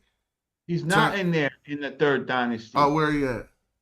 He's in the first dynasty. Oh, beat me up. Go ahead. This Go ahead. goes back early. All right, so you got me. Go ahead, Reggie. Keep going. No, I already did it. I don't gotta say no more. Oh, that was a slap to the face. He in the first dynasty. Okay. I just share my screen. All right, let me stop. Go ahead, share your screen. So what I was trying to say, where's the share screen? Let me just see share screen, smash Rockwell. Where is the share screen? You're trying to do the One special bottom, move. No, nobody goes. Nobody goes. Where am I? We're gonna shut up. We're gonna let you do it. I think it's the bottom middle, and it should I be just gotta green. find where my there goes. Okay, so there. This is part one. Part two. My big little brother. Right. Every once in a while, Smash tries to get me. Every once I can count on it. He Right? trying to get us all. They was trying to beat me up yesterday. Try to get me. So let's say share screen. Let's pull this up. Let's say more share screen. Where is it? Share screen. So before, so I'm on the big mat. I just want to know where you are now. Where are you standing? Who, me? Yeah. Is it screen sharing? Yeah. Yeah. Where you standing, Smash? Because I'm on the mat now. All right, I'm coaching. I didn't bow to you. I'm coaching. Come on, show me. All right, there you go. Okay. So Anjeti, this guy, right? This guy right here. So okay. How can I say? He was the horse name of an early Egyptian king who ruled during the first dynasty, right? Okay, so what we do have of him is an early fragment of this king with a white crown, right? And a curp, right? Symbol. He may have been, okay, Egypt is well attested in archaeological records, right? And he appears in vessels. So he's a very prominent person, right? Okay, this is all before the Assyrian story, right? And he has a family. So Egypt was possibly married to a woman named Betres. On the Palmyra stone, she's described as the mother of Egypt's successor king, Shemerket. Definite evidence of view has not been found. Okay, reign. Okay, so Now what happens is, okay, according to archaeological records, Adjective introduced a new royal title, which he thought to use as some kind of complement to the Norse-Vedic title, the Nefer title, written in the double sign of the falcon and standard, two lords.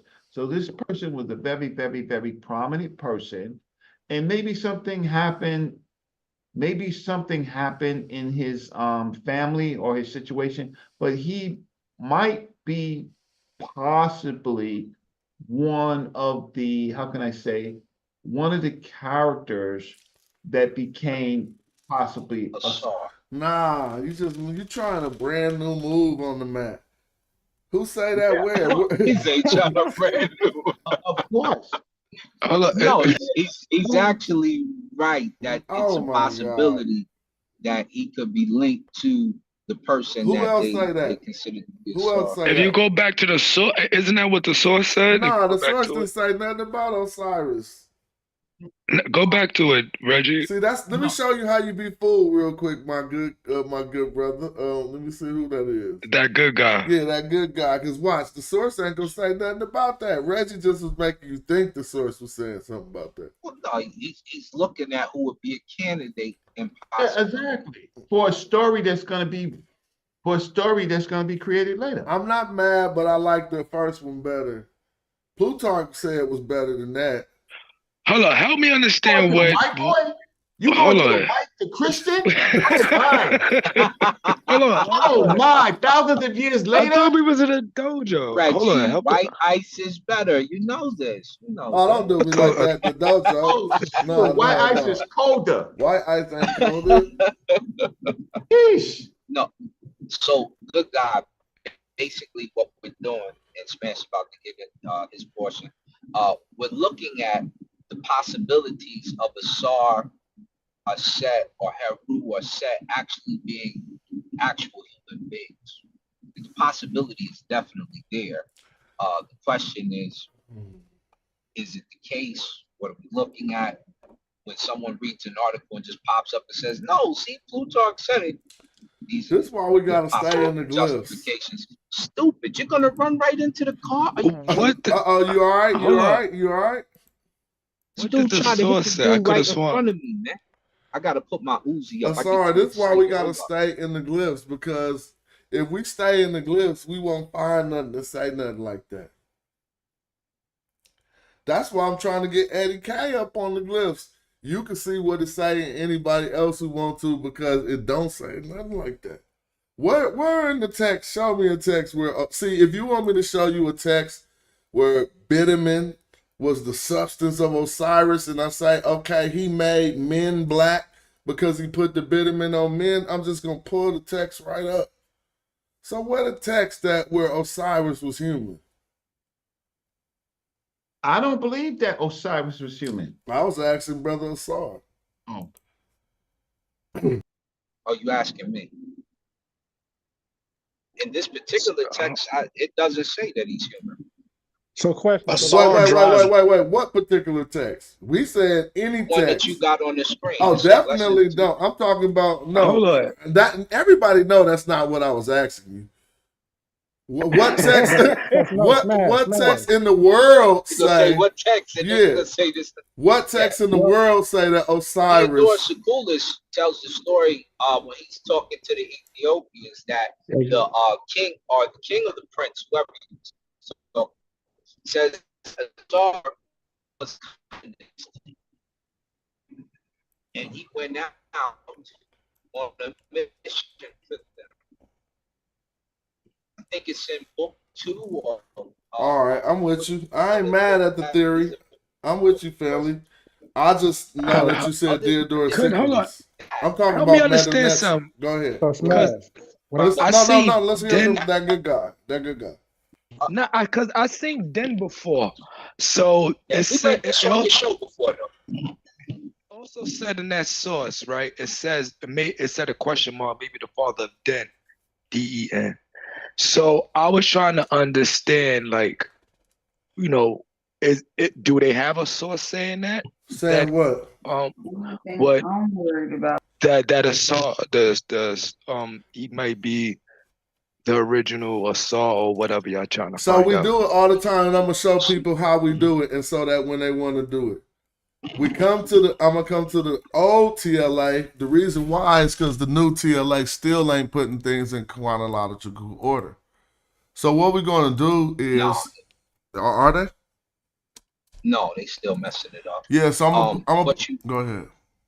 before you go in there, the other two sources that start to break this down, like when E.A. Wallace Budge discusses, and he's probably the hierarchy on Asarian worship because he's got the biggest definitive work. He goes into the fact that he has this cult. He also says during the excavation they found an old head in a house that was being incensed around it, and then he starts talking about African method of keeping the ancestors from back in the day, how they used to keep the head in the house. All right, that's word up. And says that the ancestral cult is based around Asar himself, and that he knows how. And of course, we can read the text and see those things. But the other portion, like theology, where they go on the excavation and they talk about the armies and the wars and how the armies and the wars appear to definitely coincide with the way that the mythos was told. So those are three defining factors, but we don't know if he was an actual person. The armies of what war? Hold on, real quick. With the armies of what wars? Do you know? Say that one more time. The armies of what wars? The armies of the war, like the armies are named after Asar. The other army is named after Set. The other army is. Oh man. So hold on. We later see this. Hold up. We later see that. Hold up, y'all. We later see that. Yesterday. I don't know which armies was named after them, but hopefully when your phone working, we could hear it. But your phone ain't. Why you doing that, Smags? His phone ain't messing up. If his phone was messing up, it was. But Reggie, when you can bring that source back up. Yeah, because but he kicked me off the mat. Nah, y'all trying to talk. You know what happened? I just got cut off, and I just was polite. I was trying to show something about this with Osiris we was talking about, and somebody just cut me, and I just go ahead. being quiet. Yeah, I wasn't trying to do nothing. Because the bro. question was, again, we was trying to see that it wasn't you who did it to start. You was responding to the person who did it. I think it was Eddie, but I ain't making accusations. I don't know. But so because I said we're gonna go to the old TLA to look at Osiris to answer that question, right, about what they said about him. And so the reason why I wanted to come to the old TLA is because they got it listed in chronological order. So now we can see right here with Seer, Osiris. But I want us to look at all of the titles first that stem off of his name. They're not all going to be relevant to the conversation. The one that's relevant to the conversation is this one.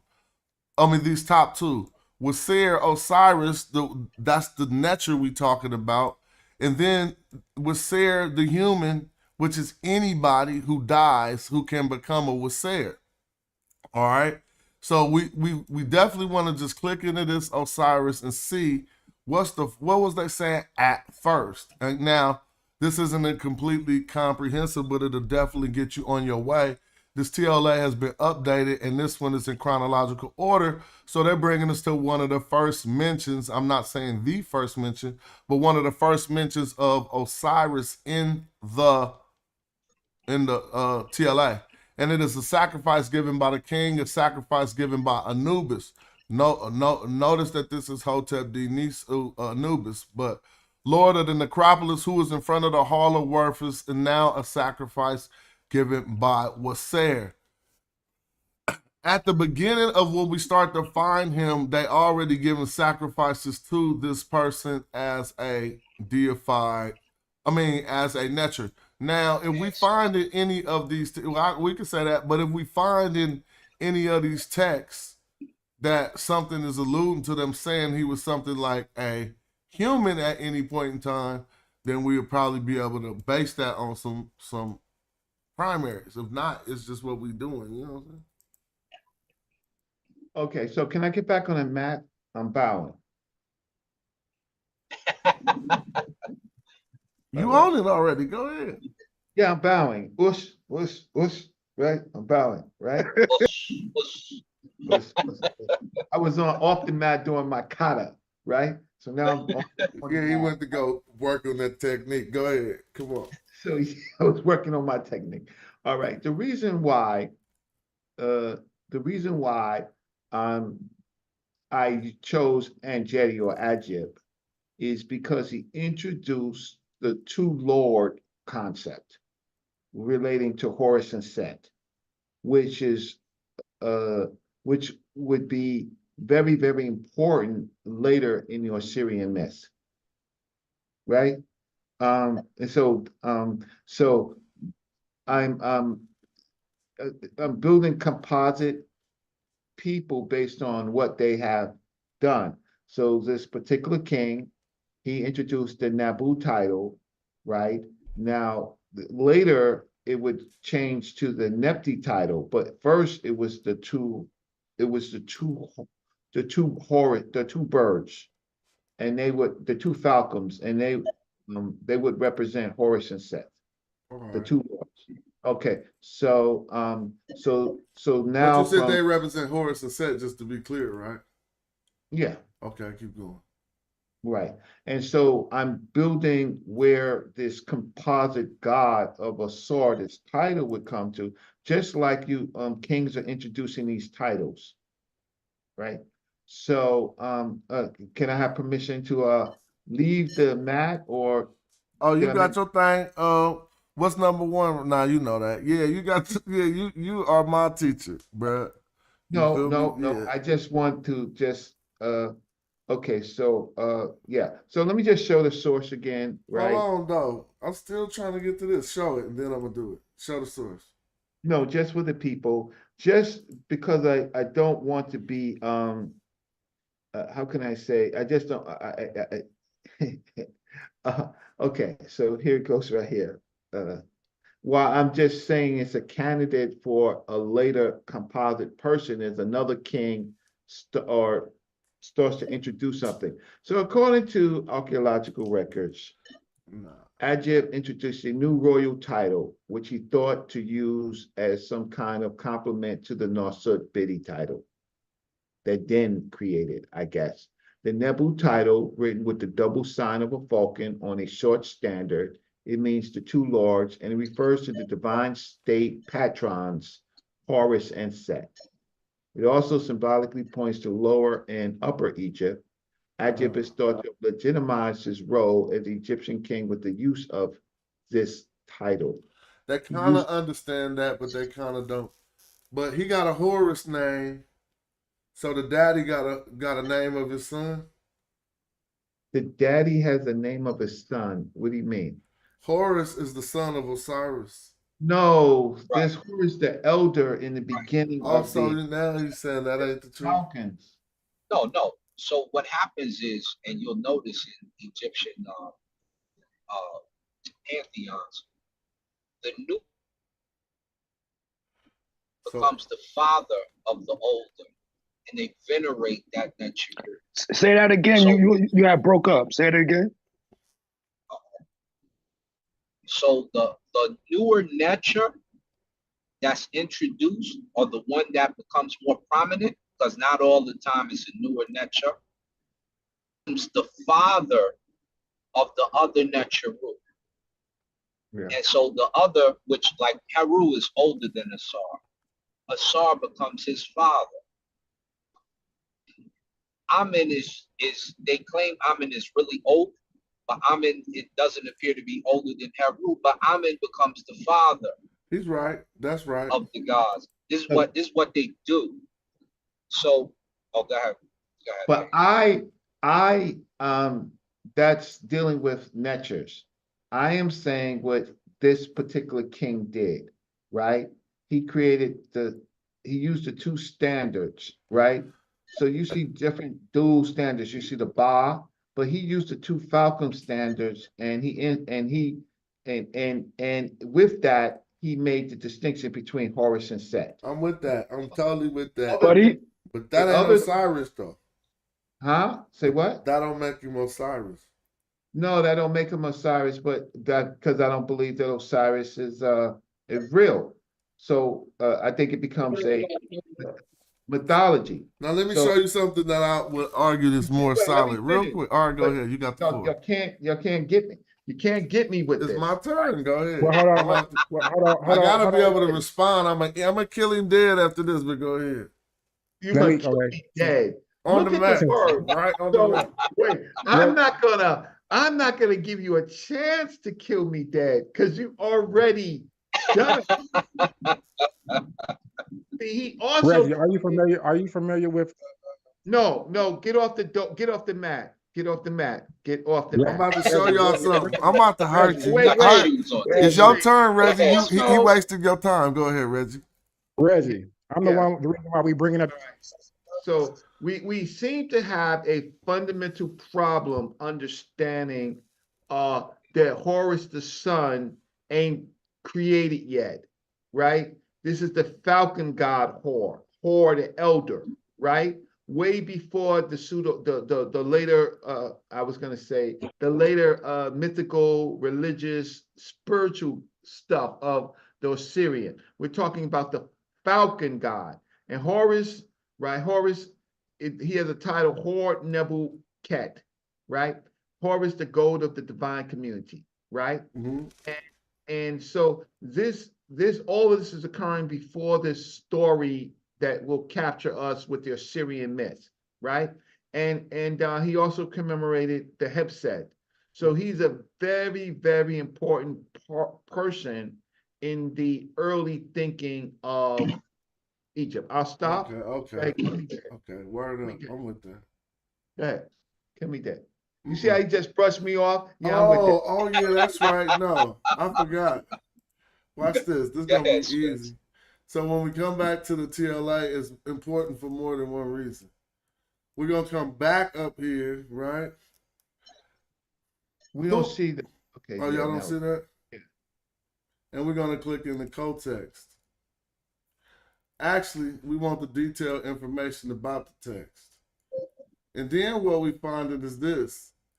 The date of the first person who spoke on Osiris for a veneration was during the time period of who? Shephren? That's Khufu? Yeah. That's later. Huh? Supposedly. That's You have later. to look at his early forms. Hold Yeah, his on, early no, that ain't finished. I'm about to show you something that's about to make Give me it some crazy. First Dynasty. Hold on, this about to make it crazy. Wait, that's later than what? No. What I'm saying is the first person who verbally knew that we could find in history that spoke towards Osiris, as far as the TLA is concerned right now, is in the rock tomb of Hemet Ra. See, I say I'm gonna come with something solid that I can show you. Can you prove? Now that's the first person. Now let's go here real But quick. I'm not talking about Osiris. Huh? That's all we talking about. No, Backed we're him not. up off the No, whole no, Osiris. no, Now no, we're no. not talking about Osiris. Am I Yeah, lost, y'all? because wait, is Osiris a real person? The whole According to time the- we were saying that you were saying that was Wasir, that dude. I'm like, that ain't Wasir. Oh my. And that dude, you show me. Reggie tripping. So let me show. These people are the first person who mentioned him. Now we're going to go look at the first person who took him on as Reggie, get off the who dojo. became Osiris. Who was that? The first person to ever become an Osiris as far as the text corpus is concerned. Y'all see who that Yeah, was? Reggie, that's why I asked you to go back to that source that said that he may be the father of Den. So Get off the mat, Reggie. Yeah. and then you go to that. Do you understand? Like once you go to that source, I think that will help you out better on this. On the.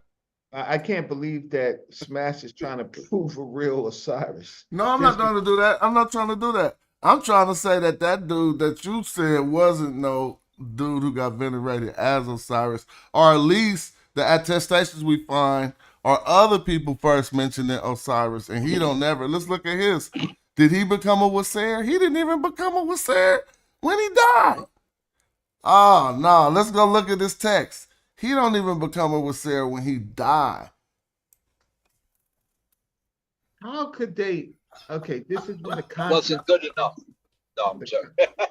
The concept. What? So Go ahead, Reggie. You on the flow. Yeah, the concepts of being first created to be better stories, right? Better mythology. So I wouldn't expect, I would look into the first and second dynasties for the beginning of this tradition. And then the later dynasties is when it's being more codified. So All right, I'm with you. I'm off the mat now. I'm with you. I'm good. The people who are Kemetic practitioners, that becomes more of a problem because of the stories that they connect themselves with. I'm not with that, and I'm not really dealing and battling with Smash at all. Really, we're just saying that I'm just giving a candidate for someone that they would venerate based on some important things that he did. I'm not talking about Egyptian Kemetic tradition or anything like that. I ain't doing that. But So brother Reggie, can we talk about Menhotep? Can we talk about Menhotep the second and possibly 12th dynasty? That's a long time after. Menhotep, you're saying Hold on. So we going from the first to the 12th. I'm trying to understand. All right. I'm just trying to understand. We're talking about venerated ancestors. That's the same concept. I would say it's not though. No. Menhotep would be one. So, brother, we just went to the origins. Yeah, you got to stay. And we didn't even go all the way to what I think is the right. Not even pre-dynastic. Right, pre-dynastic is so. But we went to the origins. Why would you come to the 12th dynasty? Same concept. So let me stay where we at. So it says the Egyptians are colonists sent out by the Ethiopians. Osiris, having been the leader of the colony, Osiris gathered together a great army with the intention of visiting land and teaching the race of men how to cultivate. For he supposed that if he made men give up their savagery and adopt a gentle manner of life, he would receive immortal honors. So, Brother Reggie, what do you say about that? Theodore Secundus. He went right to this Theodore Secundus. Why y'all messing with me? Yeah, I don't know why you're messing with me with that. It's a mythology. It's not real. I don't. Yeah. He's like, why y'all messing with me? Yeah, why you doing? I don't care. I respect and venerate it, right? But at some point, look, you're reading from what source? That's Theodore Secundus. Okay, Yeah. This is what Smash is here for. A song car 2, right? Christopher Wizards. Can you show me that story in any text in the Metu Neter? All I want you to do is pull up the TLA or any source and find out what the hell is going on. Otherwise, you can sleep with it with a teddy like a teddy bear. This the dojo. Remember that. The dojo requires. No. I'm talking to Eddie. My bad. Okay. Yeah. Well, thank you. Well, listen, I'm a tip through the tulips, right? It was a pleasure on this marathon to try to contribute. What's this, Smash? You showing something? I'm having some fun. I'm about to just do some glyphs, I guess. Oh, okay. You know, this is the part where I'll probably be studying at the house. I'm trying to get on that hype, but it's all good. Okay. Yeah, I was just about to talk about this right here, but you stick around. I'll come back. I'm gonna be streaming as long as I can. I'm gonna watch it. I think I'm gonna watch it on my phone. You got me today, y'all. Brother Reggie is all my weapons. I'm like AWAF in the Book of K, right? I'm raw without my energy. Y'all got me today. You can go to the first, watch this. You could go. You could go to the third dynasty, right? When we're talking about the first dynasty, and when we're in the third dynasty, you can get your ass all over Convention Hotel. All right, listen. Bye. I'm out. I'm out of here. All right.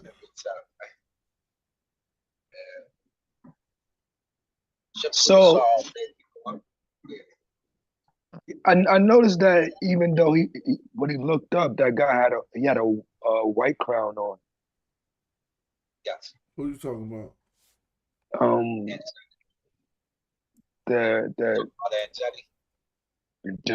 That's his name, Angel. Yeah, and he had a white crown for the lower kingdom, and that's first dynastic. That says a lot, doesn't it? Because but it's not. Means that the South probably made way for the North. You got the Southern Crown in the North as the representative before you have So hold on, you have the lower crown and the North before the upper crown was talked about. Well, I don't know if talked about, but it confirms what me and Smash said on Sonetter's channel. We was discussing it with another gentleman, that it comes from the South.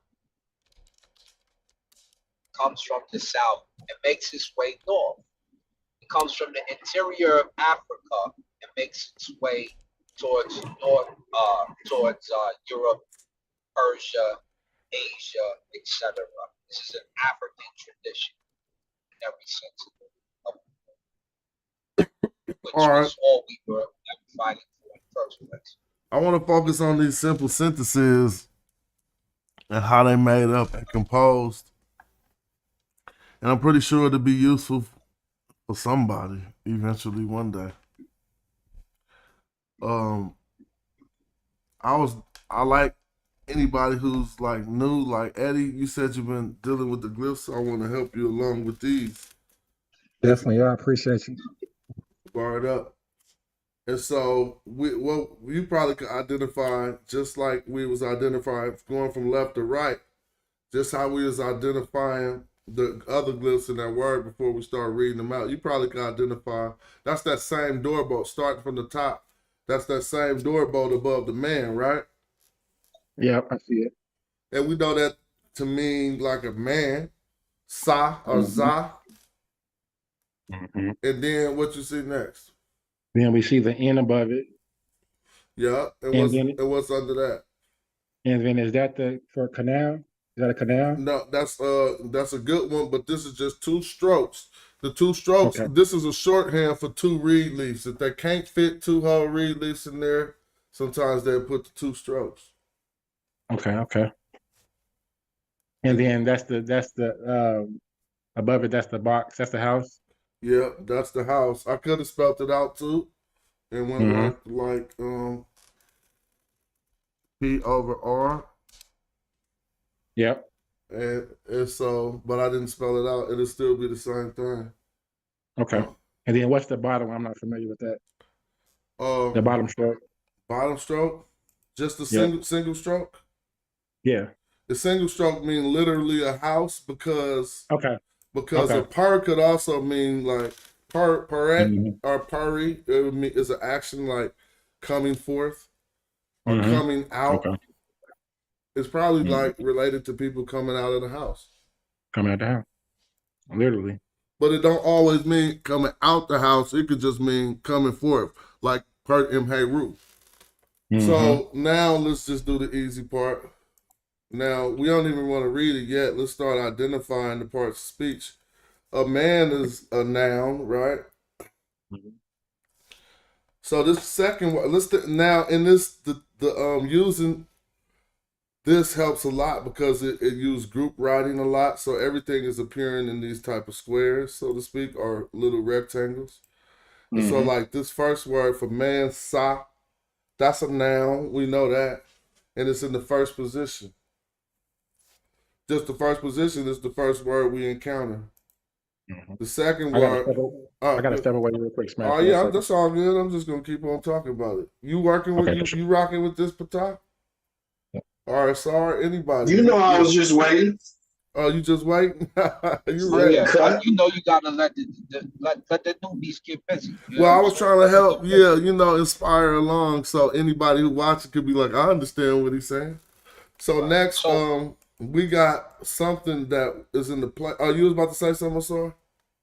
Yeah, because you was over the water symbol, and Eddie, do you know what those two strokes mean? Oh, I I'm think he back. said he had to step away. My first Oh, guess, okay. my first guess for that was actually canal.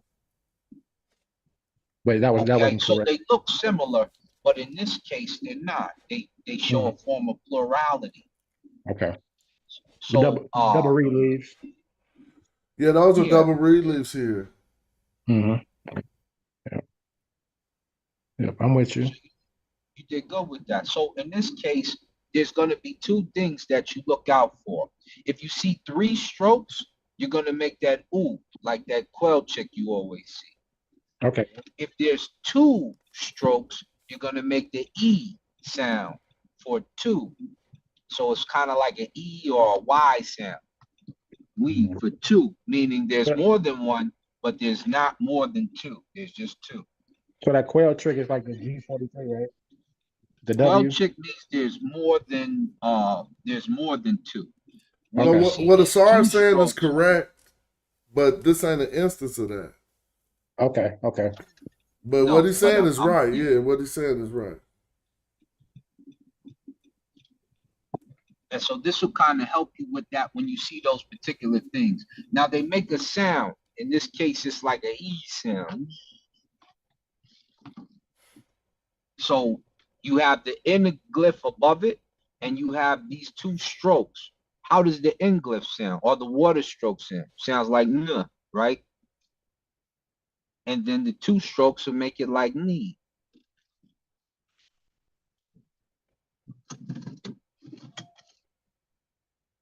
I don't know if I lost you. I'm driving. So what does it say, Asar? This right here is In like English.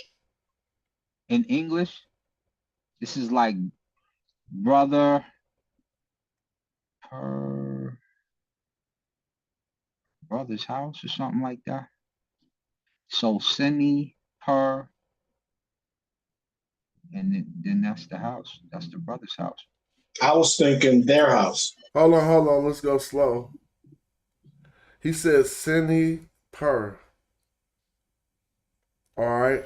Now, before you tell us what you thinking, Patah, why not tell us your parsing? Like he said Sini per. How are you parsing this? Well, since you asked me that, and I know I heard you say you would say sa, so I guess it's sa any per. So you said N-E per. Okay. So that's how many words in your rendition? 2. Oh, well, 3. Okay. And in your rendition, Asar, is 2 words?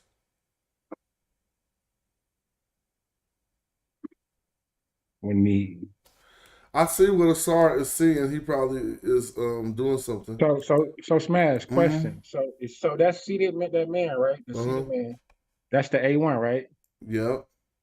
So is it we? Is it we? That's a good question. So let me answer that. The seated man, when you see it by itself, represents a reed leaf. In this word, this first word is sa. It's only a S, and then the final consonant A is implied. So let me show you something. When we come to a dictionary to corroborate what we're talking about, I'm just putting the S. See that? I didn't put nothing else. Now it's going to be hard, so let me go back. I'm just going to put a Z, which is probably less used, so they ain't using a Z. I'll put an S, and then I'm going to put M-A-N. And now you see just the doorbolt means man, but let's be clear, and let's go up on what the doorbolt actually means. Oh, so that's the determinant. The man is the determinant, basically. Oh, and I meant to say saw need or not So, saw anything. so we're gonna work that out. But the slower we take it, the more people gonna be able to absorb it. So I ain't trying to be that way. I'm trying to think about people listening in the future. I know a lot of y'all like Asar, and y'all know this already. So I hope you don't think I'm talking to you. I'm just explaining it for the people who don't know. So now, if we see this as man, like in the instance, is going to occur like this. They talking about a man, but look, this could also sometimes be Sue, which would be it'll represent the Sue. Another way to write Sue, a dependent pronoun. It could be attached to C if we find it in the feminine, where it's a dependent pronoun trying to say her, she, or it. Now with this dot here, it indicates it as a suffix pronoun where it says she, her, or it. But notice that this is a man, and then that would not make that man be like a brother. So if we look up brother, we're going to look for a word closely rooted to that, SNBROTHER. So you see how they look closely related. So that's why I was like, I see what Asar is seeing, because the word sin actually means brother. But if you notice when they're talking about a brother or a sister in that regard, we'll see something that looks like a down. Most of the times, we'll see something that looks like a downward arrow in the instance when the word is sin. You see what I'm saying? So all of these with an S and an N, you see, they all got Downward this. arrow. Yeah, exactly. Besides this one. So now this kind of like reads shin, but we'll know it's sin because it's cryptic, right? And so we'll have to know if we ever encounter that, and it could be translated as brother. This is a cryptic use of a shin to say sin. But that's the last rendition of that. So then when we come back here, we probably... Hold on. When you say cryptic, does that mean it's you find that in a coffin, or what is? No, it means kind of like a secret use, not really used that much. Meant for people to have to figure out. Yeah, esoteric or secret. Yeah. And so this would render sa for this, and so that's why they got the man determinative for it. Now the question you asked, in the key, in the qui, in all of those dependent pronouns, we would pronounce this man as a reed leaf. That's why we say qui there. So then if we parse this differently, we will have sa, ni. Ni is next. And so if we talk about the parts of speech, it helps us figure it out. So if we ponder this like Sini, brother, and then it had two strokes at the end, it'd be brothers, two brothers in duality. And then we got the house, we'd be looking at a direct genitive or a bound construct with two nouns fall together, and we need to know the A-B relationship between those two nouns. Like, who's the possessor of what, right? Because you got two nouns next to each other, and it's just, is it or is it apposition or what it is? We would need to know, or do we have a or in the middle of them? Like a brother or a house. We would So that means, no, so I was going to say that's the mouth, right? So that means the brother speaking. Well, no, the mouth is part of this part here. This part right here. Yep, so he's breaking it down. So it's kind of like same statements said in different ways, and the grammar is going to show us how we extracting different things. Because if this is a man in the first position, and then we have ni following it, what they did was took the preposition in, which is of, and they changed it into, they made a nisba out of it by adding these two strokes at the end, and they changed it into a possessive. Now it is possessive, so it is belonging to. So that means this man of the house. Exactly, you broke it down. So this is like the man of the, not of the, but belonging to the house. So ain't nobody gonna say the man belonging to the house when you translate it back to English. You're gonna say what Shez Mupata just said, the man of the house. Here's a second example of the next construct. Go ahead and get in what you was about to say before we go to the next example. I was going to ask. So is that the stool? So is that the mouth? That definitely is the mouth. It represents the P in this word per that is spelled out before the determinative to let you know in this instance they talking literally about a house. Okay. So now we got a rendition of it too. Now here's the thing. Some would say, okay, you didn't spell out this word per. Well, you might run across an instance of it just like this too if the writer was just being extremely quick. He wrote a man and a house, but we don't got a knee in the middle. So we don't got this indirect connection that is giving us this possession, and we got to figure out what the grammatical situation is in this case. And that's when we come across the three terms. When you got two nouns run together, it is a what? It's a bound construct that they call a what? That's why I can't wait till Woo and them pop back up. Because this ain't my thing. Grammar ain't my thing. You feel me? I'm learning it, and I'm glad Chris be around. But this is the session. No, be not confused. This is what the session do. But it ain't no war in the street, so the Magi ain't got nobody to pop up, so we kicking back, and we all in the grammar. You feel me? So this is a bound construct that they gonna call a direct genitive. Genitive always means something is possessing something, but this construct can appear in different ways. And so we got three different ways it could appear in. And that will give us three different ways to render this. And so those three different ways is what? Connection, apposition, and there's one other way. Who gonna put it in the chat or say it right here? Now I'll open the book because I'm not asking as a gotcha. I'm asking like I forgot the third one.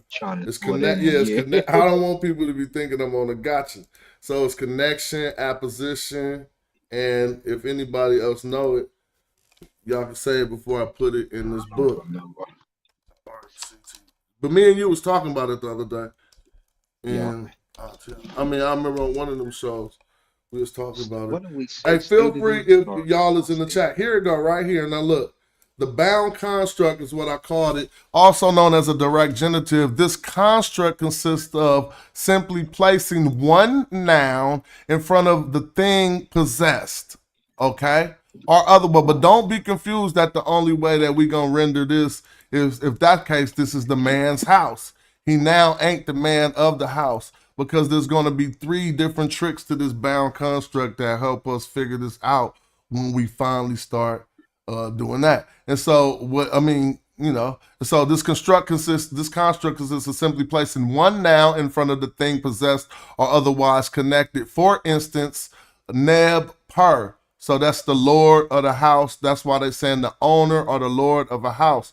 That's because we see two nouns together in a bound construct, and A always governs B, basically, a lot of the times, but we're going to see how that influctuates. You see A, in the A slot, we got lord, the first noun. In the B slot, we got per. So now we know, okay, because this is two nouns that are got nothing interceding in between them, then we know that A governs B, or he's the owner of the house. Now, this bound construct is very frequently used to form compound words. This is how we get per hedge, or the treasury, literally the house of silver.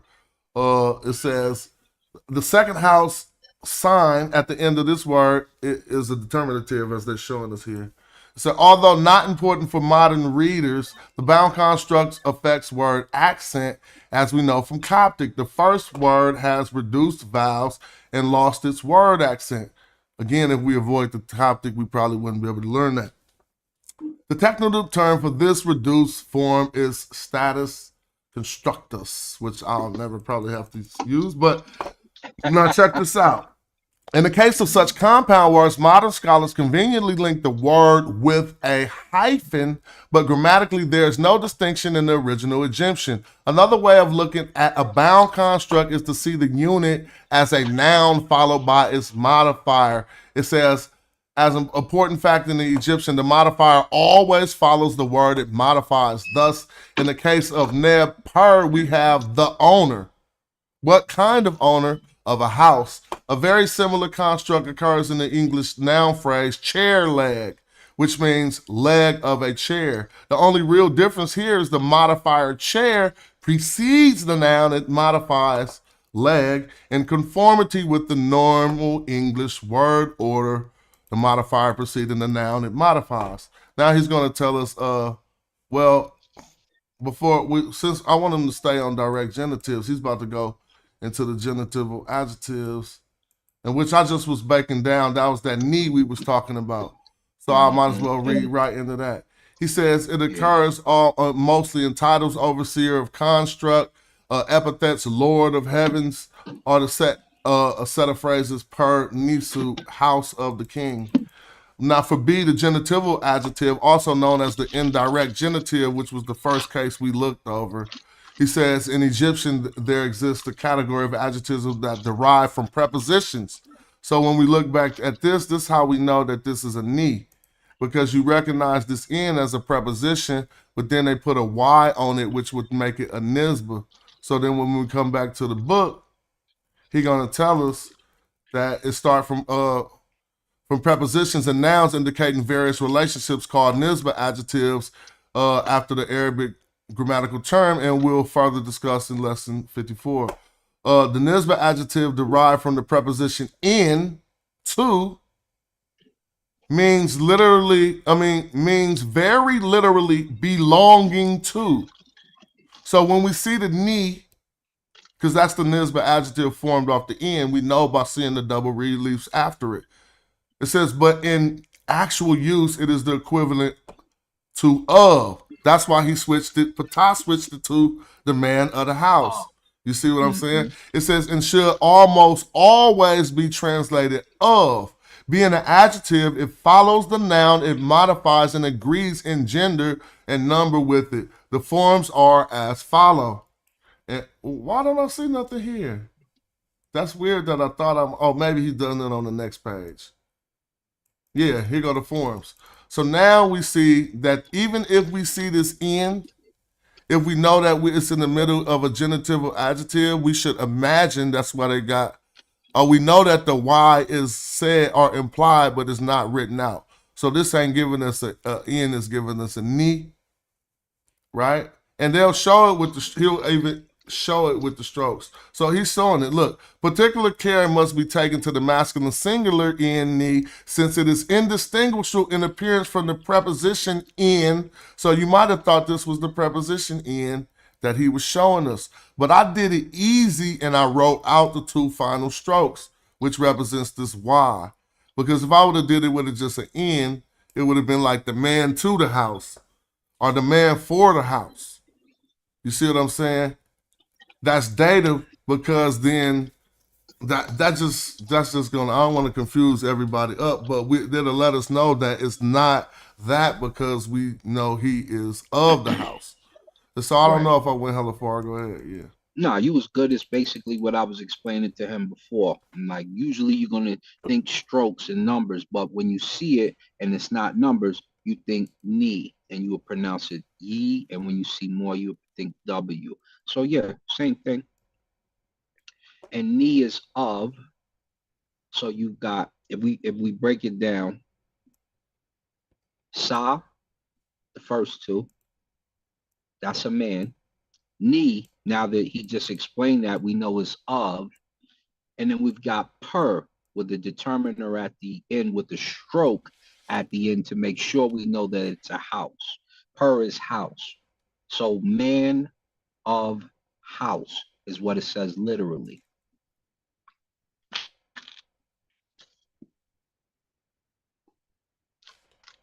Correct. That's all the way right there. So I'm gonna go back to the book and try to see if I can find when I was looking for him talking about the third, because I said apposition, connection.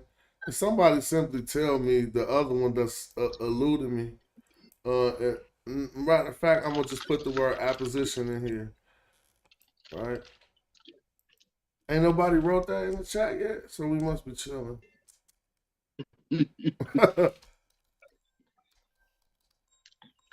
All right.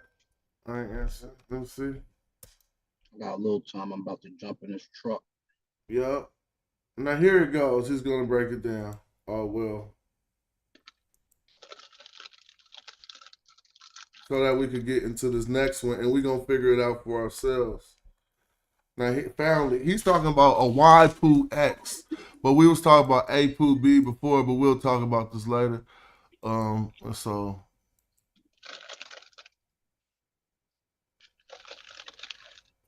well, don't think that's anything. All right, lesson 22, finally. Don't think that's like something fresh and complicated. It's just A poo B. It's like a formula that got saying the first noun that is the second noun. Here we go. Finally. Now, what are the other two? Oh, it's the same page, bro. I feel hella silly. So here you go. Apposition, as in English and other languages, noun and noun phrases can be used to modify other nouns as expected. The qualifying word or phrase is placed directly after the word or name. It modifies without any intervening word or particles. More than one phrase may follow. So here's now, if we look at Atef right here, Atef F, his father, then it says Wab Ni. We know this N is a ni, plus they helping us with it. Wab Ni Per. This is almost, I'm gonna make it bigger. This is almost like the sentence I constructed, and we should be able to make this out. And we're gonna make it out, even though the translation is right there on the screen. So I'm gonna take them down. I mean, they the training wheels. Now look, Atef is the father, and we see the Atef right here. But that's Atef, and then we also, that's At, and here go the F to the Atef. So that's just saying his father, right? Pure. So in this construct that he's showing us of apposition, what we learning is really his father, and this whole second construct is what he's talking about. And we need to know that because this whole second construct is a indirect genitive. So he's letting us know that, I mean, see, because it says wob right here, right? So this, well, in this instance, this is going to be a noun. Because we know, because we got the ni following it, and then we got the another noun. So that's that same construct. So when the ni is, if a ni is in between two of them, then most often there's a noun, and the construct is most often an indirect genitive, meaning that the first noun governs the second noun indirectly. So if this was pure, and this is of, we know it ain't pure of house patah, but it more so Wab needs to be an individual. It needs to be a noun. He's a priest. Exactly. So now this is the priest belonging to the house of Patah, right? So now if we go back to now what he's trying to teach us ain't that. We just worked over the indirect genitive part of this phrase. So that means his father is standing as the initial noun in this construct, but I thought a F could not be in the middle of a bound construct. So he's about to say it. Let's read this out real quick. He says, as in English and in other languages, nouns and noun phrases, so this is the noun phrase part, which we know is an indirect genitive. It says, can be used to modify other nouns. As expected, the qualifying word or phrase is placed directly after the word name. It modifies without any intervening words or particles. More than what, well, the thing is, his father is one thing. Like, that's not two things. And so I think that's why he used this as an example. But go ahead. I'm going to say that's a title. Because there you go right there. His father, a wild priest of the temple of Ptah. Okay. So I'm thinking, go ahead. Because that's a title, they usually call you father of the gods. That happens, and that's probably the one that I was trying to examine. No, that's definitely an instance, because it'll be, but I don't think apposition. I think this one is giving us another way. Yeah, okay, that would be a title. You're right. This one, apposition renders titles possibly, but let's see if he says that. That's because they're saying that it's another way to say the first noun. Right? And So I it's think like his that F father, in a wild between is priest. what Yep. stops it. Look, just like Amen, and then the great God, the savior of the poor.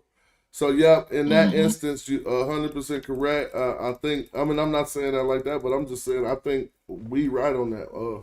Let me see the suffix pronoun forms. Oh, I don't know how I'm getting lost. Well, the F in between, because you have our tef, which ends in a horned viper, which is an F. Well, showing that it's his father. But the other F that's in between is what's showing the distinction between him being the father of the gods and his father. So this is why we can see the difference in the title as opposed to his father being. If you look up Atef, look, the word is really At, but it be having an F on it. So if I put Atef, because it's for his father. No, it's not his father. Look, this is just father. Oh, I'm sorry. So I don't know who got that background noise. That's Patah. Hold up. I had to mute you. So notice if we look at Atef, they're telling us that this is, even though we're seeing a T here and they say it or Atef, it's still father. So that means the second F is his father. See what I mean? Because look, that's what I'm saying. That second F is making a distinction, showing that it's his father. If it was just the title, it's just going to say Atef for father, and then it's going to go into the Wab because it's a title as he's a Wab priest. But because we have the second F, it's distinguishing the two different, Yeah, if it wasn't, you're right. If there wasn't a second F, it'll just be saying father, Wab, priest of the temple. Yes. If it wasn't the second F and it was still saying his father, then maybe so too. All right, yeah. But yeah, okay, cool.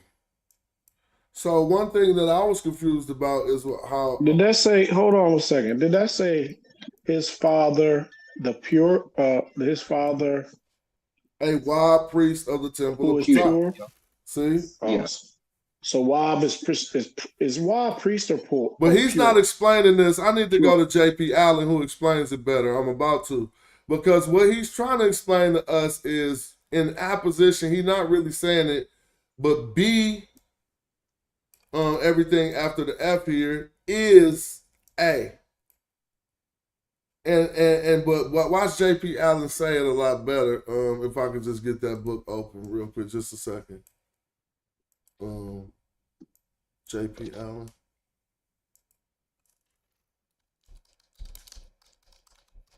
Maybe because I was looking through this book, trying to find this other book.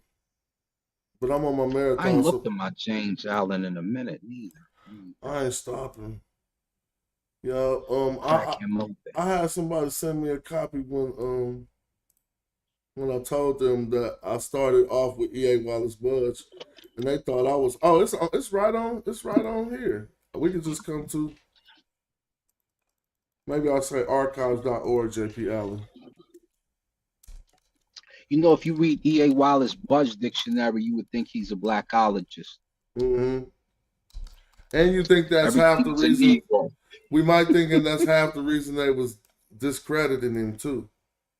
Mm-hmm. Because everything is a Negro. He was telling them to look into Africa. The Navy bird but that's a Negro. Oh, they're mixed with Negro. They say all that through there.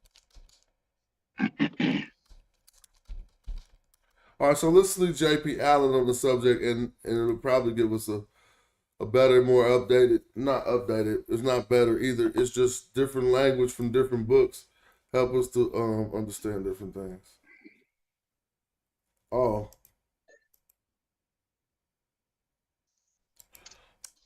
Let me see. I'm looking for there we go.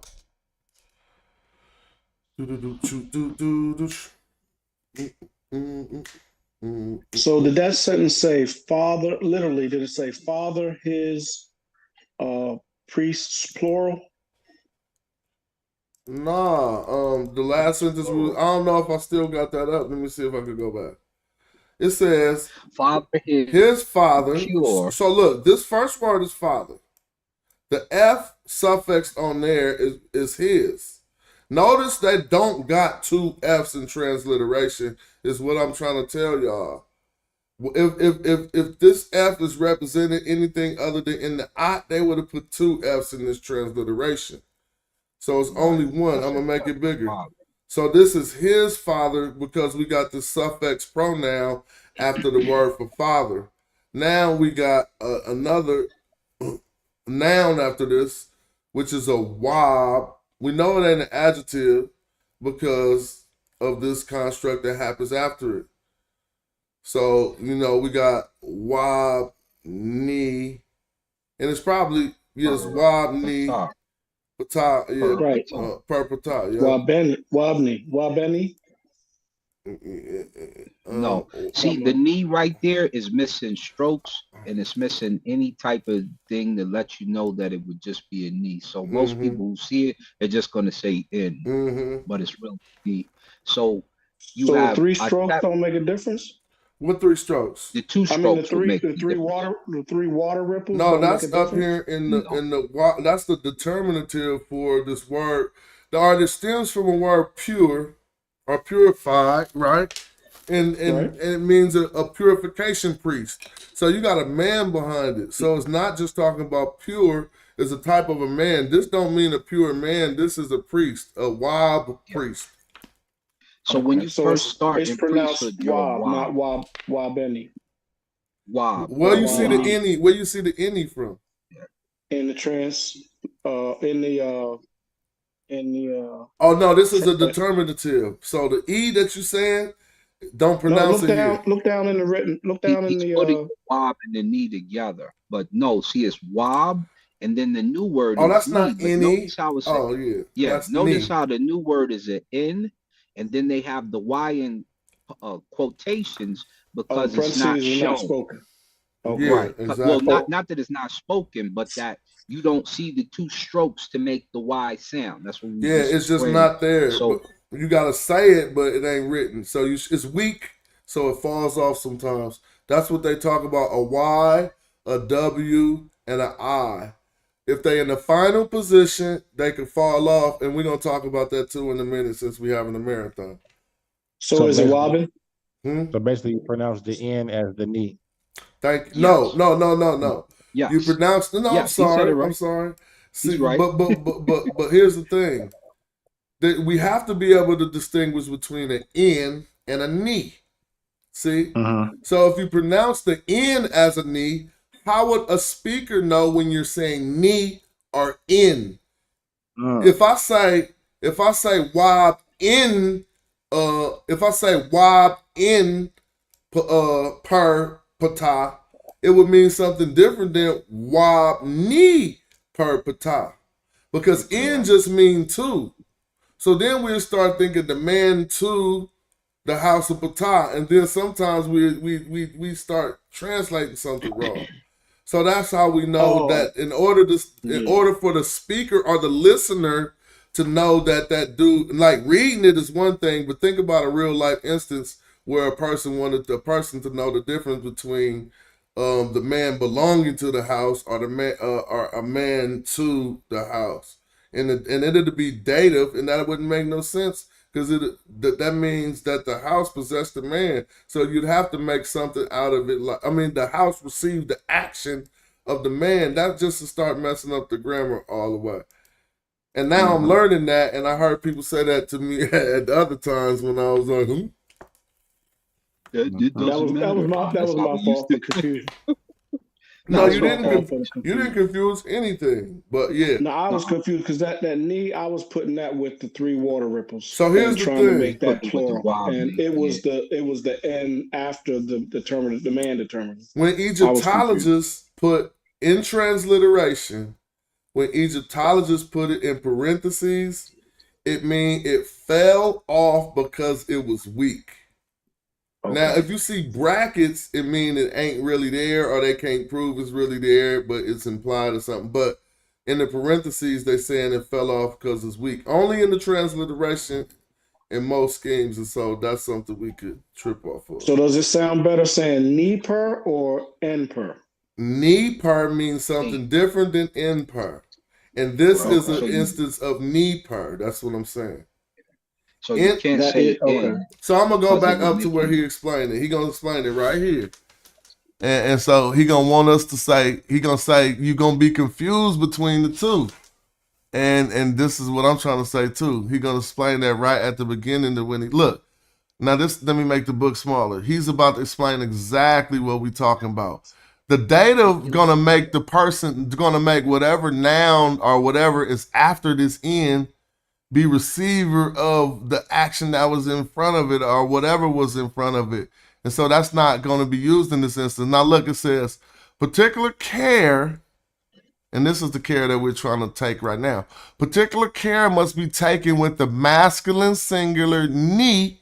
Notice it's just an N, but it got the Y. Since it is indistinguishable in appearance from the preposition in, right? So we gotta take particular care. And some of the particular care is noticing that if we want y'all each other not to be confused, if we think it's a ni, even if we see an in, if we think it's a ni, we need to say ni so the listener could think belonging to or of. If you say ni, you're gonna say to or for. And that's the dative, meaning whatever is after for receives what was before it. See what I mean? Gotcha. You never said for and what was after the for didn't receive what was before it. You got a message for John. You have a car for Linda. You could even have a action like an ass whooping for Tommy, or you feel me? But the person after the for receives what happened before it, so that made it dative. So now if we go back and look at the but let's continue. In reading the passage noun X in noun Y, one must ask the question, is it the X to or for the Y? So in our instance, is it the man to or for the house? We know it ain't the man for the house, so we shouldn't say in. We want it to be the man of the house, so we should say ni. Or is it the X of the Y? Or in our instance, the A of the B, which the A or the X is the man and the Y is the house. It says the context will generally present the exact determination. So now if we look at this first one, you put per, ni, sesh. Now it's the house of the scribe. Because again, go ahead. So what was it? Possession and what was the other one? Dative means that it's going to be receiving I like to say the action, but it basically receives the X.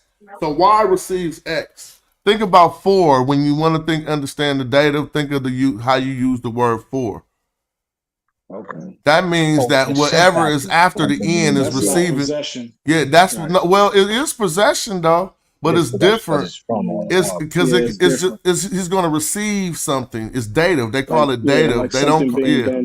They don't call it like possession. They call it the dative because it don't need to be something you can hold or obtain. That's why I put out the instance of receiving the action. So what's the opposite of dative? I mean, it ain't an opposite. There's no opposite? No, stative and dative don't go together like that. No, that's not an opposite of dative. That don't work like that. It sound like that. I ain't even gonna confuse us and go to stative then. So we'll stick with dative. So he's showing us basically. I don't think the word opposite as opposed to in, because it'll change the sentence if you say in as opposed to ni. But that's correct. But you got to remember the dative is in, and the receive and ni is a nisba. Ni means so. Look, he's saying it right here. The preposition in, to, or for is the dative. Ni is not the dative, basically.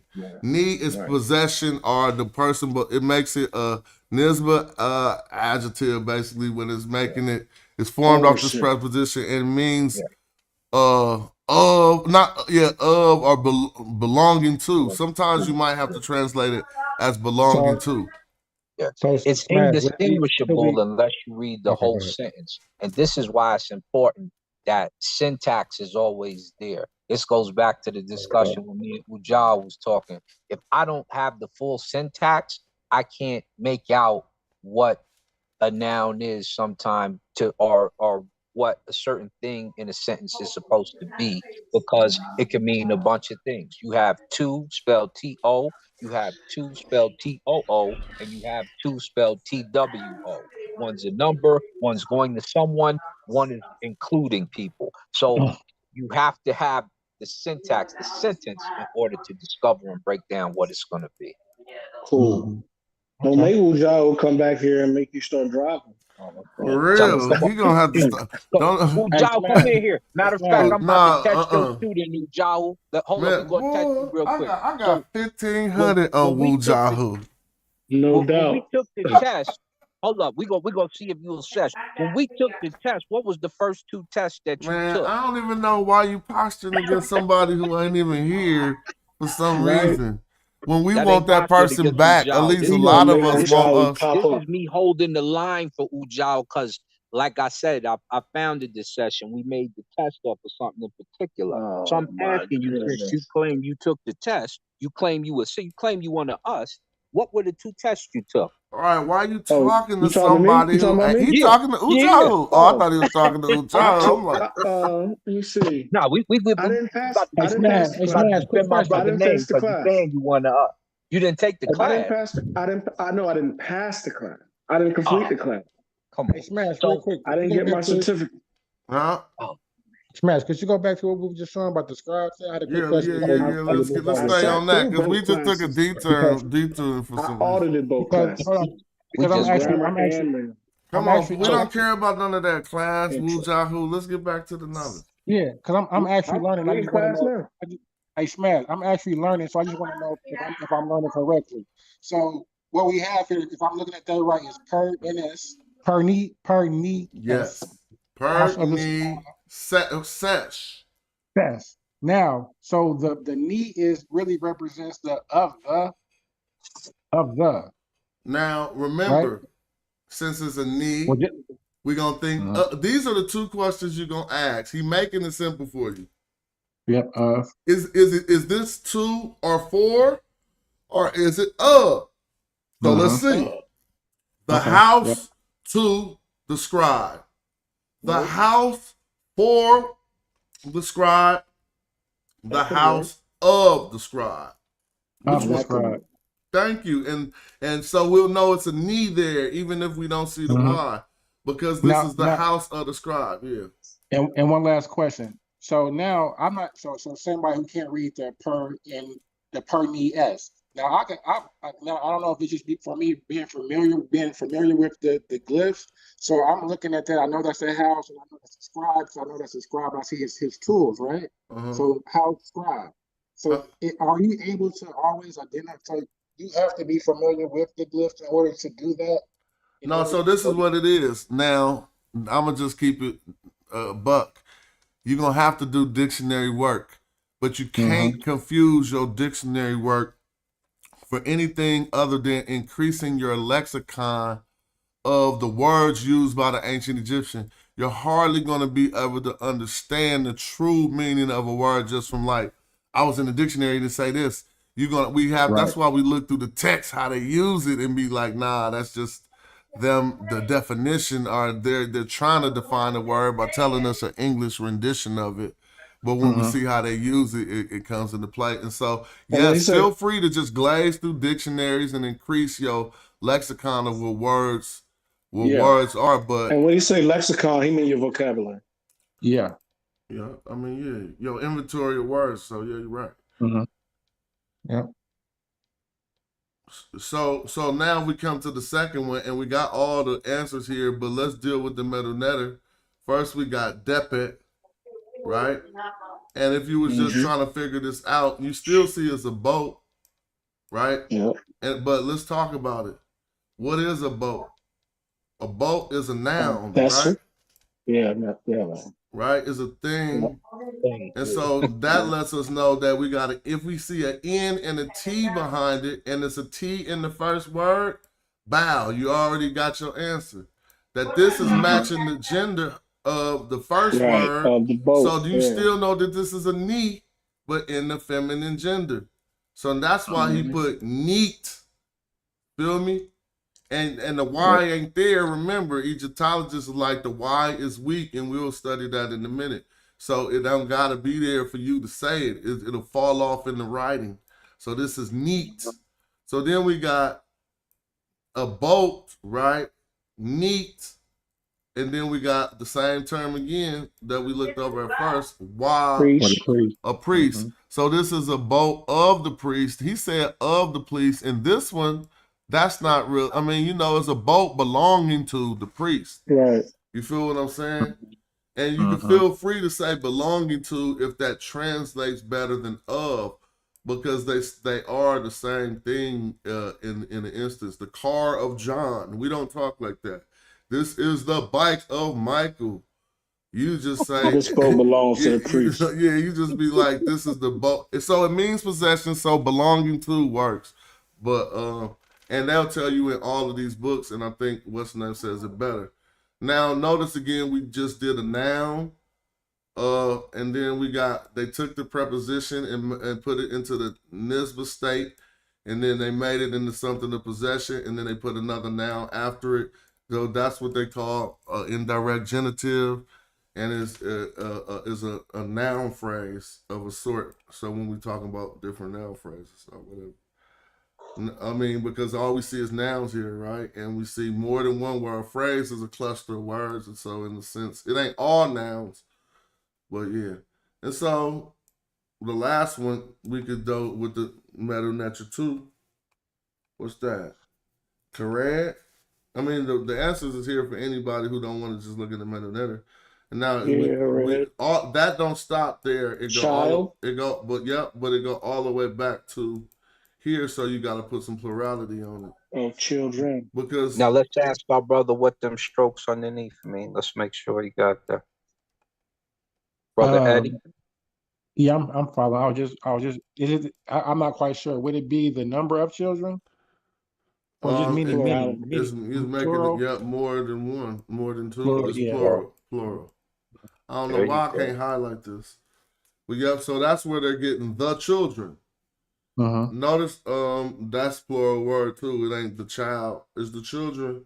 And then now look at this, of the steward. But why you see something different here?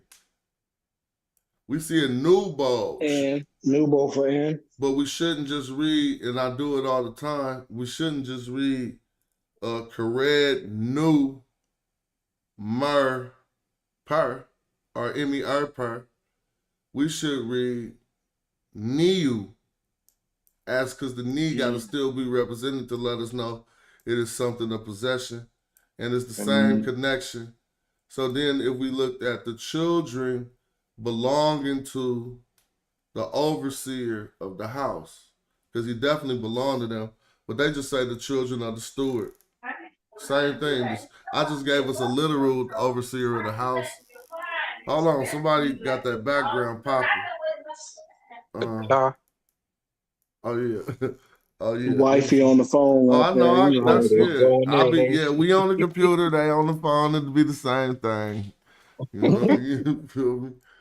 So now we can look at the last one, and anyone got the answers, but we could talk about some of the parts of speech, Eddie, if you don't mind, because I know everything we was talking about ain't complicated.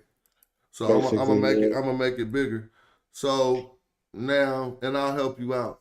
You know the words normally, first words, all words stop at determinatives. So, and the three strokes is a good indicator that what's before the three strokes, and sometimes is the determinative is definitely plural, but right here is. So we see it's a house, and it's going to be many rooms of the house, many rooms. Yeah. So the first word is out. Okay. Neat. Per, which is hella easy.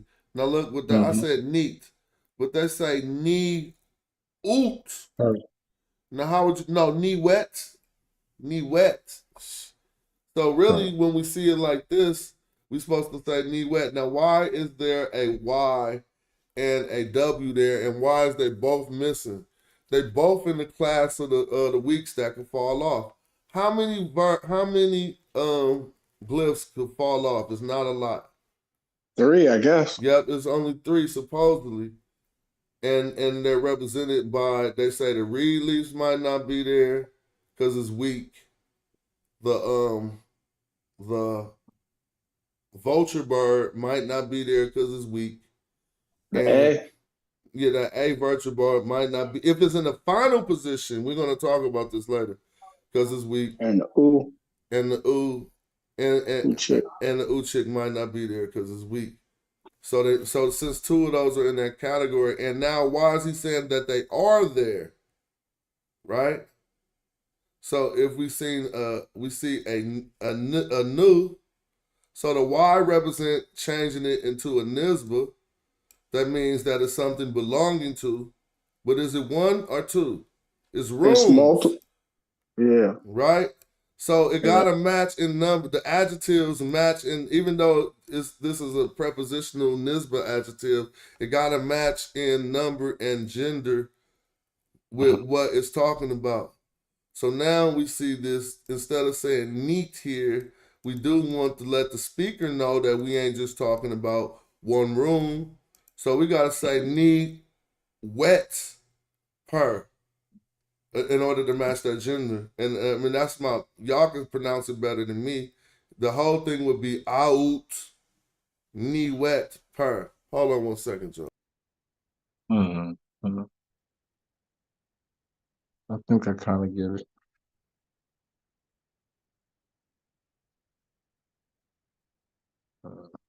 But I don't see why it couldn't be rooms in the house rather than rooms of the house. Oh, because now, do you ever use a in, even if this wasn't a net? You use an M bird for in, remember? Oh yeah, it's either of or the of the. Yeah, so this is gonna be 2. Yeah. Or 4. Or 2 or 4. If it's if it's not what you call it, it's gonna be 2 or 4. You can put you can lean on that to make it work, but so we don't think that this is the rooms to the house, and we ain't thinking that these are the rooms for the house. We kind of think these are the rooms belonging to the house. That's why we're gonna put of the rooms of the house. But I mean, got it. Yeah, that's total sense. I'm just reading this book. We learning this together. Some of it I got a cooler grasp of, but I'm just saying, I don't want nobody acting like I'm fronting teacher. You feel me? I have to keep the book open to talk about this stuff. You scared of Ujao? Oh hell no.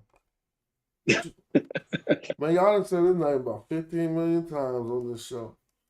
You brought that up. I said right at the beginning of the screen. I said some pleasantries, and then it went all left, and so I just left it alone. I said Smash is front. He want to be master teacher if Ujao come back. He trying to beat Ujao up before he come in. I've been talking to some experts, and they mentioned terms, and my eyes can't get big. Ain't no eyes getting big. I actually got to give you some additional commentary on that terminology right there. You feel me? So that's where I'm at with it. Like, I can't just be like halfway with it. That's right.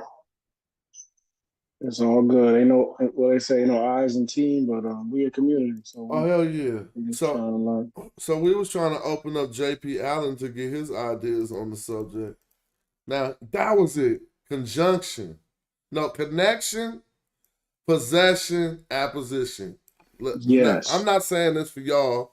Connection. No, that is for us. Thank you. I'm saying us too. Because we was trying to, I said connection and apposition. Yeah. I was asking, what's the third one? What's the third one? What's the third one? Right. So let's let people know what we define it now. We're talking about what the relationships can be between 2 nouns that are found directly next to each other. Let's go back to this one right here. if we find an instance of this, we know our grammatical category so we can whip out our tools and not render nothing that's incorrect. So I'm going to try to keep that open too. So I'm going to minimize this. So maybe I can read it too as we look at the examples. Now, I'm going to read all three. For apposition, oh my God, I always do that. I always change the page as soon as I try to read it. For apposition, all right, the words apposition means simply side by side. Nouns are said to be in apposition when both are used together to refer to the same thing, right? So this is also like when we was talking about an A-P-B construct. It's doing the same thing as an A-P-B construct. That's why we learn the difference between an A-P-B construct and this type of direct bound construct. Because what is the ancient Egyptian doing when he said sa per, or he said, well, yep. No, sa par wouldn't work in that instance. If you said sa, if you sing sa and king next to each other, then you could say, is that man the king? Is that the man of a king? And we have various different things to figure out. But I mean, I kind of got lost in even talking about that. So I'm going right back to this. In many cases of apposition, one of the nouns is general and the other is the proper noun. That's in many cases of apposition, kind of like Queen Anne, right? A queen is a noun and Anne is a noun. But one is a proper noun, Anne, and the other one is a general noun, Queen. The Pharaoh Ramses II, we can see the same thing. God the Father, right? It says, as in English, two Egyptian nouns can be in apposition. And their example is Sa Heru. And they actually put, okay, this answers my earlier question, because they put Sa-ek. So that let us know, yes, a F can go. So that means we explained that bound construct 100% right earlier, or that one thing earlier. Sa-ek Heru, which would be your son, Horus. Now, your son is the first noun, just like your father that we was examining earlier. And Horus is the second noun. But notice they're the same thing because they stand in apposition. So we instantly know this ain't a case of apposition, right? So opposition is like stand alone. They stand alone. No, it's the exact opposite. It means literally stand side by side. Right. Well, I mean, side by side. Like, yeah, side by side. It's not like they're possessing each other. They are the same side by side. They stand on their own, but they mean the same. So these two things are the same thing in apposition. And the second way is another way to refer to the first way. Like Queen Anne. They both mean one entity, with their two names in apposition to each other describing that one thing. So in that case, if we got a man in the house next to each other, will we think that's a case of apposition? What one thing is this describing? No, that's possession. Yeah, this definitely ain't. That we wouldn't even probably consider exactly. So this will start helping us identify, like, well, this will if I consider these as one thing, this is a man house. If this was an opposition, this would be a house only for. It don't even make no sense. You'd be trying to force it too far. Like if someone could come up with what that would be. So then we go to our next one. Because we know, like Queen Anne, the two nouns describe the same thing. So if man house is describing one thing, what is that thing that it's describing? That ain't working. So next we go to connection. It says in English, two nouns can be connected in the phrase by the word and, as in, salt and pepper, Jack and Jill. Thus, two nouns connected by and. That's called connection or conjunction, but I'm going to let them say it. They can also be linked by the word or, as in the word coffee or tea, or in the phrase coffee or tea. In these kind of phrases known as conjunction or coordination, and so coordination is and disjunction is or. I know we ain't gonna, if some of us want to be that raw like a teacher, y'all gonna remember that all the way. But coordination here would be, now inside of the type of connection, if y'all remember when I was talking to that scholar, I said, do you think we see any type of connection here grammatically? That's what I was talking about. He said no. Okay. But if we refer back to that, that's what we was talking about. Now, if we said there's some type of coordination in this connection here, what would this be? This would be the man and the house. But if we thought it was disjunction, this would be the man or the house. So the way that I don't never remember that, but when reading these books, I remember it. I remember it by thinking disjunction is separating them, and the coordination is giving them as an option. Is coordination possessive? No. The man in the front don't possess the house in the back. Possessive is the next instant we're gonna look at. So in connection, these is two nouns together, and we're trying to see how they're affiliated. We looked at apposition, so we know they're not describing the same thing. So then the nuances between this would be either and or, right?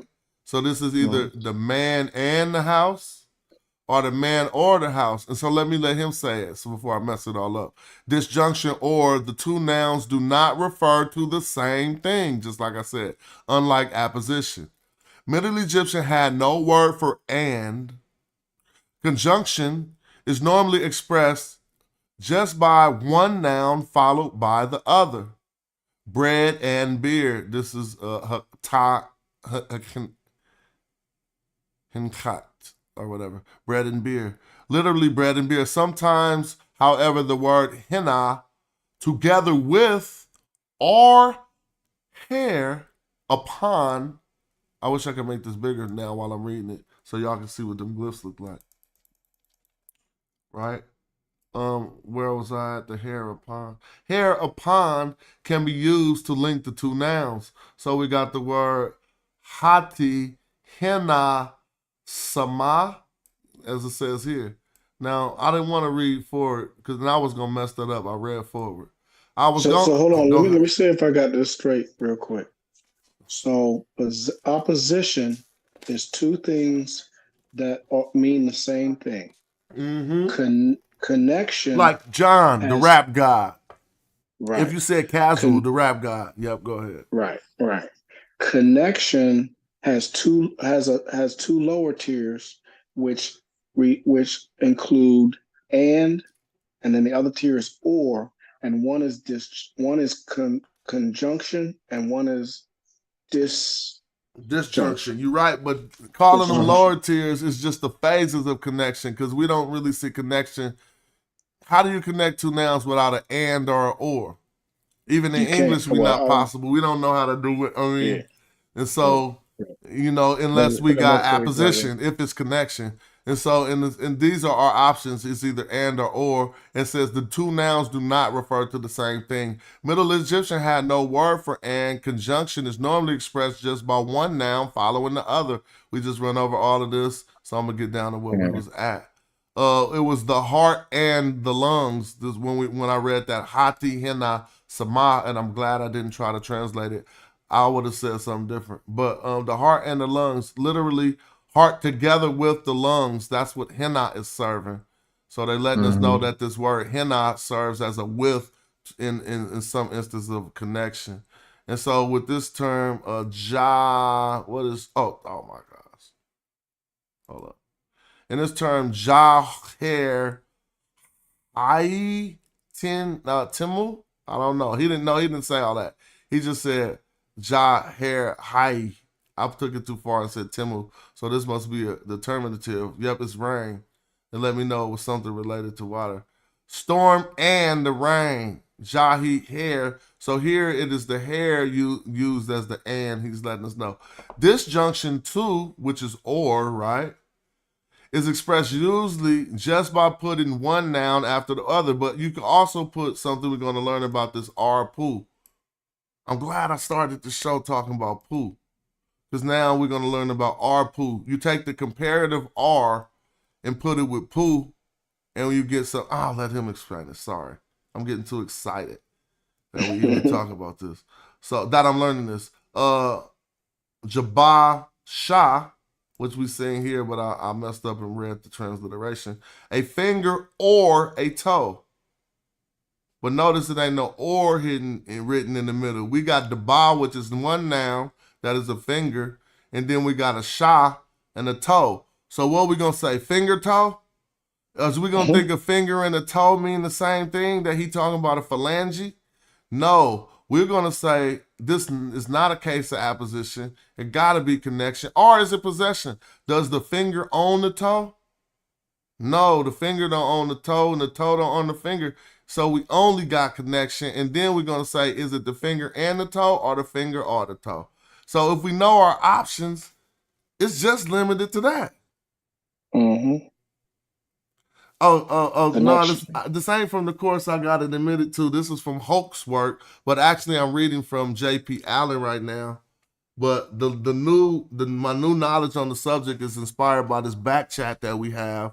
And right now, my saber is Chris, someone who's been popping up on the shows, making sure I ain't messing up. So yeah, you feel me? So connection is and or. Yep, coordination and or disjunction or. Now let's see what he say. Sometimes, however, words with henna together with or upon can be. Yeah, we read that part. Disjunction to, which is or, is expressed usually just by putting one noun after the other. We see the finger and or the toe. Occasionally, however, it is marked more clearly by putting the phrase arpu, meaning something like whichever. Now, if you want to break this down, it do mean whichever. But if you get all the way, this is a two of comparison. So you already gonna get an or, but you're not saying better than. Normally when you use the two of comparison, you say one better than the or the other one, but you put a pool after it. Remember, pool means that is. So that is equating it to being the same. So you kind of like get an or out of that. That's why he say whichever though. He said he's saying whichever. So don't take mine. I just was going deeper than that. So arpu is given something like whichever after the second noun. So it'll be daba. It would be daba sha arpu, which would be a finger, a toe, whichever. You feel me? Whichever one, a finger or a toe. Now, when we come to possession, we talked about possession first. That was the direct genitive and the indirect genitive. So we really don't need to go over that, but he was telling us about the knee, the nu, and the net, which is all a change here, you feel me? And then we further along than that, so we could go back to our examples and try to work it out then. So then what's that? We know it got to be a case of connection, unless it could be a case of what? The final one, possession, right? Hold up. You know that arpu makes me think of this or. Whichever, yep, Would exactly. that be right? That I mean, Okay. you freaked it. Yep. Yep, because whichever This means or. Yeah. whichever means. But if you got two nouns, you ain't gonna say this or, because you got the two nouns stated already. So you wouldn't say a car, this or a train. Well, right. A car, this or a train. Yeah, you would just have to change the way it's stated. Yeah, you connotation. Yeah. Yeah, you saying one of them is this, and then your other option is the or. So that is cool. But if we just try to work this simple out, where we see a man and a house directly connected, we got two nouns. Now we know our options is possession, connection, or apposition. We ruled out apposition because we don't think they refer to one thing. This ain't the same way to say one thing. So next we're gonna look at connection. And is it disjunctive? Is this the man or the house? Do that make sense? So Well, so it's conjunction and coordination, right? Conjunction or disjunction or And coordination. coordination.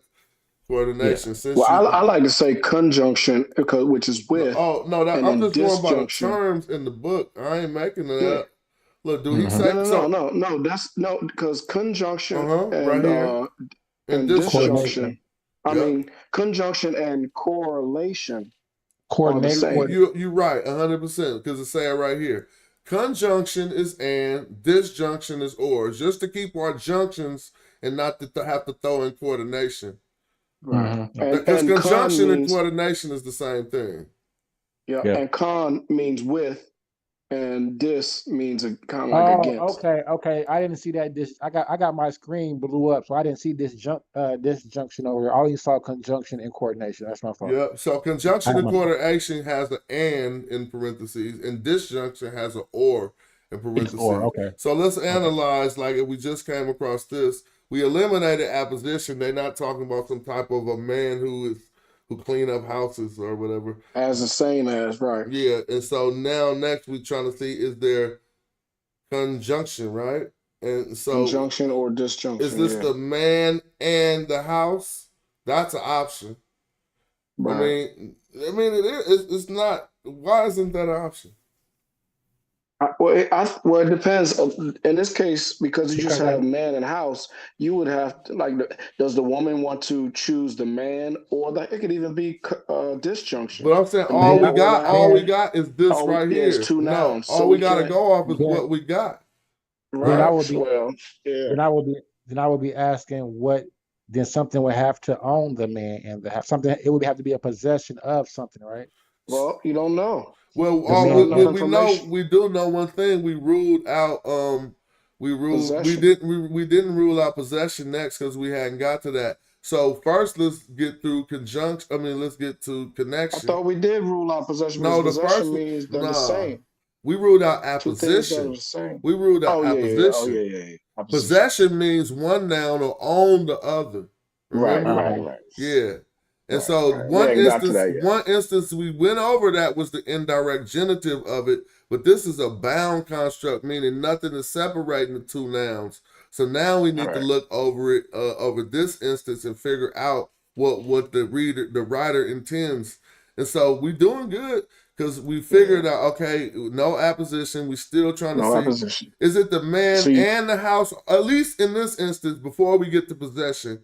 Which would work better, the man and, because we don't got the rest of the context of the sentence. So we could say, just from this part, the man and the house, or the man or the house. If they both are equally qualified, let's just say that they both could. You got options. Yeah, this could be the man and the house, or the man or the house. So then we got to go to the final one, which was rendered possession. And let's go read possession so everyone who's learning this don't think they're getting it from my mouth. Now it says, noun phrases can also indicate that one noun belongs to the other. In English, we can express the relationship in two ways: by making the first noun possessive, the girl's toy, the girl's mother, or by putting the word of between the two nouns, the toys of the girl, the mother of the girls. Egyptian had two ways of expressing a relationship of possession between nouns. So this is the one we're talking about now. The direct genitive is similar to the English possessive construct. In Egyptian, however, the possessor noun is always second. So in actuality, if I wanted to say what's in my head right now, I would really flip this around. That's dope. So that would be backwards. So it would have to be like, if I wanted, but you would have to know what the person wants you to say. But you already know, you kind of know what I'm trying to say, right? So this is how this decipherment be working. So even Eddie know what I was trying to say, and he could tell you that it's backwards now. You feel me? So look how we learning, and it's funny because I'm gonna say, we all came to the conclusion that if I put a per and then I put a Z1, I probably get that, and then I put a Z, semicolons. But it said the second noun was possessed, right? No, I'm fixing it. I didn't have it right. I need to put a I man thought over you this. did have it right. Let's see. Let's reread and watch what happened. Yeah, let's Yeah, put reread. the A1 right there. Look, Yeah, now the man is possessor. Let's see second who noun possessed. He said, unlike English. Remember, it was Jill's house in English. Because Jill is the noun in front, possessing the second noun, the house. Now let's go back to the book. He's gonna say, unlike English. Did I mess something up? Was the book still here? Let me see. Here we go. He said the direct genitive is similar to the English possessive construct. In Egyptian, however, the possessive noun is always, the possessor noun is always, I fixed it. It's always second, and there is no change to either noun. At least none is visible in writing. The direct genitive is expressed just by juxtaposing two nouns, putting one after the other, with the possessor noun second. So now we're going to ask ourselves, do we have an instance of possession?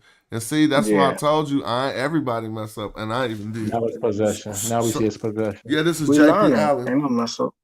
Yeah. So here, so then now what is this? House, man. Yeah. So It's juxtaposed. So yeah, juxtaposed to the man. So it's man's house. And I think the possessor is in the rear. Now let's reassess the case of connection. House or man, house and man, or the man's house. If you had your homework to do, which one you putting right there? The man's house. So we all agree just by that simple understanding of that grammar that, okay, three people can see things the same if we all understand the same points and principles and the tools we got to work with. You know what I'm saying? Now, I changed this one up for the fun of it, and we done talked about the instances. We going back to an indirect genitive, and we know that because we see a preposition that got turned into a... Now, what did it get turned into? See, now we just learned direct genitive, and then you just threw in there. No, we did indirect genitive first. All the difference is, real quick, the only difference is something separating the nouns or not. And what's in between this is an adjective right now that got formed off of a preposition. It's a prepositional adjective or whatever. Go ahead. Let me try to do this one, Smash, the third one. I'm kind of excited too. So you do the third one. Yes, let's go ahead. So that third one in the middle, we added an N, and we see the two read leaves, so that's a Y. So that's the knee, right? So that's the of the house, or man of the house, man of the house. Well, remember that was the first one we read, because you got to remember the man. This knee means belonging to or of. So just remember to translate knee as belonging to or of, and try it that way. So it would be the man belong to the house? No, that's for the house. Yeah. Look, the man belonging to the house. Do that work? So try your other one. The man of the house. Oh. But would of be knee? Would of be knee? Yeah, knee is always of, because it got to be possession. So if you want to say the dative, you're going to say to or for. You got to remember, dative means whatever after that is receiving it. And normally it works with an action. So if you say any after erdi, erdi means to give. N is the dative, because whatever you giving is going to the suffix pronoun after the ni. You see what I'm saying? So if you say erdi any, E represents me, N represents the dative of something being given to me. Erdi any given to me. I didn't give nothing to nobody because we got a dative right there. I was the receiver of that. And if somebody, and that's how that worked. But if somebody wants to chime in and correct that, I'm open for corrections. Now, what's the difference between pronouncing it any and niu? I mean, and any and ni? Wait a minute. Where do you see it? Any? No, you just made an example. You said this one down here.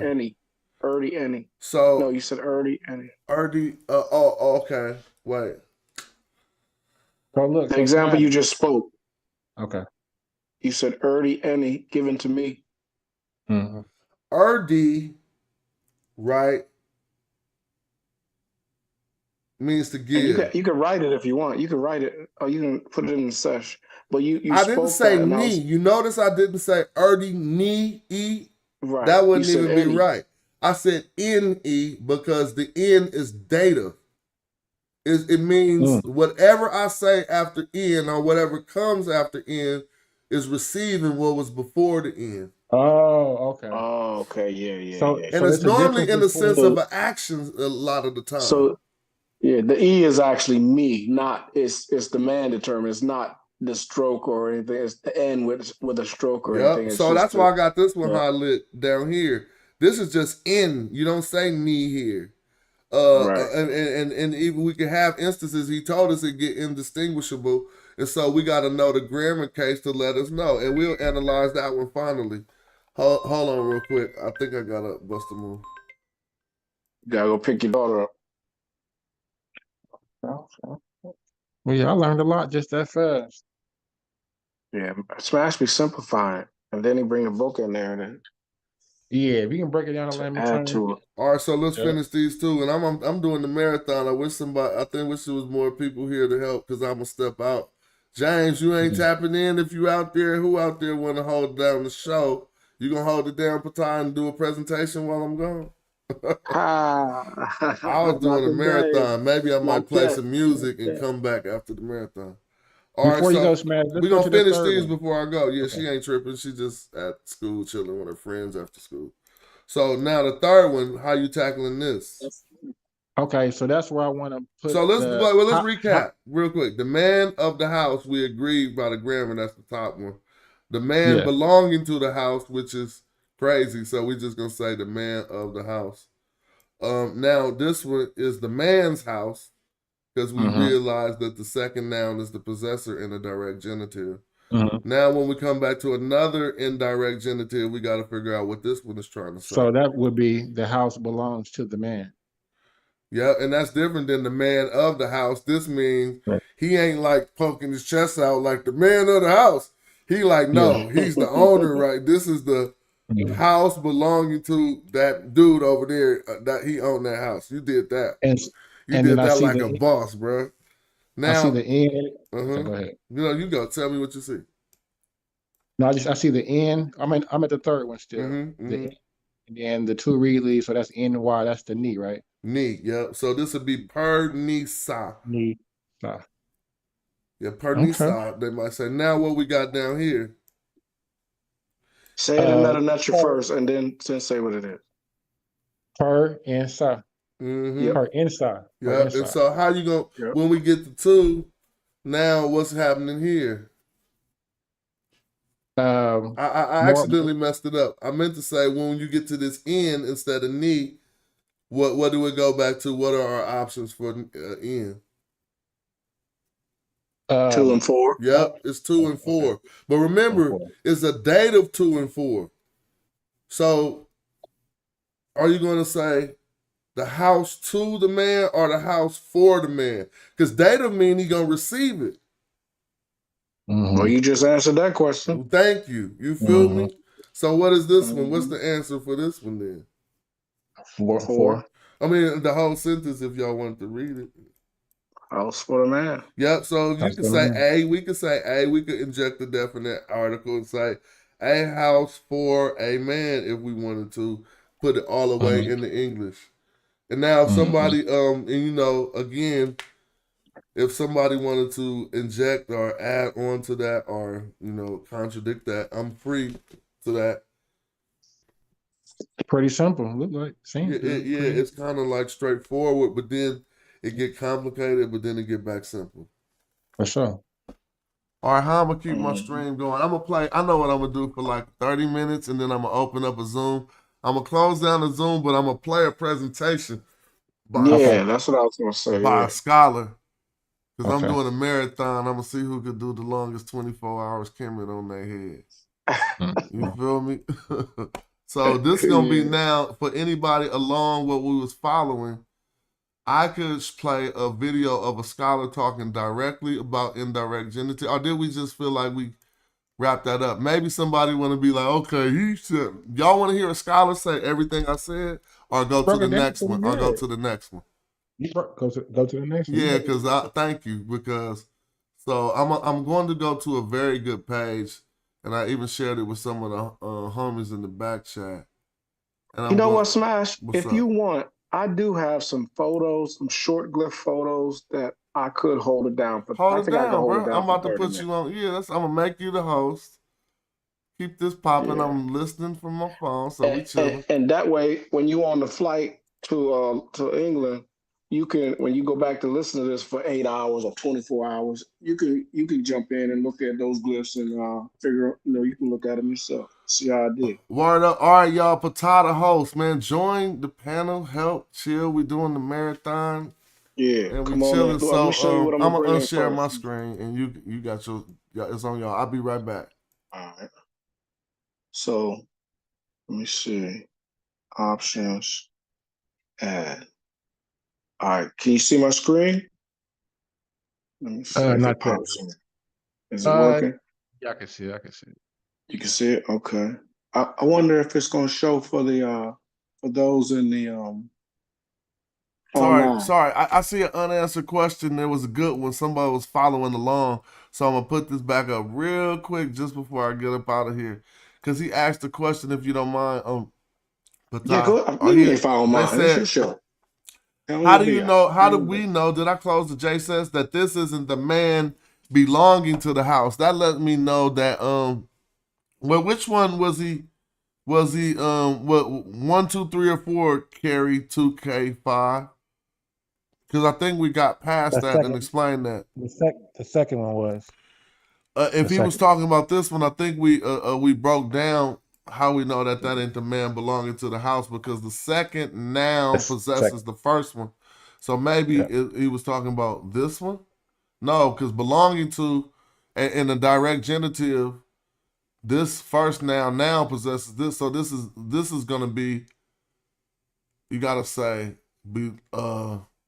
belonging to. So then you don't want to say to, you belonging to the house, you say the man of the house. So this is the one he's talking about. How do we know it's not the man belonging to the house? Great question. So think about that. If the context before this indicates that they were talking about a man belonging to a house, then you'd be perfectly fine to indicate, to say the man belonging to the house. But right now, this is all we have is this noun phrase. So why would you say the man belonging to the house if you have an option of the man of the house? Because really, in translations, all we're trying to do is get the idea that was in the previous writer's head into our head. So we would entertain the man belonging to the house, and we would ask ourselves, if this is the only statement we seen, is that what we think he's saying? And we look at our other option, the man of the house. And then we pick between those options if they're both qualified by the translation. And so without seeing the rest of a sentence like this, we lean on man of the house, knowing that man belonging to the house is still an option. You see what I'm saying? And then if the context of the sentence was like, oh, there was once a lady who belonged to the outdoors and a man who belonged to the house, we translate it that way. But I got the second call, so here I go. Go ahead, Patah, it's on you. I hold it down. If you'll share my screen, and if everybody can hear me in the chat, hopefully everybody stays on board for the next 30 minutes.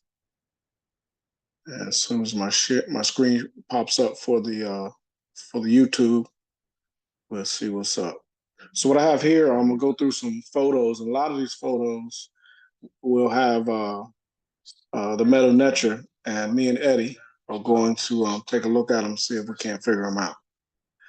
And then some of the Metu Neter you'll see will have actual translations as well. And even though we see Arabic writing on here, we know that there was invasion. But on the right-hand side, as you can see, there's an Egyptian inscription or a Kemet Kemet inscription of Metu Neter hieroglyphs. And Eddie, I'm gonna ask you: do you recognize any of those glyphs? Yes, I do. I recognize a few of them. Okay, so tell me which ones you recognize. And I So do know if on we, the right hand side, it looks like there's some fall or whatever they call. I can't think of the word that they use that it's been worn off. So we'll leave that alone on the right hand because I can't really tell what that is. I'm looking at his belt. Right, exactly. Yeah. So the first thing I see is the reed leaf. So I'm associate that. Where is the reed leaf? Where do you see the reed leaf? Is that not a reed leaf? I see a reed leaf, and then I see the water, the end, and then I see two reed leaves. Yeah, there. Yeah, I think that is a reed leaf. Yeah, that's a reed leaf. Yep, because I know Okay. what that is. So that's the single reed leaf. So that would be the I. And then above that, I'm not quite sure. Would that be the stool as well? Is that Q3, the stool? It's not a Above the, stool, but it's a I'm sure you're familiar with it, but it's the Senate table or the like a chessboard. okay. It's like a chessboard. And I see So that. and I'm gonna give you a hint. That's those three things are parts of a word for God. Okay. Okay. Okay. So is that And so I do see the two. Okay. Part of word for God. And then I see the other I see the the end. water, Yeah. the water ripple. Yeah. Yep. And then then I what do you see, see below is that the that circle? I'm not familiar with that circle in line. That's the sun. Is that the okay, that's the sun. So that's Ra? Mm-hmm. Yep. Okay. All right. And And then we see, and what else is do that we a see? house? That straight down, is that Uh, house? no, that's another, appears to be another reed leaf, I think. It looks like Smarter. a reed leaf or it could be a medu, but I think that's a reed leaf. Okay. All So right, so yeah. that first, let's tackle that first part. So what does Okay. the I sound like? Oh, E? excuse me, I just told you, but the reed leaf. Yeah. So the Yeah. reed leaf sounds like I, and then Mhm. are you fit that? Do you know what that uh PWN, the like board? pun. No, that actually close. That's MN. Okay. That's an M. So that's an M, which is the Senate board, and then Mm-hmm. you said the N was the water ripple. So what does that sound like for a Amun. god? Amun. Yep, Amen. Yep, Amen. Amen. Yeah, Yep. or Amun. Yeah. Mhm. So like we talk about the vowels are we have to put the vowels in for ourselves. Oh, my dog is whimpering. She wants to go outside. So that would be Amen Ra. Right, exactly. You got that perfect. Okay. All right. Give me 1 second. Okay.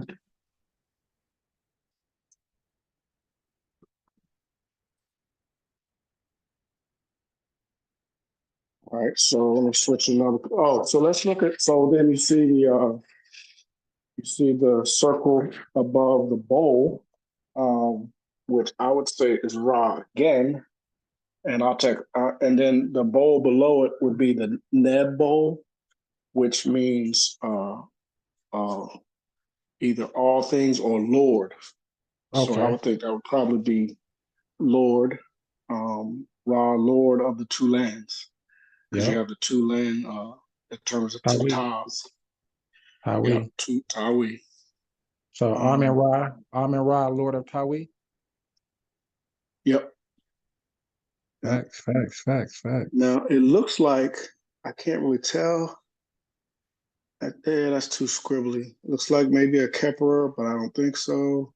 Then it looks like another circle for Ra. Mm-hmm. Then it could be a lion for That's what it L. looks like. That's what it looks like. And And then then another a E. water ripple. Yeah. Yeah. All right. But we did good on that. Let me For change sure. photo. Yeah. I'm gonna stop sharing for a second. Oh, I hope I can come back. Stop sharing and share something else. All right. Here was another photo I found. Wait for it to let's look at the photo first. Let's see. Give it a second to pop up on YouTube. Now this next photo from Lookership. First, tell me what you think you see, and from the picture itself. As soon as it pops in, wait for it. I'll let you know when. Okay, it's coming up on the. First Okay, thing I there see, it is. first thing that I noticed is the wasp scepter, of course. So I Okay. was thinking maybe that's Osiris holding the wasp scepter. And is that And set? and you see his color, right? It's Green. kind of, yep. So we know Waj.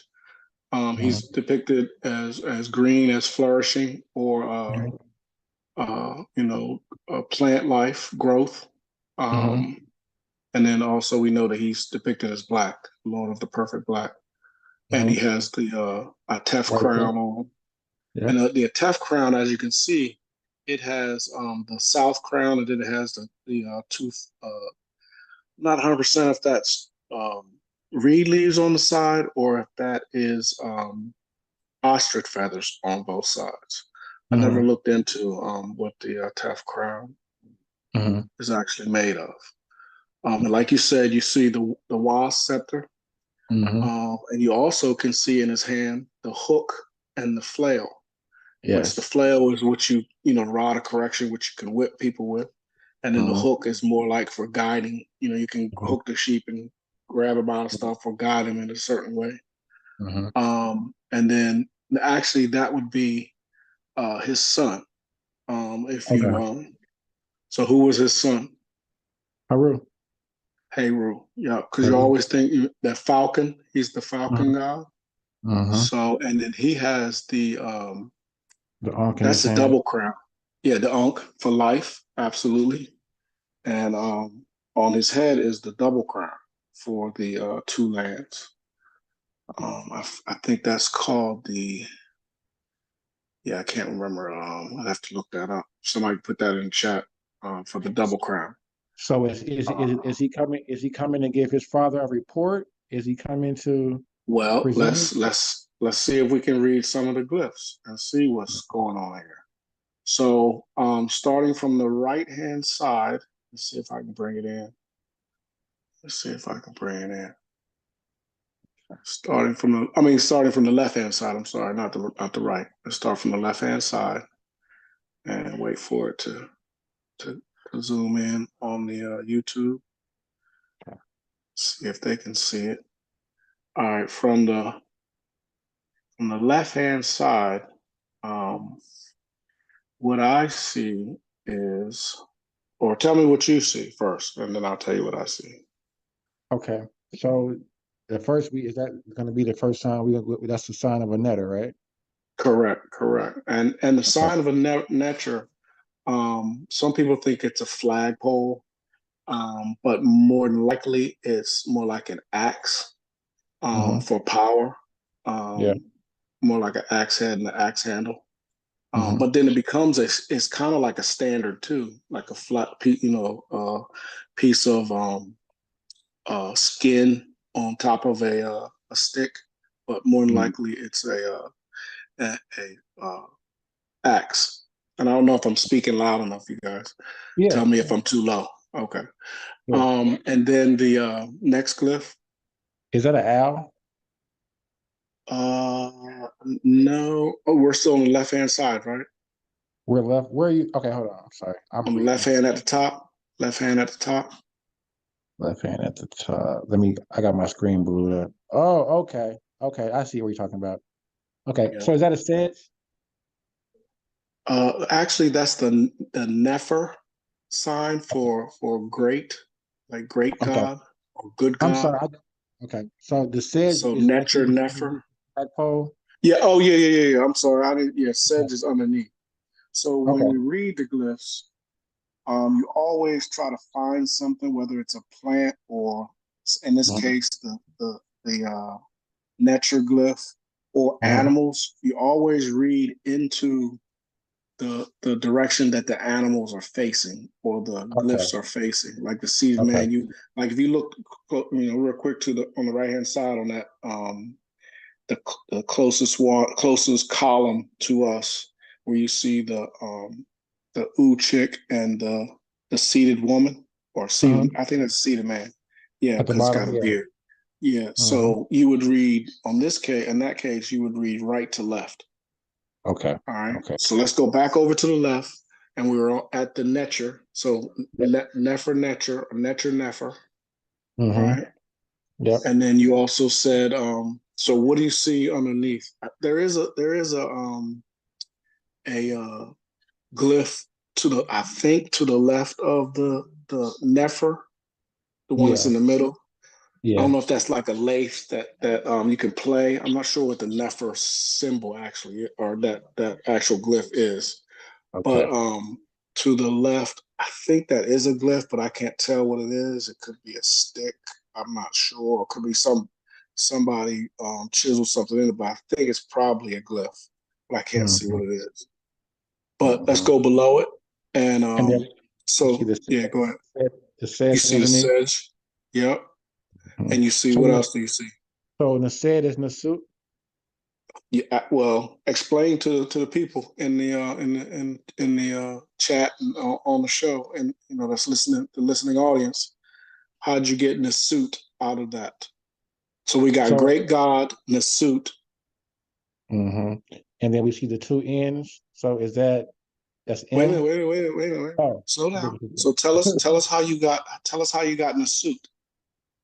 You might be able to break it down a little bit better. I've always associated that sedge with king. Right. And you're absolutely correct. So you have the sedge plant, right, which does that hook with you got the lead, 2 rows of leaves at the base of it. Then you've got the T, which is to the left of it, and then you got the N. So there is a little bit of honorary, I think they call it honorary disposition, honorary positioning with this, because sedge TN, or so some people used to say Suten, like the suit plant with the T and the N, like the Arabs say Sultan, the Sultan. But the Africans, our ancestors, said Nisut. So the N and the S and the T, Nisut. So there's a little bit of honorary disposition going on. And then after you say Nisut, then there's an N by itself. Yeah. So Nefer Neter, Nisut, so great God, Lord King, or Nisut, of, and of. Is that a hair? Is that a hair glyph? No, that's the same glyph that you saw, the first glyph we read at the top, but it's 3 of them. 3 of them. Okay, for sure. So that's great God, King of the gods. Of gods. So of the gods. And you see the plural, right? You see the plural strokes, and then you also see the deity determinative at the bottom. Yeah. Okay. So I'm gonna zoom back out, and now we can see who that portion is talking about. Is it cheating to jump to that bottom determinative, and just go right to that and just? Well, that bottom determinative, that you could tell that it's a deity, but you wouldn't. If you just jump straight to that, you wouldn't. Because sometimes, with the beard, it would always be a deity. But you could get confused by thinking it is what Wasir, but more than likely it would be Wasir or Osiris or Asir, Osir. So I mean, not really cheating, but you would know it's a deity. And then I see the 3 strokes too. So does that mean multiple deities? Well, remember it said King of the gods. So that's his title. That's more like his title, right? Okay. So and then it doesn't say Usir, because we'll see where it says Usir, but it doesn't say Usir. It says great God, King of the gods. So we know who that is, right? Yep, title. That's Usir. In this case, it's Usir at this particular time frame. Because we know who the father of the gods is. That's Ptah. But this one, in this case, this is Usir. All right, so let's zoom back in, and let's try to tackle these next three columns. Okay. And I'm gonna give it a second to zoom in on the YouTube. Okay. Taking a second. All right, so remember we said we're gonna read into the glyphs. So let's start from even though this is I think they call this cryptic, or I think it's called is it? Nah, I'm not sure what this is, because you got one column where you read into it from right to left, and you got another column where you read into it left to right, and then generally you read either left to right, top to bottom, or you read right to left, top to bottom. It's rare that you read bottom to top. I don't know if I've ever seen where you read bottom to top. But go ahead. So we would start with the seated king, right? We can. That's where I'd like to start. Yep, exactly where I'd like to start. Okay, so the seated king could be the Nasut again, or the NSW, or Majesty, or Lord. Well, let's. What are the glyphs? Let's look at the glyphs. Okay. So we see the Nefer can mean beautiful or great. Okay. Which kind of great, and I was just answering a question in the chat, or a statement in the chat, which they're absolutely correct. I just wanted them to know it can also mean great.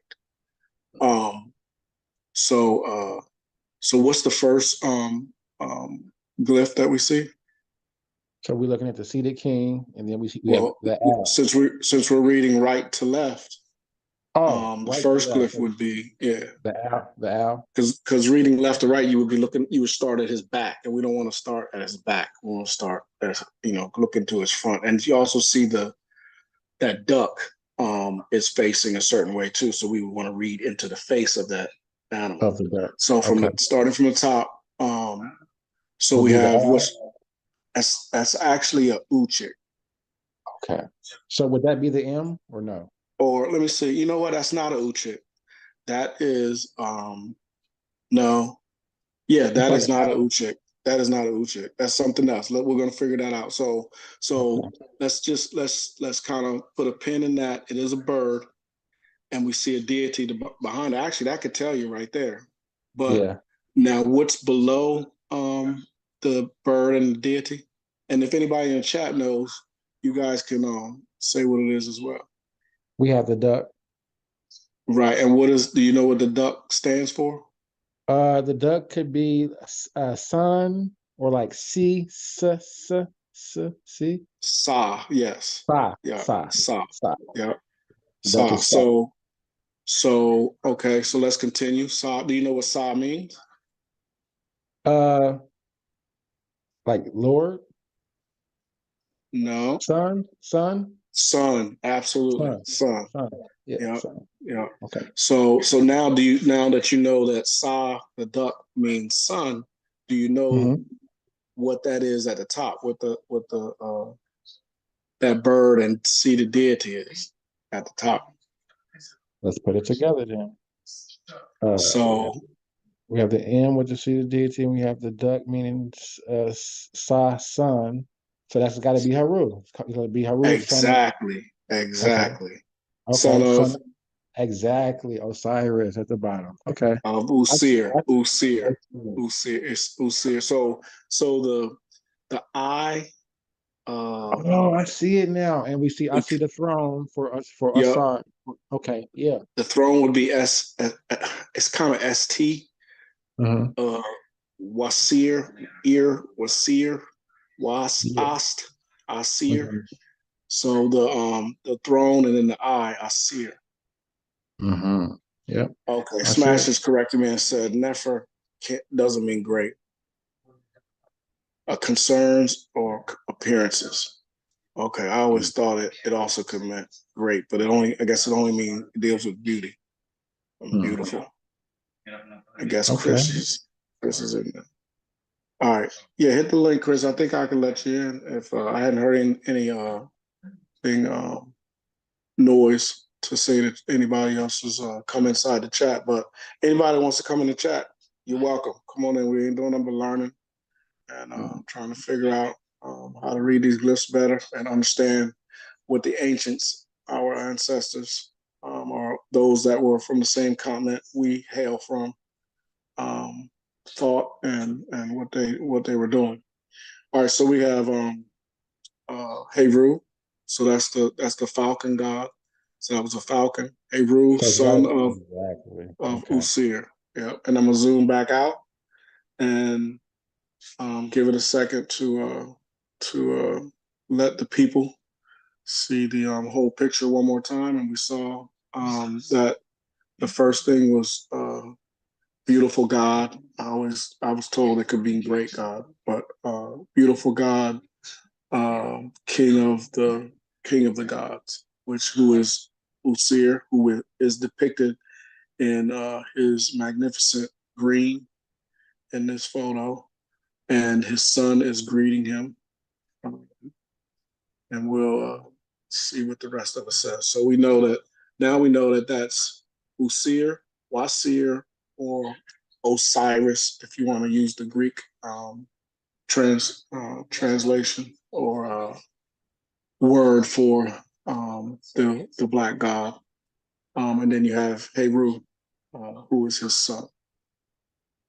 And during some time periods of the Kemetic or Kemet timeline. All right, so I'm zooming back in to the glyphs again, those three columns. So we're gonna go to the middle column now.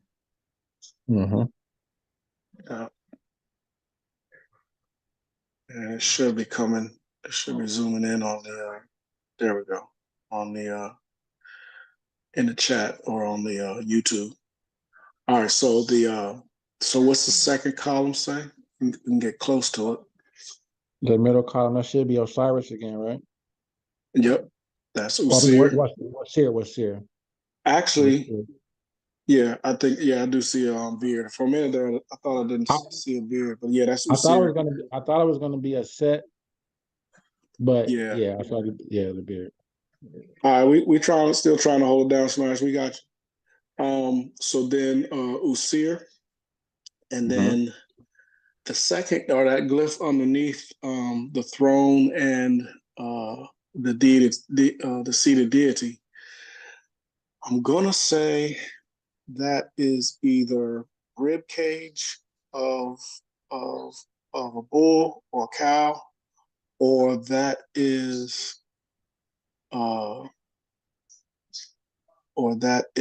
the necklace. But I think that's more than likely probably the rib cage. So I'd have to pull up the TLA, and I'm not that good like Smash and go into the TLA or look into the glyphs to see what, or I can't do it on a computer. I can do it or on my phone. I'm on my phone actually. And I'm looking at it from my television, online, smart television. So I think it says Ken or Kenti. I see you see the water ripple, which is N, and then you see the bread loaf, which is a T, and then there is a per, Kenti, and I think I see two strokes, so it's probably plural. And then there's a per for house. For the house. I would say that's house, even though there's not that singular stroke underneath that per symbol. Per can mean house or like coming forth. And I know that there is a symbol beneath that T, but I'm not sure what that is. It could be the K sign, but I'm not sure. Like the half mountain. So let's go to the third column. And we see, what do we see? Hold on. Let me get my zoom it in real quick. All right. Okay. So the first time I see the mountain, Oh, Chris is saying it's a triliteral. Well, why don't you come on in and help me? Oh, you need the link? Oh, let me see if I can get him the link. That's right. Yeah. Let me get the superhero in here. How can I don't know if I can, but I can tell you what, Chris, the link is if you go up higher, I thought see if Smash I thought Smash pinned the link, but I'm pretty sure he did. Let me see. Figure out how to pin this thing. It's my first time hosting anything on let's see, manage meeting. Jonathan Zoom, mute on entry, So if y'all bear with me, those out there in TV land. Yeah. Give me 1 second. Try to figure this thing out. Reactions, chat. Oh, add people. Maybe I can add them. Let me see if I can invite them. Send an email, send a message, invite contacts. I wonder if Chris is one of my contacts. Oh, copy link. Got it. Copy link. Now let's see how I can post it. Where can I post the link? I see chat, but I think that's going to be. I think that's going to be the back chat. How can I post it in the YouTube? I don't know if I can post it in the YouTube. Yeah, I don't know if I can. Let me see if I can post it in the YouTube. YouTube. I hope we don't get cut off. I'm learning here, y'all. Hold on. Oh, it is. It is. Nope. It's not pinned. Hold on. Let me see if it'll let me post. Well, I just posted. Well, it doesn't look like it went through, but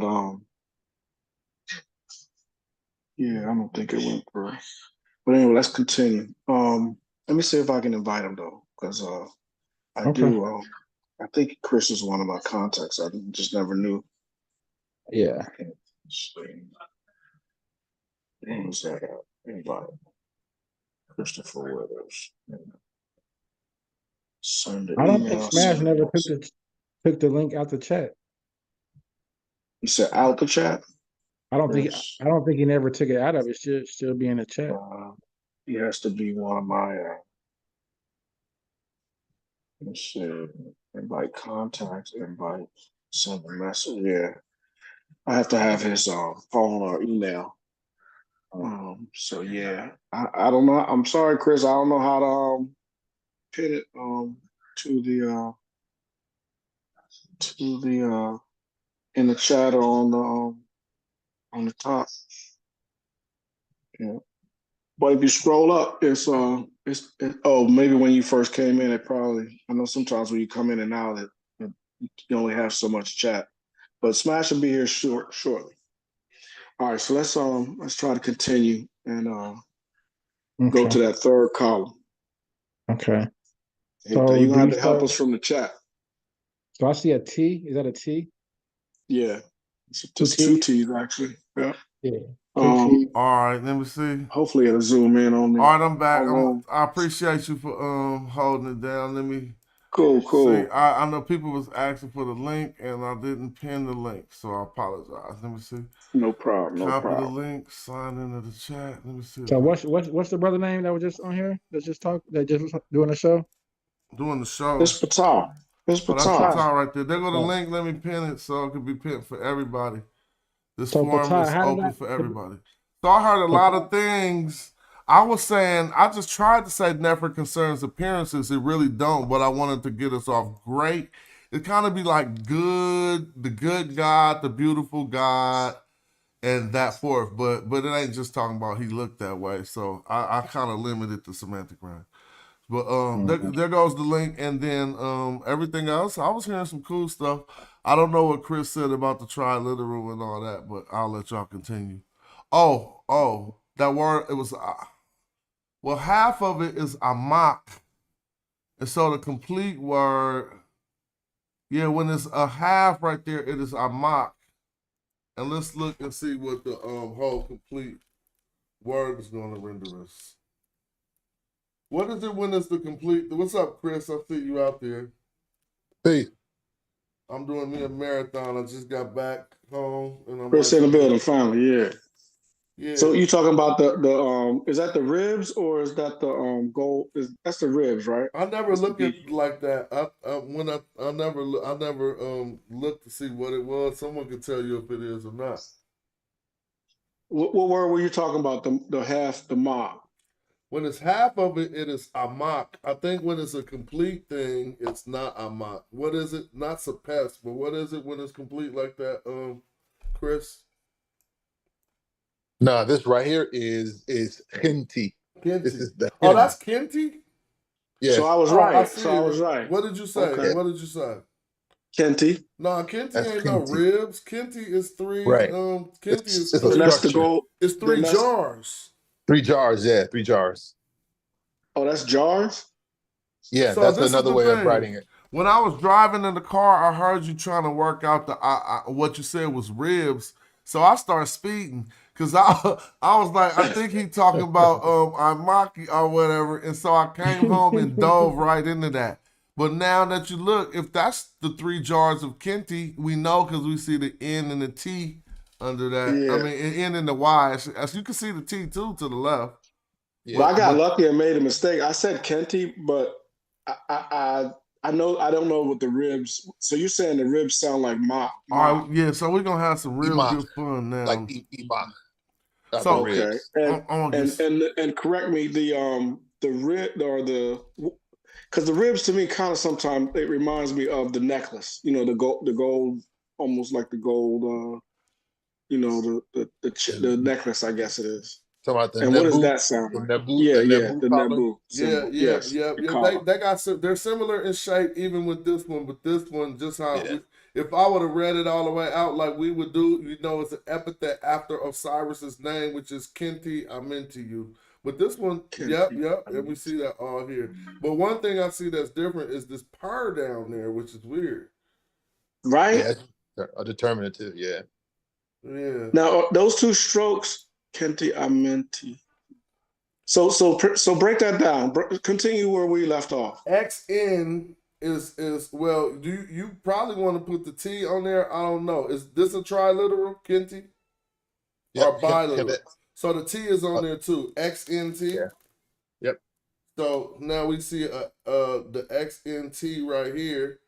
But we see two strokes right here, which representing the reed leaf or the Y.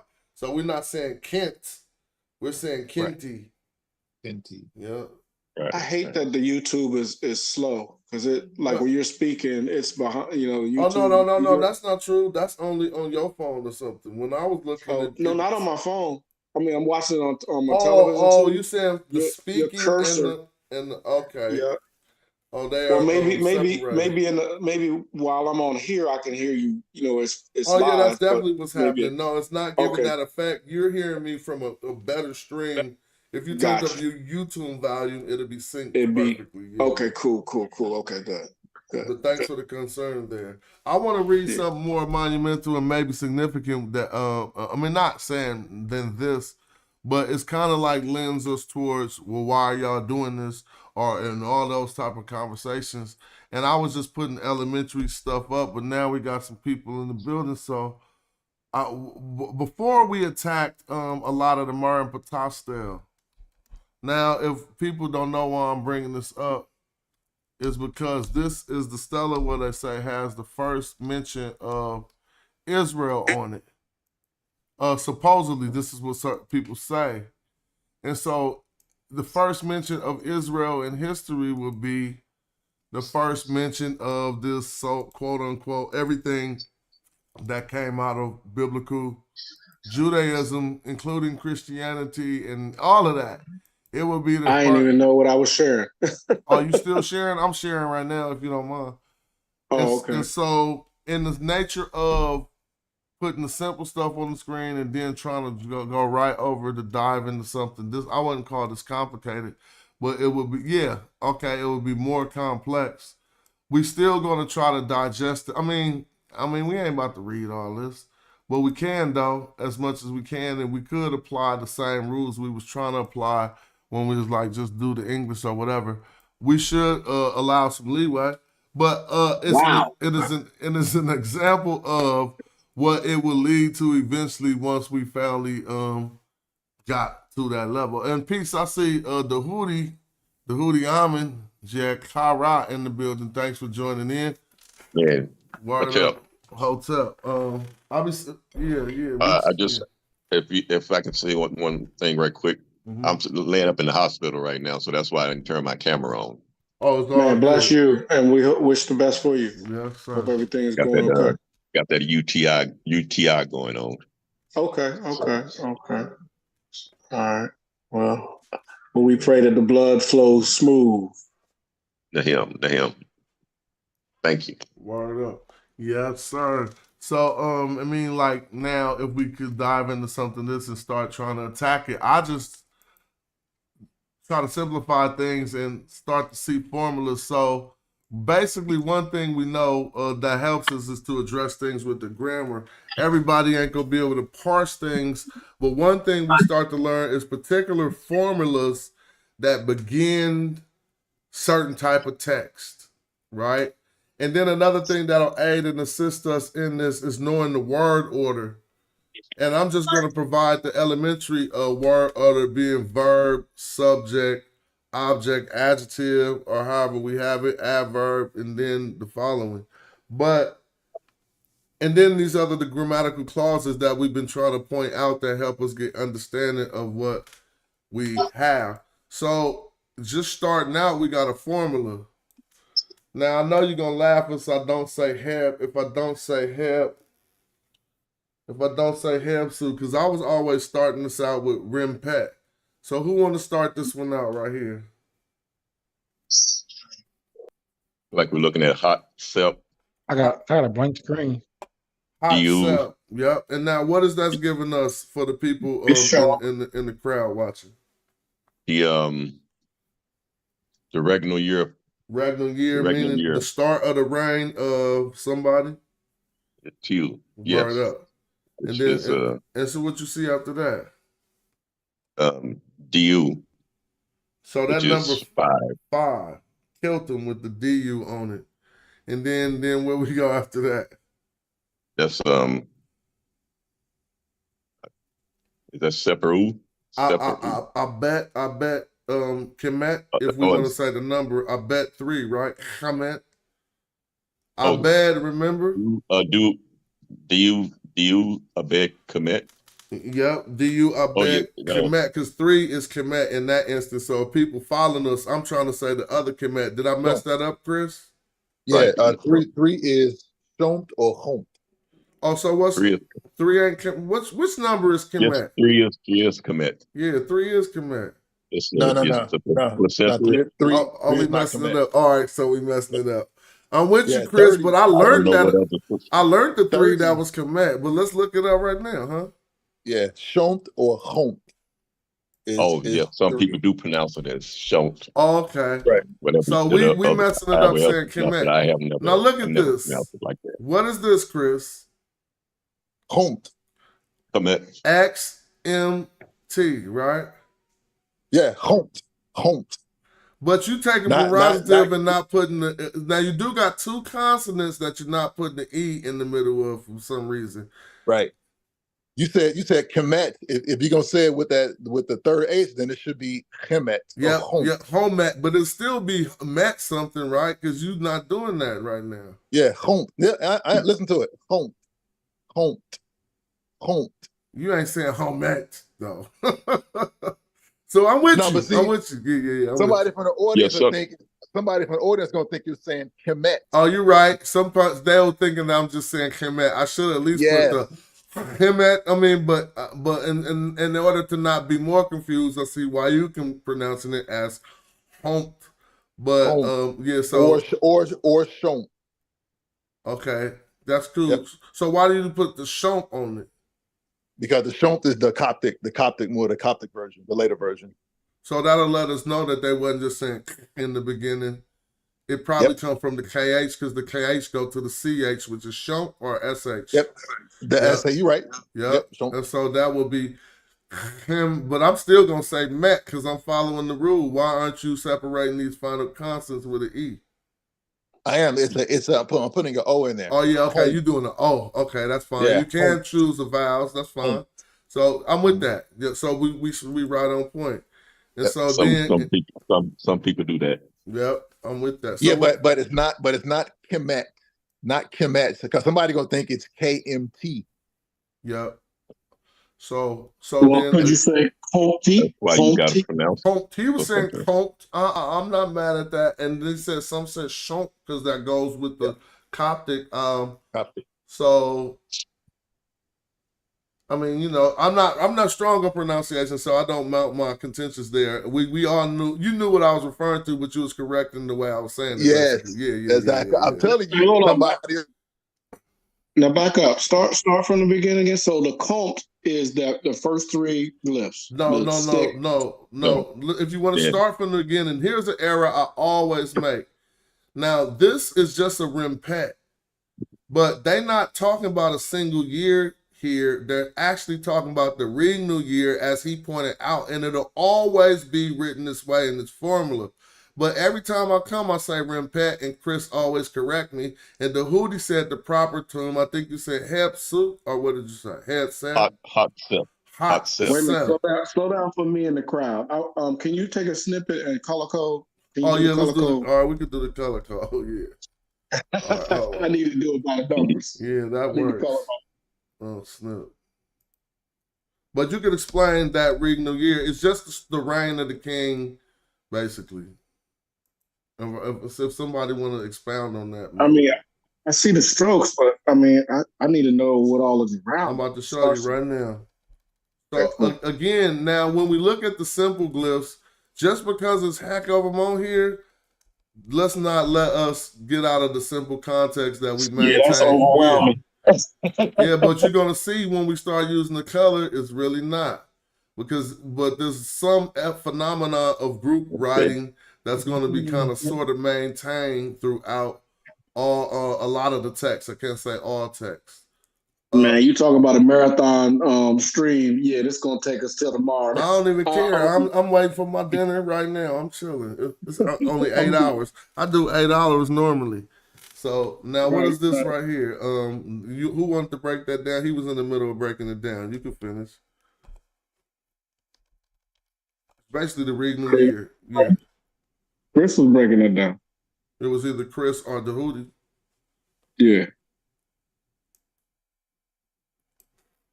Y'all both on mute, so if y'all talking, nobody hearing y'all. Okay, I was interrupted there. Oh, it's all good. Thank you. I caught the hot sep part, but just break this down for the people what it mean when we encounter it. We pass hot sep.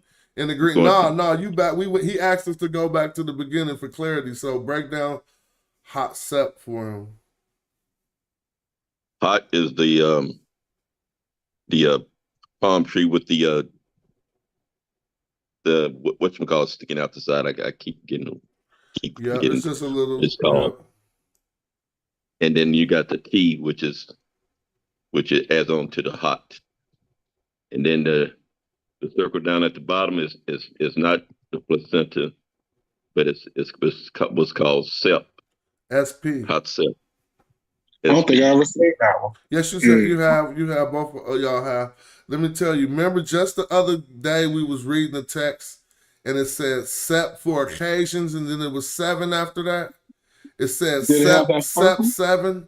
It was a different instance of this, but it still had the circle because when you spell out "sep," this is just a compound word, right? Hey, Smash. Huh? Is this an example of what we were just talking about? The two nouns being next to each other. Oh, that's a very good thing. And so hot sep is a compound now. So yep, because a year is the first word basically. But hot ain't really a year, is rimpet, but it's switched over. And the second word is an occasion, sep. But what would you say hot is then? So I was I'm talking giving to. the. I'm sorry. Oh, okay. Asking So I was for an gonna say explanation from Dahudi on if you breaking what this Oh, that compound word down, how would you break it down? I understand it as a regnal year, which regnal would be the hot. Yeah, the hot. Yeah, you're right. The year is in the Renpet, which is the hot. It's like the same thing used two different ways. Some can say no, those are two different glyphs, but they are the same. When you're talking about just years, it's Renpet, but then that hot, and then so the sep to me represents occasions, but they put them together to Occasions are say the coming. regnal year. You know what I'm saying? I see what you're saying. Yeah. so smash. The thing that I'm looking at is the M4 glyph, right?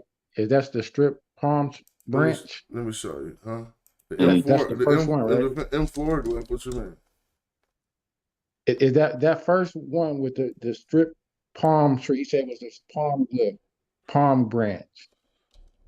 I'm sorry. The I first gotta one. go back. I gotta go back.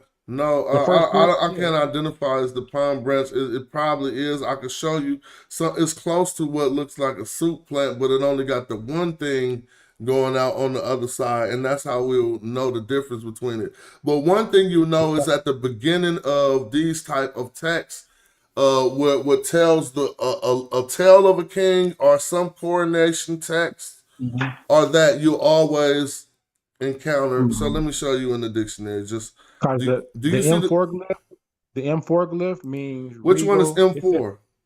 M4 glyph is the strip palm. It says strip palm branch, and it means it says HSBT Hesbet All right. year regal year regnal Now, year. all right. Now look at this.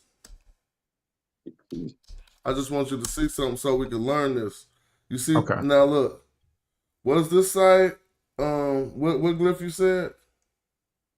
M4. You see that right there? Yep. Now when I come over here, it's Rempet in this instance. And I'm trying to show you why and how we know the difference between Rempet and Hatsep or whatever, Hatsep. Then that's the one I mess up on the most. Now, if they just talking about a year and you see this thing, we're not going to say Hatsep because it ain't concerning the king. Oh, You feel okay, me? okay, And so that's yeah. why it's a Rempet. But if it's in this formula, you don't call it Rempet. And my brother Dahudi said it better. I keep saying hot sep, and I hope Okay, I'm saying that correctly. So Renpet is that's good. year and Yeah. Hospet is regnal year. Yep. So that's a year of the king. You feel me? Okay. Basically, Okay. that's what regnal year mean. A year of rule, so to speak. Now, in what year would that be, Eddie? You don't even need to know the Metu Neter. I'm trying to, dang. When I do it like this, it be making it hard for me to scroll the image. Here we go. So now we're gonna put the number of everybody can read 5. He denoted. You said what was the word for 5 in Metu Neter? Du. Du. Du. Du. In the 5th regnal now year. I'm popping that in the dictionary like we always do, and I'm just putting 5. Right now they're gonna give us a few occasions where they use 5. Yeah, and so you see the D, and so he putting the U on the DU. That's perfect. DU, right? Just like the brother just said, 5 parts. So now right here is when we come to. So we know it's in the region of year 5, but then what's happening next? Kemet. Yep. I'm still gonna say Kemet. That's right. Is that the month? You gotta listen to it. You gotta listen to it being said also. Yeah, but I learned what he's saying, so I'm gonna say Kemet, so we know it ain't just Kemet. So that is I bet Kemet, and I'm putting the E between that. So this means now I bet is a month, and Kemet is 3. So far we read in the regional year 5, month 3, and I'm trying to get more advanced to start reading things in English. And then so next we got anybody else? How about you, Patah or Eddie? If y'all want to look at this next box, I'll make it easy. But is that Senu? No, sure. Oh, Shanu? Shemu. No. Oh, Shamu. Okay. Yeah, I'm Because you looking at the see, water. yeah, the 3 strokes of water is the mu. Yeah. So what is shemu if I put it in the dictionary? Anybody? Summer. Yep, that's the closest cognitive we got to summer. Summer. Okay. And the 5 is that the days or is that the year?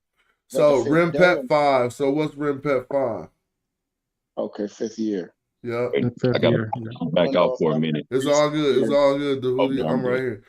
Thanks for tapping in. Now I bet 3 is gonna be what?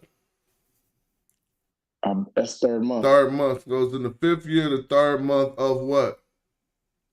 Of summer. Now look, we got a noun, right? We got a noun, the month, and a modifier, the 3rd month, so to speak, I guess. Right? And then we got summer. I mean, we got another noun next to it. What is that? It's a thing, right? Is that not a noun, summer? Yeah. Yeah. So, again, talking about what we was talking about earlier.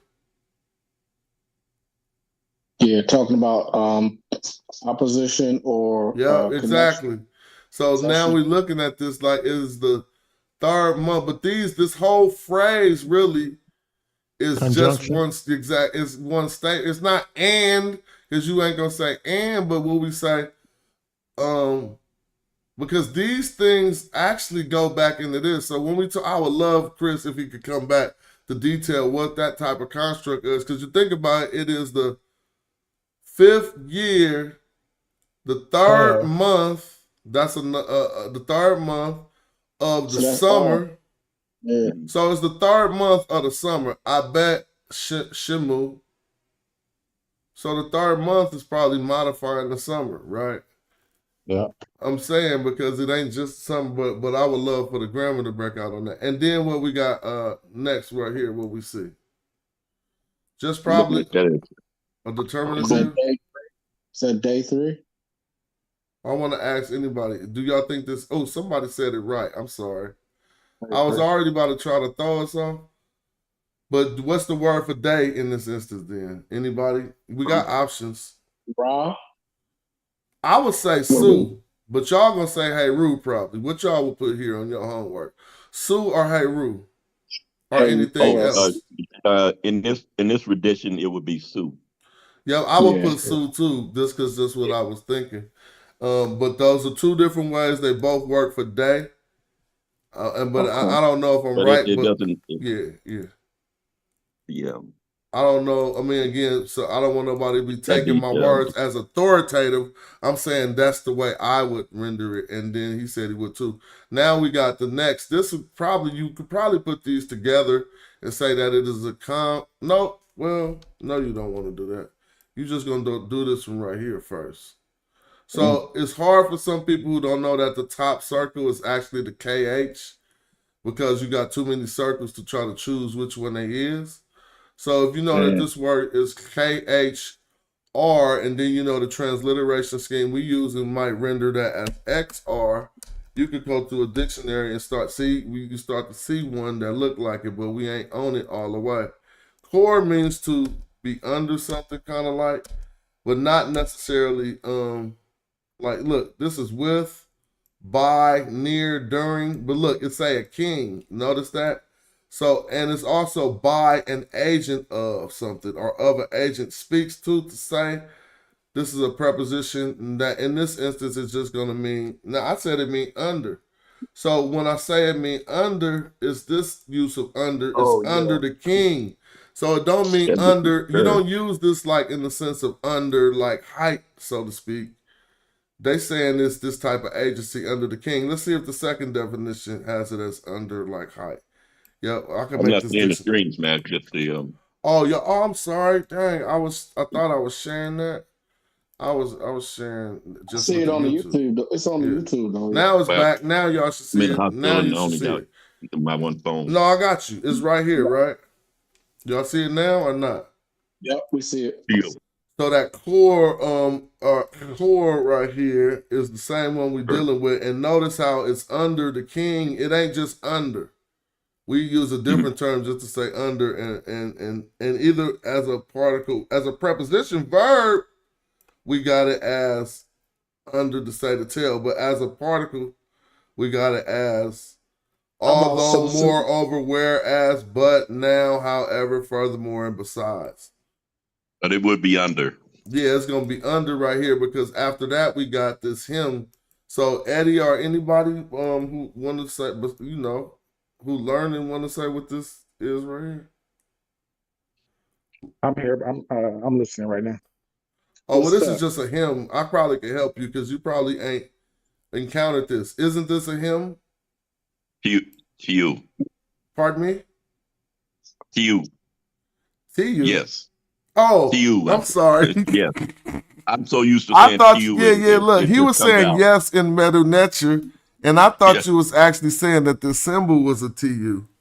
So I was like, huh? I was looking through my brain like, a TU? Let me see. Yeah, okay, TU. So basically for people listen, how do you, so now it's funny, how do you say no? I say because they say ninin, they say ninin. But in my concept, I imagine surrounding those N's being some U's because we don't know what the consonant was.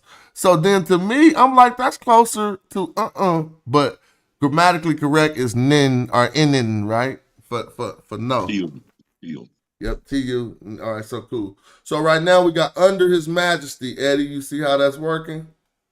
They said under a king. This is his majesty. The word is him, right? Now, this single stroke shouldn't be associated with this glyph under it. This single stroke is a part of this him for his majesty. If somebody want to contradict that, I'm fine with that.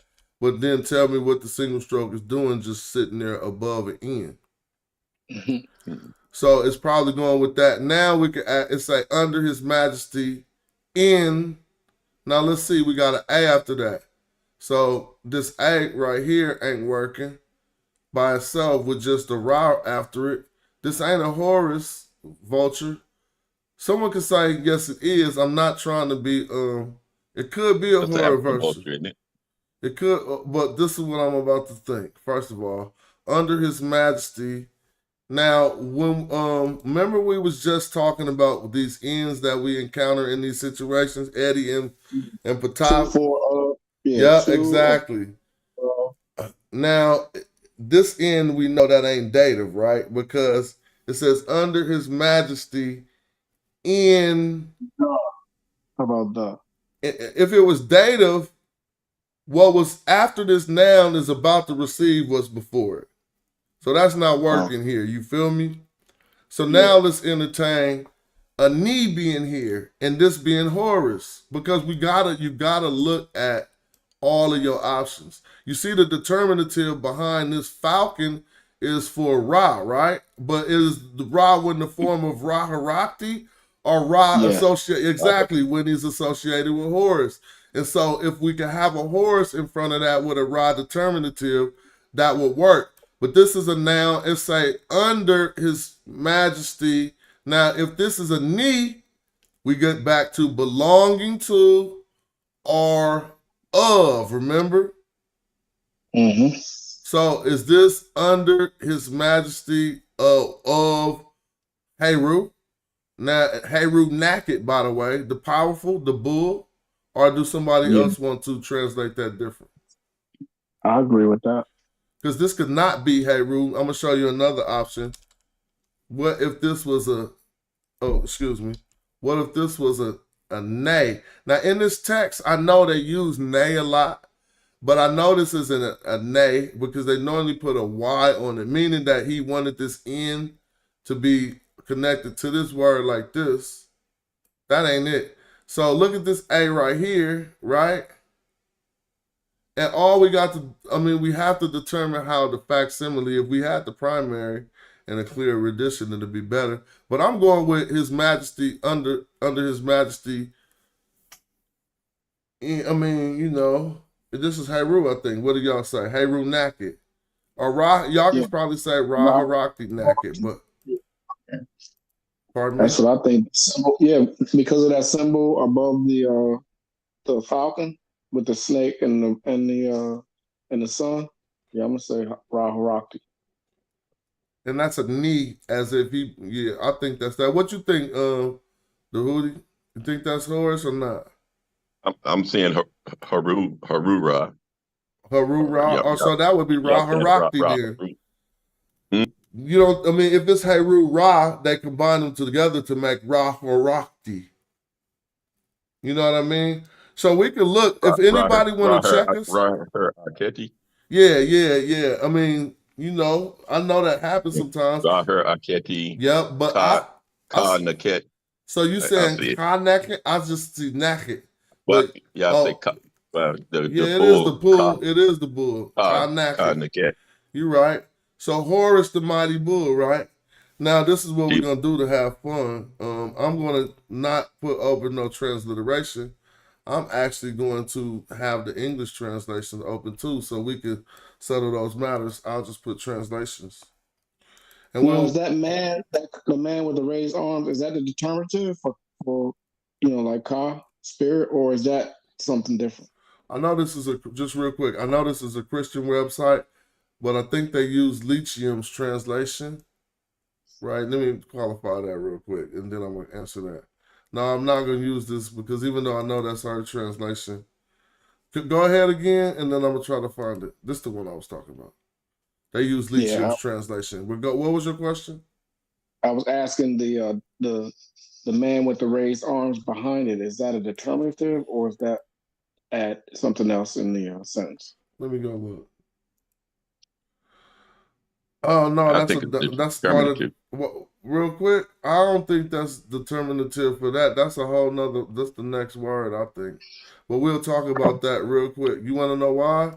Because this word right here, first of all, the raised arm don't got nothing to do with power. Naked already has its determinative. Naked, I think. So what I think this is high. I think this is high because we got ma'at after it, right? And so this would be like praise ma'at. So if we didn't, we just got ma'at popping up and nothing going on with her. Like it's gonna be ma'at biddy, ma'at nisu biddy. Like you know what I'm saying? It says hayi im ma'at. Nope, I don't want to mess that up. You could just say hayi ma'at. Now the thing, remember I just said we was about to open the translation. So no matter what source we read it from, if it's this Lechium translation, we should see this rendered in English in the way. Oh dang! I keep on trying to come to a source I mean, here. that makes sense. Praise my I that got makes some weak sources. So just 1 second, I'll find one. It should just be all over the place. But I noticed that all these biblical places try to put this up. It's the one Lechium, man. I can't find a qualified source on it. I'll find it in a moment. Just give me a moment. Take your time. We got all night. For real. I ain't even tripping. I put translations.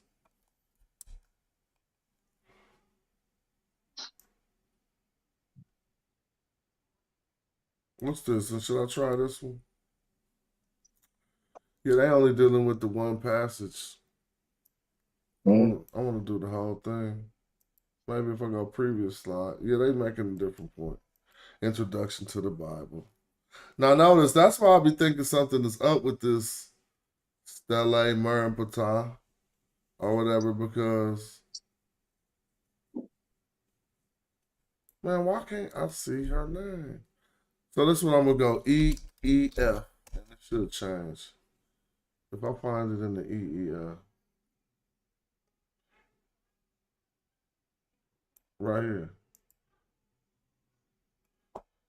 Damn, somebody had to on that telephone. I mean, never mind. Let me stop. Right now, they getting it in on the phone. I'm like, damn.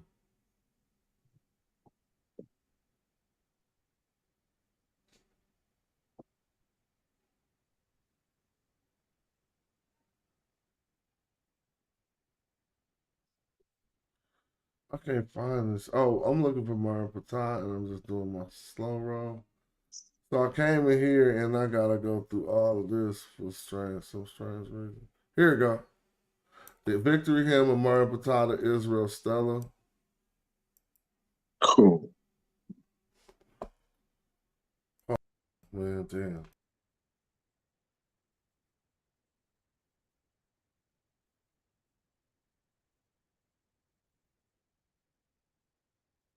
So is that the whole the Metu Neter, is that the beginning and the whole thing?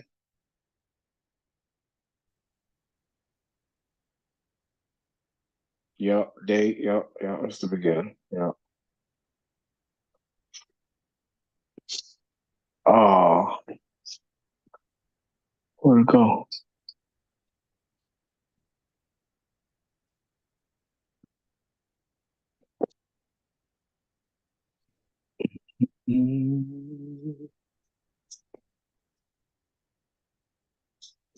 Is anybody on mute? Can y'all hear? You. Okay. I'm here. Okay. I stepped away. I'm sorry. Okay. I didn't know. I saw the not found and Yeah, I apologize. I stepped away. I ain't want to have no dead air, so I'm going to keep it going. I thought Matt was doing that. Yeah, I stepped away. Now they That's just cool. got this up here. We want somebody who doing this right. English translations, lithium. Dang. Oh, look, page not found. So what's another one? I'm just looking for various translations. All right, this one I'm gonna do. I know which book is in. It's in Lithium's work, but they don't want it to be there. So I'm gonna go like this. Yeah.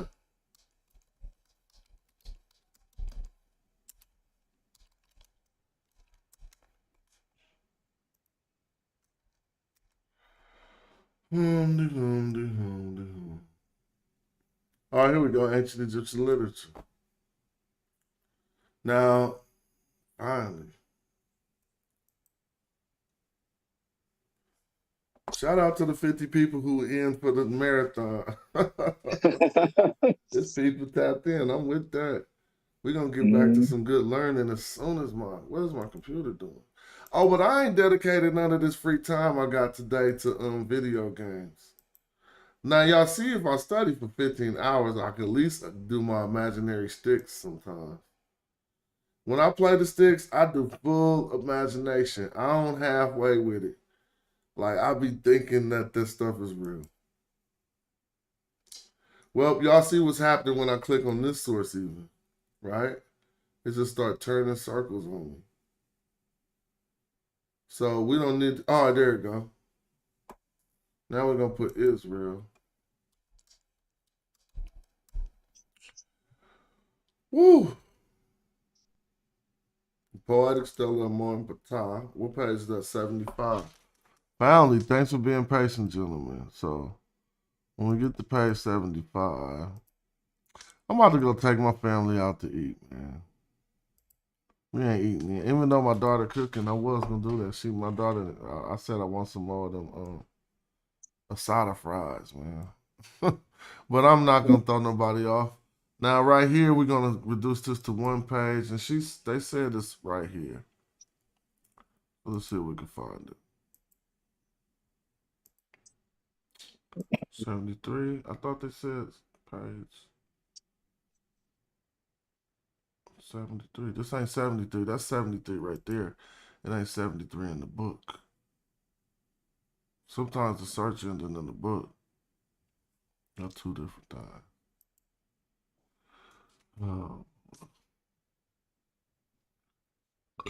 Excuse me. Oh, I'm tripping. I be sitting right here by myself. I apologize for burping. Let me see. Come on, screen. Why is the screen just turning? They said they was busy last time I came to archive.org. Now it's taking too long to populate the book. So I'm just going to go back to the reading until I see that spinning stop right there.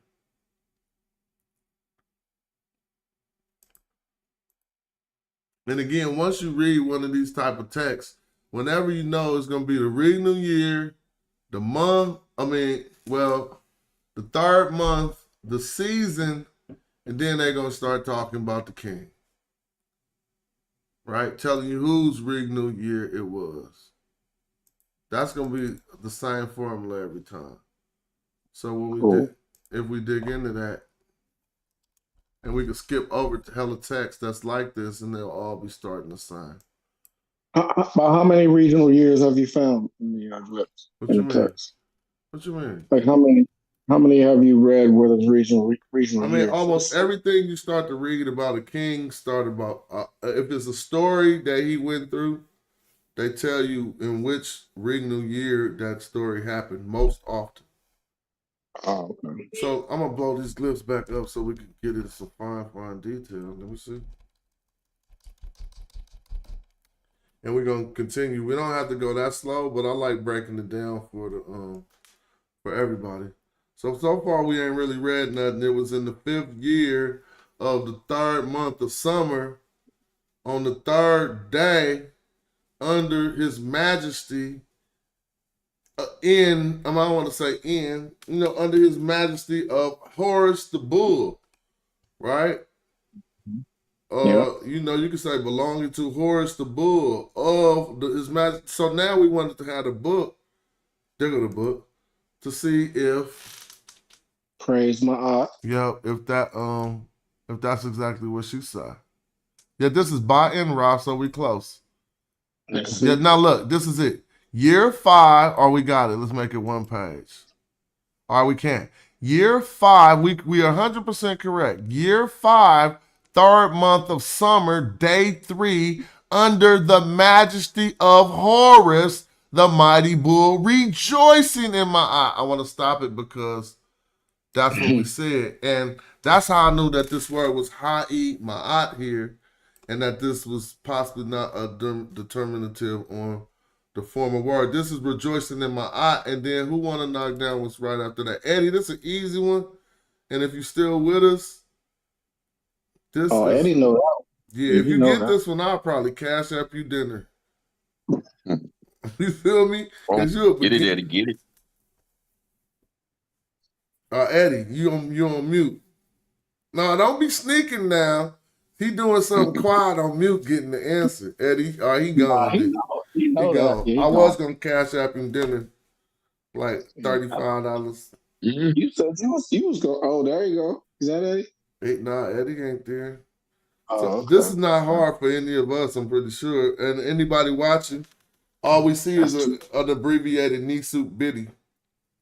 Right. Because you don't see the end on the Nisut, but we still don't say suit. We got to say Nisut still in this yellow here. So now let me ask you. Go ahead. Let's go back. Let's go back in time. Now, is there a rebus principle going on in that word? That's a great thing that you asked. And because the in the beginning we got an in, right? But we don't say in suit, or we say knee suit. So now that let us know that the knee was an adjective for preposition, meaning one belonging to. And then you take the suit plant and know that the sedge plant represents the south. They don't like to translate that the king literally means one belonging to the south, but they will tell you it means one of the sedge plant. And so we got to go look and see where the sedge plant was from. And then you start to see they don't associate the sedge plant with the north. Yes, sir. Yeah, and so even their word king is indicative of the south by default of where we find the sedge plant. It's also another plant, a Nahi sycamore, but it's not necessarily found in the south. And then a northern papyrus reeds is something different. And so that's not necessarily the suit plant. But now if I put, I'm not the only one who make that down. I got that out of books. But yeah, that's the Nisut Biddy. And then who want to do his name? Is Eddie back? Eddie ain't back. What's somebody new at? Somebody new need to come in from the chat and chill. We're going to help you all along. So his name right here, I'll detail his name and how we know it's his name. Obviously, it's inside of a shinu. that some people call a cartouche. That shouldn't be called a cartouche because it has nothing to do with being a cartridge. Napoleon boys thought it looked like they gun cartridges, and we to this day still call it a cartouche. Not I. Exactly. Never have. Exactly. I had it in the beginning, but I I don't call call it that for teaching purposes. You feel me? Mm-hmm. Yeah, and so I'll be like the cartouche, then I tell them what about the cartouche, and then I tell them that's why we call it the Chinook. You feel me?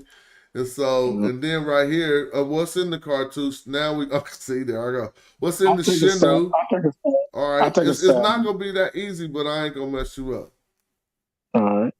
So first I'll say that the shinu, I believe, is rope surrounding the glyphs. It might be, but what do this mean is what we trying to do. All right, so we have the mer glyph, which is the ho of not or No, the you don't have to sickle. tell us that. Just like his name. What's this name? What name is this? You don't have to tell us what every glyph is. I say beloved. I say mer amen ra and ka. That's a good try, bro. Now let's slow down. Earlier you said honorific disposition when I was in the car, and I want to help you with that. It's honorific transposition. And now think about it. If you break down the words, you'll never even trip off of it.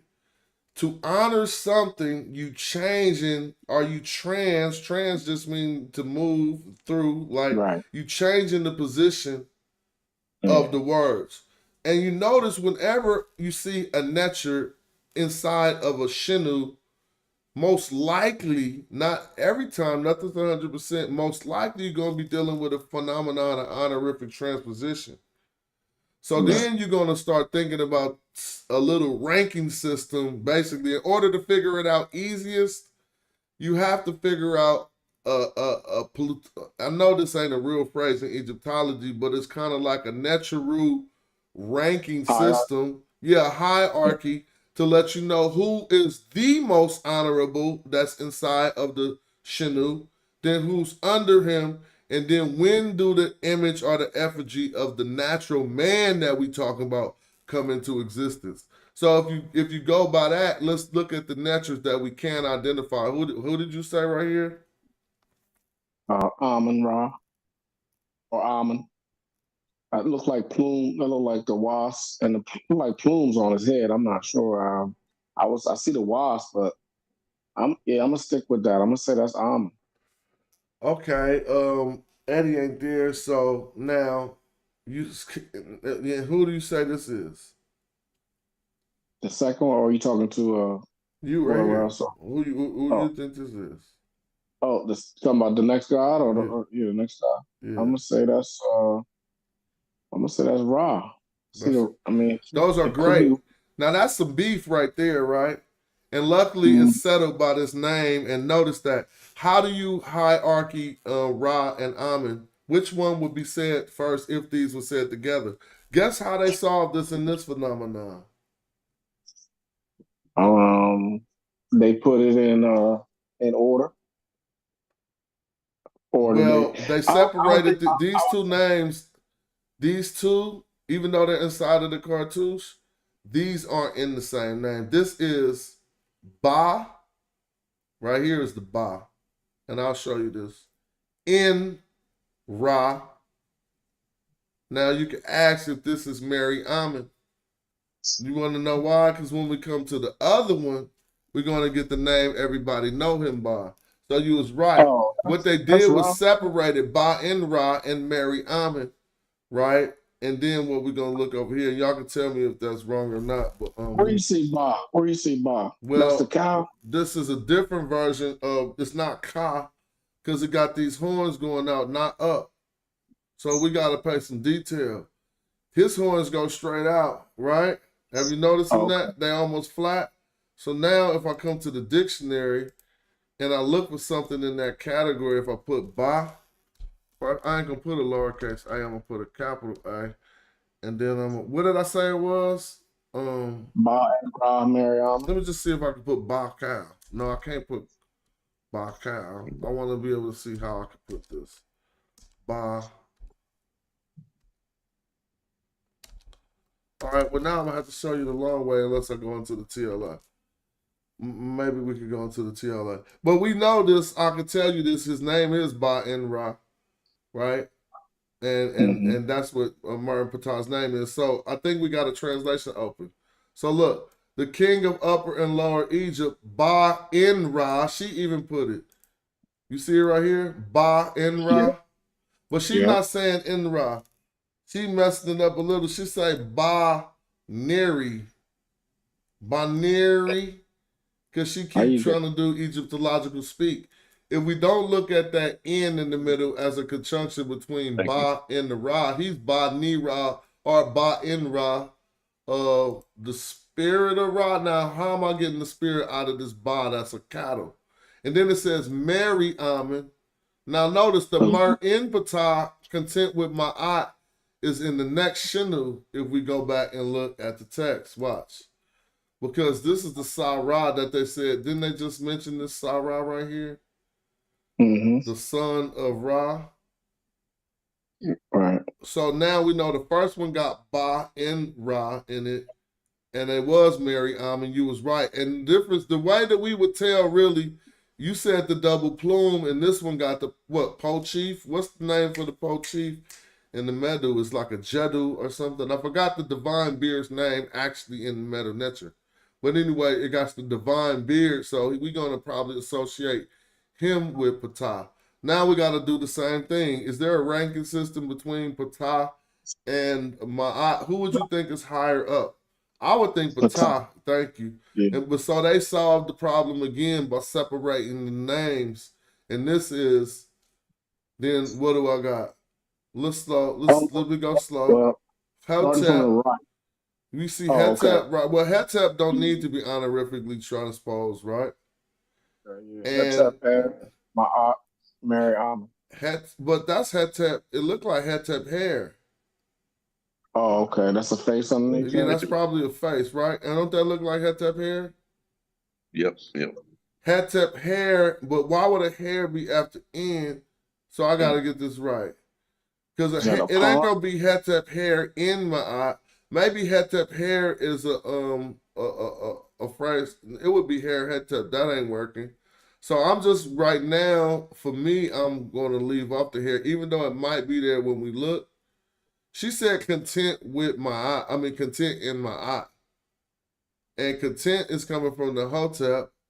The N she getting from the N. You know, and there go my eye. And then we got Mer. Oh, no, I'm messing that up. Oh, I see what's happening. Now, I forgot this phenomenon. It probably is Hetep hair in my eye because this N got to be reserved for this over here. Even though it's strange, say his name. What y'all remember his name? Mer in Ptah. So therefore, we got to even talk about this maybe later, back chat on some scholastic, because this is one of those phenomenons you like, why did they have to do that?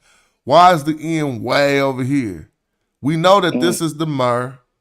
We know this is Ptah. And we know his name as we transliterate it today, Mer in Ptah. So that means they put Hetep hair Ma'at because the hair is linking the Hetep and the Ma'at. So if we go back to the book, shout out to J Mill. I see you put up Etienne. Let me see. It says Mer in Ptah, but they didn't put the glyph. They just said content with my eye. Notice they didn't put Hetep hor or not. And to see if it say that, we'd have to look at the transliteration. But now that I see that the N goes with Mer in, I would think that that was a Hetep hair. Because with. So let me show y'all how hair, the preposition, can mean with. And I know that the scholars amongst us know that already. I'm going to put an H and an R, and then I'm going to put with. R-W-I-T-H, right? It says no results, so I need to make the H capital. H-R. No, wait a minute. It should be results on that. W-I-T-H. Let me see if I can find it. If not, they're going to make me show you. What's a preposition? It don't necessarily mean with. There it go. See, but you got to know you can use it as a with.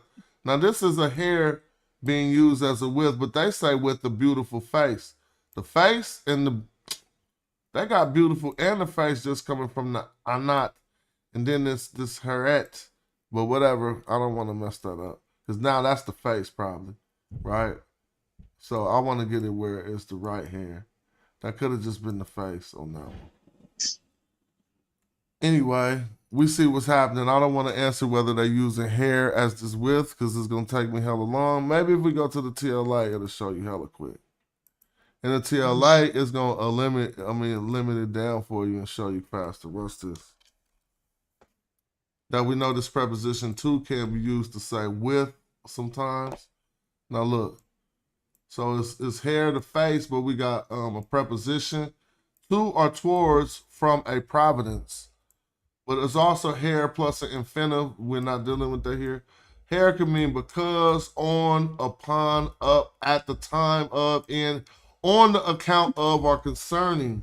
I said with, found it. Look, you see that? And to the coordinates of or with. So when they saying with my, that's what they was using that hair under there. So we can continue. You can go after that, Patah. All right. That's because or the hoodie if you want to, or anybody. I'm just saying. Oh, I think we come just again with did that. Oh, I just knocked this down. So let's go distracted. after this. Tell me what's after this. I can't see the Let me see. Can you move your profile is in the way. My what's in the way? Profile. Your profile. Your avatar. Your avatar. You know. Wait a minute, y'all wasn't seeing this the whole time, man. Dang. No. We I saw was seeing everything, okay. but now your avatar was in the way. But when I look at the broadcaster, for some reason I'm looking at my monitor to the right. Is that still the phenomenon? Yeah, No, it's above it. It's above. Oh, you talking about now. this right here? You mean? Yeah. Oh, okay. Let me move that off the screen. I'm tripping. Is that what you was talking about? Okay. No. I guess it ain't. Yeah, it's fine now. Okay. But probably when you enlarge it, it might be enlarge your screen. It might be in the way. Okay, I feel you. So then, what we dealing with after that, right there? What you think we see?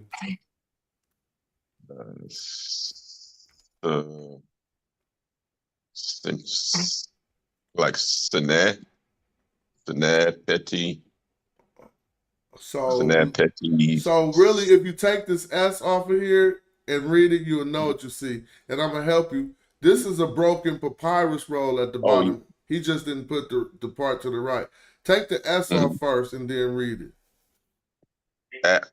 Yep, that's exactly what it is. So it's just a cause. It's a causative form of you know what I'm saying? Right. So it's cause to be great.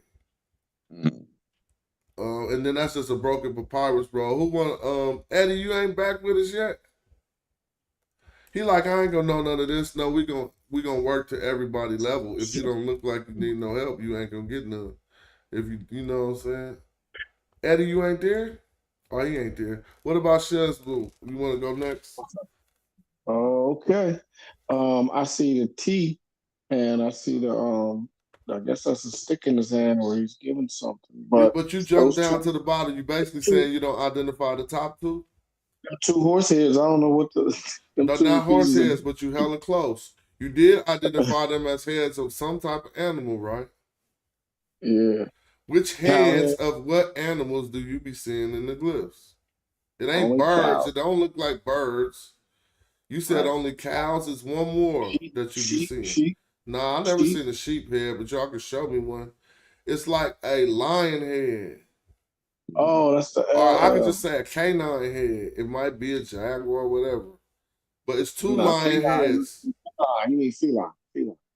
So two lion heads with a T and a Y. So what you getting? And then they got the determinative for it. So what you supposed to get out of that? Shout out to Ampu who in the chat who already put it.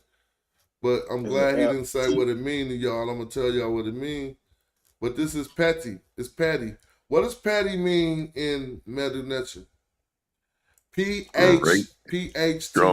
What you say? Strong, powerful. Yep, exactly. So now it says he calls to be great, and now we got And if we talk strong. about this causative S, we're not going to cause, this isn't anything like a great one. He's just saying he caused this to be great. And we got to put the and in there, even though it's not like no connection, mandating it. Great and powerful. Now, what is this? What do we got after that? It.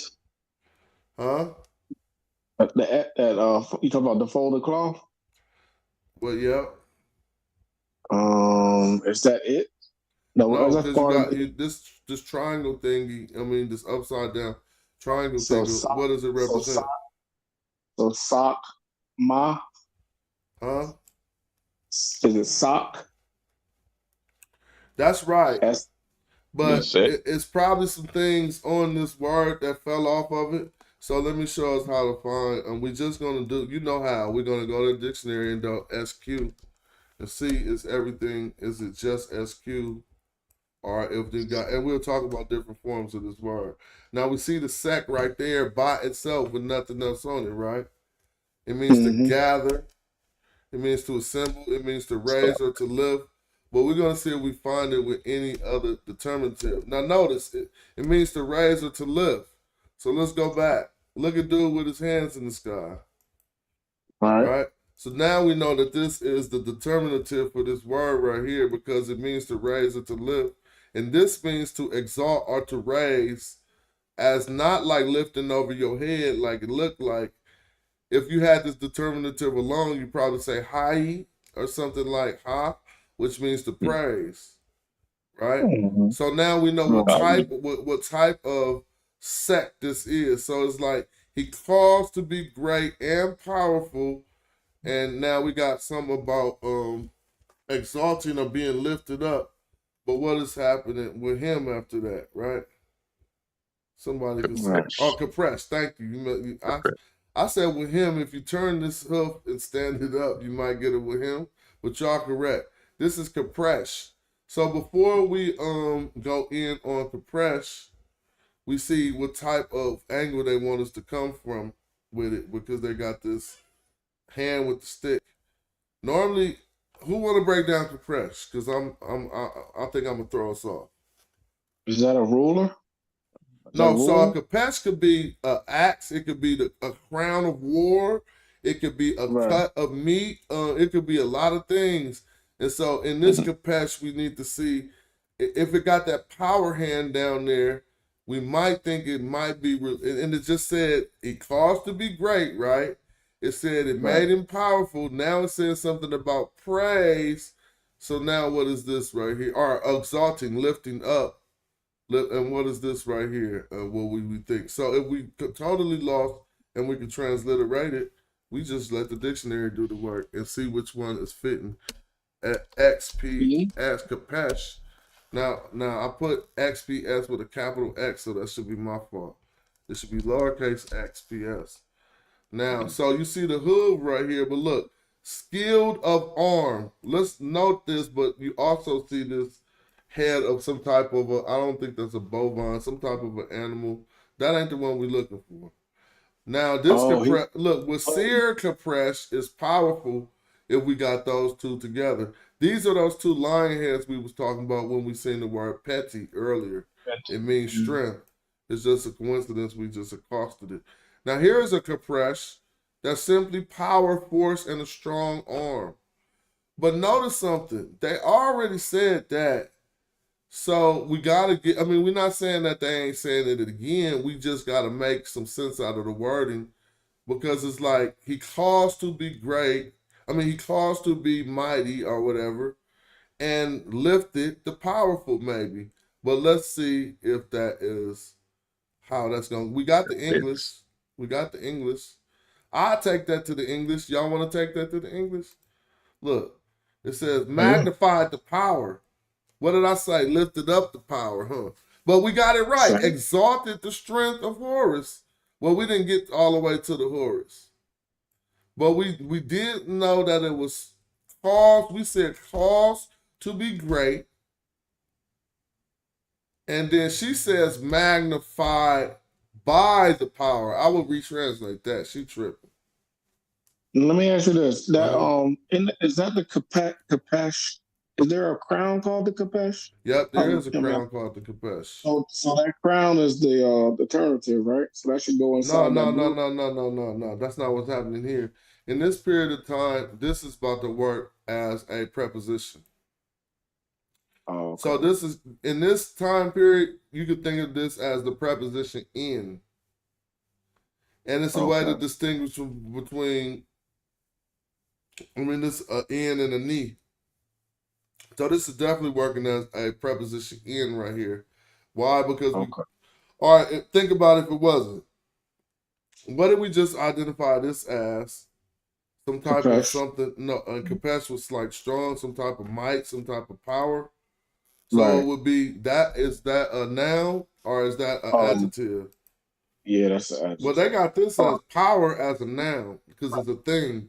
But if someone is powerful, we use that to make it. But hold on. I thought you were talking about the Kapesh crown or the crown, which is a preposition. Well, we're talking about first, real quick.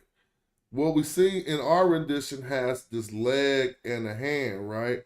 It don't got no determinative like this after. So really, when we come to the dictionary, we're trying to match it up closest to that one that don't got no other determinatives, because we could be doing that all day if we are entertaining the ones that don't match our rendition. So as we go through it, the first one we have seen. Pardon me? It was just the foreleg and the arm with the stick, right? Yep, exactly.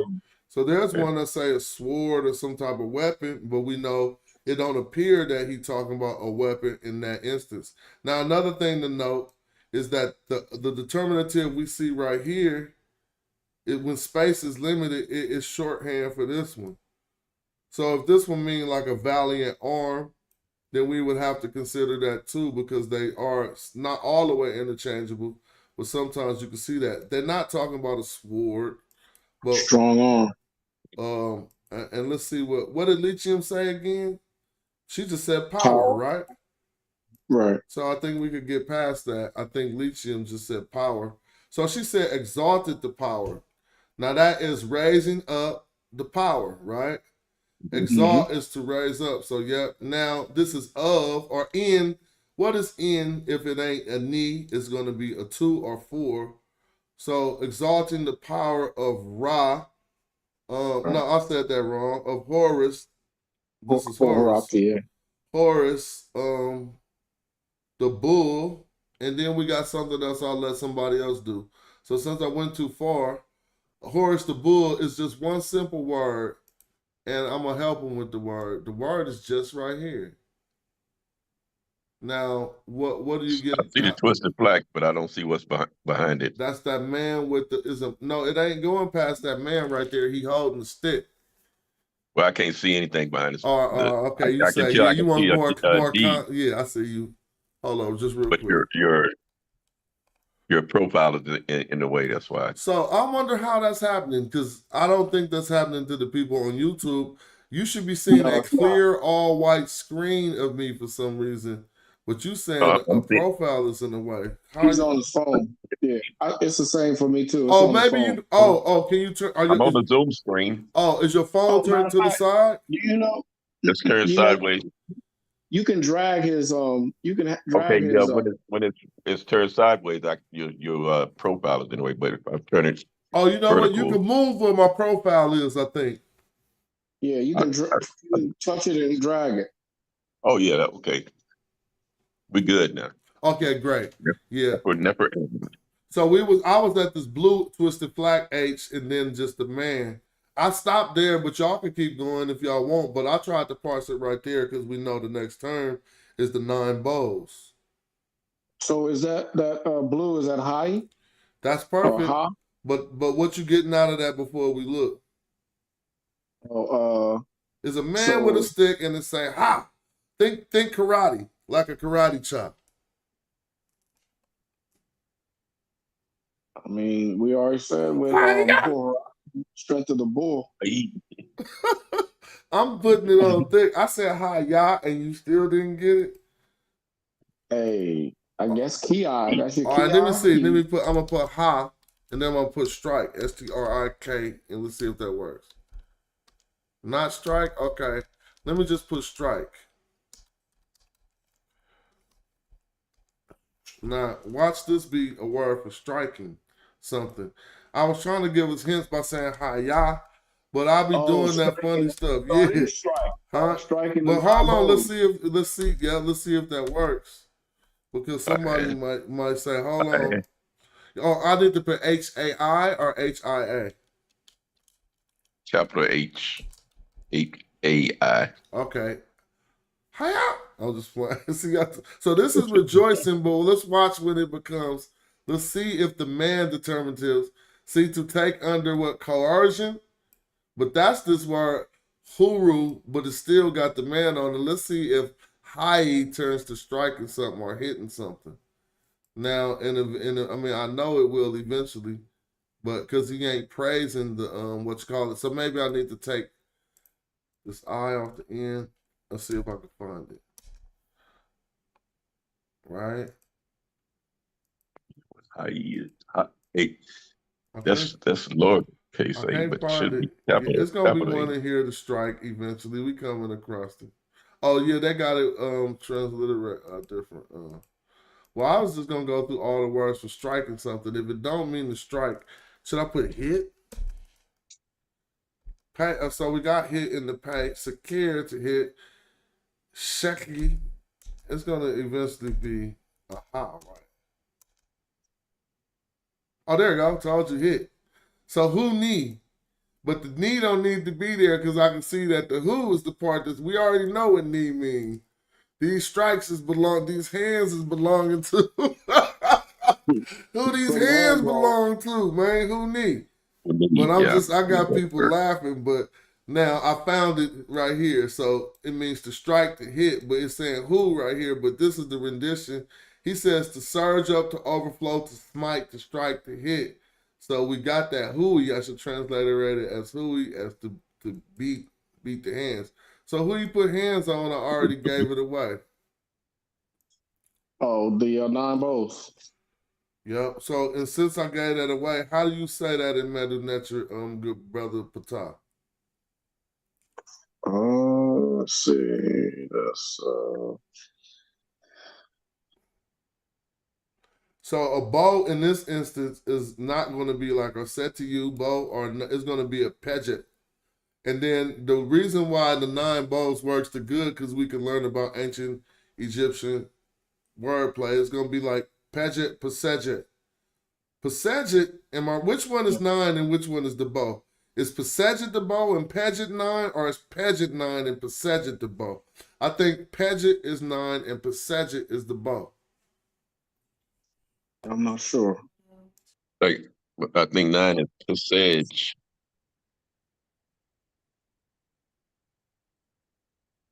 Passage and passage.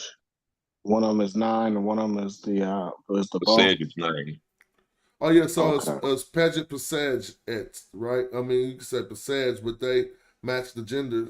Here it's gonna be pejet passage, and so this the 9 bow. He struck the 9 bows. Now hold on. After that, let's talk about this. This is a strike, so let's go back to the grammar. That's what? A verb, right? The strike. That's a verb, right? So we got a verb there. Now we need to see. They talking about the king, so this is like a hayu, one who strikes. Take the verb, make it a participle, and change it into one who strikes. Now let's go look at Etienne, because she ain't gonna just say the powerful in Horus. She gotta say something that makes it continue. One who strikes the 9 bows, and so this is a participle. I think behaving, this is a verb behaving as taking the place. It basically is nominal. It's like a noun. He is one who strikes. Well, let's go look at the translation. Exalted by the strength of Horus, the strong bull, who smites.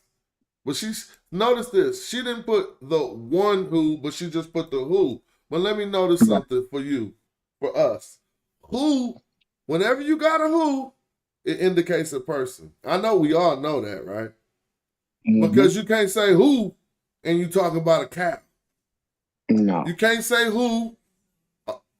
I'm going to come show you. I must have left them in the car. Let me go show my daughter something. Hold on, I'll be right back. All right.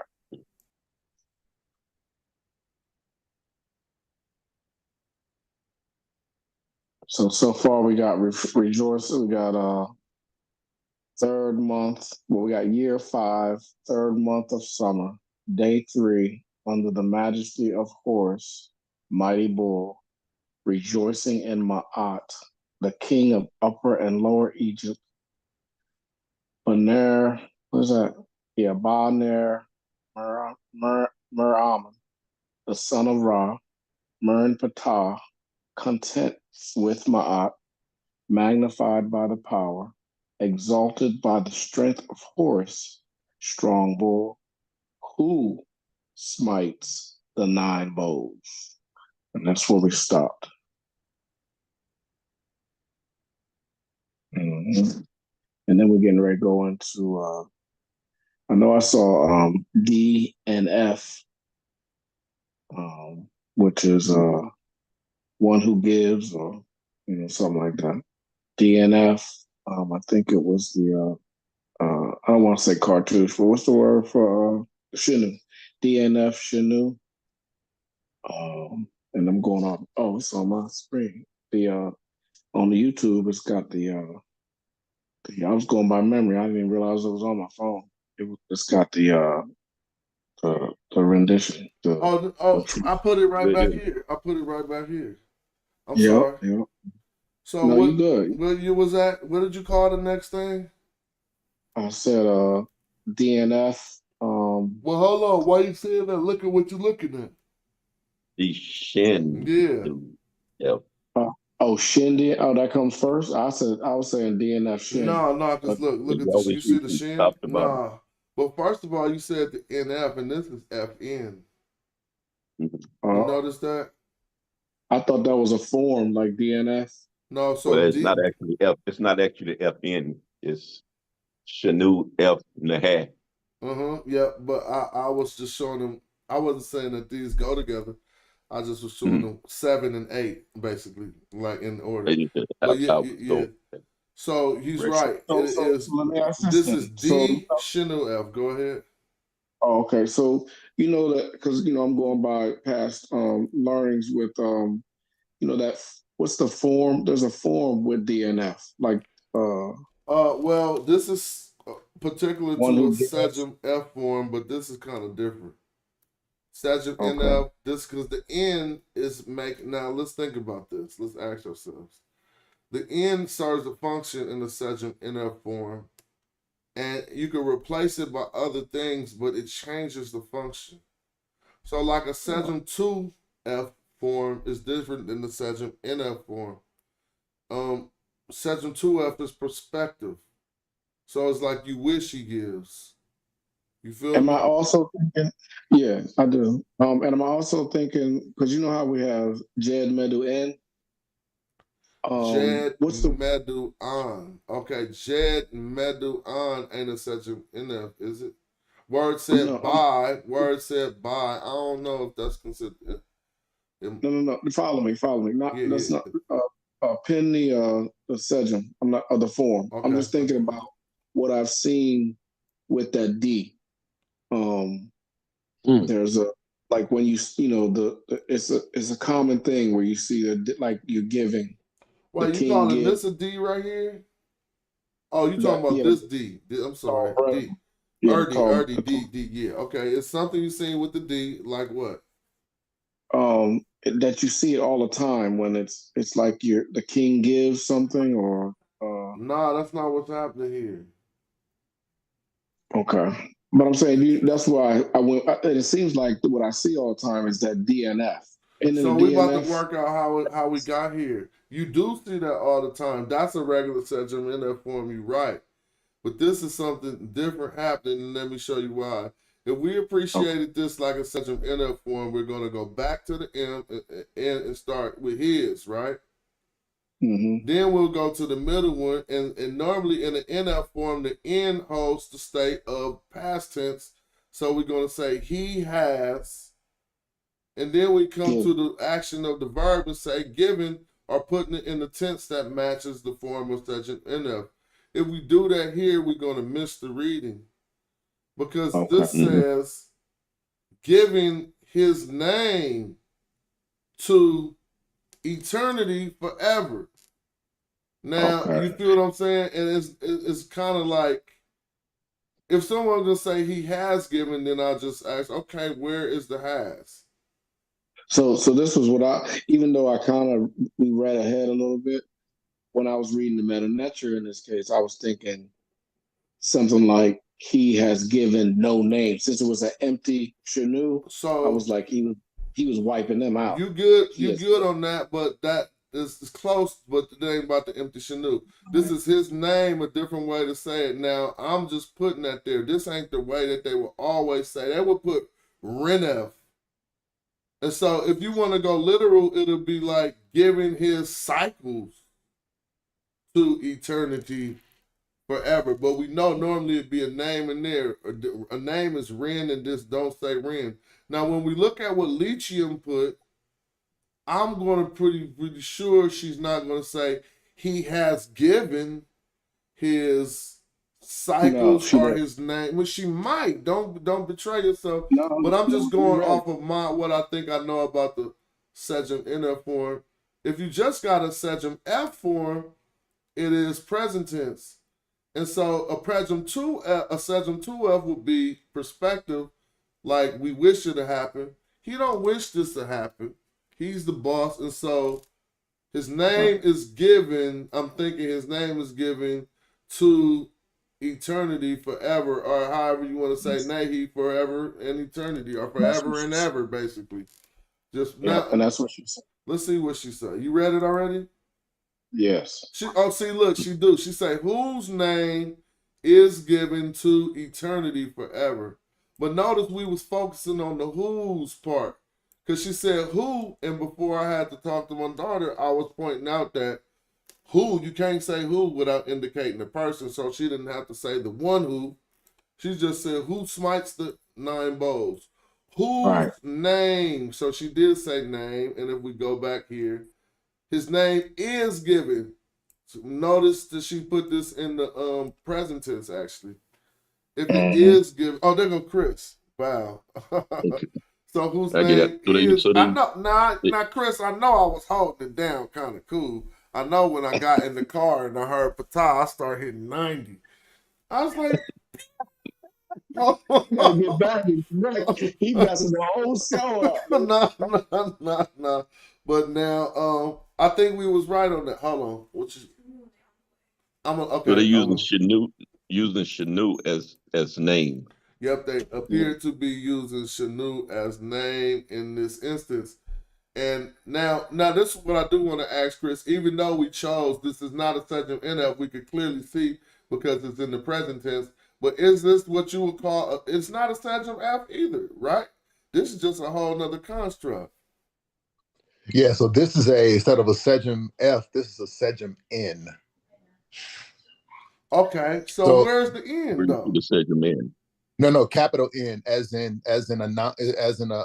Oh, capital N. Right. Sejm name of the individual, huh? Well, yeah. Well, the N just means nominal, or nominal object. So it can be a person's name. Okay.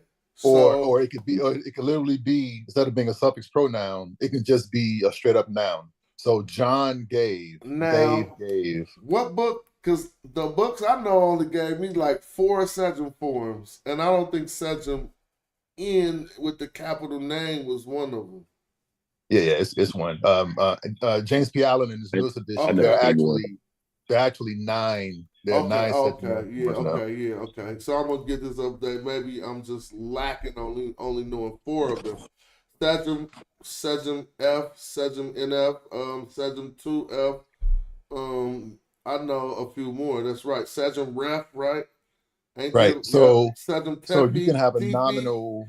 Instead of having a pronominal object, you can have a nominal nominal object, a nominal subject, excuse me, a nominal subject there. Oh, so this is a subject nominal. And in what tense is that? As present? Yeah, or present or future tense, yeah.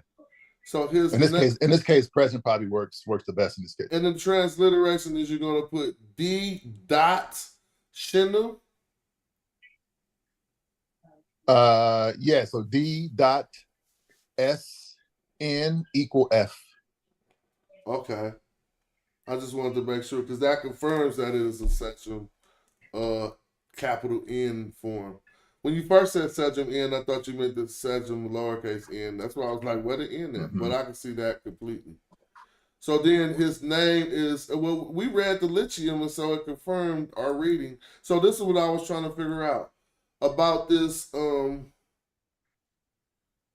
where she got the who's from. Yeah, so what she did was she translated this as a relative form. Okay. Yep. That took, so in the relative form, she took the verb give and explain that. Yeah, so instead of going literal, she was trying to be, a little bit jazzy, a little bit. So using the relative form, the antecedent noun is being referred to by the he. So she's not going to even use, literally give his name or cause his name to something forever and eternity. She's just gonna leave that part out. Okay, I feel you. Yeah. Okay, and so I'm gonna highlight that part for the people. Yep. Whose name? So this is Nahi, at least. Now you calling this one forever and the next one eternity, correct? Yeah. Yep. And now people and I'm sure she didn't translate both of those, did she? Possibly not. Sometimes people put forever and ever, and let's see if she did. I think you already said she did. Oh, she said to eternity forever. Oh, to eternity. Yeah. Yeah, she did. All right.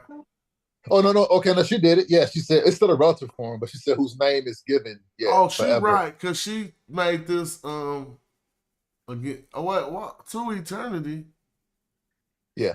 So she's not saying Nahi. She's saying NHH, right? I mean, they still the same thing, but yeah, it's the same word. Yeah, Nahi. But she making the N be the preposition too.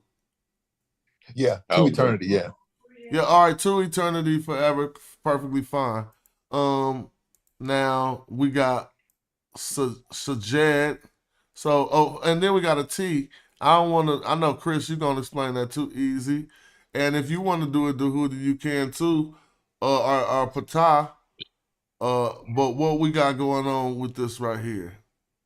So let me go back real quick. So Hata is eternity, right? I thought I started hearing the Hootie voice before Shazboo. So no, I was just pronouncing the name of what we're looking at. Sajedet.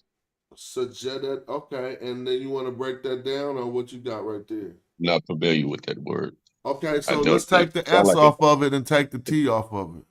Mm-hmm. Well, we know it's speaking. Okay, now remember a S before a verb like that, if they write it like that, they're gonna make it causative. And now we got to figure out what a T do after a verb like that. We know it makes it a participle, Chris. Yeah, so this is kind of like I think they call this fronting sometimes. This is kind of like saying in saying or conversating, but literally it would be something like causing that one should say something like that, or one saying. Yeah, and now why are we getting one from it and not just leaving in the verb? That's why I said is a participle. I was kind of break that down. When we see that T, it's just not speaking. It's one doing it, and they even put the man there for us to. I don't think we're supposed to say Jed E here. If it's, I don't know, because it's already one who's speaking by the fact that they put a T here on the end of the jet. And so if we broke it down to the root and then we look at the prefix and the suffix, I even learned that new class will give us one who is causing some type of speech or one who caused them to say. He was one who made them say, let me look at her book. I know I went too far. Well, what did she say? Recitals of all his victories in the land. Now, so a recital is causing somebody to say something, basically, a recital. because they Recital. causing us to say it as we across the text. So I guess I would say recitals more appropriately. Where was I at? I got lost. And recital is a noun, so that's another way you know that this verb, they're taking this verb and they've nominalized this verb. So participle or relative form would be appropriate here. But she didn't want to say one who recites. She just made it a verb to make the participle Yeah, into a no, noun. no, one don't have to be a person. Okay. One is just okay. right. One is just an entity. It's one recites or it is saying. Sometimes they call this the agentive T, the agentive bread loaf too, the agentive T. Word up. Now this will betray us too if we just thought this was a nay, like it could be. But if we see these read leaves ain't doing nothing by themselves behind it, it's kind of like a sentence. I mean, this occurs a lot in this text. Nay F. So if y'all could give me correctly, nay by itself is like these, right? But then nay F, what we getting from nay F? Or y'all can tell me what's up with that. Is that nay F or new F? No, you got to leave that out. Nay F. Okay. So basically, nay means these in its plural, so you don't have to say. You feel me? Nay is a word. What I could be wrong, but I thought nay indicates more than one. Nay. No, you're right. So this is one of those possessive forms that kind of started occurring in late Middle Egyptian, going into late Egyptian. So this means his, but this means his as a plural. Like theirs. Well, his. Well, no, it's something similar to a compound. Gotcha. Compound word. Yeah, I mean, it's a. Well, actually, it's one word. Naif is one word. Yeah, it's one word. But I know what you mean though. I know what you mean. But the noun after it, if you look at the noun after it, is going to be a plural. So it's his, but the noun after it is plural. So this is one of the ways in late Egyptian that they would pluralize to know that something is being a plural. Substantive is being plural or a noun is being pluralized. So pluralizing the pronoun. But how do his these work? Wait, what do you say nay means again? Okay, so the nay you're thinking about is in Middle Egyptian, right? And that comes before the noun. Okay. This right here, well, so does this too, in all fairness. So does this too, but this is a possessive demonstrative. This right here is possessive. Also, these is more like mine's, his. Yeah, the one you're talking about would be something like those or theirs. What is this one? What is this one? His. This is his. His. Right. But the entity is plural. It's still his, but whatever his is, it's a bunch of his. Oh yeah, because it got So it's like, okay, I'm with that. It's not these. He took possession of them. So it's his. You feel me? But it's still plural. Word and then up. what's the word after it? What's the word after it? His. My scroll be bad. Let's see. Now I'll let somebody else right now. You don't have to do this one, Chris. And you already did this one, the hoodie. What about you, Patah? What is this? Enek. Close. Naked, right? Naked. Now, isn't this naked? The kid. Yep. It's not in cat, right? No. Yeah. So this is his power, right? It's a power is a noun that it's his power, right? Right. Or his might or something like that, or But his power, what? Now this next one's gonna get tricky for some people, so I'm gonna help. I mean, I'm just gonna say that that's a preposition, and if I'm wrong, y'all can always correct me. Yep. And then anybody could go from there, because that would have got hard to do if nobody. I mean, and it's still, I should point out one more thing, but I don't want to. We. Yeah, I mean, Tawi. That's Ta'u. Ta'u.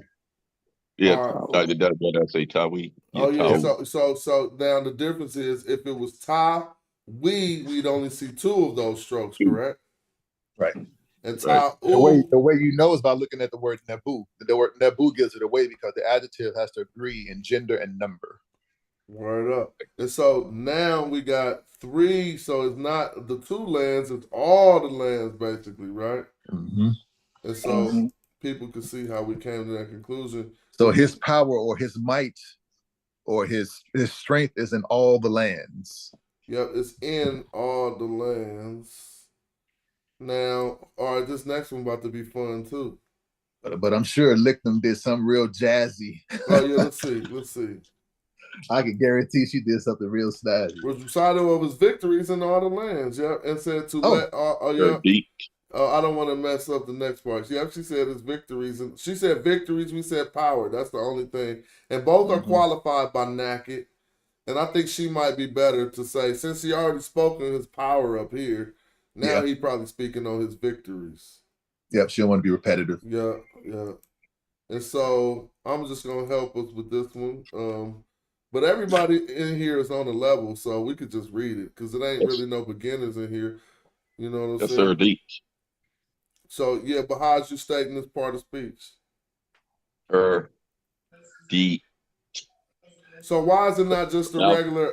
Why is it RD instead of it being RD?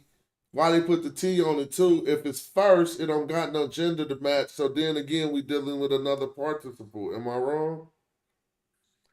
Now, in this case, remember, so this is one of those forms where ready is causative again.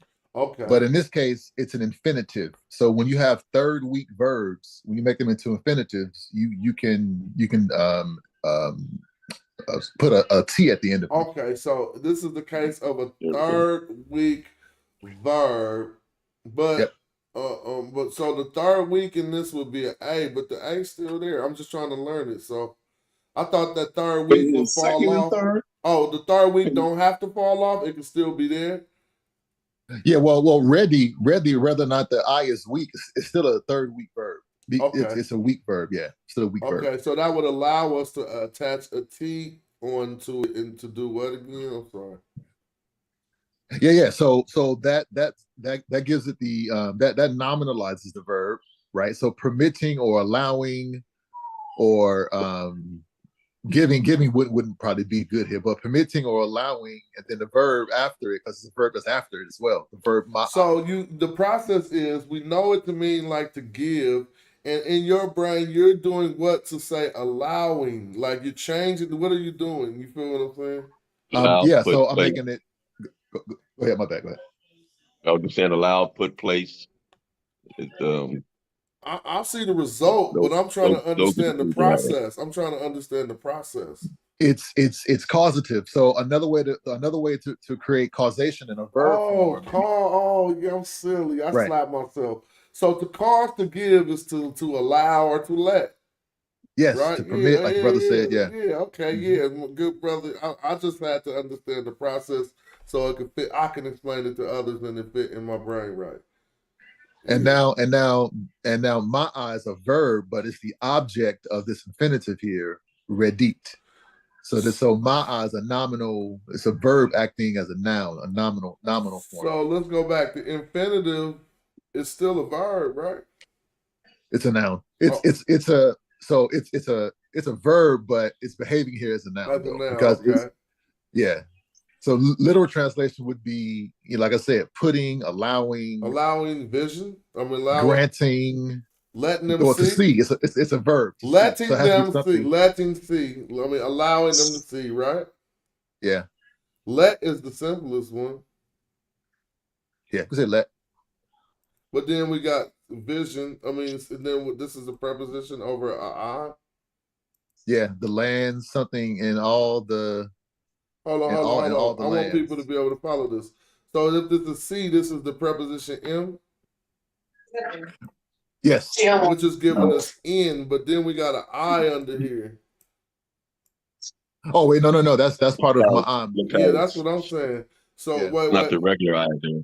Well, real quick, it doesn't say my or my ear, or does it say my ear, or what's going on here? No, my Chris? Yeah, my you said? Yeah, there's a form of the verb ma'a when it's I think one of the subjunctive forms where it's M capital A-N, ma'an. Oh, so you saying real quick that this thing in the blue at the top is an N? Oh, nope, that's not what I meant. It's an M. Oh yeah, I was just trying to get that right. Yeah. Yeah, that's not. I know. Scratch that N. Scratch. I saw a wave of water. I'm like, no. Yeah, ma'an, ma'an, ma'an, ma'an. I said, I did it again. Ma'an. Yeah. You mean my I am now? There's no dot. Obviously, no reason. So this is just one word. M-A-A-M. I know my I to see vision. We clear on that. I thought this was the prepositional M after it, and I didn't know this to be part of the same word. So let me erase that and make it green. You saying it should go like this? That's part of this word still. Right. So that I sometimes with a little brow over it is also a determinative for the second germinating verb form ma'a. Okay, I'm with that, but this M is the only thing throwing me off. But you got to be right because it's not saying vision of the eye. Vision of the eye land. You know that and that area is backwards anyway. This ain't even the Erie. That's just the determinative I. Yeah, that's determinative I. Yeah. So I'm with what you're saying. But why is it backwards? Ain't you tripping on that? This I. No, you're right. It is backwards. Yeah, not you mentioned it. I can catch up. But now, so this is to see the land, all the land, huh? All the land unite. And this is a DMD or was also to hold on. Let me not mess it up. The next word is sama or what? What is it? No, that's neb. That's tawi neb. No, you know I know that part. I was talking about this part. Oh. I was still trying to color this for the people. I'm sorry. Okay. So yeah, time my best. We got that part. This is the part I'm falling off on. And I said, is this DND or is this what? Yeah, that's second D, MD. Demedge. Second D, MD. Okay. Mm-hmm. But I forget what it means. Anybody know what this means beside Chris here? Mm. All right, so let's think about it real quick. I used to. What do I think? I see 2 circles and 2 flails popping out? Or whatever, or is that not what that is? A circle and the 2 things popping out? Nope, that's not 2 flails. DMD, it don't mean control. That's dar. I do know this word, but it's leaving me right now. What is it, Chris? To unite. Unite. Yeah, you said it earlier and I forgot. I'm tripping. Demedge. In Middle Egyptian, it's demedge, but in Late Egyptian, it becomes demed.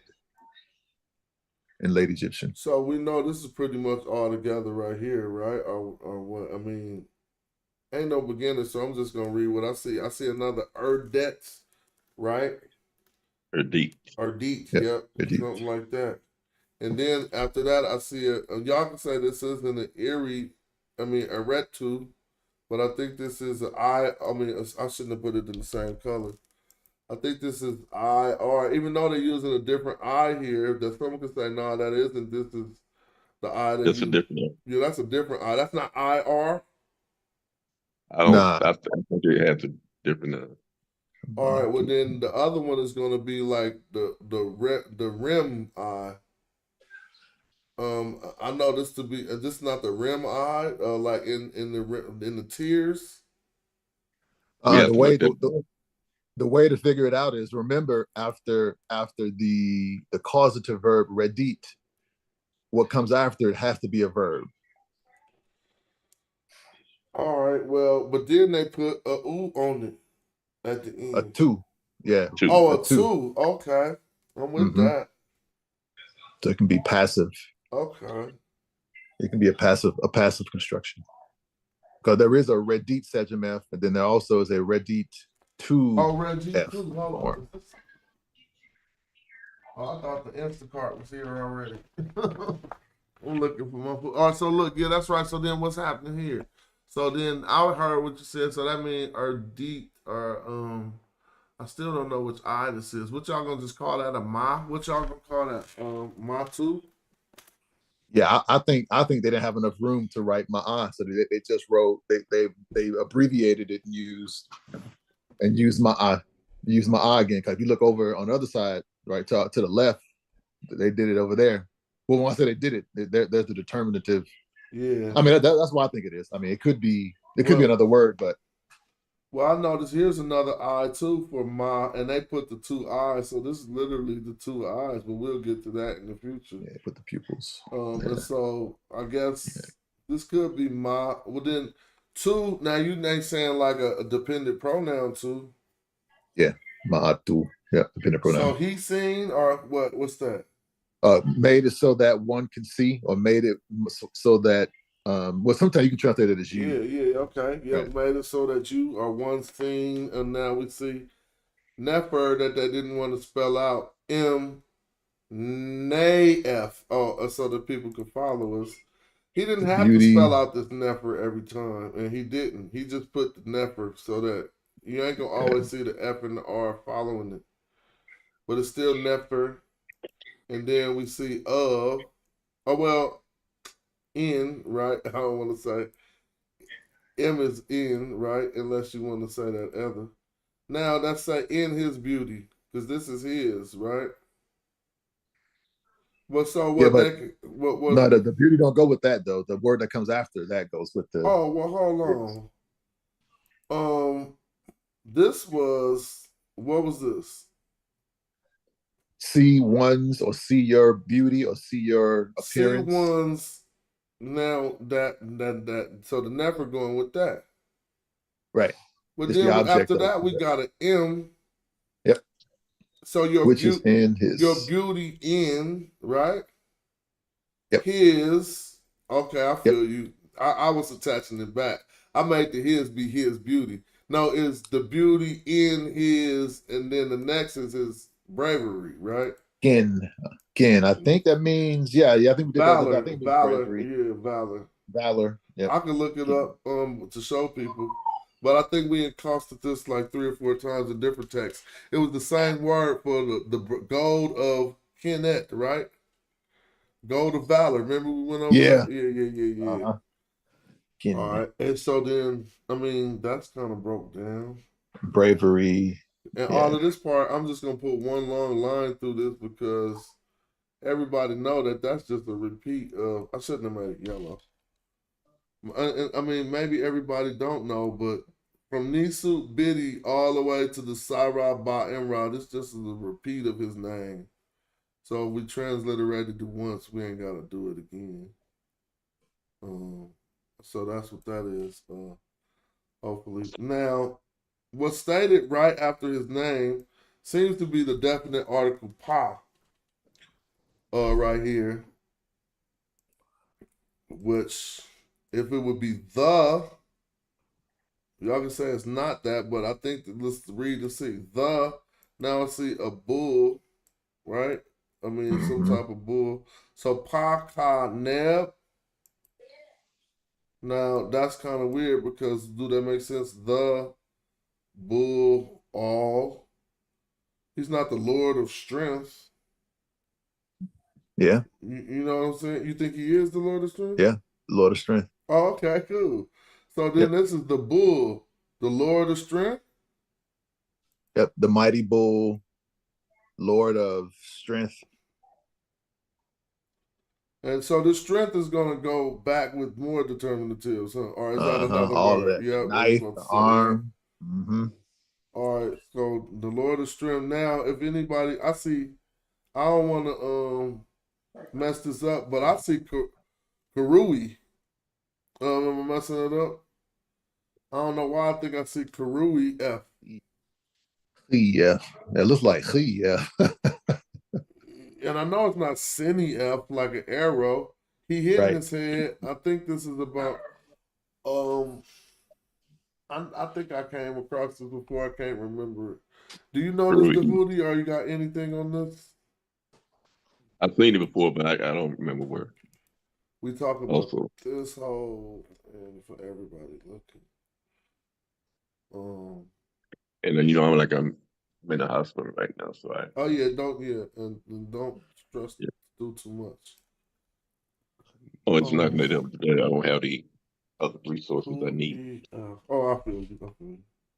What should I try in the dictionary for this, Chris? What did you think? Try Cherui. Yeah, like that's what I was thinking. But try Cherui. lowercase XRWY. XRW. Yeah, they got XRWY right here. It looks a little the loud voice. Let's see. Yeah, but we Enemy. got to find the one. Yeah, Yeah, we got to find the one with the man with the stick in his hand. This Yeah, one? there it is. Oh, right down, go down below. Yep, that one too. Yeah, there it is. That's a perfect match right there. Yep, Karui. Oh, so it was Karui. I wasn't wrong. So, but Yep. Karui means war. His war. So His it's enemies. his enemies. Okay, so Yeah. it's like the mighty bull, Lord of power, to basically his enemies, or Lord of strength over his enemies. You can't just say Yeah. Lord of Of his strength, enemies. his enemies. Oh, let's see what Yeah. she said. It's forming a genitive. To let the lands together. No, we went over that when we was talking about that. To let the glory of his deeds be seen. We went over that too. We okay. The king of Upper and Lower Egypt. I just scratched it out. Rob, son, and then we say the bull. This is where we at now. Lord of strength. She says Lord of strength, literally. Mm-hmm. Who slays his foes. What did we say? Smites his enemy. I didn't say smite. What did we say about his enemies? The word Ginin was instead of translating it as Bravery. valor. Oh, valor. Bravery. Yeah, we should have used it as slay. To slay his foes. Yeah. We didn't do splendid on the. Oh, well, she got valor right here though. She moved things around. Splendid on the field of valor when his attack is made. So let's go back Yeah, and that look should how come later.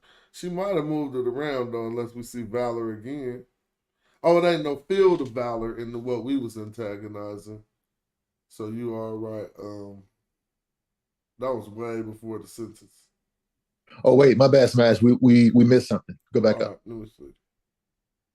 So right there, right after the strong arm for Behi, Neb Behi. Mm-hmm. Right after that strong arm. Oh no, that's a whole other word right there. Oh, okay. Oh, that's Sama or Yep.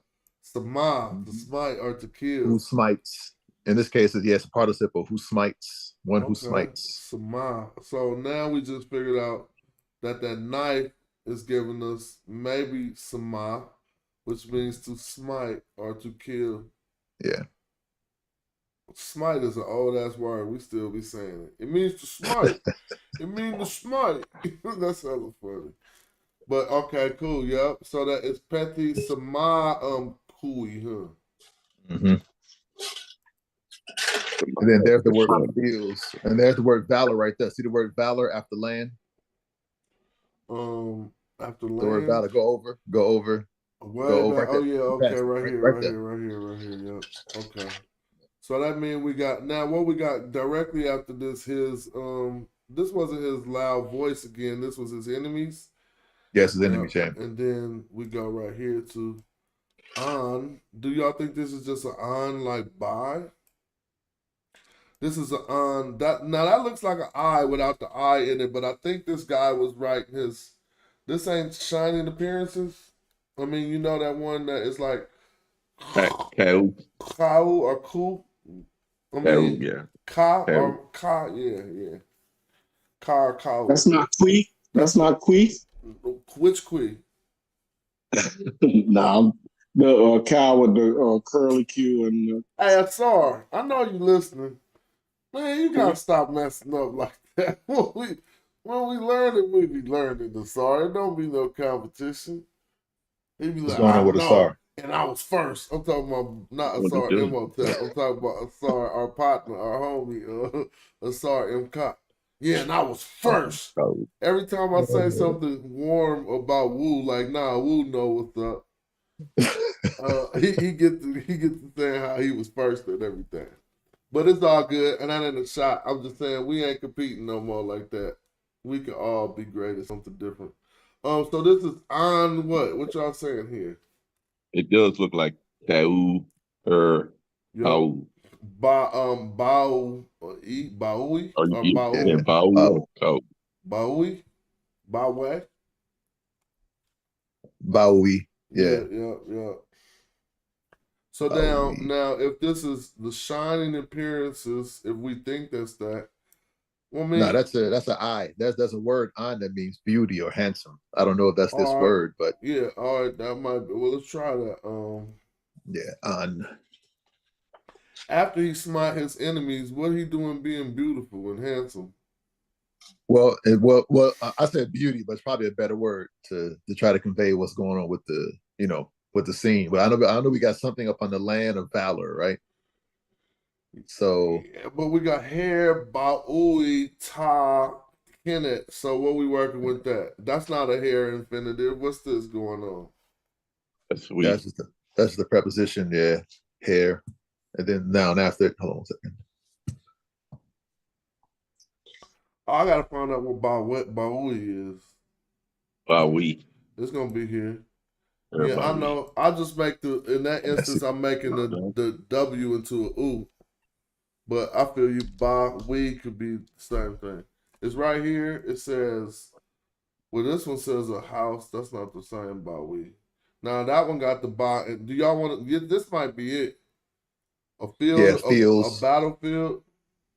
Yeah, that's On the definitely it, the fields. battlefield. Now, I think they use that word too a little bit. Never mind. I don't want to say that's a play with his name.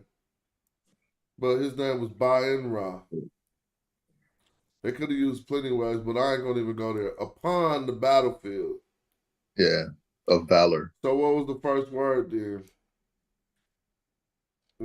I mean, normally on like that is with that I can mean beauty or handsome, but it got to be another. Maybe it means his enemies. Something about it's something boastful, and you got the beauty and handsome there, right? And something that's boastful that could be on the battlefield. You know what I'm saying? Like his watch would be like his splendor. Oh, yep. She gonna say splendor. Watch. Splendid. Yeah, I think that remember? would work. I remember. Yeah, splendor. So I was like, she's gonna probably put something like his splendor, and it was perfectly right there. Splendid. So is that past tense? Splendid. No, I think this is a noun. Splendid on the battlefield. On the battlefield. Of valor when his attack is made. I'm sorry, I read all that. Let's see what the dictionary says another meaning for on. On is gonna be splendor. Splendor. Yeah, watch this. I'll put because on gonna take us too far. SPLEND. If I just look up splendor, let's see if it's an on by it. Because if I put on, it's gonna give us 1,000 renditions. So hopefully I could get two. Neither of these got it. So now I'll do it though. Oh, she said splendid anyway. And that ain't there. My video game's calling me too. Like, man, why you overstudying? Hold on. So now what should I put the on like you recommended? A-N or I? Yeah, lowercase a-n, but you're right. I think it's probably gonna give us like 50. Well, it gave me 700. 700. Oh, it's 70? Oh, well, I thought it was 70. No, I went to 700 because my thing is giving me the end. It's giving me English basically. I mean, we can do it with a Gardner. The TLA. Hold up.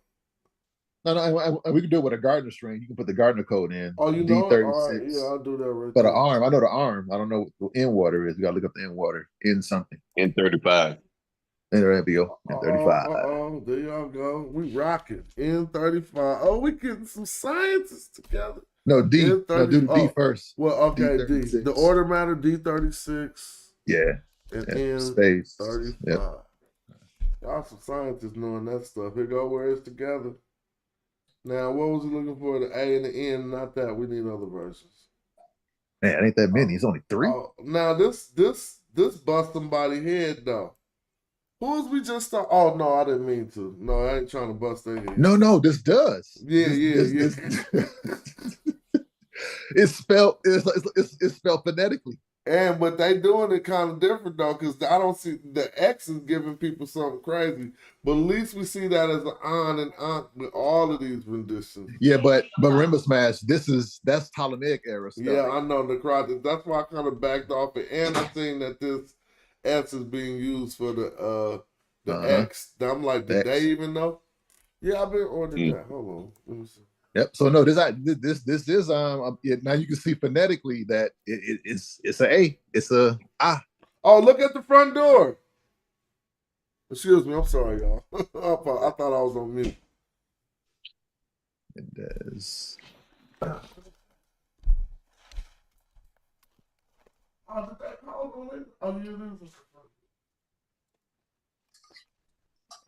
puzzled. All right, this is a marathon, so you can't hate on me. So what did we learn? That we didn't see that on yet. I'm gonna keep. Yeah, going. yeah, we didn't see the yeah. You're right. Might have to go to the TLA.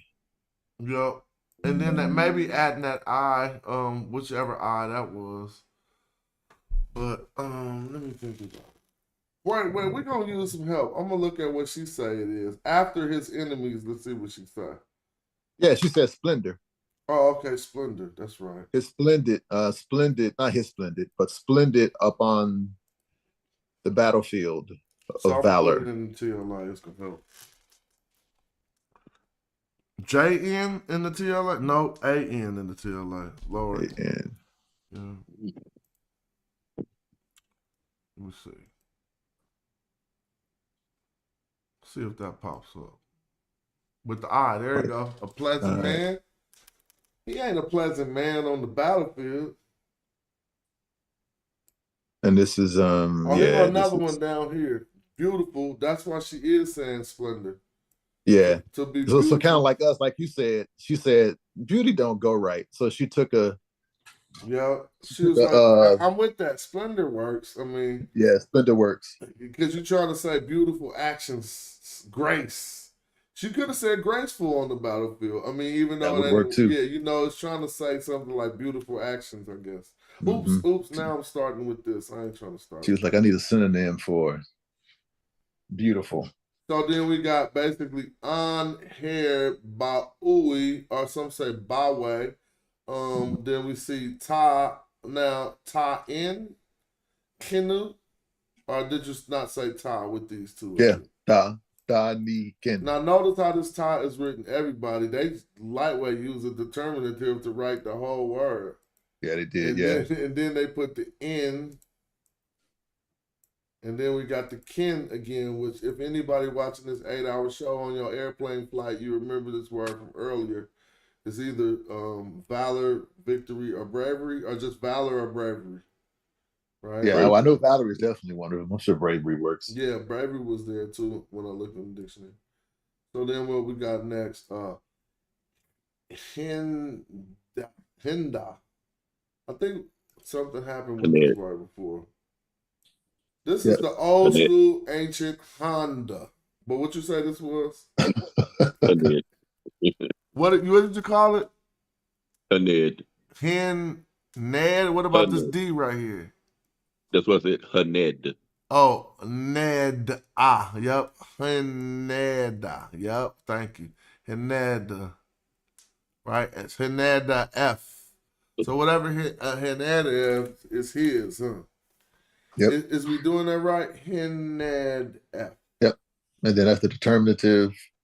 HNDA. So we take. I have no clue what that word means. That's a Honda. Let me say HNDA. Just a determinative. No A. Yeah, that A is a determinative. I'm sorry. HND. Oh no, it's lowercase. Yep, it's first. Yeah. And I put all of them, and none of them popping up. HND lowercase ain't popping up. Try Let's look try at it again. H what? Try HD. Oh, okay. Could be one of those late Egyptian conventions. Well, they go opposing front with an H and a D. Attack or slaughter with the hand. 15. It got the hand on there. Attack to overcome, to prevail. Man, I mean to attack. I'm just playing. Even though we ain't found the rendition, we found very close to it. What's this N doing in the middle of it, man? I'm gonna go back and look at the rendition. You can pull up Ramses Online because this is late Egyptian, so we probably should be using. Oh no, this is Hin Da F. Am I wrong? HMD. Let me see what Da gonna mean though. If Da F. I think I came across this. No, I don't mean to copulate, to loosen, to wobble. Yep, it was gonna be like, oh, I remember. Yep, it is gonna be hen da. But let's make sure I can make sure that ain't right. I'm kind of remembering it from. Well, let's read what she say, because if she don't say nothing, she said, "Who dispels the clouds?" Okay, okay. Shu, I ain't seen nothing about Shu yet. No, it should be up there with the attack. When his attack is made. So we know Valor, we went over that. So that's the Dada. Wait, what's this attack? Where's she getting? Kepper, Shu. This is when the attack is made up here. Samael, something. You feel me? Yeah, then the Kepper, it means it's being done. Yeah, that's when it's happening. Or so that's when this attack is made. So that means what we trying to figure out what got happened before his attack was made. Let's go look. She said, oh, it got to do with the clouds, bro. Because, wait, I don't see, wait, I'm sorry. Yeah, Splendor on the field of valor when his attack is made. It got to be in there someplace, right? Yeah, because Shu, I did see the word for Shu in there. So Shu comes after. Shu comes after, yep. So let's look right here. Look, Shu is after there, right there, with Kepper. There's Shu. But look, Splendor on the Splendor on the battlefield, and they got that land there for Valor. Of Valor. So this is when his attack is made. Oh, when he, so that must be, is that D? That might be that's a weird way to write it. I've never seen it. Hen da F. I transliterated this before and we got over all the answers. So I'm just gonna pull up the homework. But I was trying to do. I think we agreed on this homework. Let me see. Marian Patel, MERENPTA. Let me see. One of these got the full transliteration to it. Here it go, right here. So what we on line 2? You know I got the answers in the back of the book. Is y'all seeing my screen or not? What y'all see? Oh, yeah, we can see it. Look, here go the word, and I got it in red. Oh, no, yeah, you wrote Hined. But I got it in red, though. You feel me? So I had a problem with it back then, basically. Because I put it in red, like, come back to this word right here. Kepersu, Kef. Now, we could, but and then so I don't know how I concluded that. I left it in red. I might have found it in the TLA and not in the dictionary. That's probably, let's try the TLA, yeah. So HND. First, I'm just gonna try that.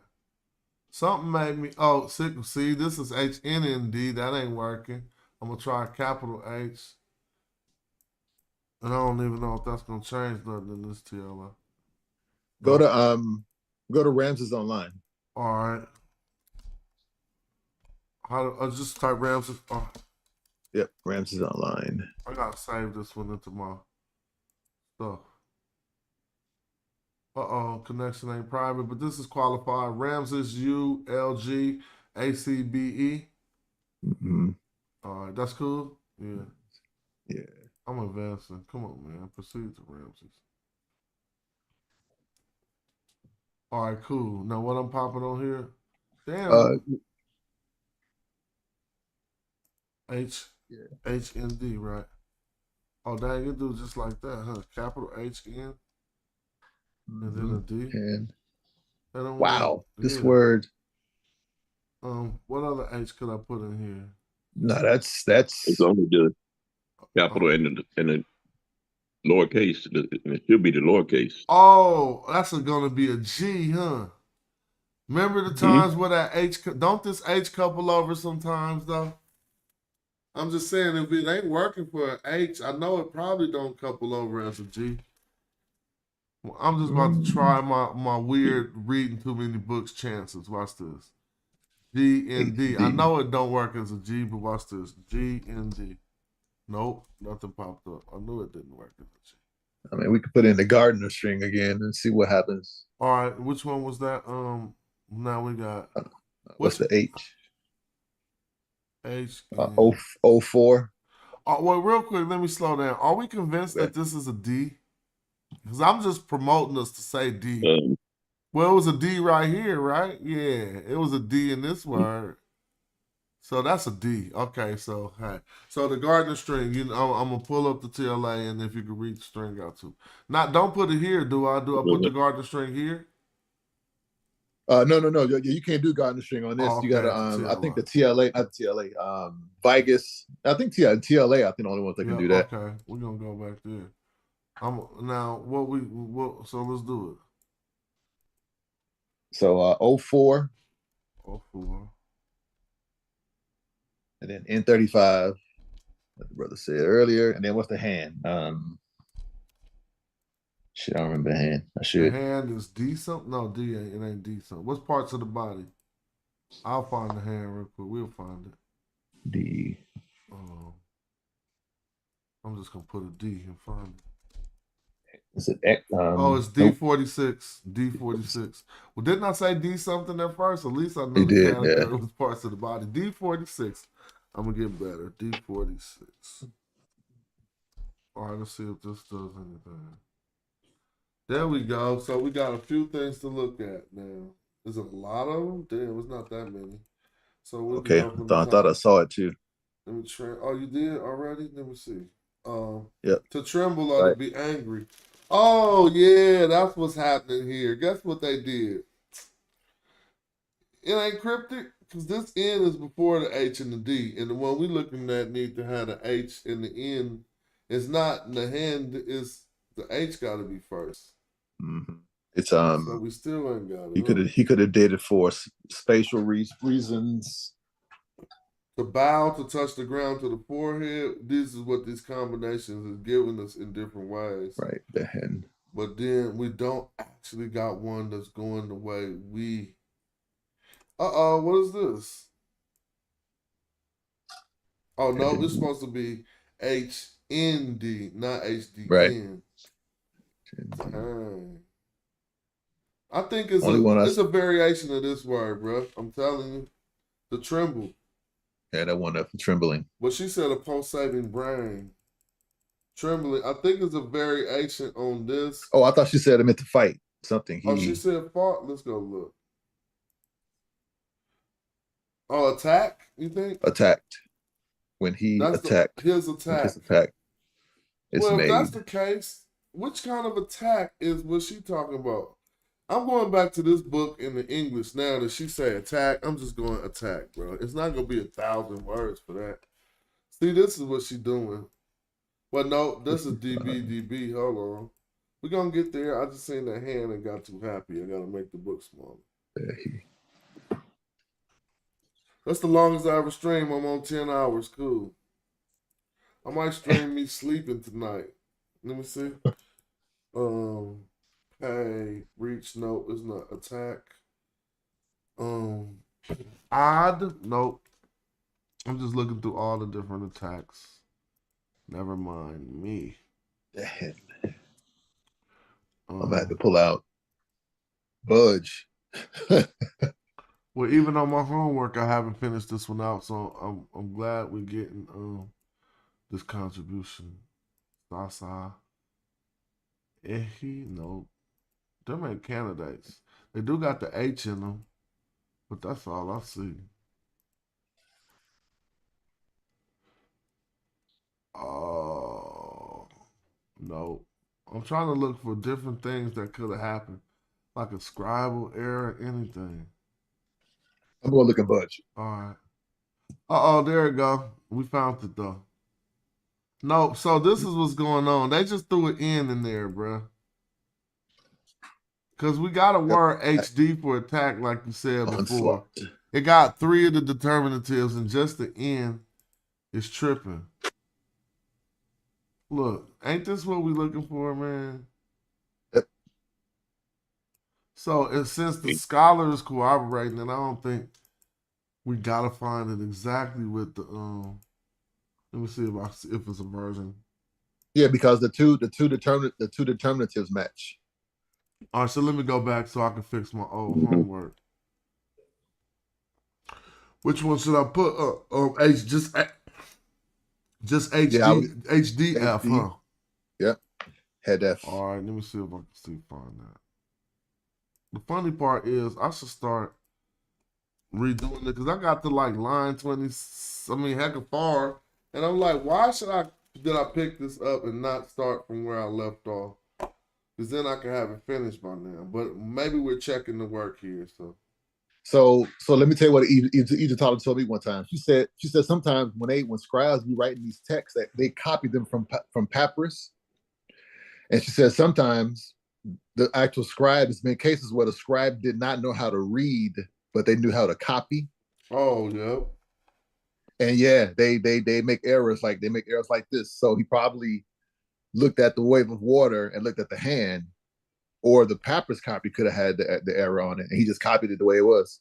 Yep, that's definitely his attacks. So that's cool.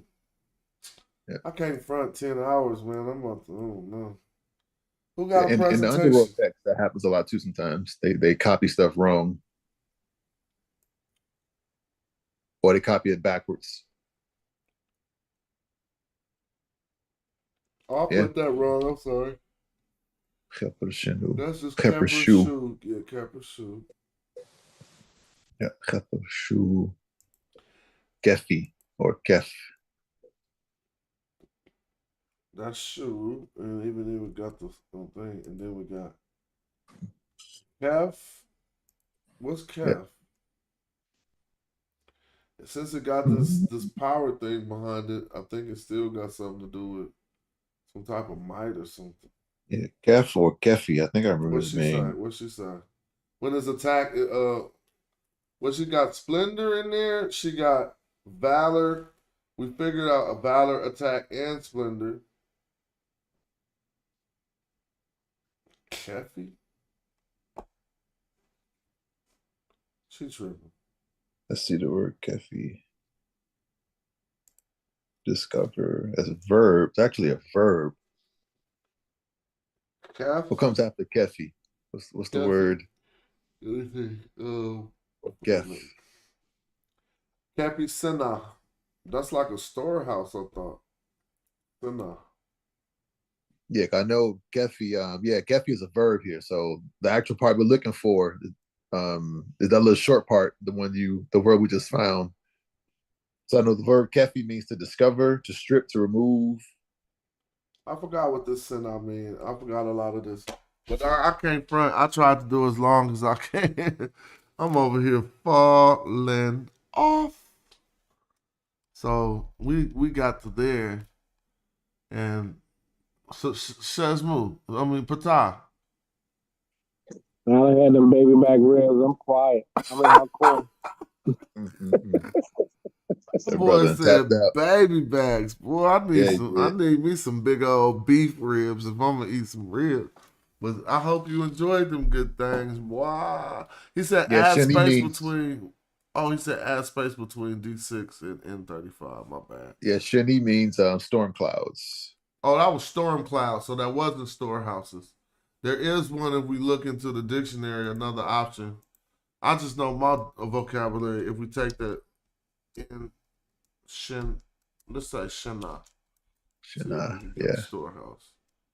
See what I can get. Oh, it do say storehouse, see? But this ain't the rendition we talking about. So just to expand, just for a more exhaustive vocabulary, I don't mind throwing out other options of a word. So it do, but that ain't the one we looking at. But yeah, all right, y'all, man. I'm about to go see why this food taking so long. I'm gonna holler at y'all in a good minute. Thank you for making this another wonderful show. Yeah, man. Appreciate you. Word up. It's the shitter. Peace. Hotel. Hotel. I hit you back with the simple after your statement, huh? I want to rewind and listen to what you said on my way home later. But peace. All right. Yeah. All right, y'all. It's just been fun just keeping it going, but I gotta go. I'm gonna play the stick.